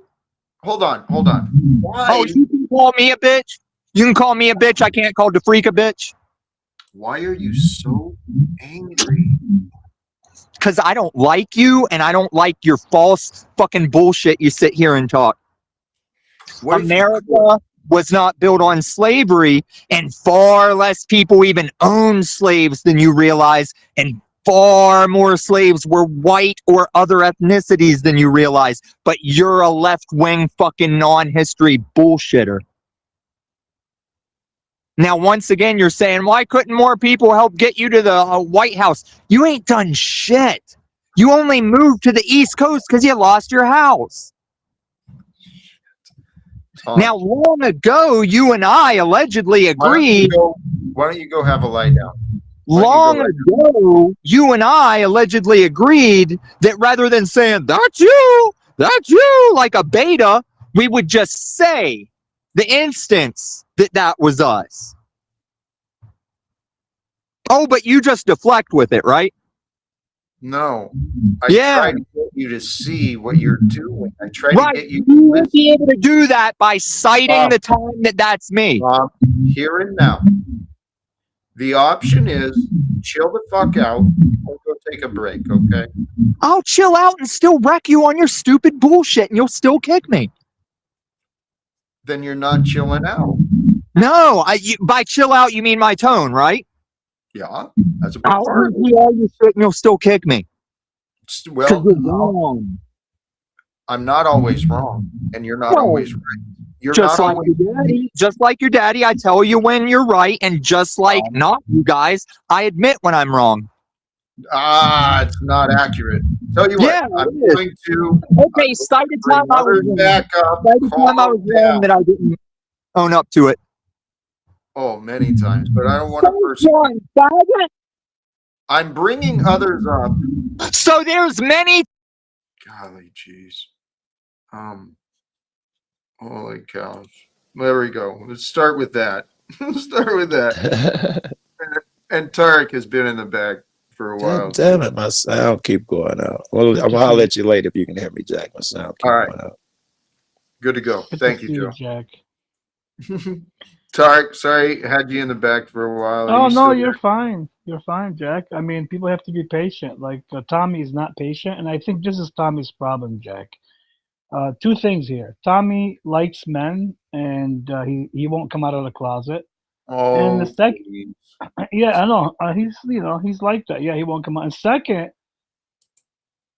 this is a loop that he does every day. Comes on here. He's making Christians look so bad since he wants to claim to be a Christian by the way he speaks to you or to Joe Cool or anybody. Sad. Despicable. Sad. Yeah, he should consider that a little bit.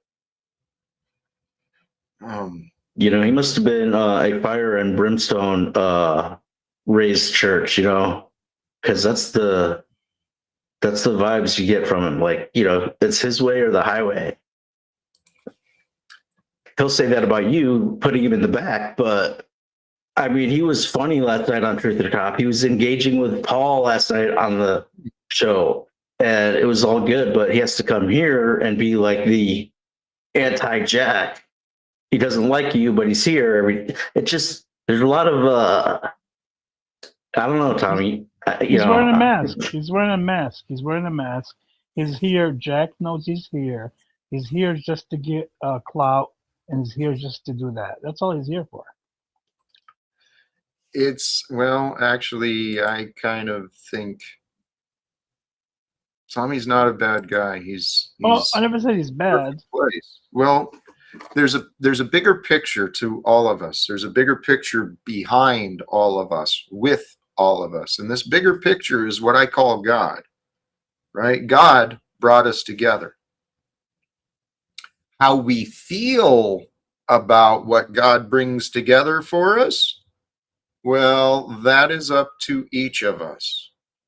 And the reality is, someone was here, was that you, the freak?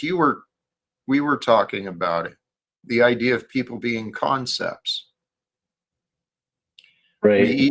We each have concepts of who we are for ourselves, and everyone we encounter has in their mind a concept of who we are. So Tommy's view of me is quite different than my view of me. And I'm sure it goes the same way towards him. But if we slow down, we re-examine our reasoning, we overcome this us versus them, we recognize there is no us versus them. Tommy, there is no me versus you. There is not. When you stop fighting the reality that we're both here and now, and getting angry at me here and now is your problem. God, he's just, I got him. Yeah. What do you want to say? Fuck you. That's what I thought. Everything I told you yesterday, the only difference is this is what happens when you give a weak little dick power. Because on Truth or Cops, I was going to ask him a question. All right, so I'm sorry, go ahead. Just real brief. If he's your friend, why can't you help him? He won't allow it. He won't allow. It's like a wounded dog barking at people that want to try and help him. He's been kicked and bruised and he's angry and he thinks it's all my fault. Mine and Paul's. Sorry, go ahead, DeFreak. Yeah, so, there's a lot of joking on Jack last night on Truth or Cop, and you handle it, like a man and a pro, whatever, it was fine. But it seems like Tommy could get along with Paul as long as they're making fun of Jack. Yes. Tommy accuses Paul of being your daddy, but he's coming up here trying to be your effing daddy. Like, come on, Tommy. I know. I mean, hello, what the hell is going on here? Here, Tom, please calm down.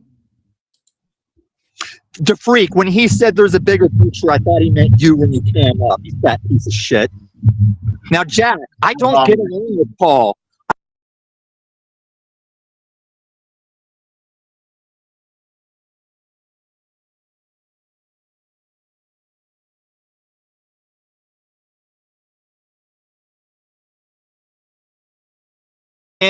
Whenever Andrew Wilson was going, and Flow State sent me an email, please come to my show, please come to my show. I'm going to cut that right in. Steven is your daddy now. Shut your fat fucking mouth. So you're King Steven now. Shut your fat fucking mouth and let me finish my thought. So I'm going to cut that Andrew Wilson thing in with actual Flow State on cam going, Tom, please come back. Please come back to my panel. Because it's how he is. He's a clout chaser. He's a content chaser. Jack, you're stuck now. How do I need help? Because you just said some bullshit like Trek. Trek's mad that I've got him dead to rights and he wants to go back to call me a faggot. Okay. All right. No, that's not why I'm mad. I'm not mad. Yeah, I'm Here. not mad. I'm going to bring Ben up. Welcome Jack. back. How are you, brother? Hey, thanks for your forgiving attitude. I did want to just, I know you said I don't need to apologize, but the root word apology just means explanation. So I want to explain, if you don't mind, please, what happened there. I don't know. Have you ever heard of a movie called The King of Comedy? It's a very famous movie from the 80s, maybe. Robert De Niro. I don't remember seeing it, but I think I know what you mean. It's like I think it's a Scorsese picture. But anyway, so the movie, I had watched this a couple days before we were talking, is about this guy, and I think you can see how this happened in my mind. This guy who's obsessed with, he wants to be a comedian, but he's kind of a nobody. But he goes to the like a kind of Johnny Carson figure, right? So like this is like the ultimate gate. Johnny Carson used to be like, if you get on Carson, like that's the thing. So this guy was obsessed with waiting around when this Johnny Carson figure, who was played by very famous guy, forget his name, Jerry Lewis. Jerry Lewis. Hi, Jack. You know, he'd come out to his limo at the end of the show, and he'd be one of a number of guys who were just like I have to talk to you. I have to talk to you. Once he got in the limo with him, and he said, okay, one of my people will talk to you. But in the end, they're like, give us a tape. And they actually reviewed the tape, and they were like, okay, you have something here, but like, you need to go, work this in smaller clubs, and we'll come look at you. And he was like, no, I need to see like Jerry Lewis now. And he eventually killed the guy. So he was obsessed. Now, I'm not saying that's you, but you can see how I'm saying like the appearance, because I had just seen that movie. The appearance. And then I'm talking with you, and you just seem to go straight to like, I need to meet Trump. And I acknowledge you never really have said I have to talk to Trump, or Trump has to talk to me. But you see what I was saying? I was saying like, oh, I wonder if there's a little bit of that going on. And I was just curious. I wasn't trying to like say like, hey, Jack's crazy or something like that. But anyways, I appreciate it. Is that. true. I'll tell you, I've had problems with the Catholic Church. I used to teach in a Catholic school, and I got in a lot of trouble, like maybe you did with the post office. Like they didn't fire me, but like I was like persona non grata. And it was interesting because I did at one point go to the diocese and the bishop's offices, and there was a guy who talked with me personally with no appointment. And what I told him, he was like, yeah, that's true. And he actually resigned like 2 days later. He resigned from his position because he was like, yeah, the bishop is wrong on this one. He didn't really say it, you know what I mean? But like 2 days after I talked to him, boom, he sends this letter. You know how these guys are. Thank you very much. I had a great time. But it's like me and another priest were putting a little pressure on him. So I agree with you that you sometimes would be surprised that if you just personally, show up, you can have. So I do agree with you on that sense. So I'm not one to say like you always have to do everything according to procedure. The Lord does provide often. But it never went any higher. The bishop never contacted me, and I just didn't want to deal with it, But I don't think I could get an audience with Pope Leo XIV, admittedly. But who knows? If I was in Rome, maybe. Well, Ben, he's on my list too. Yeah. So, just so you know. Same thing as Trump or a different? Yeah, there's nothing wrong with it. I absolutely think you could have a great conversation with Trump, with Leo XIV. But I'm just saying, you would recognize that from a pragmatic point of view, but you're more of a mystic. I am too. From a pragmatic point of view, you'd say like start here and work your way up. That's all I was just saying. Hey, yes. But God can make things happen that are not pragmatic. That is what I've learned to trust. And welcome to you, Landry. There was a feedback, so I muted you up when you came in. Feel free to jump in. But yes, but thanks for letting me on, Jack. It's good to see everyone. I'm a big fan of using the guy above me's face in random thumbnails. So thank you for letting me up. Do you use Ben? Yeah, I sometimes because I have like a list. It's an app where there's like 25 people, and sometimes I don't know who to pick, so I just pick someone random that's like more notoriety than me, and I always throw him in. He looks really good in the thumbnail. It was like very stoic. Grace has made some nice pictures of me. You use my dad's pictures in your thumbnails to get clicks, even if it's not about to get the ladies, of course, Grace. Yes, it's to get the ladies. That's true. It's more to get him. I'm more so just saying like, hey, a lot of people they're always reaching for Andrew Wilson. I'm reaching for Ben. I'm like, exactly. Andrew, get out of the way. Give me the real star. Exactly. Thank you for recognizing that. No, Jack, we wanted to introduce you to our friend. Apparently, Jeremy Peterson has been like in contact with you. Mm-hmm. And let me tell you, I know we have some kooks that are around us, but he's a pretty solid guy. He doesn't pull any punches. We have some people that I would say, you know, like this guy's crazy, Jack. But like none that are dangerous, but like we have some people that you'd have to know. He's a solid guy. And also we did invite him and would invite you as well. We're going to be in Atlantic City at what's called Word War Debates on the 10th of January. Probably be there the 9th and the 11th as well. We were going to go down and pick up Toilet Bowl Earth, who you know, who's a sweetheart of a guy. But once Andrew Wilson dropped out of it, which he did, interestingly, the day after we said we were going. All right, now I'm not saying, but he just summarily, with no explanation, just dropped right out of it the day after we said we're coming down.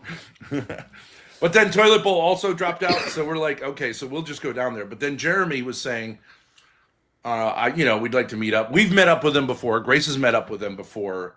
Twice. 3 times. Twice, that's right. Real nice guy. She was in a situation with him that wasn't really his fault, but he happens to live in the middle of the woods, and he was living in a half, like his parents were fixing up a place, so it didn't have doors. They had sheets where there should be doors. It's in the middle of nowhere, and she had just had a really bad experience of a guy who was really sexually aggressive with her, so he was supposed to be the, like, safety guy. You know, I was like, thank you so much, Jeremy. He's like, come up here, I won't do anything. He got a little horny, as young men are wont to do. And she got a little freaked out, and then she bolted in the middle of the night from his place because it was so, you know what I mean? There weren't people around. She felt a little like she didn't have any protection. She couldn't lock the door. Not his fault. He was totally a gentleman. Hey, it's sorry to interrupt. It's funny you say that because I saw one of his recent lives, his New Beginnings one he did the other day, and he was talking about his new studio. How proud he was to actually have a bathroom and all these things. So what you're offering, what you're describing, makes more sense, puts it into more context. Yeah, I recognize this too because I put my family often where we would buy a house and then be fixing it up while living in it, and it's kind of makes a lot of sense because you don't have to pay, in a certain sense, you don't have to pay rent because it's your project, but it is. No, I want to meet up with Jack and Jeremy in Baltimore before we go to Atlanta. Oh, you want to go to Baltimore first? Okay. Yeah, because I have a Christmas present for Jack that needs using, and I maintain that would be great content. I literally want to do that. Grace, can you say something in that? I've never heard it. Does it work? I have to get it working, actually. I charge the batteries. I can't quite figure out how to put them inside the battery compartment, but we're working on that. These Zoomer kids, Jack. I mean, that's tough. Dude. It's amazing. You can't figure out how to put a battery in the battery compartment. Okay. Dude, it's new. This stuff is... I think I need to get D-cell batteries because this was the battery. This is the battery they gave me, but I don't see how this fits in. Oh, yeah, that is so weird. I don't really get it, but that's one of those Chinese things. They didn't match it up. That's not gonna work. That's not gonna work. So it's not a Zoomer thing. It's an Amazon thing. Well, this looks like it might have D-cell batteries in it, but I can't. I don't think so. Yeah, clearly that is not made for that megaphone. You could put that in a laser pointer. You could probably take down Air Force One. It's got some juice in it. Do what? Do what with it to take down Air Force One? Put it in a laser pointer. What the hell are you talking about, DeFreak? Chat is saying disassemble this. Yeah. Batteries We're just kidding around. No one's making threats against the U.S. government or its commander-in-chief. Speak for yourself. All. Well, no threats, but only love. I do see the state of America, the government, it's in a sad state right now. And Donald Trump is evidence. He's just a piece of it. Mm-hmm. But I do think, back to kind of the bigger idea of what I'm suggesting. I know how it sounds. Who am I to believe this? But it doesn't have to be me.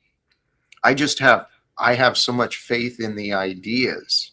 The ideas that without secrecy, we wouldn't have as many enemies. Without as many enemies, we wouldn't need $1 trillion going towards the military defense budget again. You know, too. I really find it interesting if you think about the theory of like having a spy unit, like a CIA or a Mossad or any of that stuff. It kind of doesn't make sense because it's a little bit like you're a creator, I'm a creator. We could have spies going to other creators' chats and infiltrating and trying to find out information, but that would only be helpful to us if we were doing something shady. Do you know what I mean? Like, I tell the truth. I basically speak my mind. So what is it going to help me to know some inside information? It wouldn't. Only if you're up to something no good. You know what I mean? Well, Ben, that's the point. These systems that have been created, it's got everyone competing with each other. And as long as there's competition, you know, there's going to be some sabotage.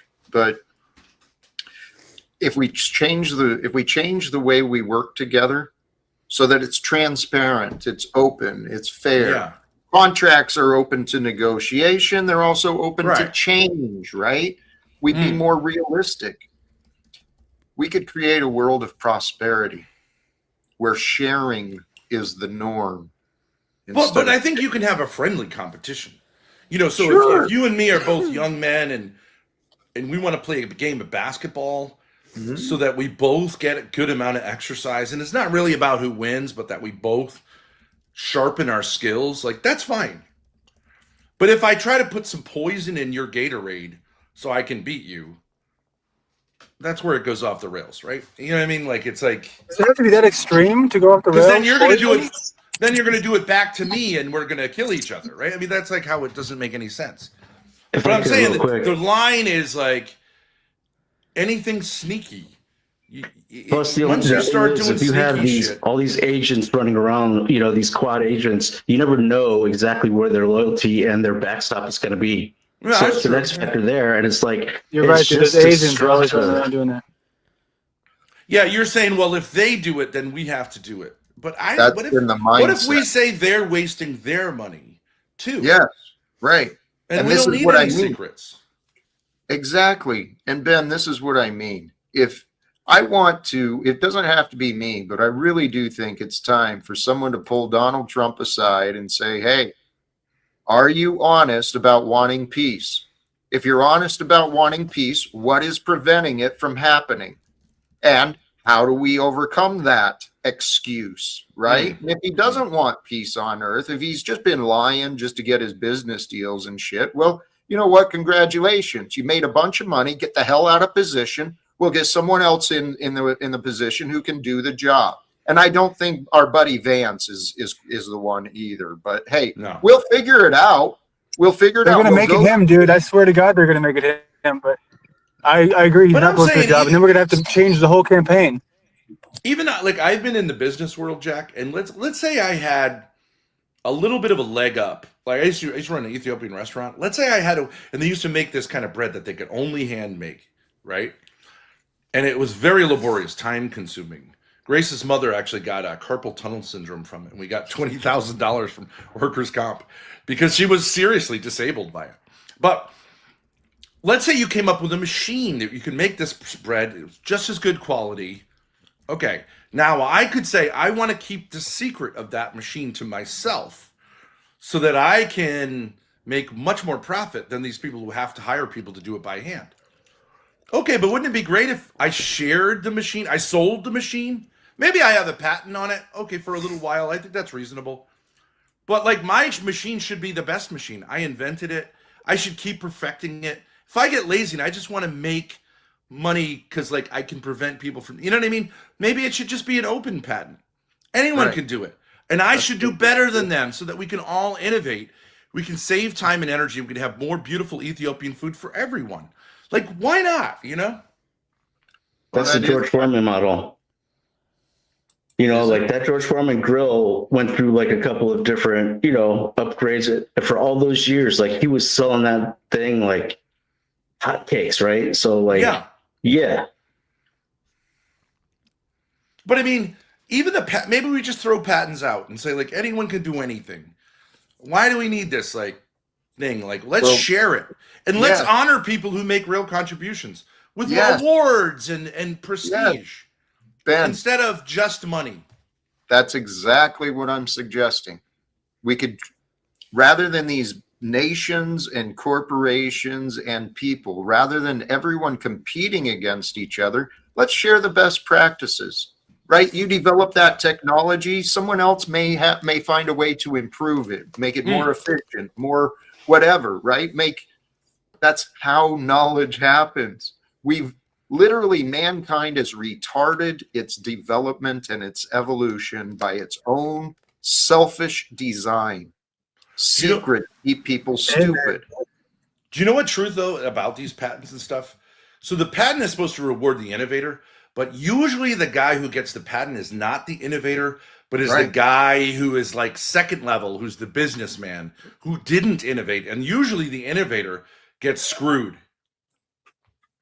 That's the way it's been, because gets like a tiny fraction and is told to shut up, has to sign something saying you have to shut up. Yeah. So it doesn't even work.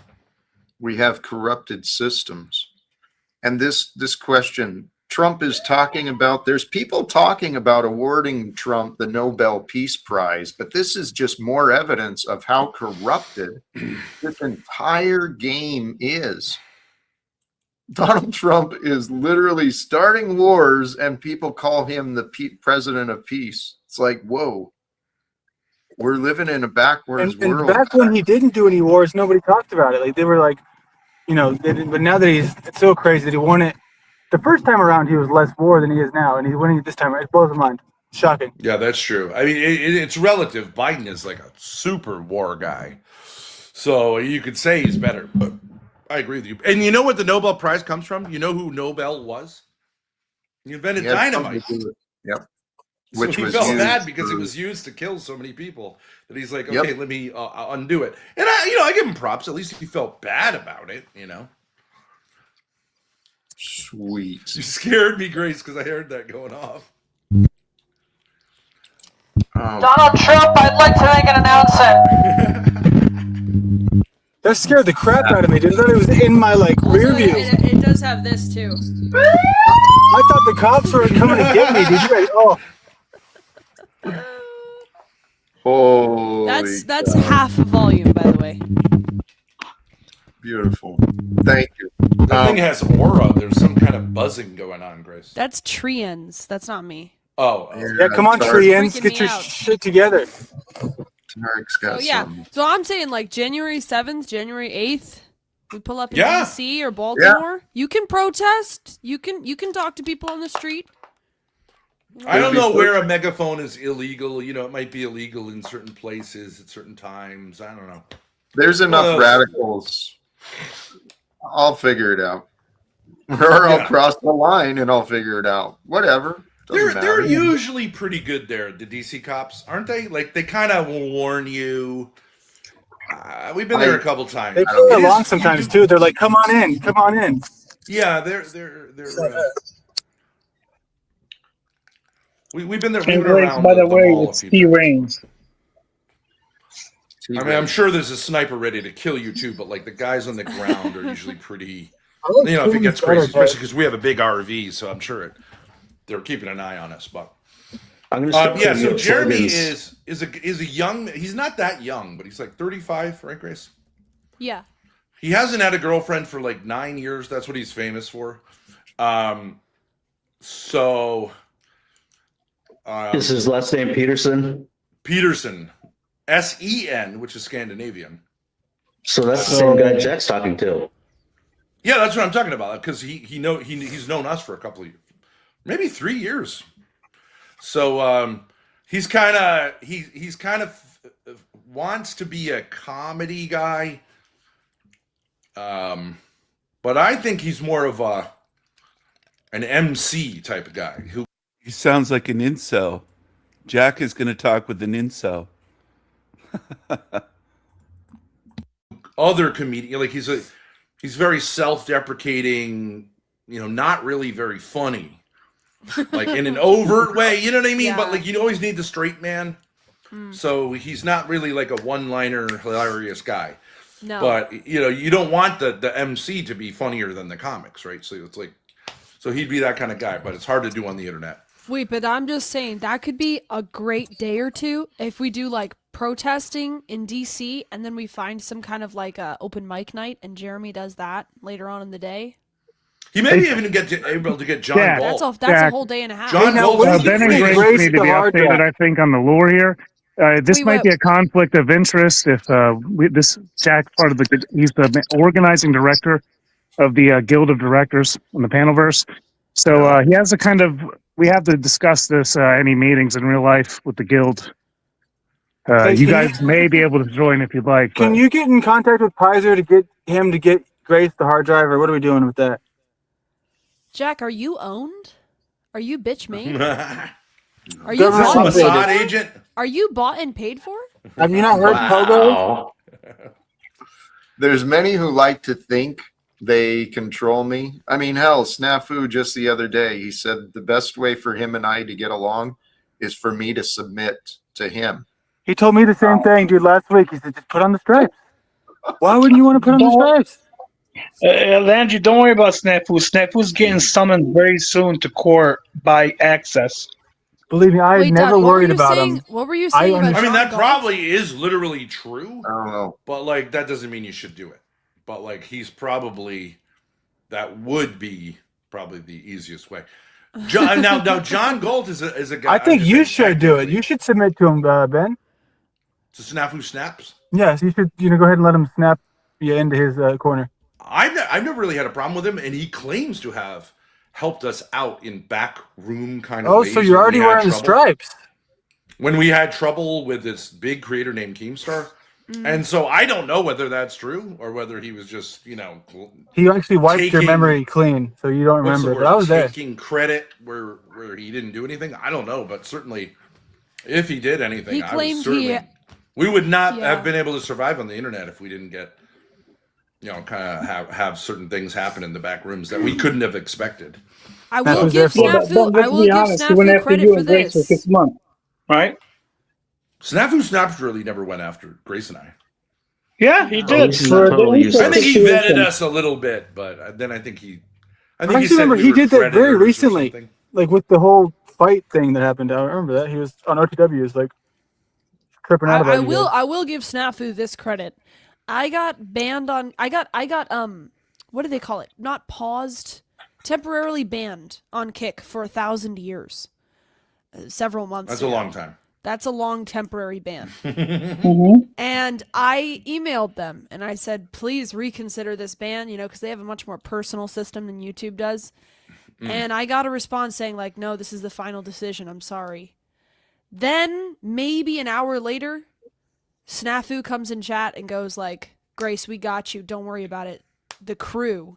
Then an hour later, I get an email from Kick saying, sorry that we didn't mean that email. We're going to take a look at your that is your how it case happened. and reconsider. And I only got a 2-week temporary ban. So This is the So first testimony I've Snafu ever does heard. work for the. I will the give him that. big I one. don't know what he did. but Grace, do you know why that happened? I hate to interrupt, but do you know why that happened? No. I don't. Okay, you know Snafu's involved with Snow, right? I And don't they're know who both. that is. Oh, okay, if you don't know what that is, Snafu's. I wouldn't say. Okay, let's just say rumors, even though it's not. He is working with certain people, agencies. He says that. Yeah. No, vaguely- I believe I'm Jared talking says about like groups of people. informants and all that. Okay. So, So let's yeah, so let's well, he's give connected credit- to certain people on the internet that will be able to do that, and Snow's one of them. Snow's doing it. Well, hey, Well, it worked whatever. for us. Yeah. Yeah. It's a testimony on his behalf. He's not a complete asshat. He's got some redeeming qualities. Good for So him. this is the Browns boy point, right? But just we get lumped into it on accident just by association. Yeah. No, Landry, I agree with you. This is not I'm not Bronze Boy at all. Snafu's been No, on I record. know. I'll show you the records. He's But I'm on just there. saying, what you're saying, if you're saying something that's true, Browns boy gets it in, but then I get involved in the story. Jack's involved in the story. Truth or Cop Oh now no, playing no, into yeah, it. Yep. yeah. Bronze Boy's out of control with it. Yeah. I know, he dude. is. But, He yeah. Speaking of definitely- Brown's Boy, he is the casting director of the Guild of Directors. Jack, what do you think about Ben and Grace and Landry here joining the Guild? I mean, as the organizing director, we can't make any official decisions. This isn't opt an out. official meeting. I tried Well, to work with all you guys. I was gonna opt you out because you haven't been in the Panelverse long enough. So Well, thank God, right? it's all Because right. hopefully we can, I'm glad you made it easy on yourself, I guess. That I agree. term guild is a really powerful term. Medieval guilds were really, really great. And it is true that streamers should form guilds. Not unions, but guilds. Hey, Tarek, if Snafu was working with Snow and that she even benefited the Thorpes, wouldn't that technically be that he actually did help the Thorpes a little bit, or? Yeah, no, I agree he did, but there's always an angle to Snafu. He doesn't do it for no reason. I promise. That's true. Well, he never asked Definitely anything true. of us. He didn't. It's true. No, he doesn't have to ask you. I promise. He doesn't. And let me tell you what he'll probably need, right? If he got kicked off every channel, he only had OTW to bring him up, and you guys were able to bring him up. It brings him attention, so it brings him back on that. Wait, on I have that a question though. Wait, if Brown's Boy is the only active member in the entire Discord that I ever see, in the Snafu Crew Discord, how is he not like complaining about Snafu? Yeah, because he's working with them. Projecting. Okay, projection. I got you. Thank you. Well, Jack, let me do before it gets taken over. Jeremy is currently with another guy who I've always thought is a terrific streamer named John Galt. Have you ever heard of him? Black heard guy. the He name. has a voice I think very similar to Michael Jordan. He's kind of a very likable figure, and I don't mean to be racial about this, but there's a certain older black man who immediately people trust and like, you know, like Morgan Freeman, that kind of figure. And he's a conservative older black man, and yet he's very real. He lives in like some of the rougher parts of DC, and I know you live in some of the rougher parts of Baltimore, and he wants to do a lot of content saying like, you know, like what the experience is as a black landlord with black tenants, you know, and it's an interesting idea because a lot of us on the outside are like, I have no idea what that's like, but I'm sure it's super crazy. And he's like, you know, people are people, but it is a little different, and you know, it's interesting. So he might want to do some content up there in Baltimore. When you say, Grace? Because he's kind of the white man's I don't know what you say, like he kind of like sees it as kind of like a show that he has an inside ticket to, like how inner city black neighborhoods work. You know Wait what I a mean? second. So John Galt is in DC. That's where Galt is Jeremy in DC, but that's right next to Baltimore. It's not is far. South? North, a little north. I North. mean, they're basically one city. Yeah, it all Okay. blends I together. mean, it's Okay. I'm told it's called the DMV here, the DC, Maryland, Virginia, like the triangle. triangle, right? Yeah, yeah. Oh, Jeremy told me he wants to take you to the Kwanzaa 2025 Fest. Okay, that would be really fun. DMV. December 31st. But also, Jack, it is helpful to have access in DC to be with I hate to say it, but a minority who's lives in DC, because Donald Trump also was kind of the mayor of DC as well as the president of the United States. You know what I mean? He's because it's directly federally controlled. He's not literally the mayor, but he's like the governor, because there is no governor of DC, right? So in a certain sense, it's like his backyard. It's like the Rome for the Pope. It's like his backyard. So Do they have Home Depots in that DC? might be helpful. And John's a very smooth talking guy. I would say, wouldn't you, Grace? He's a very charming guy. Absolutely. Yeah, And so, like- he's lived in the area forever. Yeah, and You they'll know, give. very I think they'll hassle you less if you're with. I hate to say it, but you know it's politics. If you're with a black guy, they're not going to want to tackle you as quickly as if you're just. He would like, also be white helpful guys. for the protesting stuff because he'd probably know which streets you can use a Mm. megaphone on, which ones you can't. I know there's like Secret Service there and everything. There's some places where you have a permit, whatever.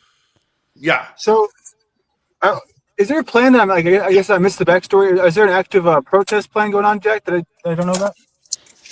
That you're working on? Not yet. I mean, there's constantly stuff going on in DC, but what Grace said, what Jeremy and I currently have planned is New Year's Eve. There's a Kwanzaa holiday celebration at the Smithsonian Black History Museum, something like that.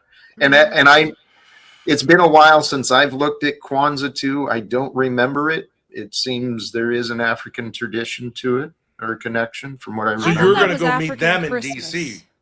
You're going to meet them in DC. Yep. Yeah. So it's going to be, and John Galt, it seems I learned of him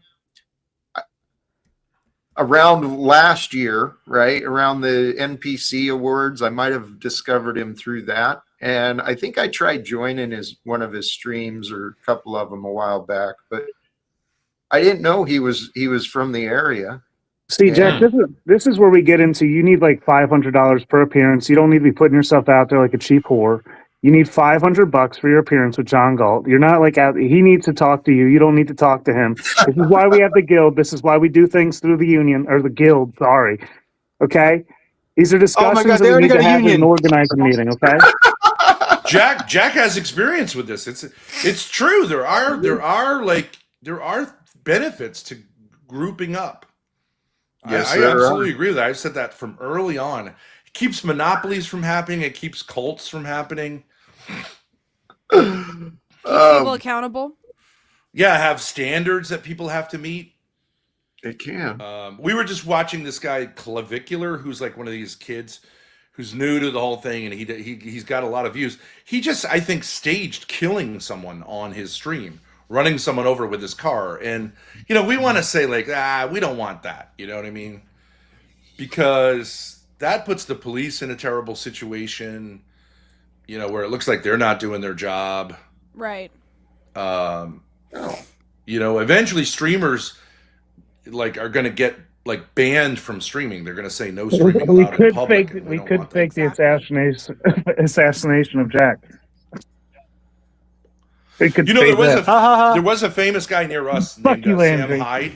He used to get his people to get the news organization whenever there was some shocking thing to put him as a suspected killer. They would send in the news organizations were not vetting carefully, and they would show him a lot of times, and they'd see that as a win. I think that's kind of funny, just to expose how news organizations are so poorly, done. So that he was doing them a service, but can get dicey with that. Would you believe me if I told you that the license plate in front of me said CUM 666? I'm sorry that didn't have the conversation, but I don't believe it. I believe it. Science. I ain't gonna believe it unless I see it. That's all right. Tom, welcome back. And to fill Ben in, that was the legendary Sam Hyde you're referencing.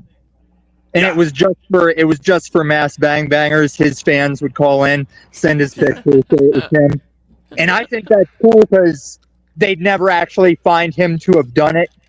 And if he got surrounded by police, he wouldn't have put up a fight or anything. Right. But Jack, I actually am inner city. I actually do know black people. I lost my channel because of being the Dave Chappelle guy, like that one white guy in a group of black guys. Kwanzaa is not a thing. Black people will tell you that. It's a scam. Great. I don't care. I'm going to go learn about it, and I'm going to have fun with it. You learn all about ridiculous nonsense things. Yeah, I bring you up. Ridiculous. Great quality. Well, even a fake thing is a thing. In Always so far bring as the it's a bangers. fake, Yeah. And I your mean, it was made audio- in the 1960s, and it's not religious. Hanukkah's largely not a real that's right. thing. It's just a way for Jewish kids to feel like they're doing something at Christmas time. I mean, it is a holiday, but it's a minor holiday. Yeah, it's in the Torah because it was the 8 days that the oil lasted for the candles. But Hanukkah Jack is a fake version of Santa Claus. Isn't it called Hanukkah Jack? Is it really? I don't know. I've never. They heard tried of at one point to make up a Santa Claus. Hanukkah Jewish Jack. Santa Claus, I no think. way, that's real. Hanukkah. I think so, yeah. They called him Santa Schnoz. Hanukkah Jack. A great one, Landry. What a fucking beta. I agree. Yes, you are, Tom. Hanukkah Harry. But That's, the fact that's on is- SNL though. No, I don't. The I don't fact see is anything. that there is factual history behind Hanukkah, and it Thank is you. based off of Torah teachings. Yeah, it's not fake. It's just exaggerated, I think, because I think it was racist of Illumitami to suggest that Kwanzaa and Hanukkah aren't real holidays. We should ban them from the panel. Hanukkah's Yeah, real. Truther Cup, you got someone to police. You are a cop, huh, Truther? No. No, this audio sucks. Tom. So does the show, faggot. All right, perfect. Golly jeez, dude. I can tolerate bad audio, bad attitude, but not both from the same friggin' square. Tom, seriously. So, Jack, I love you haven't- brother, but- Yeah. Huh? Sorry. Go ahead, please. You haven't had Jeremy up on panel yet. Like you haven't even talked to him. How did he get in touch with you? Just comment section or? Saw him in the comments. He went ahead and sent me an email, and we talked briefly, and I'm excited. I really am, because I've been looking for connections, and honestly, I would love to have a human being with me to go explore DC more. And so this could be just a perfect. both him and Yeah, John Gold Landry. are rock solid guys. They're not crazy in any way. Nice Amazing. guys, smooth, like no problem. I wouldn't get in, like, if I was a woman, I think, Jeremy is like, I wouldn't maybe suggest spending the night with him in a hotel room. He's a young guy, but for you, I think you're fine. John also totally great. Solid guys. He might show you something in his places. John's a landlord both in DC and New York, so it depends on, where he is, because he splits his time. But, you may even end up having a situation that works for you, because he's got places, and obviously everyone needs a place to stay, and you'd be closer to the center of power in DC. But who knows? You know, I think what? he's letting Anything's Jeremy fun. stay with him for like doing a little bit of repair work. Very cool. So that is honestly that is an example of mutual exchange. Yeah, exactly. Right? Yeah, right. Mutual exchange is easy to accomplish when people Yeah. are honest and fair with each other, and that is actually how we can make this world change very quickly. And you avoid taxes and all the, all that stuff. I mean, technically, you're not supposed to do that, but like, as long as There's no law against bartering. There's no law against like Bartering. paying someone. Really, like if you do some work, I'll cut down your rent. There's no law against it. No, You don't have to report that as rent. no. I mean, Oh. it can go on your rent as the landlord accepts it as a part of the rent for your service. I could barter a gun right now against a basket of laundry. And no one has You to pay know. sales tax. No, whoa, whoa, whoa. Technically, don't they? No, it's just a mutual exchange. Melody, It's not a oh, cash hey, transaction. girl. How are you? So what I'm saying, access, like I actually don't understand this. If I go to a store and I go, I'll clean your bathroom instead of paying for like these 10 items, and then we can keep it off the books. That's fine? No one has to pay sales tax? It happens at McDonald's quite a bit with the homeless that come in and ask for food. Really? Oh, that's interesting. Is that where you work? Tommy can tell you that. I mean, any homeless person can tell you. I always Yeah. thought you had to call that like payment in kind and pay taxes as if it No, not if was it's a paid mutual in cash. exchange. Okay. Not if it's a interesting. mutual exchange. Beautiful, so perfect. And Jack, I also say, what a beautiful example. Jeremy's from Seattle. How would he have ever met a black landlord in DC You know what I mean? Back in the day, right? Except they knew each other on the internet, and it worked out for them so far that they actually met up in public. Yeah, both had things they could offer each other, and I agree. Then we don't even have to participate in the economy. Amen, dude. How about it? And let Fuck them yeah. keep let the billionaires keep all the money. We don't need money if we share, right? No, and Yeah, barterism but then was the main. you get What- into John Galt's problem, which is that he has a black squatter Well, who broke a the- toilet in one of his apartments, which he has recruited Jeremy to help him get rid of. Okay. Yeah.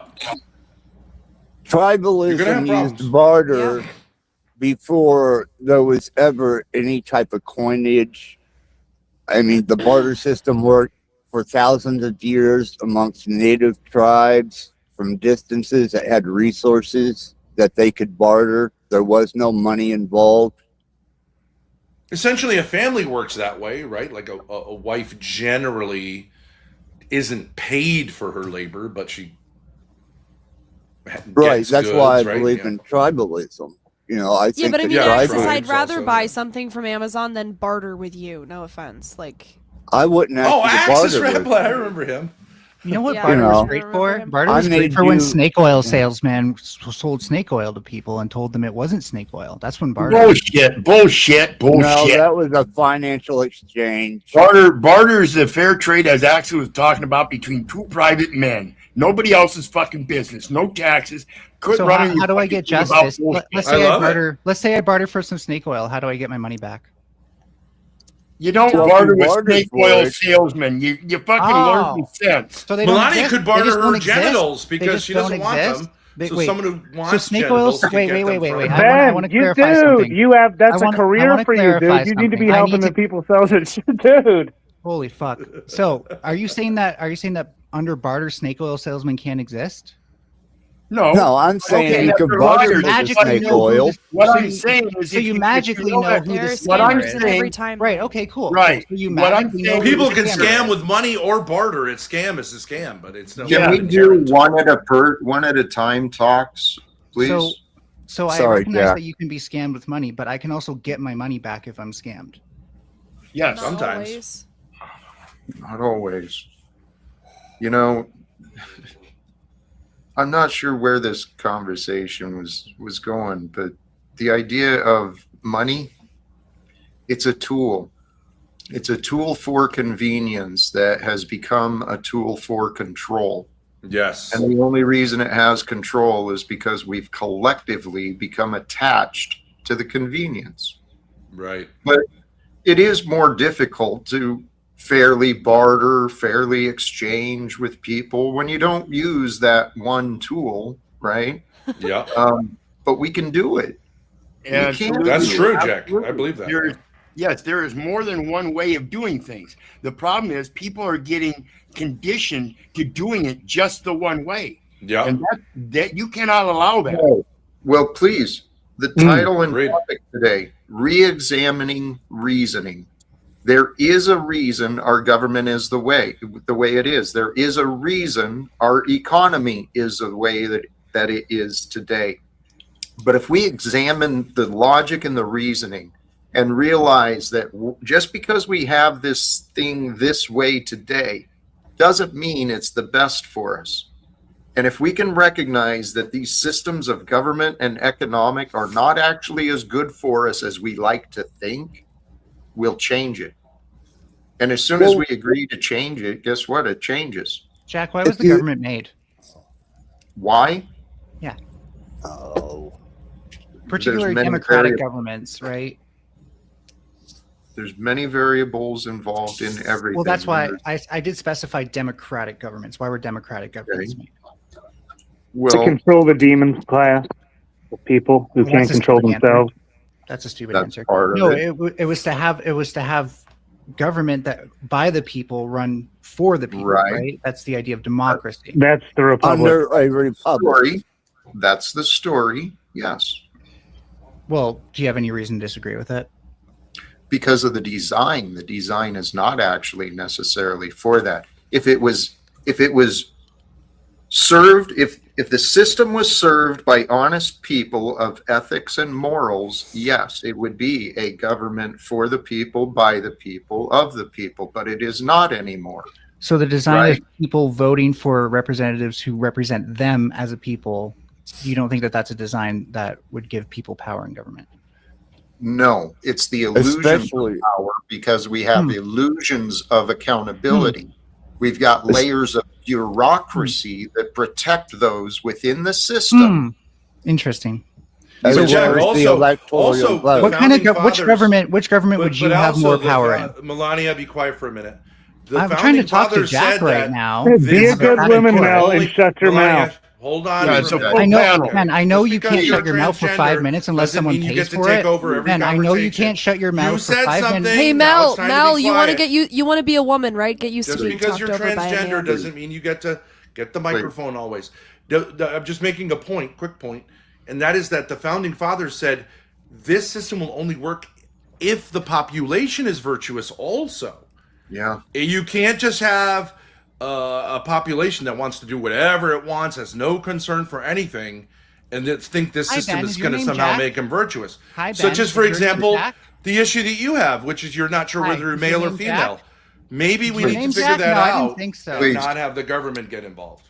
See, Thank you're you. just getting offended that I made a good point, which is that you Melanie. have more control under a democratic government than an authoritarian one where that power is Melanie. concentrated into a single person. The idea of creating a democratic government is Holy to give cow. people more control than they would have under autocracy. Sure, but it's broken. The systems are broken. It's up to the people to fix it. Now, we can go to the persons who are employed and have taken oaths to serve the public, and I actually think that's the way to fix the broken systems, is by the people who are being paid paychecks, right? These people are employees.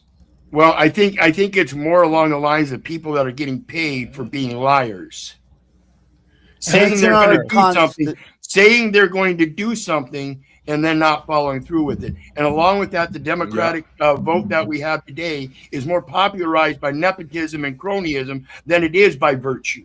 So how But are let me, people paid Peril, for let me ask lying? you a question about How that. are people paid for When you're lying? talking I don't about- understand what you're saying. man. What Hold you're on, saying Melania. did not make Melania, sense. hold on. What he said was Let me just say politically one thing to illiterate. Peril. What I'm he following up said on was his point. politically illiterate. Melania, That's Melania, not how. That's not how hold on a politicians get paid. Peril, when That's Peril, not when how you're talking politicians about get paid. when you're talking about That's you and not I how were politicians get paid, Peril. Oh my How God! exactly? Shut the fuck up! Calm down. When please. you're talking about barter, you're actually talking about not necessarily changing the system, but kind of dropping out of the system and saying, like, keep your money. Bingo.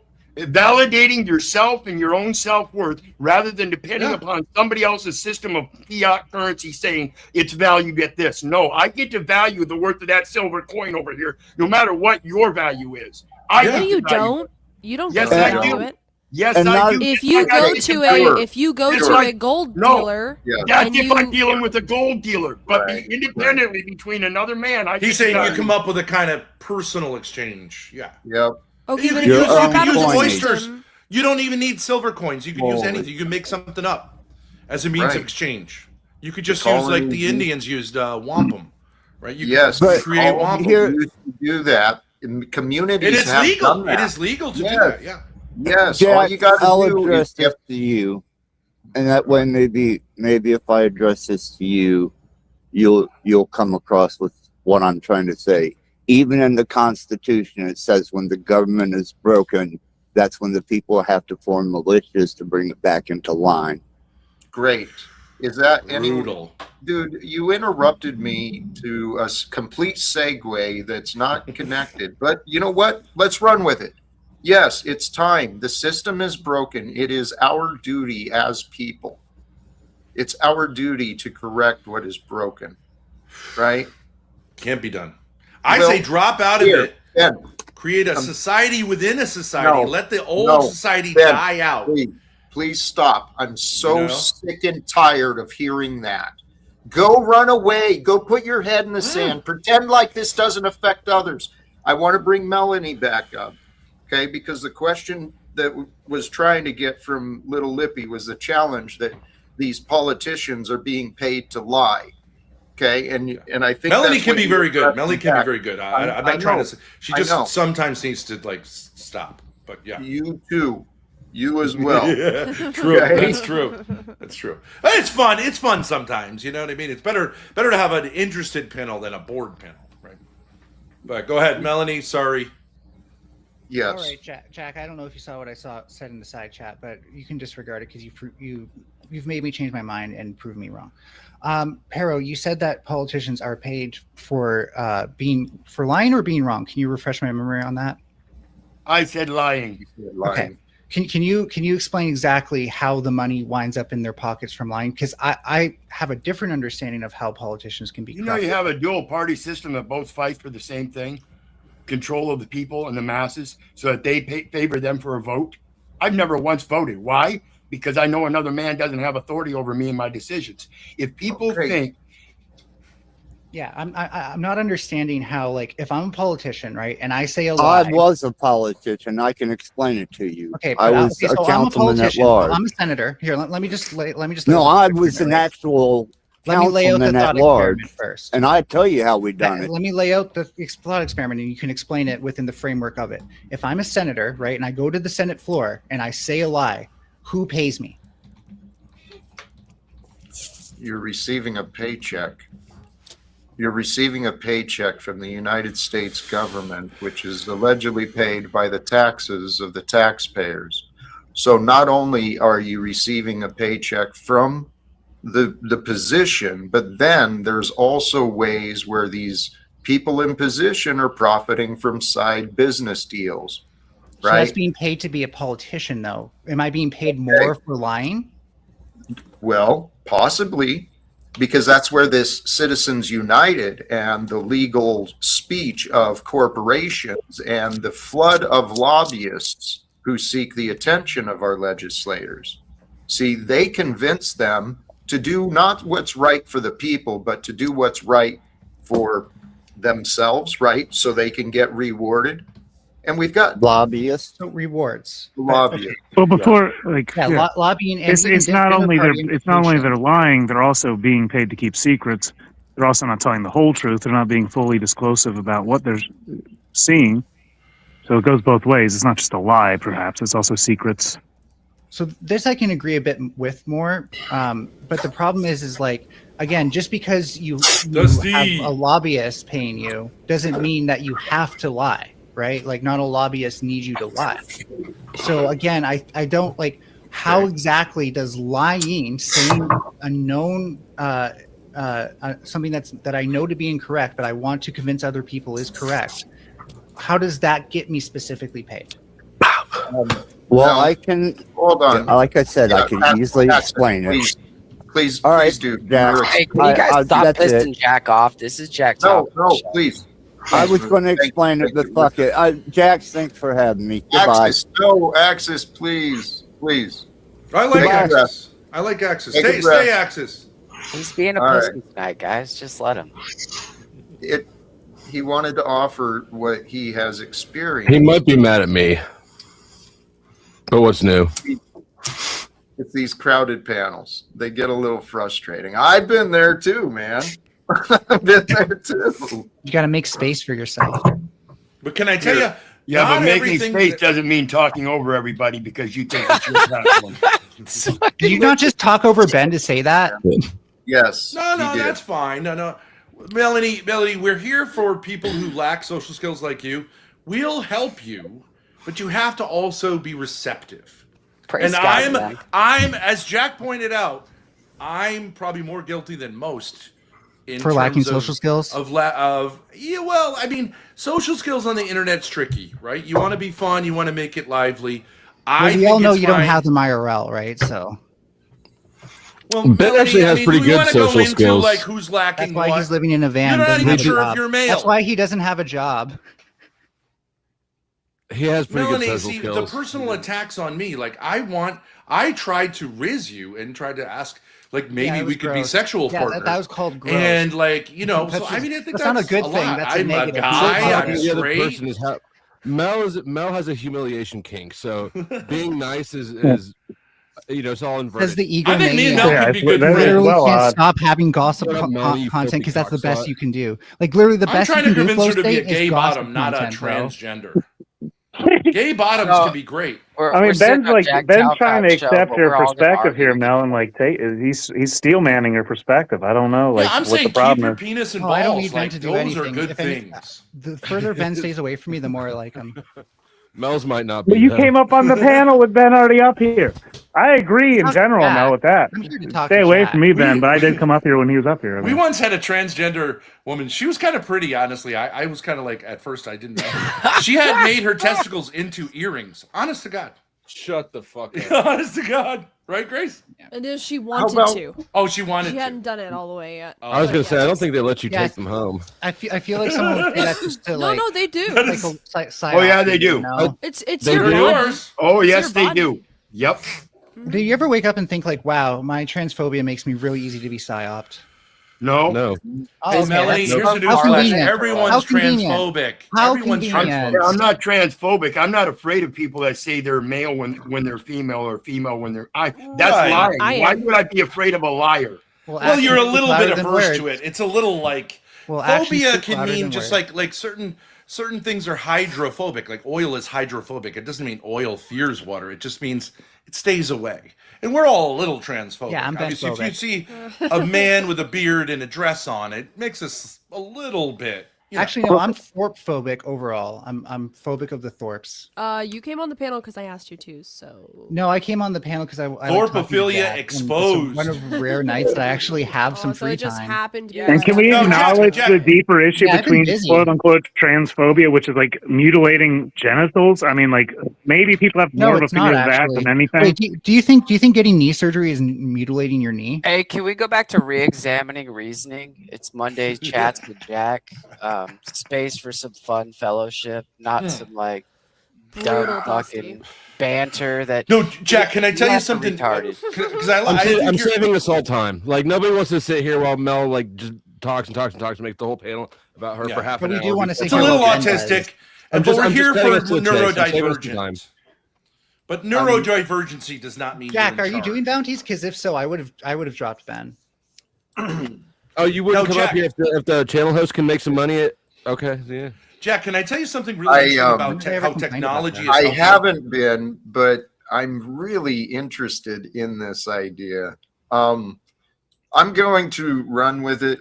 Thank you for the contribution, Mel. And thank It'll you be to a everybody for moment. the time I just saved all of us. We've all been through the panel experience with Mel. Praise I God, actually That is man. true. Praise It is God. brutal. I actually wanted to get back to the questions that she was raising about the lying politicians. I mean, because that is really an issue. We've got problems in our government, and the people that are employed there, they're not serving they're missing out on what they could be doing. They're I just don't know definitely why not anybody serving has Jack any expectations out of these people. Like because they're supposed to serve the people. They're supposed to work with the that's people. what we've been taught by them, right? They told us that. Of course. You know, but then we grew up and we realized how the world worked and that they're not actually serving anybody but themselves, as we all are in a way, right? When you can go through could be. history, when you can go through history and read all of the shit that they've done against the American people, against their own country, it's not just America, that should tell you. If you guys didn't read that shit in your own classroom curriculum, that's on you. It's there.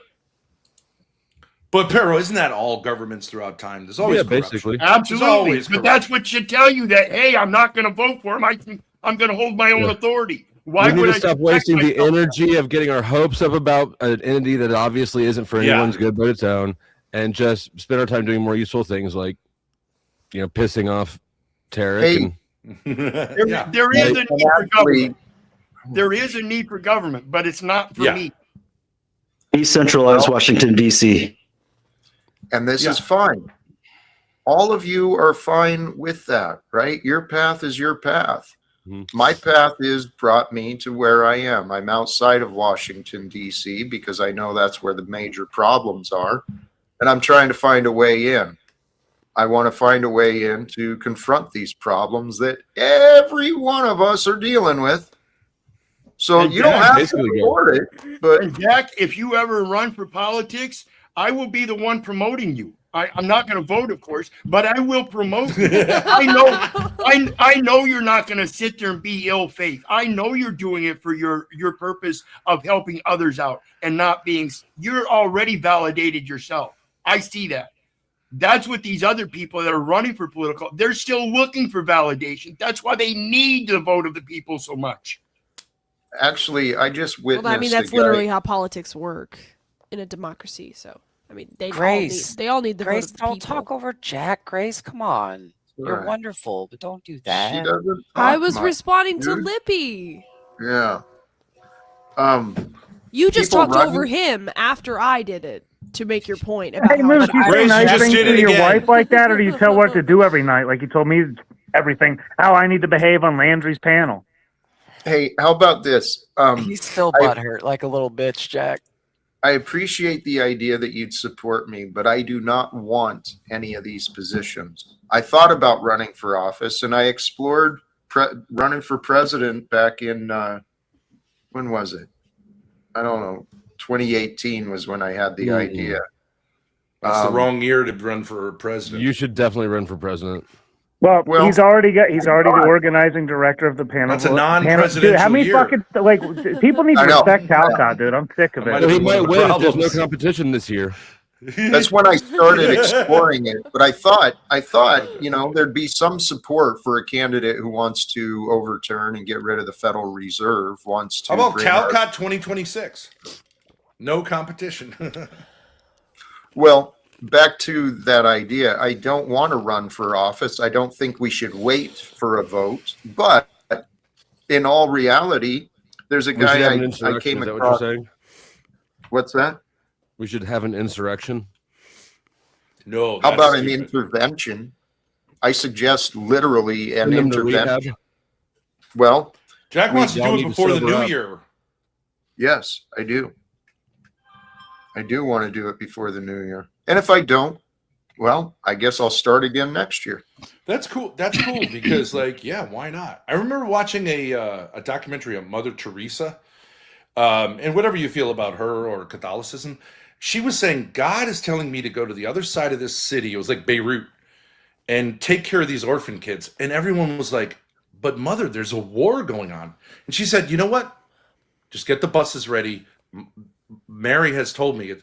And she drove right across the city. You never know, right? God can provide. Fortune favors the bold. I agree with that. Well, that's what I realized. And I said this the other day, guys. This is a factual reality. However this works out, what is God going to do with a guy like me? We're all going to witness. And in some ways, I know you're not supposed to test God, but perhaps I am. I mean, you 'Cause I'm saw what he all did in. to Job, and Job's way better than you are. So I wouldn't Fuck get my hopes yeah. up. Well, Job got rewarded in the end. True. That's, Did he get 40 so that's virgins? such a good. That's so consoling. Such a consolation. Was Well, that he the got- 40 virgins? Did he get those? No, after his wife died and after everything All his around him kids. died, he Yeah. was then given new ones later. Like they were. Jack, can I tell you something? And I want to see what your reaction to this is. My son John is like very, very rude to me, like incredibly rude or whatever, for whatever reason, but he thinks he's in the right. And he was texting me. It's hard to do because he often just says F you, Dad. But what I did is instead of reacting to him, I put it through Grok and said to Grok, write him a really friendly response. And then I just cut and pasted that. And then I actually said, like, Grok did a better. I actually mean everything Grok's saying, but it said it in a really nice way that I wouldn't have, And I wonder if we can't do that, like use tech. Like if Powder Dusty How could that says go to wrong? Grok, "I'm going to send something to Andrew Wilson." That's like it's not sincerely from you, but So- it's saying like I want to repair the bridge or whatever. You don't see how this is going to make your bad relationship with your son even worse when you're just both. Yeah, talking he to got a on. robot? He's like, "Oh yeah, I get it, AI." After a while, but I said I do mean every word of that, even though I didn't write it. Ben, can we get your son on here so that Talcott can coach the experience Yes. between the two of you? Yes, absolutely. That would be great. Oh, that'd be Grace, amazing. send him a message right now. Say, come on, Jack. All right, I'll Boy. text He's him. very hesitant because he came on the internet before and he was embarrassed by some of the things he said and He did. came on the internet No. before and somebody took a picture or what? Well, Moose. Oh no, he It posts happened to all pictures of of us. himself in my Discord all day. That's every day, disgusting. so. Moose is playing on the double entendre of the word came. Grace. Juvenile. Grow Sorry, up. Ben. I was being juvenile. I'm okay. juvenile too. Keep that shit up. No, but also I'll tell you what, when it comes to legal issues, Yeah, you we've had said a it again. bunch of, Grok is incredibly helpful because Grok can write motions that really look like motions. That they're often written better than what I've seen lawyers write.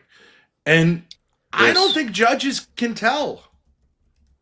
Guys, this is the reality where we're at right now. Throughout time, especially before this time, I mean, particularly in like the labor areas, mankind has been in a battle against mechanization, against automation, against technology advancements. Yeah. We've got a lot of jobs being threatened right now because of the learning language models, right? The AI can do the job better than a lot of the attorneys can. It's quicker research, cuts out the support, all the administrative jobs. But this is where we're going to have to face the facts. There's people that are promoting the idea of this UBI, universal basic income, this digital currency, right? No, Why is that bad, Jack? because it creates a further dependency. We need. He's got a little bit of a point there, but I mean, innovation isn't something you can really put back in the bottle. You need to figure out how to adapt to it, or else you will be left behind, and the people who can adapt to it will. Dusty, that's what I want to point out. We have all the tools, all the technology. There are teachers and answers all throughout this world. We don't have. There is no valid excuse for why the wars continue and why the poverty cannot be addressed immediately. Boy, that was a hard shift to a new topic, wasn't it? Hold on, that's my question, Jack. Is like, wouldn't the UBI kind of help? Like, wouldn't that help poverty? That's what you want. No. I don't want that. I work 40 hours a week, but that's what Jack. Jack, you that's don't what want me Jack to wants. pay for stuff, and like. I think the issue of poverty is an independent one. Everybody has a different set of values in life, whether they be moral, ethical, spiritual, material. They're all different. And so when you're brought up a certain way, your material wealth is different than somebody else brought up in a different manner. If somebody is silver spoon fed like Trump and he grows up and he is still wanting, his value system is much greater in the material realm than some redneck living out in the boonies and living a life of his dreams. I appreciate all the that. same value, Lippy, it's social but I was competition. asking Jack Talcott because I came Yeah. from Jack's wisdom. You're I'm totally not catching what I was saying. Hey, it's been 10 minutes. I'm going to bring Mel back. Wait, Fucking, Dusty. how much were to you, lose Mel for the rest of the night? you were Like, saying it's I don't all have the the same patience to deal thing. with another Mel night. Please, Grace, what were you saying? We'll swing back to that. Look at that greedy ass smirk you got right now. Please All right. stop. Dusty. No, it's fine. I Don't deflect from I was Grace's just saying, question flow. Dusty was saying that it's not. It's all the same thing. It's just different levels of social competition. So the redneck guy wants success just as much as Trump does, just a different setting. Isn't that what you were saying? Yes, thank you. That's exactly what I was saying. Because I tend to agree with that too. I don't really believe there's some people who are just I understand the different settings you're raised in, but this idea there's some people who just don't want to succeed and some people who do. And by the way, it's 3 ounces of silver to ban Melanie for the evening. The Directors Guild is at a meeting. I love a guild that only operates on You precious metals. outkicked your coverage. Yeah. Wait, Jack, can I tell you something that I think is a really beautiful thing? We've seen, and you may have seen this, but we really have seen it. we have the return on YouTube of what's called a patronage model, where people, individual people who don't have to, will give you money, and in return, you give them some, you know, you read their super chats, you pay, you thank them, and actually, you can make a good amount of money doing that. And like, obviously, you can't have an entire economy that's based on patronage, but I believe that the most valuable thing that people give each other is art. You know, creativity. That's what a man is. Man is not an eater or like a sex. Man is an artist, and what we're doing here is art. So you don't need UBI. Just pay everyone through YouTube.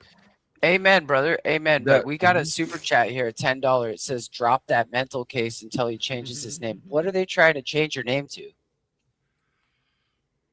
Who's the mental case? Probably Melanie is upset that they're both Melanies.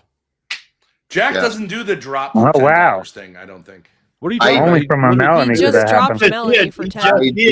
Oh, you did? He's considering whether he's going to do it or not. That's an interesting one, because in some sense, now you're incentivizing people to get rid of the most interesting speakers. Melanie. That could be talking about Ben. Melanie. That's what We've all had that's a what I was Melanie panel. insinuating, Jack, and I thought you caught on to that, brother.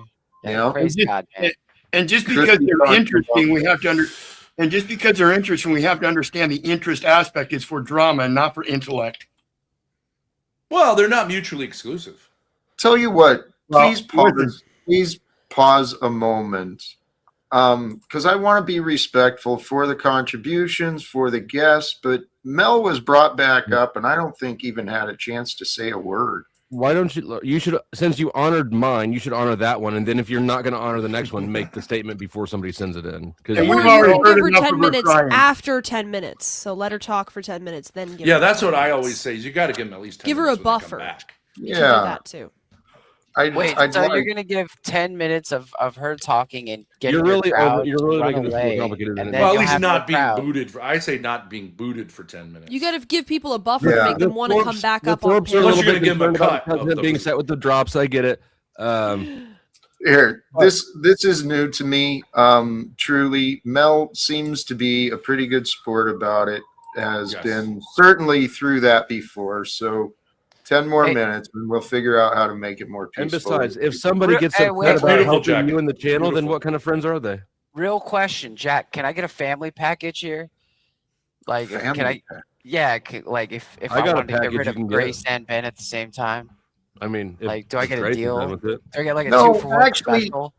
Actually, you know what? I No, don't. I don't. I'm not saying I want to get rid of them. I'm just seeing how low you'll go.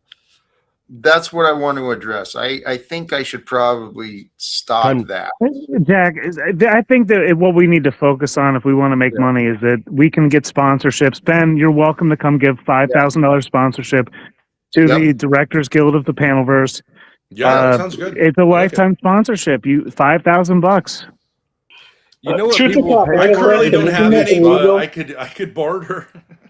You barter for that and get it Hey. back to me, all right? How about we use Truth or Cops? Jack, I ass solved your as problem. collateral? No, okay, so yeah, see, God bless this you. is the patronage It's system. not worth See, very it's much. nice. It feels nice. What the fuck, Let's Grace? go, girl. Thank you. That's Mel, okay. Jack will shut it down here pretty soon. Yeah. Maybe not if he keeps getting paid. If he keeps getting paid, maybe he'll stay. Hold on a second, Jack. No, I thought that's you just not said how you Jack- were just, No, you were that's- just ending that. Yeah, Ben, you don't know how Jack works. That's not going to affect Jack the way you think it is. Oh, is he He's rigid ready- about ending? He's ready to shut down here pretty soon. And you watch this guy run his mouth about all this other shit, and he's going to shut it down just for that. Well, Hey, Landry's that's gonna why be that's why opening your up best a option is to whole give me $5,000 and become a sponsor of the Directors Guild of the Panelverse. I mean, it really is your best option. Now, see, being what a I would say, fucking Jack, money is hungry I would say leper. as a creator, you should discount dropping people who are not cammed up. That way, Oh, the hell yeah. quality of the stream Get is the kept quality up. higher. Oh shit! You see what I mean? If I'm a cammed lot up, the times quality of my streams end mic up- is worse, though. That's the problem. Well, I understand people have issues. I'm not saying it's wrong. You have You to cam can't up, but it afford just good internet, it man. makes Just a go to the better library, bro. stream It's free. when you have people on camera. It's more That is interesting to true. watch. It's a video format. If Tarek and Truther Cop could be less poor, that'd be great. Be so much less great. I want to help all the poor. There's a lot of poor people. And Yeah, Jack, I'm too poor to afford the internet. How dare you even concede to that? You can't. No, you're just cheap. You're cheap. You're not poor. Oh, Jack. Oh, we might need to reconsider this title, the Panelverse Guild is. Well, we're going to solve that. We're going to solve that because actually poverty and cheapness do go together. The poverty mindset gets us to, waste all our time on these It's almost pennies. like you're saying generosity begets generosity. Can you stop interrupting the man? This is Jack Talcott, bro. No, rich people are the cheapest motherfuckers. We're there talking are. money, man. Rich people are cheap. I know you're always That's talking why they're money 'cause rich. you ain't got none. That's why they're you always rich, because talk about our it. economy teaches you succeed by not being generous. But this is exactly what we can fix. Re-examining the reasoning. This is what I think Donald Trump is in the perfect position to help with. And maybe we can get to him through Congress. Maybe we can get through him through his family, whatever. We can find a way to connect with some of these people of wealth. What if we just moved on without him and just quit even really worrying about them? No, we need Donald Trump to get to the next stage. So stop it, Flow State. Stop. Well, let me ask you guys a political question, okay? What did you think about Clavicular saying that Gavin Newsom is going to win the upcoming presidential election because he is a Giga Chad and JD Vance is a subhuman chud? Yeah, do you think that looks affect politics? Totally irrelevant, Grace. But we got a $10 super chat from David Michael. I just want to say thank you, David Who Michael. put you in charge of the show? I've This is always the been in producer charge Moose. of the You show some show. respect. Is he the producer? Of everything. Yeah, he wants to be, but he's not part of the guild at all, Grace. Just don't let his words Okay, 'cause weigh I on don't like you. people who pretend to be in charge when they're not. He's not. He's It's giving not. suck up. It's giving suck up. It's giving pick me. It is, but it's his role. Stop calling the kettle black, Grace. And I've gotten used to that role. Hey, I with only him. do that with my dad. I don't do that for anybody else's panels. He does a great job of promoting and encouraging the grift, and I actually think he does good. So, Grace, you're right about it, but that's his role for People who pretend to be in charge when they're not. He's not. He's It's giving not. suck up. It's giving suck up. It's giving pick me. It is, but it's his role. Stop calling the kettle black, Grace. And I've gotten used to that role. Hey, I with only do him. that with my dad. I don't do that for anybody else's panels. He does a great job of promoting and encouraging the grift, and I actually think he does good. So, Grace, you're right about it, but that's his role for now. Hey. See, Grace, Jack, Thank you you, Jack. you're like the one who gets rid of anything that's imperfect. Jack is the one who sees in the imperfections, and both are good. Both are good. Sometimes you can be too generous and it gets cluttered up. Other times, Grace you know what gets I rid of the mean? imperfections. She brought that Furby back up. What are you talking about? Furby's perfect. You Still hasn't talked, by the way. Still hasn't said a word. I was doing laundry, just to be clear. Leave Landry alone. Laundry He's got a back. wife. Wonderful. Welcome back, Mel. Yes, you are back.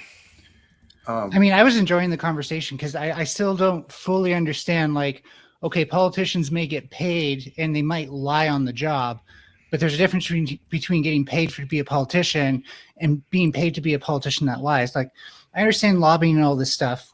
Trust me, I don't like capitalism, but I also don't trust you. I don't necessarily see the incentive. What did he say? He doesn't trust me, which I don't get. I don't trust you. No. Random thing to blurt out. My poor ego, and Internet Random doesn't trust me. Whatever will I do? Then But, they're bringing me the wrong medicine. Well, but yeah, if you want better representatives, it seems to me the solution is you want better representatives. Vote for the people who show that they can't be corrupted. Bernie Sanders. Holy seems to be one fuck, of Mel, them. that's brilliant. Did you hear the way we're starting the Bernie Sanders kick with the ultimate opinion of a politician? That you want, that's better. That's We're right back to Thank you, voting Mel. Thank you, liars. Mel, for coming back. Thank you, Grace, for bringing Mel back to tell us that Yeah, that thank we God vote Grace for did them. it. You know what, If Grace? hey, Grace, that's I a good came up here to point. hate If on you you don't, and that's a sexual good contact, point. And now you're not even attractive because That's a good point. If you don't like politicians, vote for the ones you like. That's a great point. I don't understand Yeah, what's the the ones problem. that are That's like going a to lie to perfect everybody. point. Yeah, the ones that are going to lie in order to get in there because you like them. Instead of on a basic principle, you get in there by a popularity vote and that's it. You think they're not going to lie? They have no foundation for keeping the job. They have a You're not foundation for helping. keeping the paycheck, and they're in there by a popular vote. What do you think democracy's all about? Well, their foundation, Grace, their respond to foundation that. is Respond to deflecting that, from the Grace. personal accountability we each hold. See, now, I and think Grace has a by little voting, hostility towards Lippy, towards El Perro, because she thinks oh, she's better. yeah, than a lot him. of people do. She thinks she mogs him. That's And I'm not on El true. Perro's side. I think he's a great guy. When did I go at Lippy? He yells too much. Ben, I wish you Let's spoke for bring it back yourself to more Jack. than you Go spoke ahead, for Jack. Grace. He's my kind of guy. Honestly, I really. Jack, Ben, take I it wish away. you spoke for yourself more than you spoke for Grace. Good one. I'm only speaking for myself. That's true. No, now, that's the Melania, problem can we with that talk not. about your? He didn't hear that Ben, can you take it back I to think Jack? every man here would argue Yeah, try it again, Mel. that Melania should not cut off her genitals. Great You guys enough. agree? Ben, Can we panel, take it back get to in Jack? line. Why are you being a douche? Can you guys see? Jack is Mel- clearly not digging this shit. Mel, hit him with Yeah, the what the fuck? Please, seriously, guys. I mean, look how quickly we're just like disappearing into chaos. Yeah, I mean, I like Bruce, but Grace, I mean, Grace is causing all kinds of problems. She's doing the same thing. Bring it back to Jack. Well, I would like to. We can actually continue the conversation, right? Because Mel was bringing up ideas and questions still about the government. Now, I used to And believe very in. insightful suggestions, I might add. I mean, like, Hey, Dusty, I that mean, kind you're of the one who's sarcasm you're is the one what's who's ruining this panel. you're the one who's contributing I to really political wouldn't be here nihilism if and what? people Why feeling is it him, self-defeated. Grace? You're the one Jack who's is a master moderator. You're the He's one patient, contributing. and yet, at a certain point, all right, he settles us down. I think love it's it. funny I want that to be here Flow all State- night, Jack. What do you say? We do 12 hours. Hey, I think it's Jack, funny roll. that Flow State contributes. I think it's funny Come that, on. that Flow Lippy State wants to do contributes it. Let's go all another night. hour. political Grace. nihilism. When Jack, when Jack, like $10 an another hour. when like by I the wanna way, talk political about Melanie. nihilism. Money for another Political hour, nihilism. Melanie. Can you not By the way, make it work? folks. By the way, folks, Jack, political how long would you nihilism. go if you Hi, made I'm 50 still bucks trying an to say hour? something. Hey, maybe you all could Yeah. let me say something for half a I'm second. trying to raise money for Jack to stay another hour, and we don't Yes. care. What It's How much does he need? $75, Jack. 75 for the hour. I want made to argue for 40. Melania's genitals. I think all of us here would say, as men, that like keep them. It's okay to be gay. Actually, It's I fine to be a bottom. Ben, You don't have to be a Ben, real man in every sense. Ben, See, We the reason that they accept act gay like this people, is we 'cause they do. know I can say something in half a second that makes anybody on Please. here sound stupid. So please. my problem with what Flow State said is that while I'm not saying the most insightful thing, what I am encouraging is political literacy in an era where capitalism doesn't like the idea that you might vote for an anti-capitalist politician. It's capitalists who want you to feel political nihilism and like you can't do anything. Okay, well, you know, since Yes. you're talking to a political nihilist, you know already that I don't give a fuck. So Right. don't say anything. Capitalism is the Then. only Your system that commentary allows isn't for necessary. creativity. And it's That's funny how right. you project, and it's funny how you Will project. you shut the fuck up? Seriously. Whoa, Jack. Who, Perro? Yeah. Oh. God bless. I don't know. You know, it's not just you. I'm sorry for jumping out at you, Get the but shovels. Yeah. I've watched Mel be interrupted over and over and over, me be interrupted over and over and over. And when is enough? When do you Now, Jack. Now. Whoa, Jack. So don't say anything. Then. Your commentary isn't necessary. And it's That's funny how right. you project, and it's funny how you Will project. you shut the fuck up? Seriously. Whoa, Jack. Who, Perro? Yeah. Oh. God bless. I don't know. You know, it's not just you. I'm sorry for jumping out at you, Get the but shovels. Yeah. Your commentary isn't necessary. And it's That's funny how right. you project, and it's funny how you Will project. you shut the fuck up? Seriously. Whoa, Jack. Who, Perro? Yeah. Oh. God bless. I don't know. You know, it's not just you. I'm sorry for jumping out at you. Get the But shovels. Yeah. I've watched Mel be interrupted over and over and over. Me be interrupted over and over and over. And when is enough? When are you Now, gonna Jack. that? Now is enough, Alpero. Stop. Mel, what do you got to say, please? Look at you. You're just making it worse by yelling, bro. And so all I did was respond to what Flo was saying, and I thought had the floor just like anybody else. It's I Problem did think solved, Lippy Jack. was being Fucking fair, problem but solved right there, brother. Well, he lived up to his name. He's Lippy. Suffolk. He's got to get Brutal. the last word in. Rest in peace, El Perro. He committed suicide by cop. So look, it might surprise you to hear that I'm actually an anarchist. And if we can find solutions outside of the not system, surprising. I'm for that. But if you're going to criticize the system, you have to understand how it works first. You can't just throw a bunch of shit at the wall and see what You sticks. don't think I know that people vote in the system? Is that what you're thinking that I'm ignorant of? I never Yeah, we said know anything. this stuff. Yeah, that wasn't part of my claim. So, in general, if you want your criticism to be accurate, instead of it just being right twice a day because you're a broken clock, if you want them to be accurate, you actually have to know how things work. You have to know what motivates politicians. Criticizing my You have to criticism know what of- limits their Dude. capabilities in things like the Congress and the Senate. You know what, Mel? If you want me to have better Dude. criticisms, maybe you should go talk to your representative about it and vote on it. Dusty, How about Flo, what do you have this? against Mel?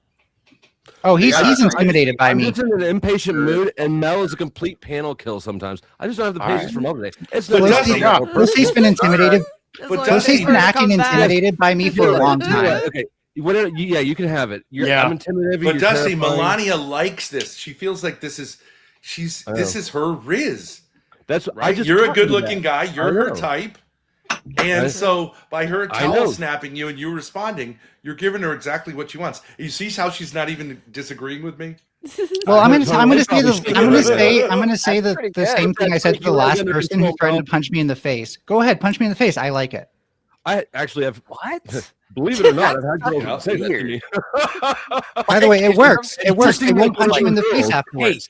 Punch me in the face. I'd be I like, like it. was Yeah, weird. because then they won't do that Melanie, anymore. do people want to punch you in the face regularly in person? Like, is that No, just just a recently, common my neighbor, experience? my neighbor was acting all bipolar and shit. So No, can I make a that's your suggestion? neighbor. That's not your fucking lover. Melanie, when she cams no up, shit. she's a very attractive, I would say, guy, I'm not. but No. like, I think she has low self-esteem. I would encourage Melanie to cam up and for us men to say, you're actually like quite an attractive man. can You anyone don't but need to Ben say change. that? Can I hear that from anyone but Ben? So that way, it's just 100% No, less it's creepy. true. Like, No, I'm just not let it be gay. 100% I'm less not gay. creepy. but- I'd rather say you're an attractive man than hear you cut off your genitals. Yeah, see. Okay. see, Why do you men care about my are- genitals so much? Men are more pro-gay than you'd think. I would let you Heterosexual watch men. me fuck somebody else, but I wouldn't let you participate. I think getting rid How of do you have all genitals this is lore in your head? Like, more oh, offensive here's, than here's putting where I them in let another Mel guy's watch butthole. me, but not do this and blah. blah. At Like, least how you're do you still know? using them. How do you think about me this much? I don't think about you people this much. No, cam up, Melanie, would you? I didn't have think to it would think be a about it real very moment long. for you. We're doing the I whole honestly cam up think thing. you're quite attractive. I am and cammed you up. don't know it. I'm the Furby. I'm cammed up as the Furby. It would right be now. kind of exciting to be like banging and listening to you bitch in the corner and not shut the fuck up. And If I was So gay, challenge you'd him. be my type, That's Melanie. wild. Sexy, and yet That's you're a bottom. wild. You know what I mean? you That's can turn it wild into a that you game. have It's like, fantasies you that busting involve me. nuts. That's Well, that noise crazy. is going on. That Dusty, is just do you wild. agree? Red and blue Dusty, lenses do you mean if agree you're that colorblind. Melania would be your type if you were gay because you're a top, and she'd be a bottom? I'd have to You give have it to another be a look. bottom to be with me because I switch too often. No, Jack, bottoms is this like the- tops. Jack, is this where you want to take us? Have you met Illumitami? I Mel? think They might Melanie be should into send her this. picture to Andrew Wilson because he does think men are the fair sex. I so. agree with that. Yes. And a gay Tarek. You know what's funny is so Shout No out to Lindsay Fugazi, if we're the watching. No Fugazi channel. They saw me on cam, and then when they put my face in the thumbnail, they actually made me look really good. I was like, holy shit! You know, they No could have. They Fugazi. love you. They love you. Yes. They could have taken like any of the other screen caps where I looked like absolute shit or was making a weird face, and they didn't. And I appreciate that Well, why don't you dress up for us more often then? because I'm lazy. I think you're a good-looking person, whether you're male or female. How do you know, Bruce, Ben? Have you seen him? Stop saying that. I've seen Melania. I've seen Melania. I'm keeping track of how many times he says that without me even asking. It's like I'd rather say you're an attractive man than hear you cut your genitals off. I'd also rather hear Ben push and promote that he'd like to see you rather than the things I've heard in the past. Again, This when is a did you step forward. when did Maybe you we can decide make a that you care so compromise. much about my genitals? Right, maybe- I want to ask all you men see all This is going sideways. Can we go back to You Jack? want surgery to remove your sacred parts, and then you want to talk you about get this self-love and upset how when people are homophobic. Wait, you get this? Do you Clearly, get you're this afraid upset? of yourself if that's Do you what get you this want. upset? Do you get this upset when people? I'm not upset. remove their appendix? I'm a Melanie will keep her genitals Schuster, but cop, Tarek for is God's losing that. sake, Tarek has to let take off one Jack nut. speak and shut the fuck up, Flow State. He waited his turn, respectfully. He hasn't got a word in. He's the fucking host. No, how did the Flow State actually waited for that? Fuck Flow State. No, Tarek. What is wrong Not with my you type people? either. You guys come up and attack each other on panel. Like, if you're not here, Tarek's mad because he tried a thing and it failed dramatically. I think most men would rather see another man's head cut off than his genitals cut off. Yeah, Here we go back to that bullshit. Why are Jack, you may have to Ben, stream on your own channel. Ben is Why- literally obsessed with my genitals. Sorry, Why go ahead, Jack. is this the topic? Hey, Serious. Grace, what kind of Can we lipstick do you wear? re-examine the reasoning? Is it terrible I to could talk possibly. Well, it's self-love, Jack. So in order to end world wars, we have to love ourselves first, and we have to build from there. And if we're at war with ourselves, where we think we need some system to extract through surgical technologies, how we were created to be, I think that's we're legit. not at peace That's a with legit ourselves. Yeah, I think There's that's a no legit more point. divisive war than a war a man wages against his own dick. Yeah. Peace starts at home.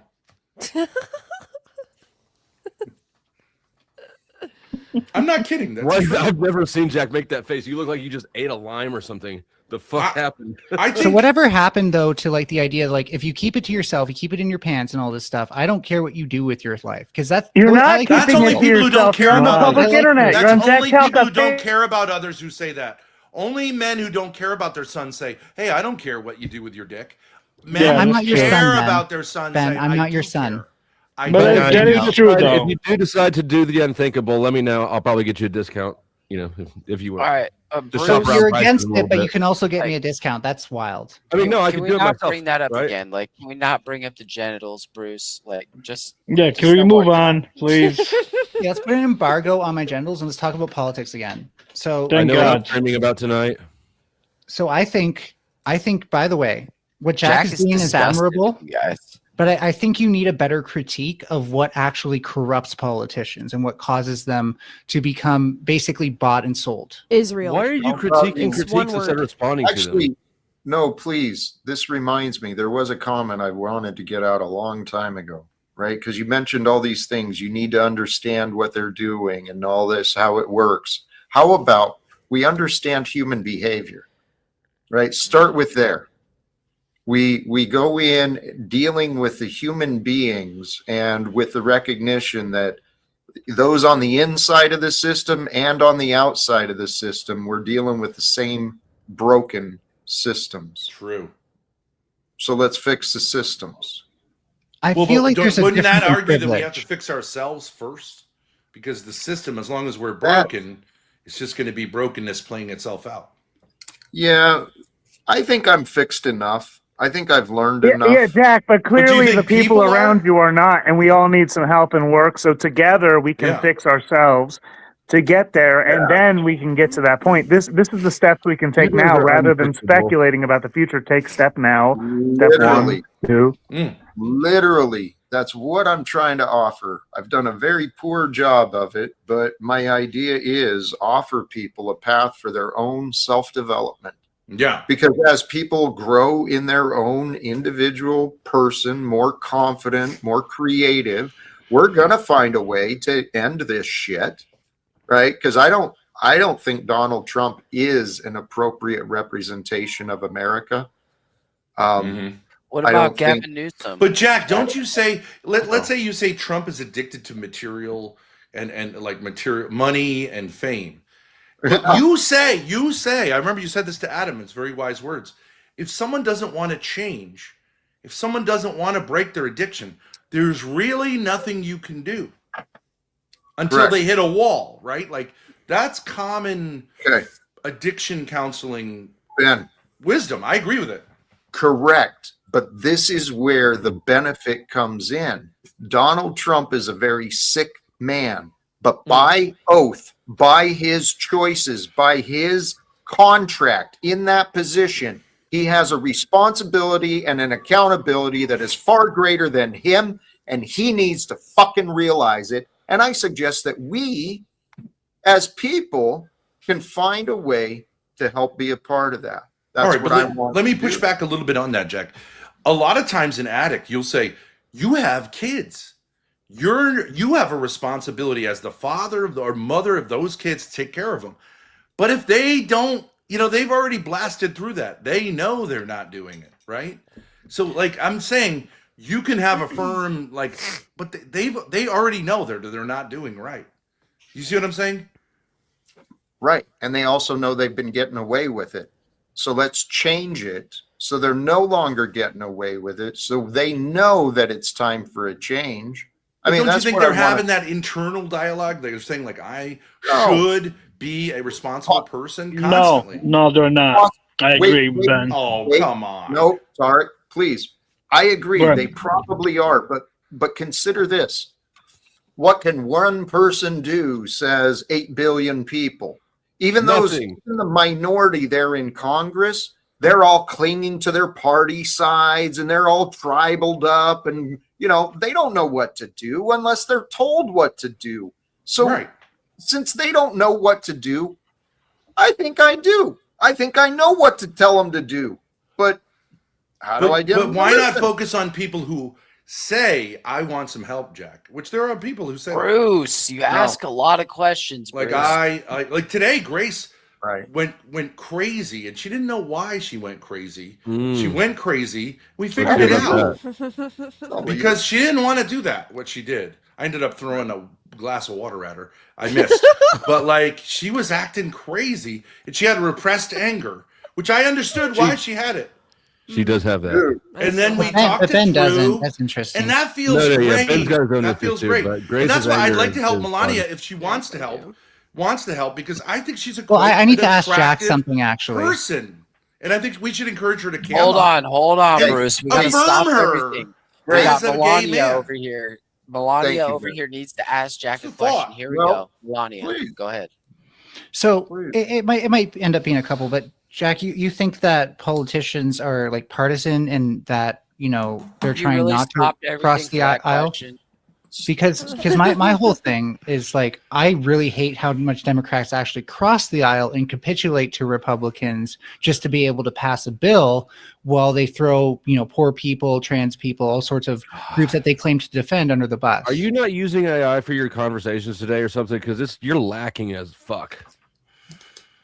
Can you Did let someone say something? I just heard crickets. Focus on the words, please. I am focusing on the words. I am. That's the problem. Dusty is the giving first Melania sentence. exactly That's what she wants right now. So Dusty, Even her we gotta ask generalizations don't you. make sense.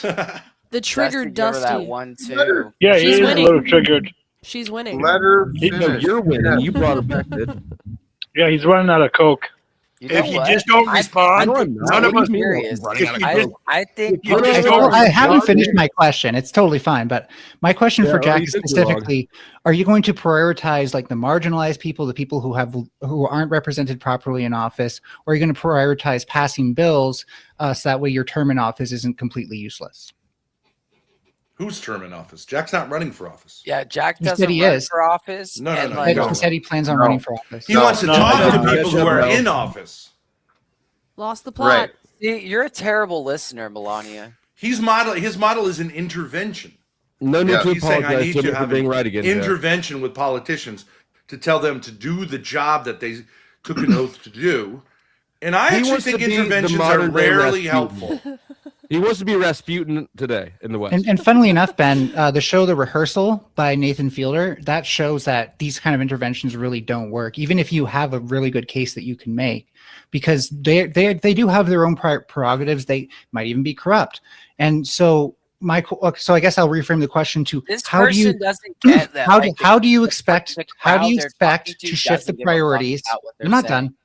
How do you Jack, this isn't expect, good. Jack, how do you expect to shift their priorities from passing bills so that way their term in office isn't completely useless, which means crossing the aisle and This is essentially why I throwing pay marginalized $10. groups under the bus, to actually giving a shit about the people? Because the reason that they don't give a shit is because they're trying to work with Republicans, and Republicans do not give a shit about your common people. They give a shit I about the thought rich. this was going to be a question, not a TED Talk. I know that was a question, Melanie, for real. You guys shut up. Your complaints. I mean, you're being real.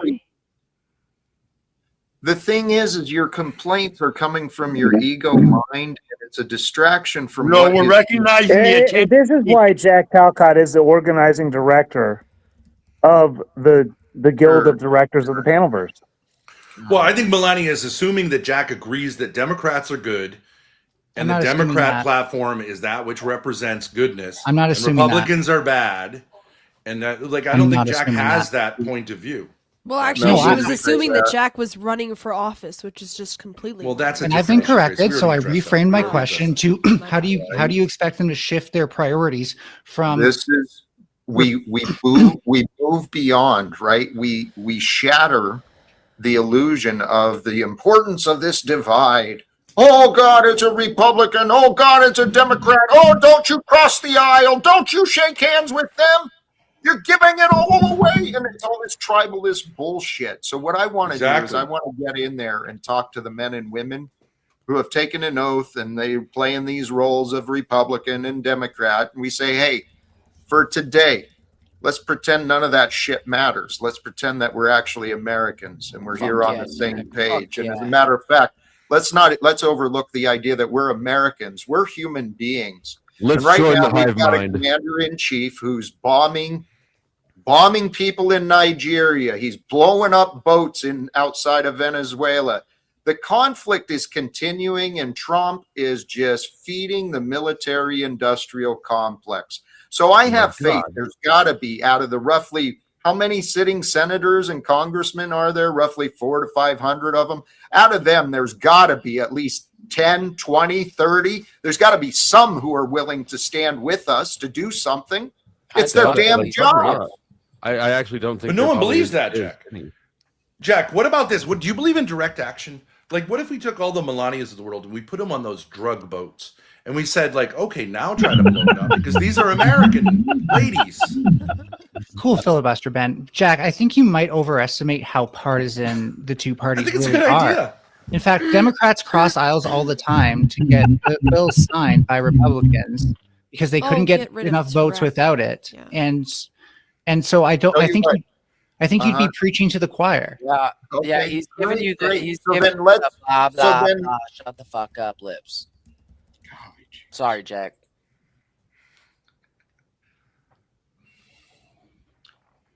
Many people want to defend the way they believe the world is and the way the world has been. I'm not in denial about the way the world has been. I have no delusions about the way the world is. I know that if we don't do something, things are going to continue to get worse.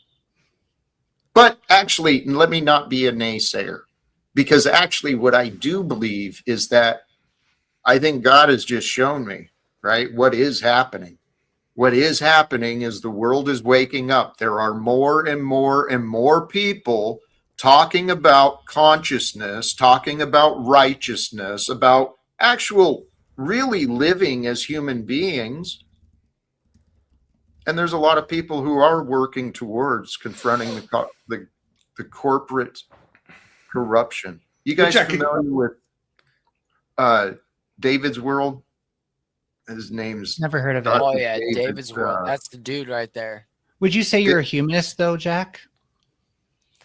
Melanie, Can you fucking listen for a I thought he was moment? done. Jack, let me ask you a question. When you were a post, I don't know your background, but like I think you took an oath as a postal worker, right, to do like that job, and you were also a father and a husband, or whatever. And I'm not saying, I think you've admitted you had a problem with alcohol. Okay, if someone had come and All right, so I emailed Jack Twatcott just about a minute ago. Your show fell. I put as a subject today's show. Your show fell apart today with a full panel of yapping, idiocy, over talking, rudeness, insults, etc. Total clown show. Yet you keep me off your show. It's ridiculous. You make yourself look bad. Keeping me off the show and keeping clowns on your panel. You don't show leadership or control. You make your show look like a clown show, and you are the head clown, kicking off voices of reason, calm, intelligent voices and minds, like me. You are the fool, and you are delusional. And he is. He absolutely is. and yelled at you and said, Jack, you're not doing as good a job with this mail, and that's a sacred duty, and in these other areas, you probably had an internal dialogue saying, yeah, I know that. Am I right about that? Would an intervention have helped, or did you have to get there by your, like, through your own, like, the school of hard knocks? You know what I mean? Well, as an employee, there was standards that I was upheld to, and when the standards weren't met, right, there was people who'd pull us aside and have talks with us. That didn't happen with me a lot because I've got a pretty damn good work ethic, and I've never had a problem of, actually getting the job done. But in every organization, every organization, I noticed it with doctors first, and then especially with attorneys and judges. You got good employees and bad employees. Some people care about what they're doing. Some are just there for a fucking paycheck. Well, I think a lot of people in Congress and in the U.S., our freedom has been sold for paychecks. Fucking A, right, Jack. But I hate to say this, Jack, but you can say I was a great father, I was a great spouse, and I was a great postal employee. I don't know whether that might be true, but if you say, like, I admit I had a problem with alcohol, I'm asking you Bruce. whether, I don't know which of those were affected by that, but if someone had kind of took you aside and said, you're not doing right, do you think it would have been effective? Or do you think you had to kind of get there on your own? That's my question. Well, and that is a question that many people aren't sure of. And this is where I think my training gives me a different perspective. No one ever came up to me in the past and said, hey, Jack, we see that you're struggling. You may have a problem. Can we offer you some support? No one ever did that with me. Mm-hmm. That's actually what I want to offer to Donald Trump. I mean, it seems pretty clear the guy he's doing the best he can, but he's an old man and he doesn't want to look stupid. So he's going to pretend like he knows what he's doing. He's going to surround himself with people who are going to say, yes, man, and, make the emperor look good. But he's got a problem. Now, back to, could it work? I had a lot of people bitching at me saying, Jack, you shouldn't do this. You shouldn't be like that. Telling me I wasn't good enough. That's not fucking bullshit, Jack. You know what I tell them? Get out of their fucking confusion. I just want to say thank you for everybody throwing super chats out there. I gotta run. I got another stream to be at. Thank you, Jack. I appreciate you. Love you, brother. And keep it real. Keep it fresh. And Bruce, love you, Grace. You're the best. And Pope, I'll see you soon. Tarak, you got some crazy feedback going on, dude. Well, Jack, sometimes when you say, if I would talk to Trump, I'd give him a firm talking to. And then you said just then, like, you give yourself. And I remember with Adam, you did the same thing. And I don't think there's any real answer, but maybe it's both. Hold someone accountable and also be there to support them. I think another thing to consider is like a lot of people think that they're doing the right thing and the best that they can do, right? There's a lot of people who think of themselves as humanists, who think of themselves as doing the best thing for humanity, Republicans included. And you actually have to convince them that they're not. And that is the hardest thing, because most people have come into a sort of a pattern of behavior that to them, this is all they know. Like if you're rich, the idea of being homeless and dumpster diving is out of the question. But if you've ever been hungry enough, you know that there's food in a dumpster, you're going to dumpster dive. I've dumpster dived. So sometimes people live on entirely different planets than the people they're supposed to help, and that's well, why Melania, they how do you convince know that themselves. you're right and the Republicans are wrong? But it's the privilege. It's the ability to not have to experience certain things that allows them to believe like, no, this is the right thing to do. Because I've never been in their shoes. How but do I you can know that assume you're right and other people are wrong? Well, I know I'm right about, if someone's hungry, they're probably going to dumpster dive. Well, what if someone says, like, my approach to transgender people is that they have a mental illness and they should affirm the identity that they were assigned at birth. What are you doing? Why are you taking the conversation? Is that okay? Is that a dirty conversation? I think he's trying to make it relatable, but let's make it about something else. I'm just right? saying, like, there are people who would say that. Probably most people on this panel would say, like, that's more therapeutic. I think the they more may be classic wrong. thing. I think the more classic thing though is poverty. Like, do we give people food stamps or do we make them work for food? And a lot of that's people, a good one. A lot of people who say, a lot of people like Grace think like, you're just going to enable that behavior that made them poor in the first place. When a lot of studies have actually shown, and if you can bring this to Donald Trump, I'd love you to. A lot of studies have actually shown that you have to give people the basic building blocks to bring their life together before they can actually have a career or something like that. So I think, People who let their lives slide into oblivion generally will let it slide into oblivion again. Yeah, but what about this? If a poor person asks for money, I want them to do a little song and dance or something on my stream, and then I'll give them money. I feel like that's fair. If you just have a handout and you're not blind or deaf or something like that, like, It's want not a you handout. to You think it's fair to ask a disabled person to do a dance? Like physically disabled. He to be said if clear. they're not I disabled. would, yeah. Well, They can do well, something. Grace and I, when we were out, there was a guy. He was homeless. He looked homeless, and he had a guitar out. And I think that like I'm more inclined to give that guy because he made the world a beautiful place. He was actually playing really nice guitar music, so I'm more inclined to say like, yeah, I want to endorse that rather than someone with just Is a Jack cardboard frozen? sign, unless it's a creative cardboard sign. Okay, So- no, you just really vibing. I could just to be clear though, Hold on, like Ben. I We're think about- everything's about to fall to pieces. Jack, I'm losing Jack. We're losing Jack. Okay. What were we talking about? I had a phone call, so I don't know how we got here. how there's two perspectives to like political prescriptions and how one person might think and they're doing Mel- right. okay, that's right. Do you see Axis Rat Blood? Does he still have an AI girlfriend? Yeah, wife. No, it's his wife. AI wife. That's pretty awesome. The I have best to wife. admit. So, but see the but yeah, I could say, Ben, that busker who's playing guitar is enabling people like you, who justify suffering based on your status being greater than theirs. Yet, if you were in their position, I highly doubt you'd want anyone telling you have to work even harder on top of the things you're already doing to get out of that. Oh no, it's much to more get out. dignified, I think, to get money for doing something. I bet that than if you were to Ben, you just wouldn't get want people money for telling that. him how to feel about homeless people either. So I don't know why Does- the homeless person's sentiment matters, but Ben's doesn't. Does how dignified it is to get out of poverty matter when the poverty itself is the undignified stance that you need to get out of?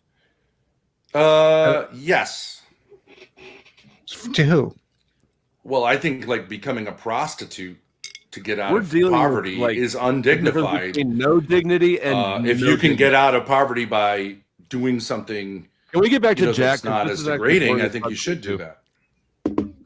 I mean, I am going to point out that Ben keeps bringing it to sex and stuff. So like it's getting. all could've been What's wrong with sex? It's part of the human condition. Melanie, We can't talk about that? is it Melanie or Melania? I don't even know Melanie. anymore. Thank you I for call asking, it Melanie. because It's So Melvin. Melanie, I think that Ben's doing this because really Talcott, because I didn't drink last night on my panel. I told him I wouldn't. Now I'm drinking tonight on his. He's pissed. He can That's a feel good it. idea. Grace, can you give me He's a a beer? fucking. He can feel it, dude. He's mad at me. But nobody really wants to bring it up because they all have alcohol problems too in their past, allegedly. They're having trouble dealing with it. And maybe my problem with you that I keep going back to your genitals, and my concern about you cutting them off. God. I tried to avoid this It's problem. because Jack. I can't deal with I tried that to part of myself. I don't know. You know what, Dusty? You did. It's that I tried looking out for you as I He always did. do.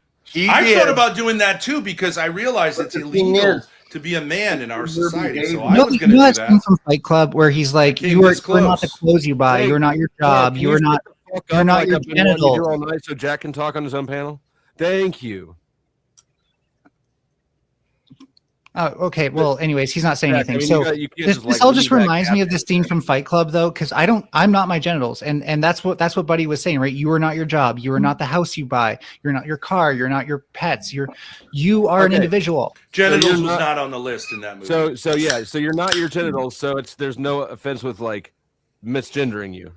Correct. Because that's not you. Bingo. Likewise, Right, if Melvin? I emasculate Right, you, Melvin? likewise, if I emasculate you by pointing out how feminine I'm you are, not. We're not doing foreplay. I know that you want to try. You want me to get mad and then really daddy dom I me mean- down, but it's not going to happen. I mean, the first time we met, you were so intimidated by me that all you could do was talk over me. I'm clearly more of a man You than actually you are. got choked up and almost started Oh, crying you on that keep panel. biting. You keep taking the bait.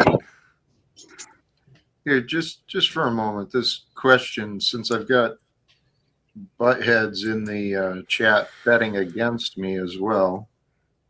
Peace Dynamo. How would you respond to someone who said Trump was elected by the voters because they want his ideas to be implemented? I would suggest they are regurgitating what they've been told. There is a partial truth to that. Yes, Trump was elected because people wanted what he was saying, but he didn't follow through with what he was saying, which shows he's a liar. And those who Yeah, I still was gonna say, believe you him, mean he lied? You know that chatter there, Jack, is a friend of ours named OPC Don. Really great guy. We spent a lot of time with him. He's from Maine, real handy. But I think he's on the right side of things, like the conservative side of things. But he was a great donator, very big patron. Fixed our RV up, all this stuff. Grace ended up spitting on him. Lucky at the guy. end of a kind of So- odd incident where she felt endangered. But we did apologize. I did. So if you're a locale reject, Does it feel threatened?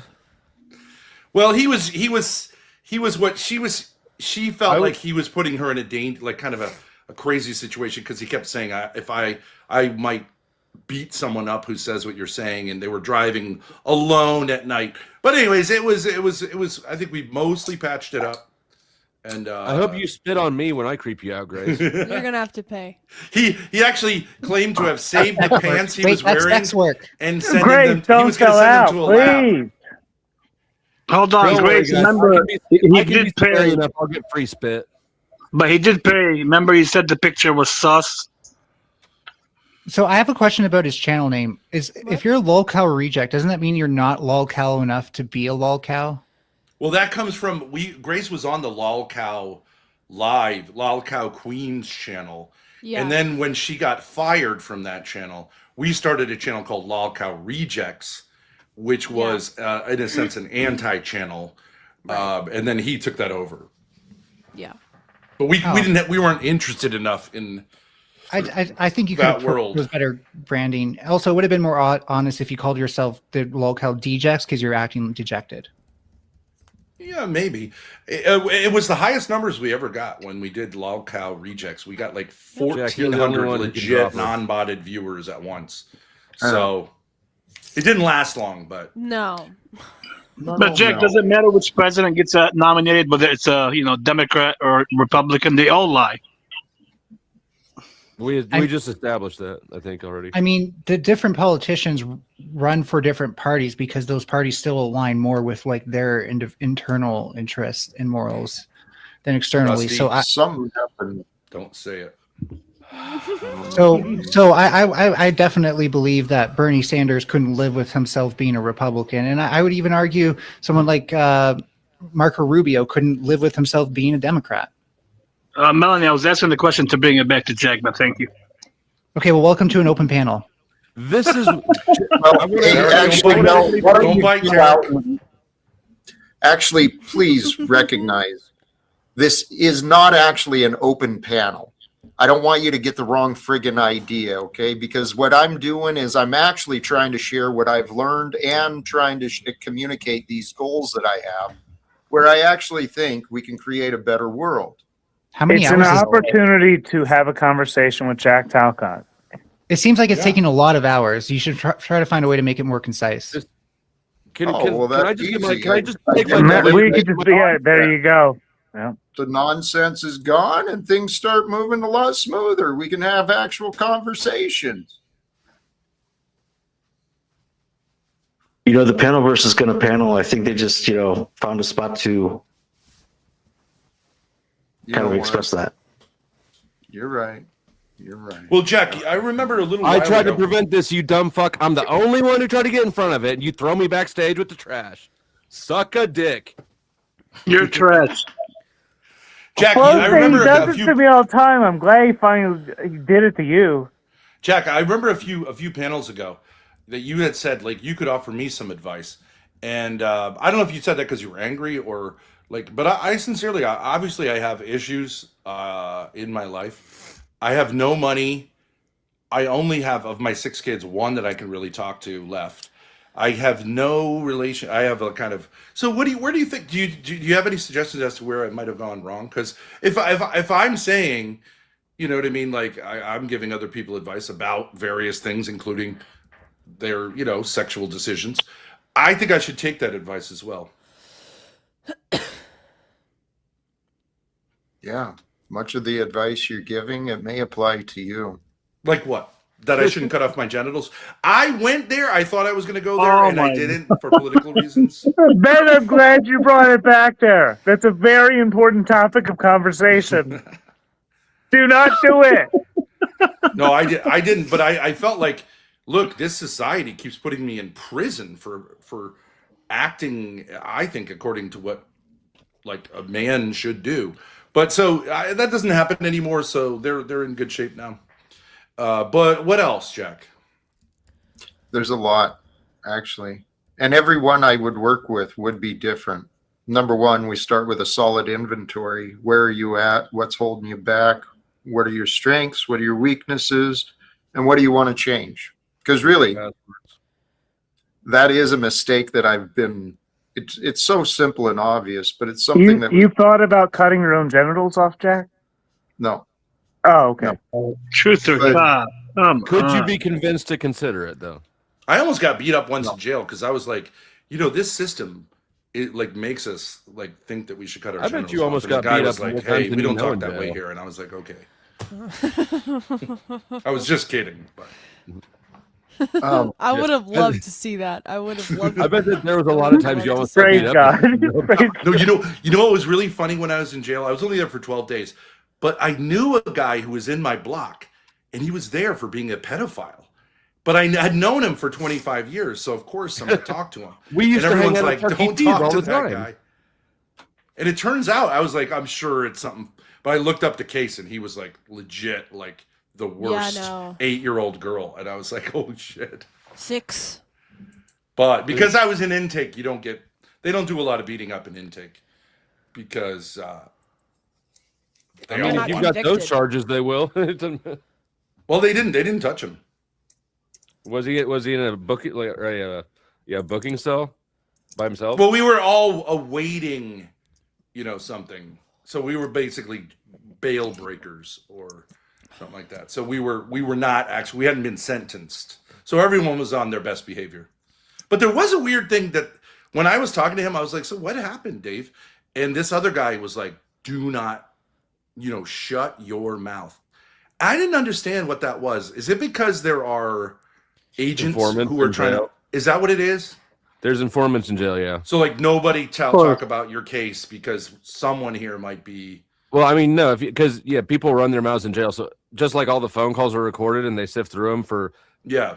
There are all sorts of people in jail who will be a witness against So you. he wasn't saying I was a Fed, but he was kind of saying like, we don't know, so everyone shut up. What he was saying is that like asking that question is just on its face poor form and suspicious as shit.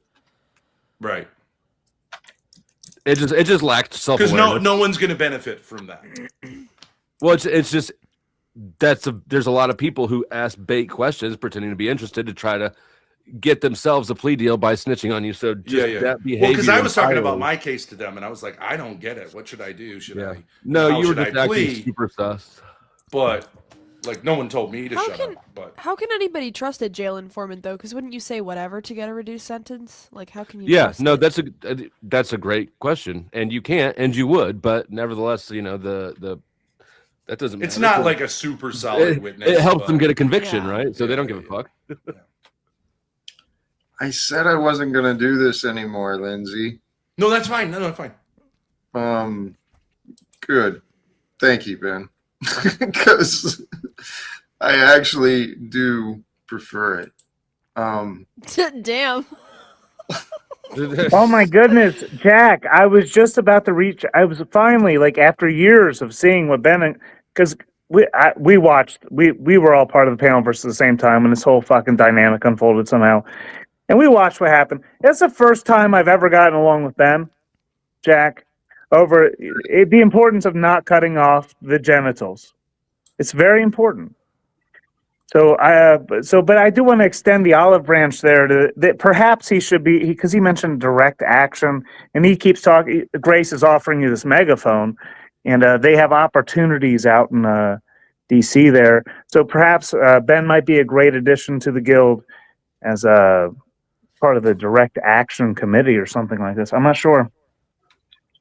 Truth or Cop, you sure that's all you're extending out to, Ben?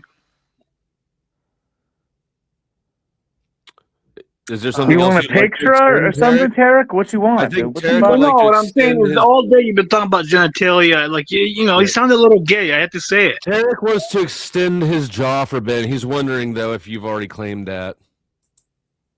Okay, You can Flow have State. We'll settle Tarek on take whatever beef from later. Ben you We'll settle want, on dude. beef I don't later. want it. It's fine. You, Flow State you, takes you, shots. you We'll saw settle on something you beef wanted later. that Ben's offering. Go for it, bro. It's all Yeah, right. that's all you, Tarek. Get in there, get your mans. No, I respect Jack's You man. got it, Tarek. You got it, bro. Oh God! Stop drinking. Let's bring it back to Jack. Go ahead, Jack. I Lindsay, want to we're know never how done Truth with or Cop genitals. got so lucky last night to bring in all those powerhouse panelists. Last Never. night was an all-star show. It was a remarkable opportunity. I was really surprised. But did it do anything that it was projected to do?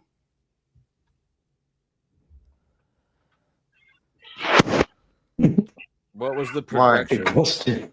Why do you ask? I mean, what was the projection? Well, Yeah, isn't there that supposed to too. be some sort of board of directors now for the Panelverse? I mean, wasn't that supposed to be exposed? I mean, Yeah. because and not a The board of it was- directors of the Panelverse is Truth or Cop's contribution to OTW's Fantasy Island. Right. It's all not made real? up. No, it's Yeah. all made up. It's No. all pretend. Yeah, it is. The Well, I was gonna Panelverse. say my dad would be a great addition, but Jack just whoa. took pleasure in booting Ray. the panels. So Yeah, hey, I cannot believe Grace, do not listen to these guys. Come on over to my panel. We'll see what position you can fit in over there. We got it. Jack, why did you want to kick him off? You feel like he runs his mouth too much? He dominates the conversation. And that's what I want to do. Right? Well, that's fair. You're the host. So, Jack, she's manipulating you. Resist harder. Get her pissed off so she spits in my mouth. A lot of Dude, people you have are problems with him. I know. And I actually don't. I gotta clip I know. that. Somebody clip I that for get me. I get him. You're gross, Dusty. You know that. Sometimes. I'm in a No, he's very gross. I've been working on him for years, Talcott. Like, this is the best of Panelverse. We're doing all right. We're getting somewhere somehow. But he's got a lot of work to do. No, I don't. He's making, like, it's gotten so bad that, like, I'm adopting his formulas to try and figure out how to, like, counter it. And Yeah, everybody. I don't is. want to You get are there, like, Jack. maybe Please, fucking save me. Andrew Wilson stealing my shit and acting like he didn't steal my shit. No, but Jack, you shouldn't feel like you should. It was only he's 5 very minutes. He'll be back up receptive. by the time you're done with the sentence. He's very receptive to being, like told to be quiet. So you shouldn't I feel know like he is. he just wants I to know. talk over you. He just gets excited. You know what I mean? Crazy. I know. And I was actually just playing a little jab there. There's a little truth in it too, but it was mostly to jab because no, I respect it. And I do realize that if I want Ben to calm down. Was it a jab toward Dusty, or did you just really mean that he's gross? Because I agree. Which one? Oh, no. Yeah. He's gross. That one. Could you elaborate on that? Why? What? Here. Is it the threesomes? Is it the threesomes? Is it the meth usage? Like what? It's all the new pictures he's asking women on panel. combine those two things together, it's really an experience. The masturbation that he does behind the scenes when people are on panel, asking women to get on panel privately so they can show them their body. You know, full state. Really? Tarek, He did we ever jorks it figure out- backstage? hold on. Did we ever figure out how you know that I masturbate when my camera's off? Well, Tarek, One day you learn. to support your opinion in one way, and to kind of like put it in more context, you did for a time, and we went through this, openly express your opportunity. Hey, send me tit pics, bitches. You know he has a woman on site. So like, by the way, a married man. By the way, like, but we've already been through it. So like, He I'm never not trying to asked go back me. there. What the fuck, I'm gonna Dusty? bring Flo, isn't Tarek the one that? No, isn't you Tarek the didn't. one- Probably Flo, because your dad's always here. Flo, isn't Tarek the one that told you about Marte's gay video? I don't recall. But who? Tarek is the one who told me about me masturbating when my camera's off. Yeah, I said there's proof of that. Think about the claim being laid out here. How the fuck does he know what I'm doing when my camera's off? I can't tell you that. One day you'll know. I didn't say I could tell you. Because there's no way for you to know it. You made it up. Okay. One day You're not AI even will show smart you. enough Don't to make worry. up lies that you. Why would he? We'll say one day AI will show you. I promise. So keep Why your would he do mouth. that if he's got a girl on AI will site? show me. Tarek, you've never followed through on any threat in any concerning manner at all. Do your worst, Okay. buddy. You're impotent. Okay, You're close loser. state. Let me ask you this: are you an informant? Are you a rat? Yes or no? Why are Answer you the asking me question. that, Tarek? Yes or no? Hey, did you Are see that you hot an bitch you informant? dropped me, Grace? You answer the question Lindsay? Yeah. I'm getting She's I'm negging. getting some attention. Exactly, babe. Right there. Yeah. Love it. first. And Tarek, Tie I have me another up question. anytime Did you want. Did you We ever can get do nudes? some other day. Let's not Did do you it ever on get Jax. nudes from Close Lindsay, state. Tarek, because you deserve them more than I did. Hey, let's not do this on Jax. I don't want to do this here. Me and you will settle Why all not? beef You later. brought it up, bro. We can settle it later, You don't Jeff. want to do it now because you didn't get any, did you? You made I yourself can't look like a explain to you. dumbass See, I'm for not a like you. year. I keep secrets. I keep secrets. Dusty, can I ask you a question? Because I know you were locked up for a long time. I was locked up for a short time. Yeah, for selling kid drugs. I didn't mind being manhandled. Like, I thought it was like, because we all fear being handled by another man. But like when it's their job, it's not really personal. You know what I mean? It's not like it's not They that have to tell bad. me to spread and cough again and again. Yeah, I had to do and that a again. number of times because I had visitors. You know how they look into your anus, and Oh, they're they like, didn't. We didn't have. they any don't like visitors. to, but like they're like, Don't you find that quite personal? it is, but like, I mean, I agree on the other side of the counter. For them, it's supposed to be business. You were yeah, definitely like in the they wrong weren't county. into it. Like guys generally aren't into it. I only, You know what I mean? I only got Like there were a cavity couple of searched guys one who were time. assholes. Most You of the could time, tell they they just got off skipped on it. But like most of the guys, it's just a job. You know what I mean? They have to look into your asshole. I mean, how many guys could be? I only got that? I only had to do that one time of all the times I got arrested. Normally they just kind of like ignore it. Ben, you Because were nobody definitely wants in to the do that, wrong really. county. Yeah, every time in the state of every time you have a visitor at all, they do a thorough like cavity search and everything, which is crazy because I mean I guess you could bring a shiv and kill your own lawyer, but like why would that be a particular concern? They cavity search they don't you want when you you to- they don't go want you in to bring- jail. They cavity search you when you have a visitor, and they cavity search you after you have a visitor. Yeah, Grace fucked me over by like calling a lawyer and having her visit me. I was like, Yeah. I loved when my Ouch. lawyer visited. He was 'cause we were on recommended by Lauren 24/7 De lockdown, Laguna. and I was happy to leave the cell. $5,000 to represent me on a bullshit DV charge. No breaking a no Well, contact order. next time you'll calm down before you kick her. You know, next time I don't know what to say, but like the guys, there had been one guy in there, which is ironic. The guy who gives you the most advice is the guy who's been in there for 15 DVs, which you'd say like is kind of a DQ because like you're not winning this battle yourself, but you're also the most experienced one. And he's like, don't take a plea deal. But I would have sucked, Grace, cover your ears. I would have sucked 10 dicks. Well, hold on, Ben. Situation. Before we get there, I mean, Talcott's clearly disinterested in this conversation, but since we're here, he is the operating director of the guild. What do you think about being a part of it? And Flow State over here is something we haven't. I don't know what was your title again? Department of Revenue, bro, and Imagination. We called it something else. I don't like that one, but Ben, I don't care. Figure it out. It can be whatever. What I'm saying to Ben is, I'm retiring from the board. I'm retiring from the board. I'm off the board. No, we got to rename it anyhow. Don't worry about it. I'd like to have a commemorative watch to thank me for my years of service, and then you can stop asking me about the board. I'd like to be head of gay affairs, even though I'm not gay.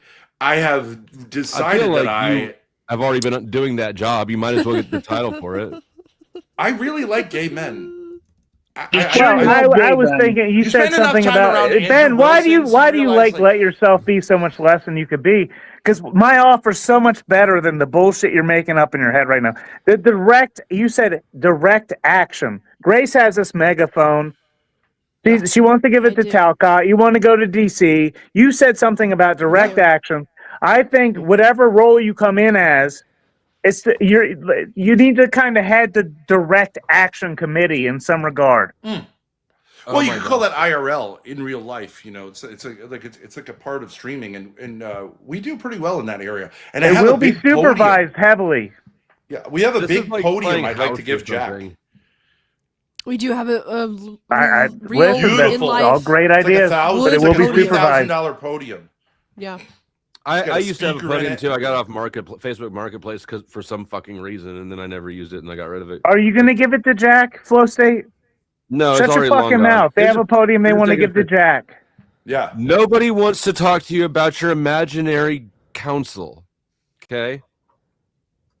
We're grown-ass men. We don't want to play make-believe with you. OGW does. Snafu thinks he's a journalist, so he does. You joined you attached yourself. I told you to come in as a sponsor. You were so desperate to become part of it. You named yourself as part of the committee last night. Pathetic. Yeah, you were desperate to get in. I know you're going to be desperate to get in again. We need to rename it anyhow. Jack Talcott, welcome, sir. The director of the organizing director. This council thing is gotten stupid as shit. I encourage you to retire from it with me. No, this guild idea is a good idea. Really good. God damn it, Ben. Your name. Look at Doug. He's hiding. I wasn't sure. Thank you. Welcome. Are you Dutch ovening yourself down there? What's going on? Jack, I actually have my dad at the podium if you want to check it out. Screen shared. If you want to take a look. You have a picture of the podium? Actually, I have a video. Oh, yeah. Isn't that a beautiful podium? It's gorgeous. It actually built-in is. speaker. It has a speaker in it, Jack. Today's homily will be based on the stories of Anton Chekhov. Those are some rad boat shorts you got. See, the podium's too short for me. Nothing. I had my son build up like those shorts. You're tall though, right? Yeah. I'm 6'8", so nothing fits me. So I had to customize it. But those are actually pants. Yeah,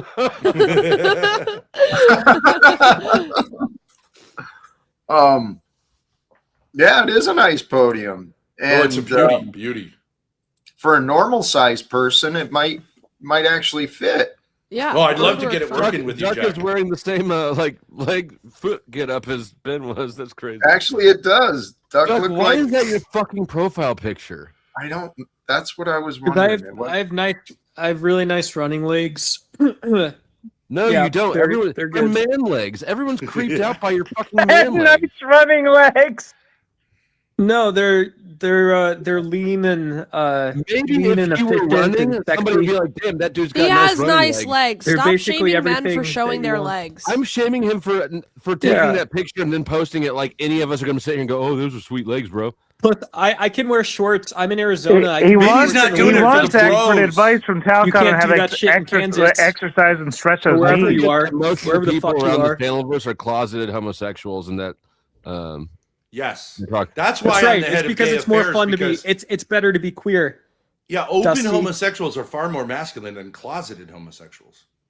I don't. And think there's so. really only those two choices on the internet, to be honest. Wait a second. Open is more masculine. Okay, yeah, no, I agree with you. I agree with Yeah. you. I heard it backwards at first. The closeted ones are really like emotional because they're repressing their gayness, and it's Yeah, it's a whole awful. mess. Yeah, it's awful. Yeah, it'd be like Snafu, the lady boy. Probably, yeah. No, I won't disagree with that. Actually, Yeah, that's the rumor that he is a lady boy. He wears dresses. Jack, I have a question. It seems like when we talk about sexual topics, now I understand that in a certain sense, the poo poo, pee pee, wiener, right, all that stuff can be childish. But are you saying that it's always childish to talk about those topics? Well, there's a time and a purpose, but I mean, I was trying to talk about politics, confronting the corruption, and somehow we kept getting back to genitalia over and over. we were confronting the corruption. But I think everyone agrees with you, Jack. So what's the point? You're just going to say over and over again, I think that politicians are corrupt. I mean, we all agree. Well, I told him that in the back chat. I said we tried to draw that to his attention several times, that he was up here seeking attention as a main stage character, and got Jack all riled up on politics. Specifically what he did. Who, Melanie? Yes. Someday I'll be dead and gone, and you all will look back and you'll go, "Oh my God, Dusty had my back every step of the way." All you'll be like, "He was the angel. He was our guardian angel." I'm just saying you can't really have much of a conversation if your point is, I think a lot of politicians are corrupt, and I think that they should act in service of their constituents. I think we'd all agree. Okay. Ben, can I where do say we go something from real there? quick? Can I say ahead, something Bob. real quick, Ben? Yeah. All right. I just have to yell at someone in the audience. Somebody's being a bitch. I used to pull 500. So if you're making fun of my legs and saying I have trans legs, 500 I know dudes. you're just lying. You're lying about I'm it. 100% with you, Duck. I'm in favor of men wearing shorts like back in the 80s. I don't think it should be This the gays. is why that you're do in that. charge of the Department of Gays. I'm going to tell the gays we're the heteros are taking the short shorts back. Is that gays squat? instead of us. Is that squat or deadlift? That was deadlift. I could only squat like 415. It wasn't. Yeah. I literally have the most attractive and powerful legs in the world. I would I put doubt my it, legs Ben. up against any man's legs. I'm sorry. I have a I doubt beautiful it. penis. I'm telling you, I can show you right now. But Leg competition. I used to do those sleds. That's when I you would do. thought it couldn't get any gayer. I would do everything on the sled. I think it's a Norwegian, like a Northern European thing. We have strong legs because of the snow and stuff. Jack, just chill back and smoke a doobie or something. This is how it's gonna go for today. Are you advocating for drug use, Tarek? No, I've I'm realized- just joking. Oh, it's a joke now. I've I'm not realized advocating for drugs. I've realized that this is what it's come to. However, Lippy, you kind of missed the point. I actually wanted to discuss the politics and stuff. Mel didn't get me fired up. I was actually trying to engage with some of those questions. And Ben, what you're saying, yeah, the majority knows it's corrupted. Now, what I'm really hoping to do, combined, I mean, it's a number of different things, right? But my spiritual faith, my study of self-development, the branding, live without fear. Mm-hmm. I want people to believe that we don't have to put up with this corruption. I want people to believe that we can do something about it. Because if we believe we can do something about it, we might. But if we don't believe we can do anything about it, well, we'll talk about why we can't. Okay, but your plan is that you're going to talk to a politician. So how can we help? Like, what's controversial? It doesn't have to be me. Here's the deal. I've learned from a lot of people, and this is what I said earlier. I wish there was a way for me to. There might be a way. to show my algorithms, right? To give an example of all these people that are just so inspiring. All you got to do is share screen. Yeah, I'm not sure that would do it justice, though. Is because what I mean, it's. What do you mean? People who are doing this on the internet? Well, let me see what comes up. No, it's not. Yeah, that's a good question by Ben. How can we help, Jack? If we decided to help, how can we help? There's many ways. I mean, the goal is to end wars and begin reforms. That's the end goal. I mean, speaking to Trump, I just think that's a path. It's a step. But Jack, how is that different than like a kind of like, you know how they have the pageant and it's Miss America, and she usually gives a kind of what would be called a banal sort of speech about like we need world peace, and it's seen as something that an airhead would say because it's broadly, it's not going to be controversial. But really we just want to see her in a swimsuit, and that's what we're judging it on because like. Everyone agrees with this. It's not really a speech if you say, well, we want world peace. How is it what you're saying different than that? Specifically, the end of this bullshit legal secrecy. The legal secrecy it's stolen our freedom and our liberty because our government, by its current structure, the way it maneuvers with propaganda and infiltrating the media, infiltrating Hollywood. We've got the CIA controlling and monitoring everything, right? Yeah. And all these people, they're just patriotically going along to get along, right? Because we got to make America the best. And then we're spending $1 trillion a year pretty much going to military expenses. Mm-hmm. Donald Trump is the sales rep for the military industrial complex. We saw that with him holding the big checks and bragging about the $1 billion arms deals with Saudi and stuff. Guys, This is one of the problems is Donald Trump, he put his left foot out. And so we're seeing the United States sell a bunch of other countries weapons and say we're going to do all these things. And so now we can talk about these little peace deals because it doesn't matter to him when somebody's got to pull the trigger to go to war or when they if you're going to say, for example, hey, the Chinese could be our friends and we could work together. The Russians could be our friends and work together. We don't have to make enemies. Making enemies just makes everyone's lives worse. Like that also is something that anyone would basically agree with. Yes. However, here's the problem. We've got these governments, the United States government, it's making deals with China. It's making deals with United Arab Emirates. It's making deals with all of these oppressive nations. And we're not doing shit for the other people that are being oppressed by these other nations. Why? Because we can't figure out how to get our own damn government under control. Yeah, see, there's a serious disconnect between the people and the government. And that disconnect is the responsibility. Okay? If the American government is spending that money in these foreign countries and causing such desolation, and the American people are proud of their government, wouldn't they be proud enough to take on the responsibility of making reparations for those? No, they don't want to do that. They want to stick in their guns that, hey, this guy was wrong or this guy. No, it's all wrong. It's all wrong. If you want to talk about reparations. I'm just going to land it real quick. Sun Tzu says in The Art of War, to defeat one's opponents without fighting is of supreme excellence. And this is the whole point. If America poses that they are such a great nation, then why are they not proving it by that excellence? Right, but like El Perro, let's say you say, I think it's true to say right, that Native Americans were not really treated well by Europeans. Do you think we should give them reparations at this point? No, I'm specifically talking about let's not make. How do we do that? How do we make peace with that whole history? Well, again, I think that comes down to the individual aspect and understanding that excellence.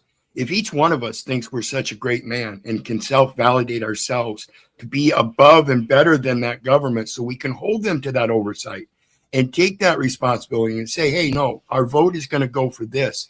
And if you do those kinds of atrocities, that's a commercial aspect we are not willing to undertake in this social contract. Our social contract remains in good faith. Okay. So I don't know what that any of that means. How many people vote? How many people vote in this system? How many people vote? This is a serious question. How many people vote in this? You're just shifting off the last nonsense. No, how many people in this system vote knowing the politics behind it and are willing to take up responsibility for that? None. They vote and take all that. Are you just going to sit here and complain? What is the point? I see, Jack. I see a lot of history going on here between, because I could yell at Wizard too for a lot of history. The same reason I'm trying to raise $5,000 for the Actors Guild. You know, the Directors Guild. Sorry, you know, I made Wizard laugh so hard. I'm not joking. Streamers Guild, whatever it is, Panelverse Guild. And man, there's a lot to get into there. He made a lot of points, and then we get in the history of you and him. I saw a lot going on there. I'm sorry, I forgot all the points I had to make. Who are you referring to as Wizard? Is that El Perro? Yes, yeah. Okay. He has many. Dude, he shifts his name all the time. That should be one of the rules of the guild. One name. Do you understand what the Authors Best Guild if it's your name. Do you understand what the Authors Guild is? Because I understand that term guild very well. It's a guild. It's an artistry where many authors can get together and have their work protected as a group or individually because the rest of the group is still backing them in that independent art, in that independent work. The closest analogy we have of that is like doctors who have the correct association. They're not controlled. Ben, no way, dude. No way. You trust your doc. Most people trust their doctor. They find a new one. Who trusts Donald Trump these days? Who trusts the people they vote for? That's so. I don't trust my doctor or Donald Trump. In fact, I don't have a doctor. No, if you had like an owie, but Ben, if you had an owie on your tooth, if you had an owie, you would go to the dentist and you would maybe get a second opinion, but you're going to trust one of them, right? That's all I'm saying. Yeah. That's all I'm saying. But I haven't trusted doctors since the whole vax thing happened. Duck is a huge fan of those things. Be careful. I'm feeling it's time to start wrapping up. These have been What? Is it Ben's fault? Well, we're coming up to almost 4 hours already. That's a long one for me. Hey, Jack. Well, I think that it's a reasonable time to ask the audience for $100 within the next, 5 minutes. Yeah, or just continue on for an hour. Off stage, or just send $5 Well, both. $5 We could do and both. kick me off Send stage. So I $100 can't, to kick I can't Duck say off bye to stage. people. Hey, Grace, I'm just can gonna we talk get about my you and Lalo update? giant. I'll something. pop off first because I don't want to overstay my welcome. Thanks for having me, Jack. Love you, buddy. Ben, we all overstay our welcome here. It's part of the fun. It is. That's for me. It is for sure. I know. You know what? Don't you do it, Jack? Don't you fucking do it? Don't you do it? I'm the only one who looked up for your best interest more than you did. Yeah, I don't care. Oh my goodness. Thanks, Jack. I'm gonna dip off too since I wasn't here that long. We'll see you, Jack. Bye, everyone. All right. Good night, Jack. Blessings to you. Hey, thank you sincerely. Nice to see you again, Grace. Jack. I mean it. You and hey, Grace, you and Ben talk about that position at the Guild of Directors, please, and Megaphone get you a lot of points there. I don't know. We are going to be seeing you very soon, Jack. I mean that sincerely. This thing got to get used one way or the other. It's not going to waste. I love that. you know what? Golly geez, I wasn't going to, but I think I will. I am going to redirect the stream, I think, for those who are willing to stick around. Any more thoughts, though, folks? Well, I'm on my way out, Jack. I just want to let everybody know, be blessed, you bitch-ass slaves. Thank you for that. Great stream, Jack. Oh, yeah. Thank you. Thank you for that. I'm not seeing them. Here, hold on. Which one are you looking? Well, the freaking. If you're still here, and Jack, if you're looking for something for a moment, I did want to pick your brain. I wanted to pick El Perro's brain about that whole. Do you see yourself as a position there?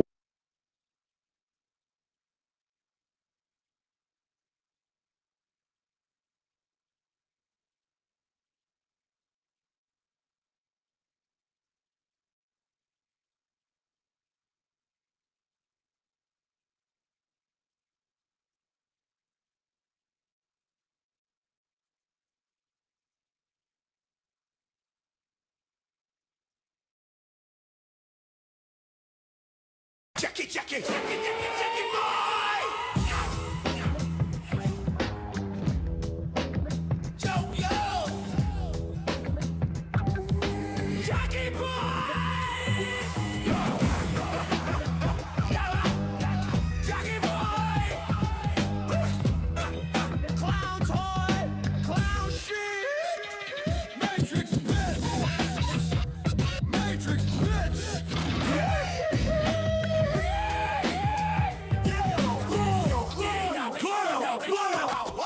in a box. Jack in a box. Little Jack twat caught. Little Jack twat caught. Such a little bitch. Clown caught. Thin skin, insecure, loser. Not even a potty pot to piss in. Jack in the box. Can't lead.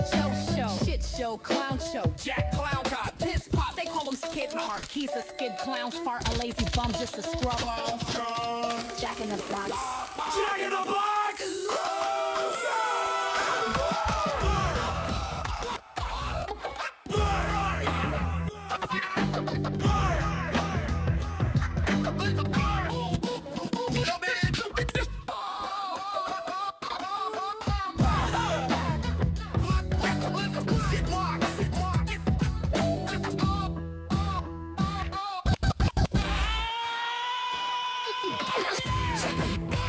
Clown god, pussy god. Shut the fuck up, motherfucker, and burn. Dance in the fire. Filthy asshole, dirty liar. Little bitch. Little cop. Clown caught. Little Jack quack guard. Little black guard. Little black guard. Jack in the box. Skid marks.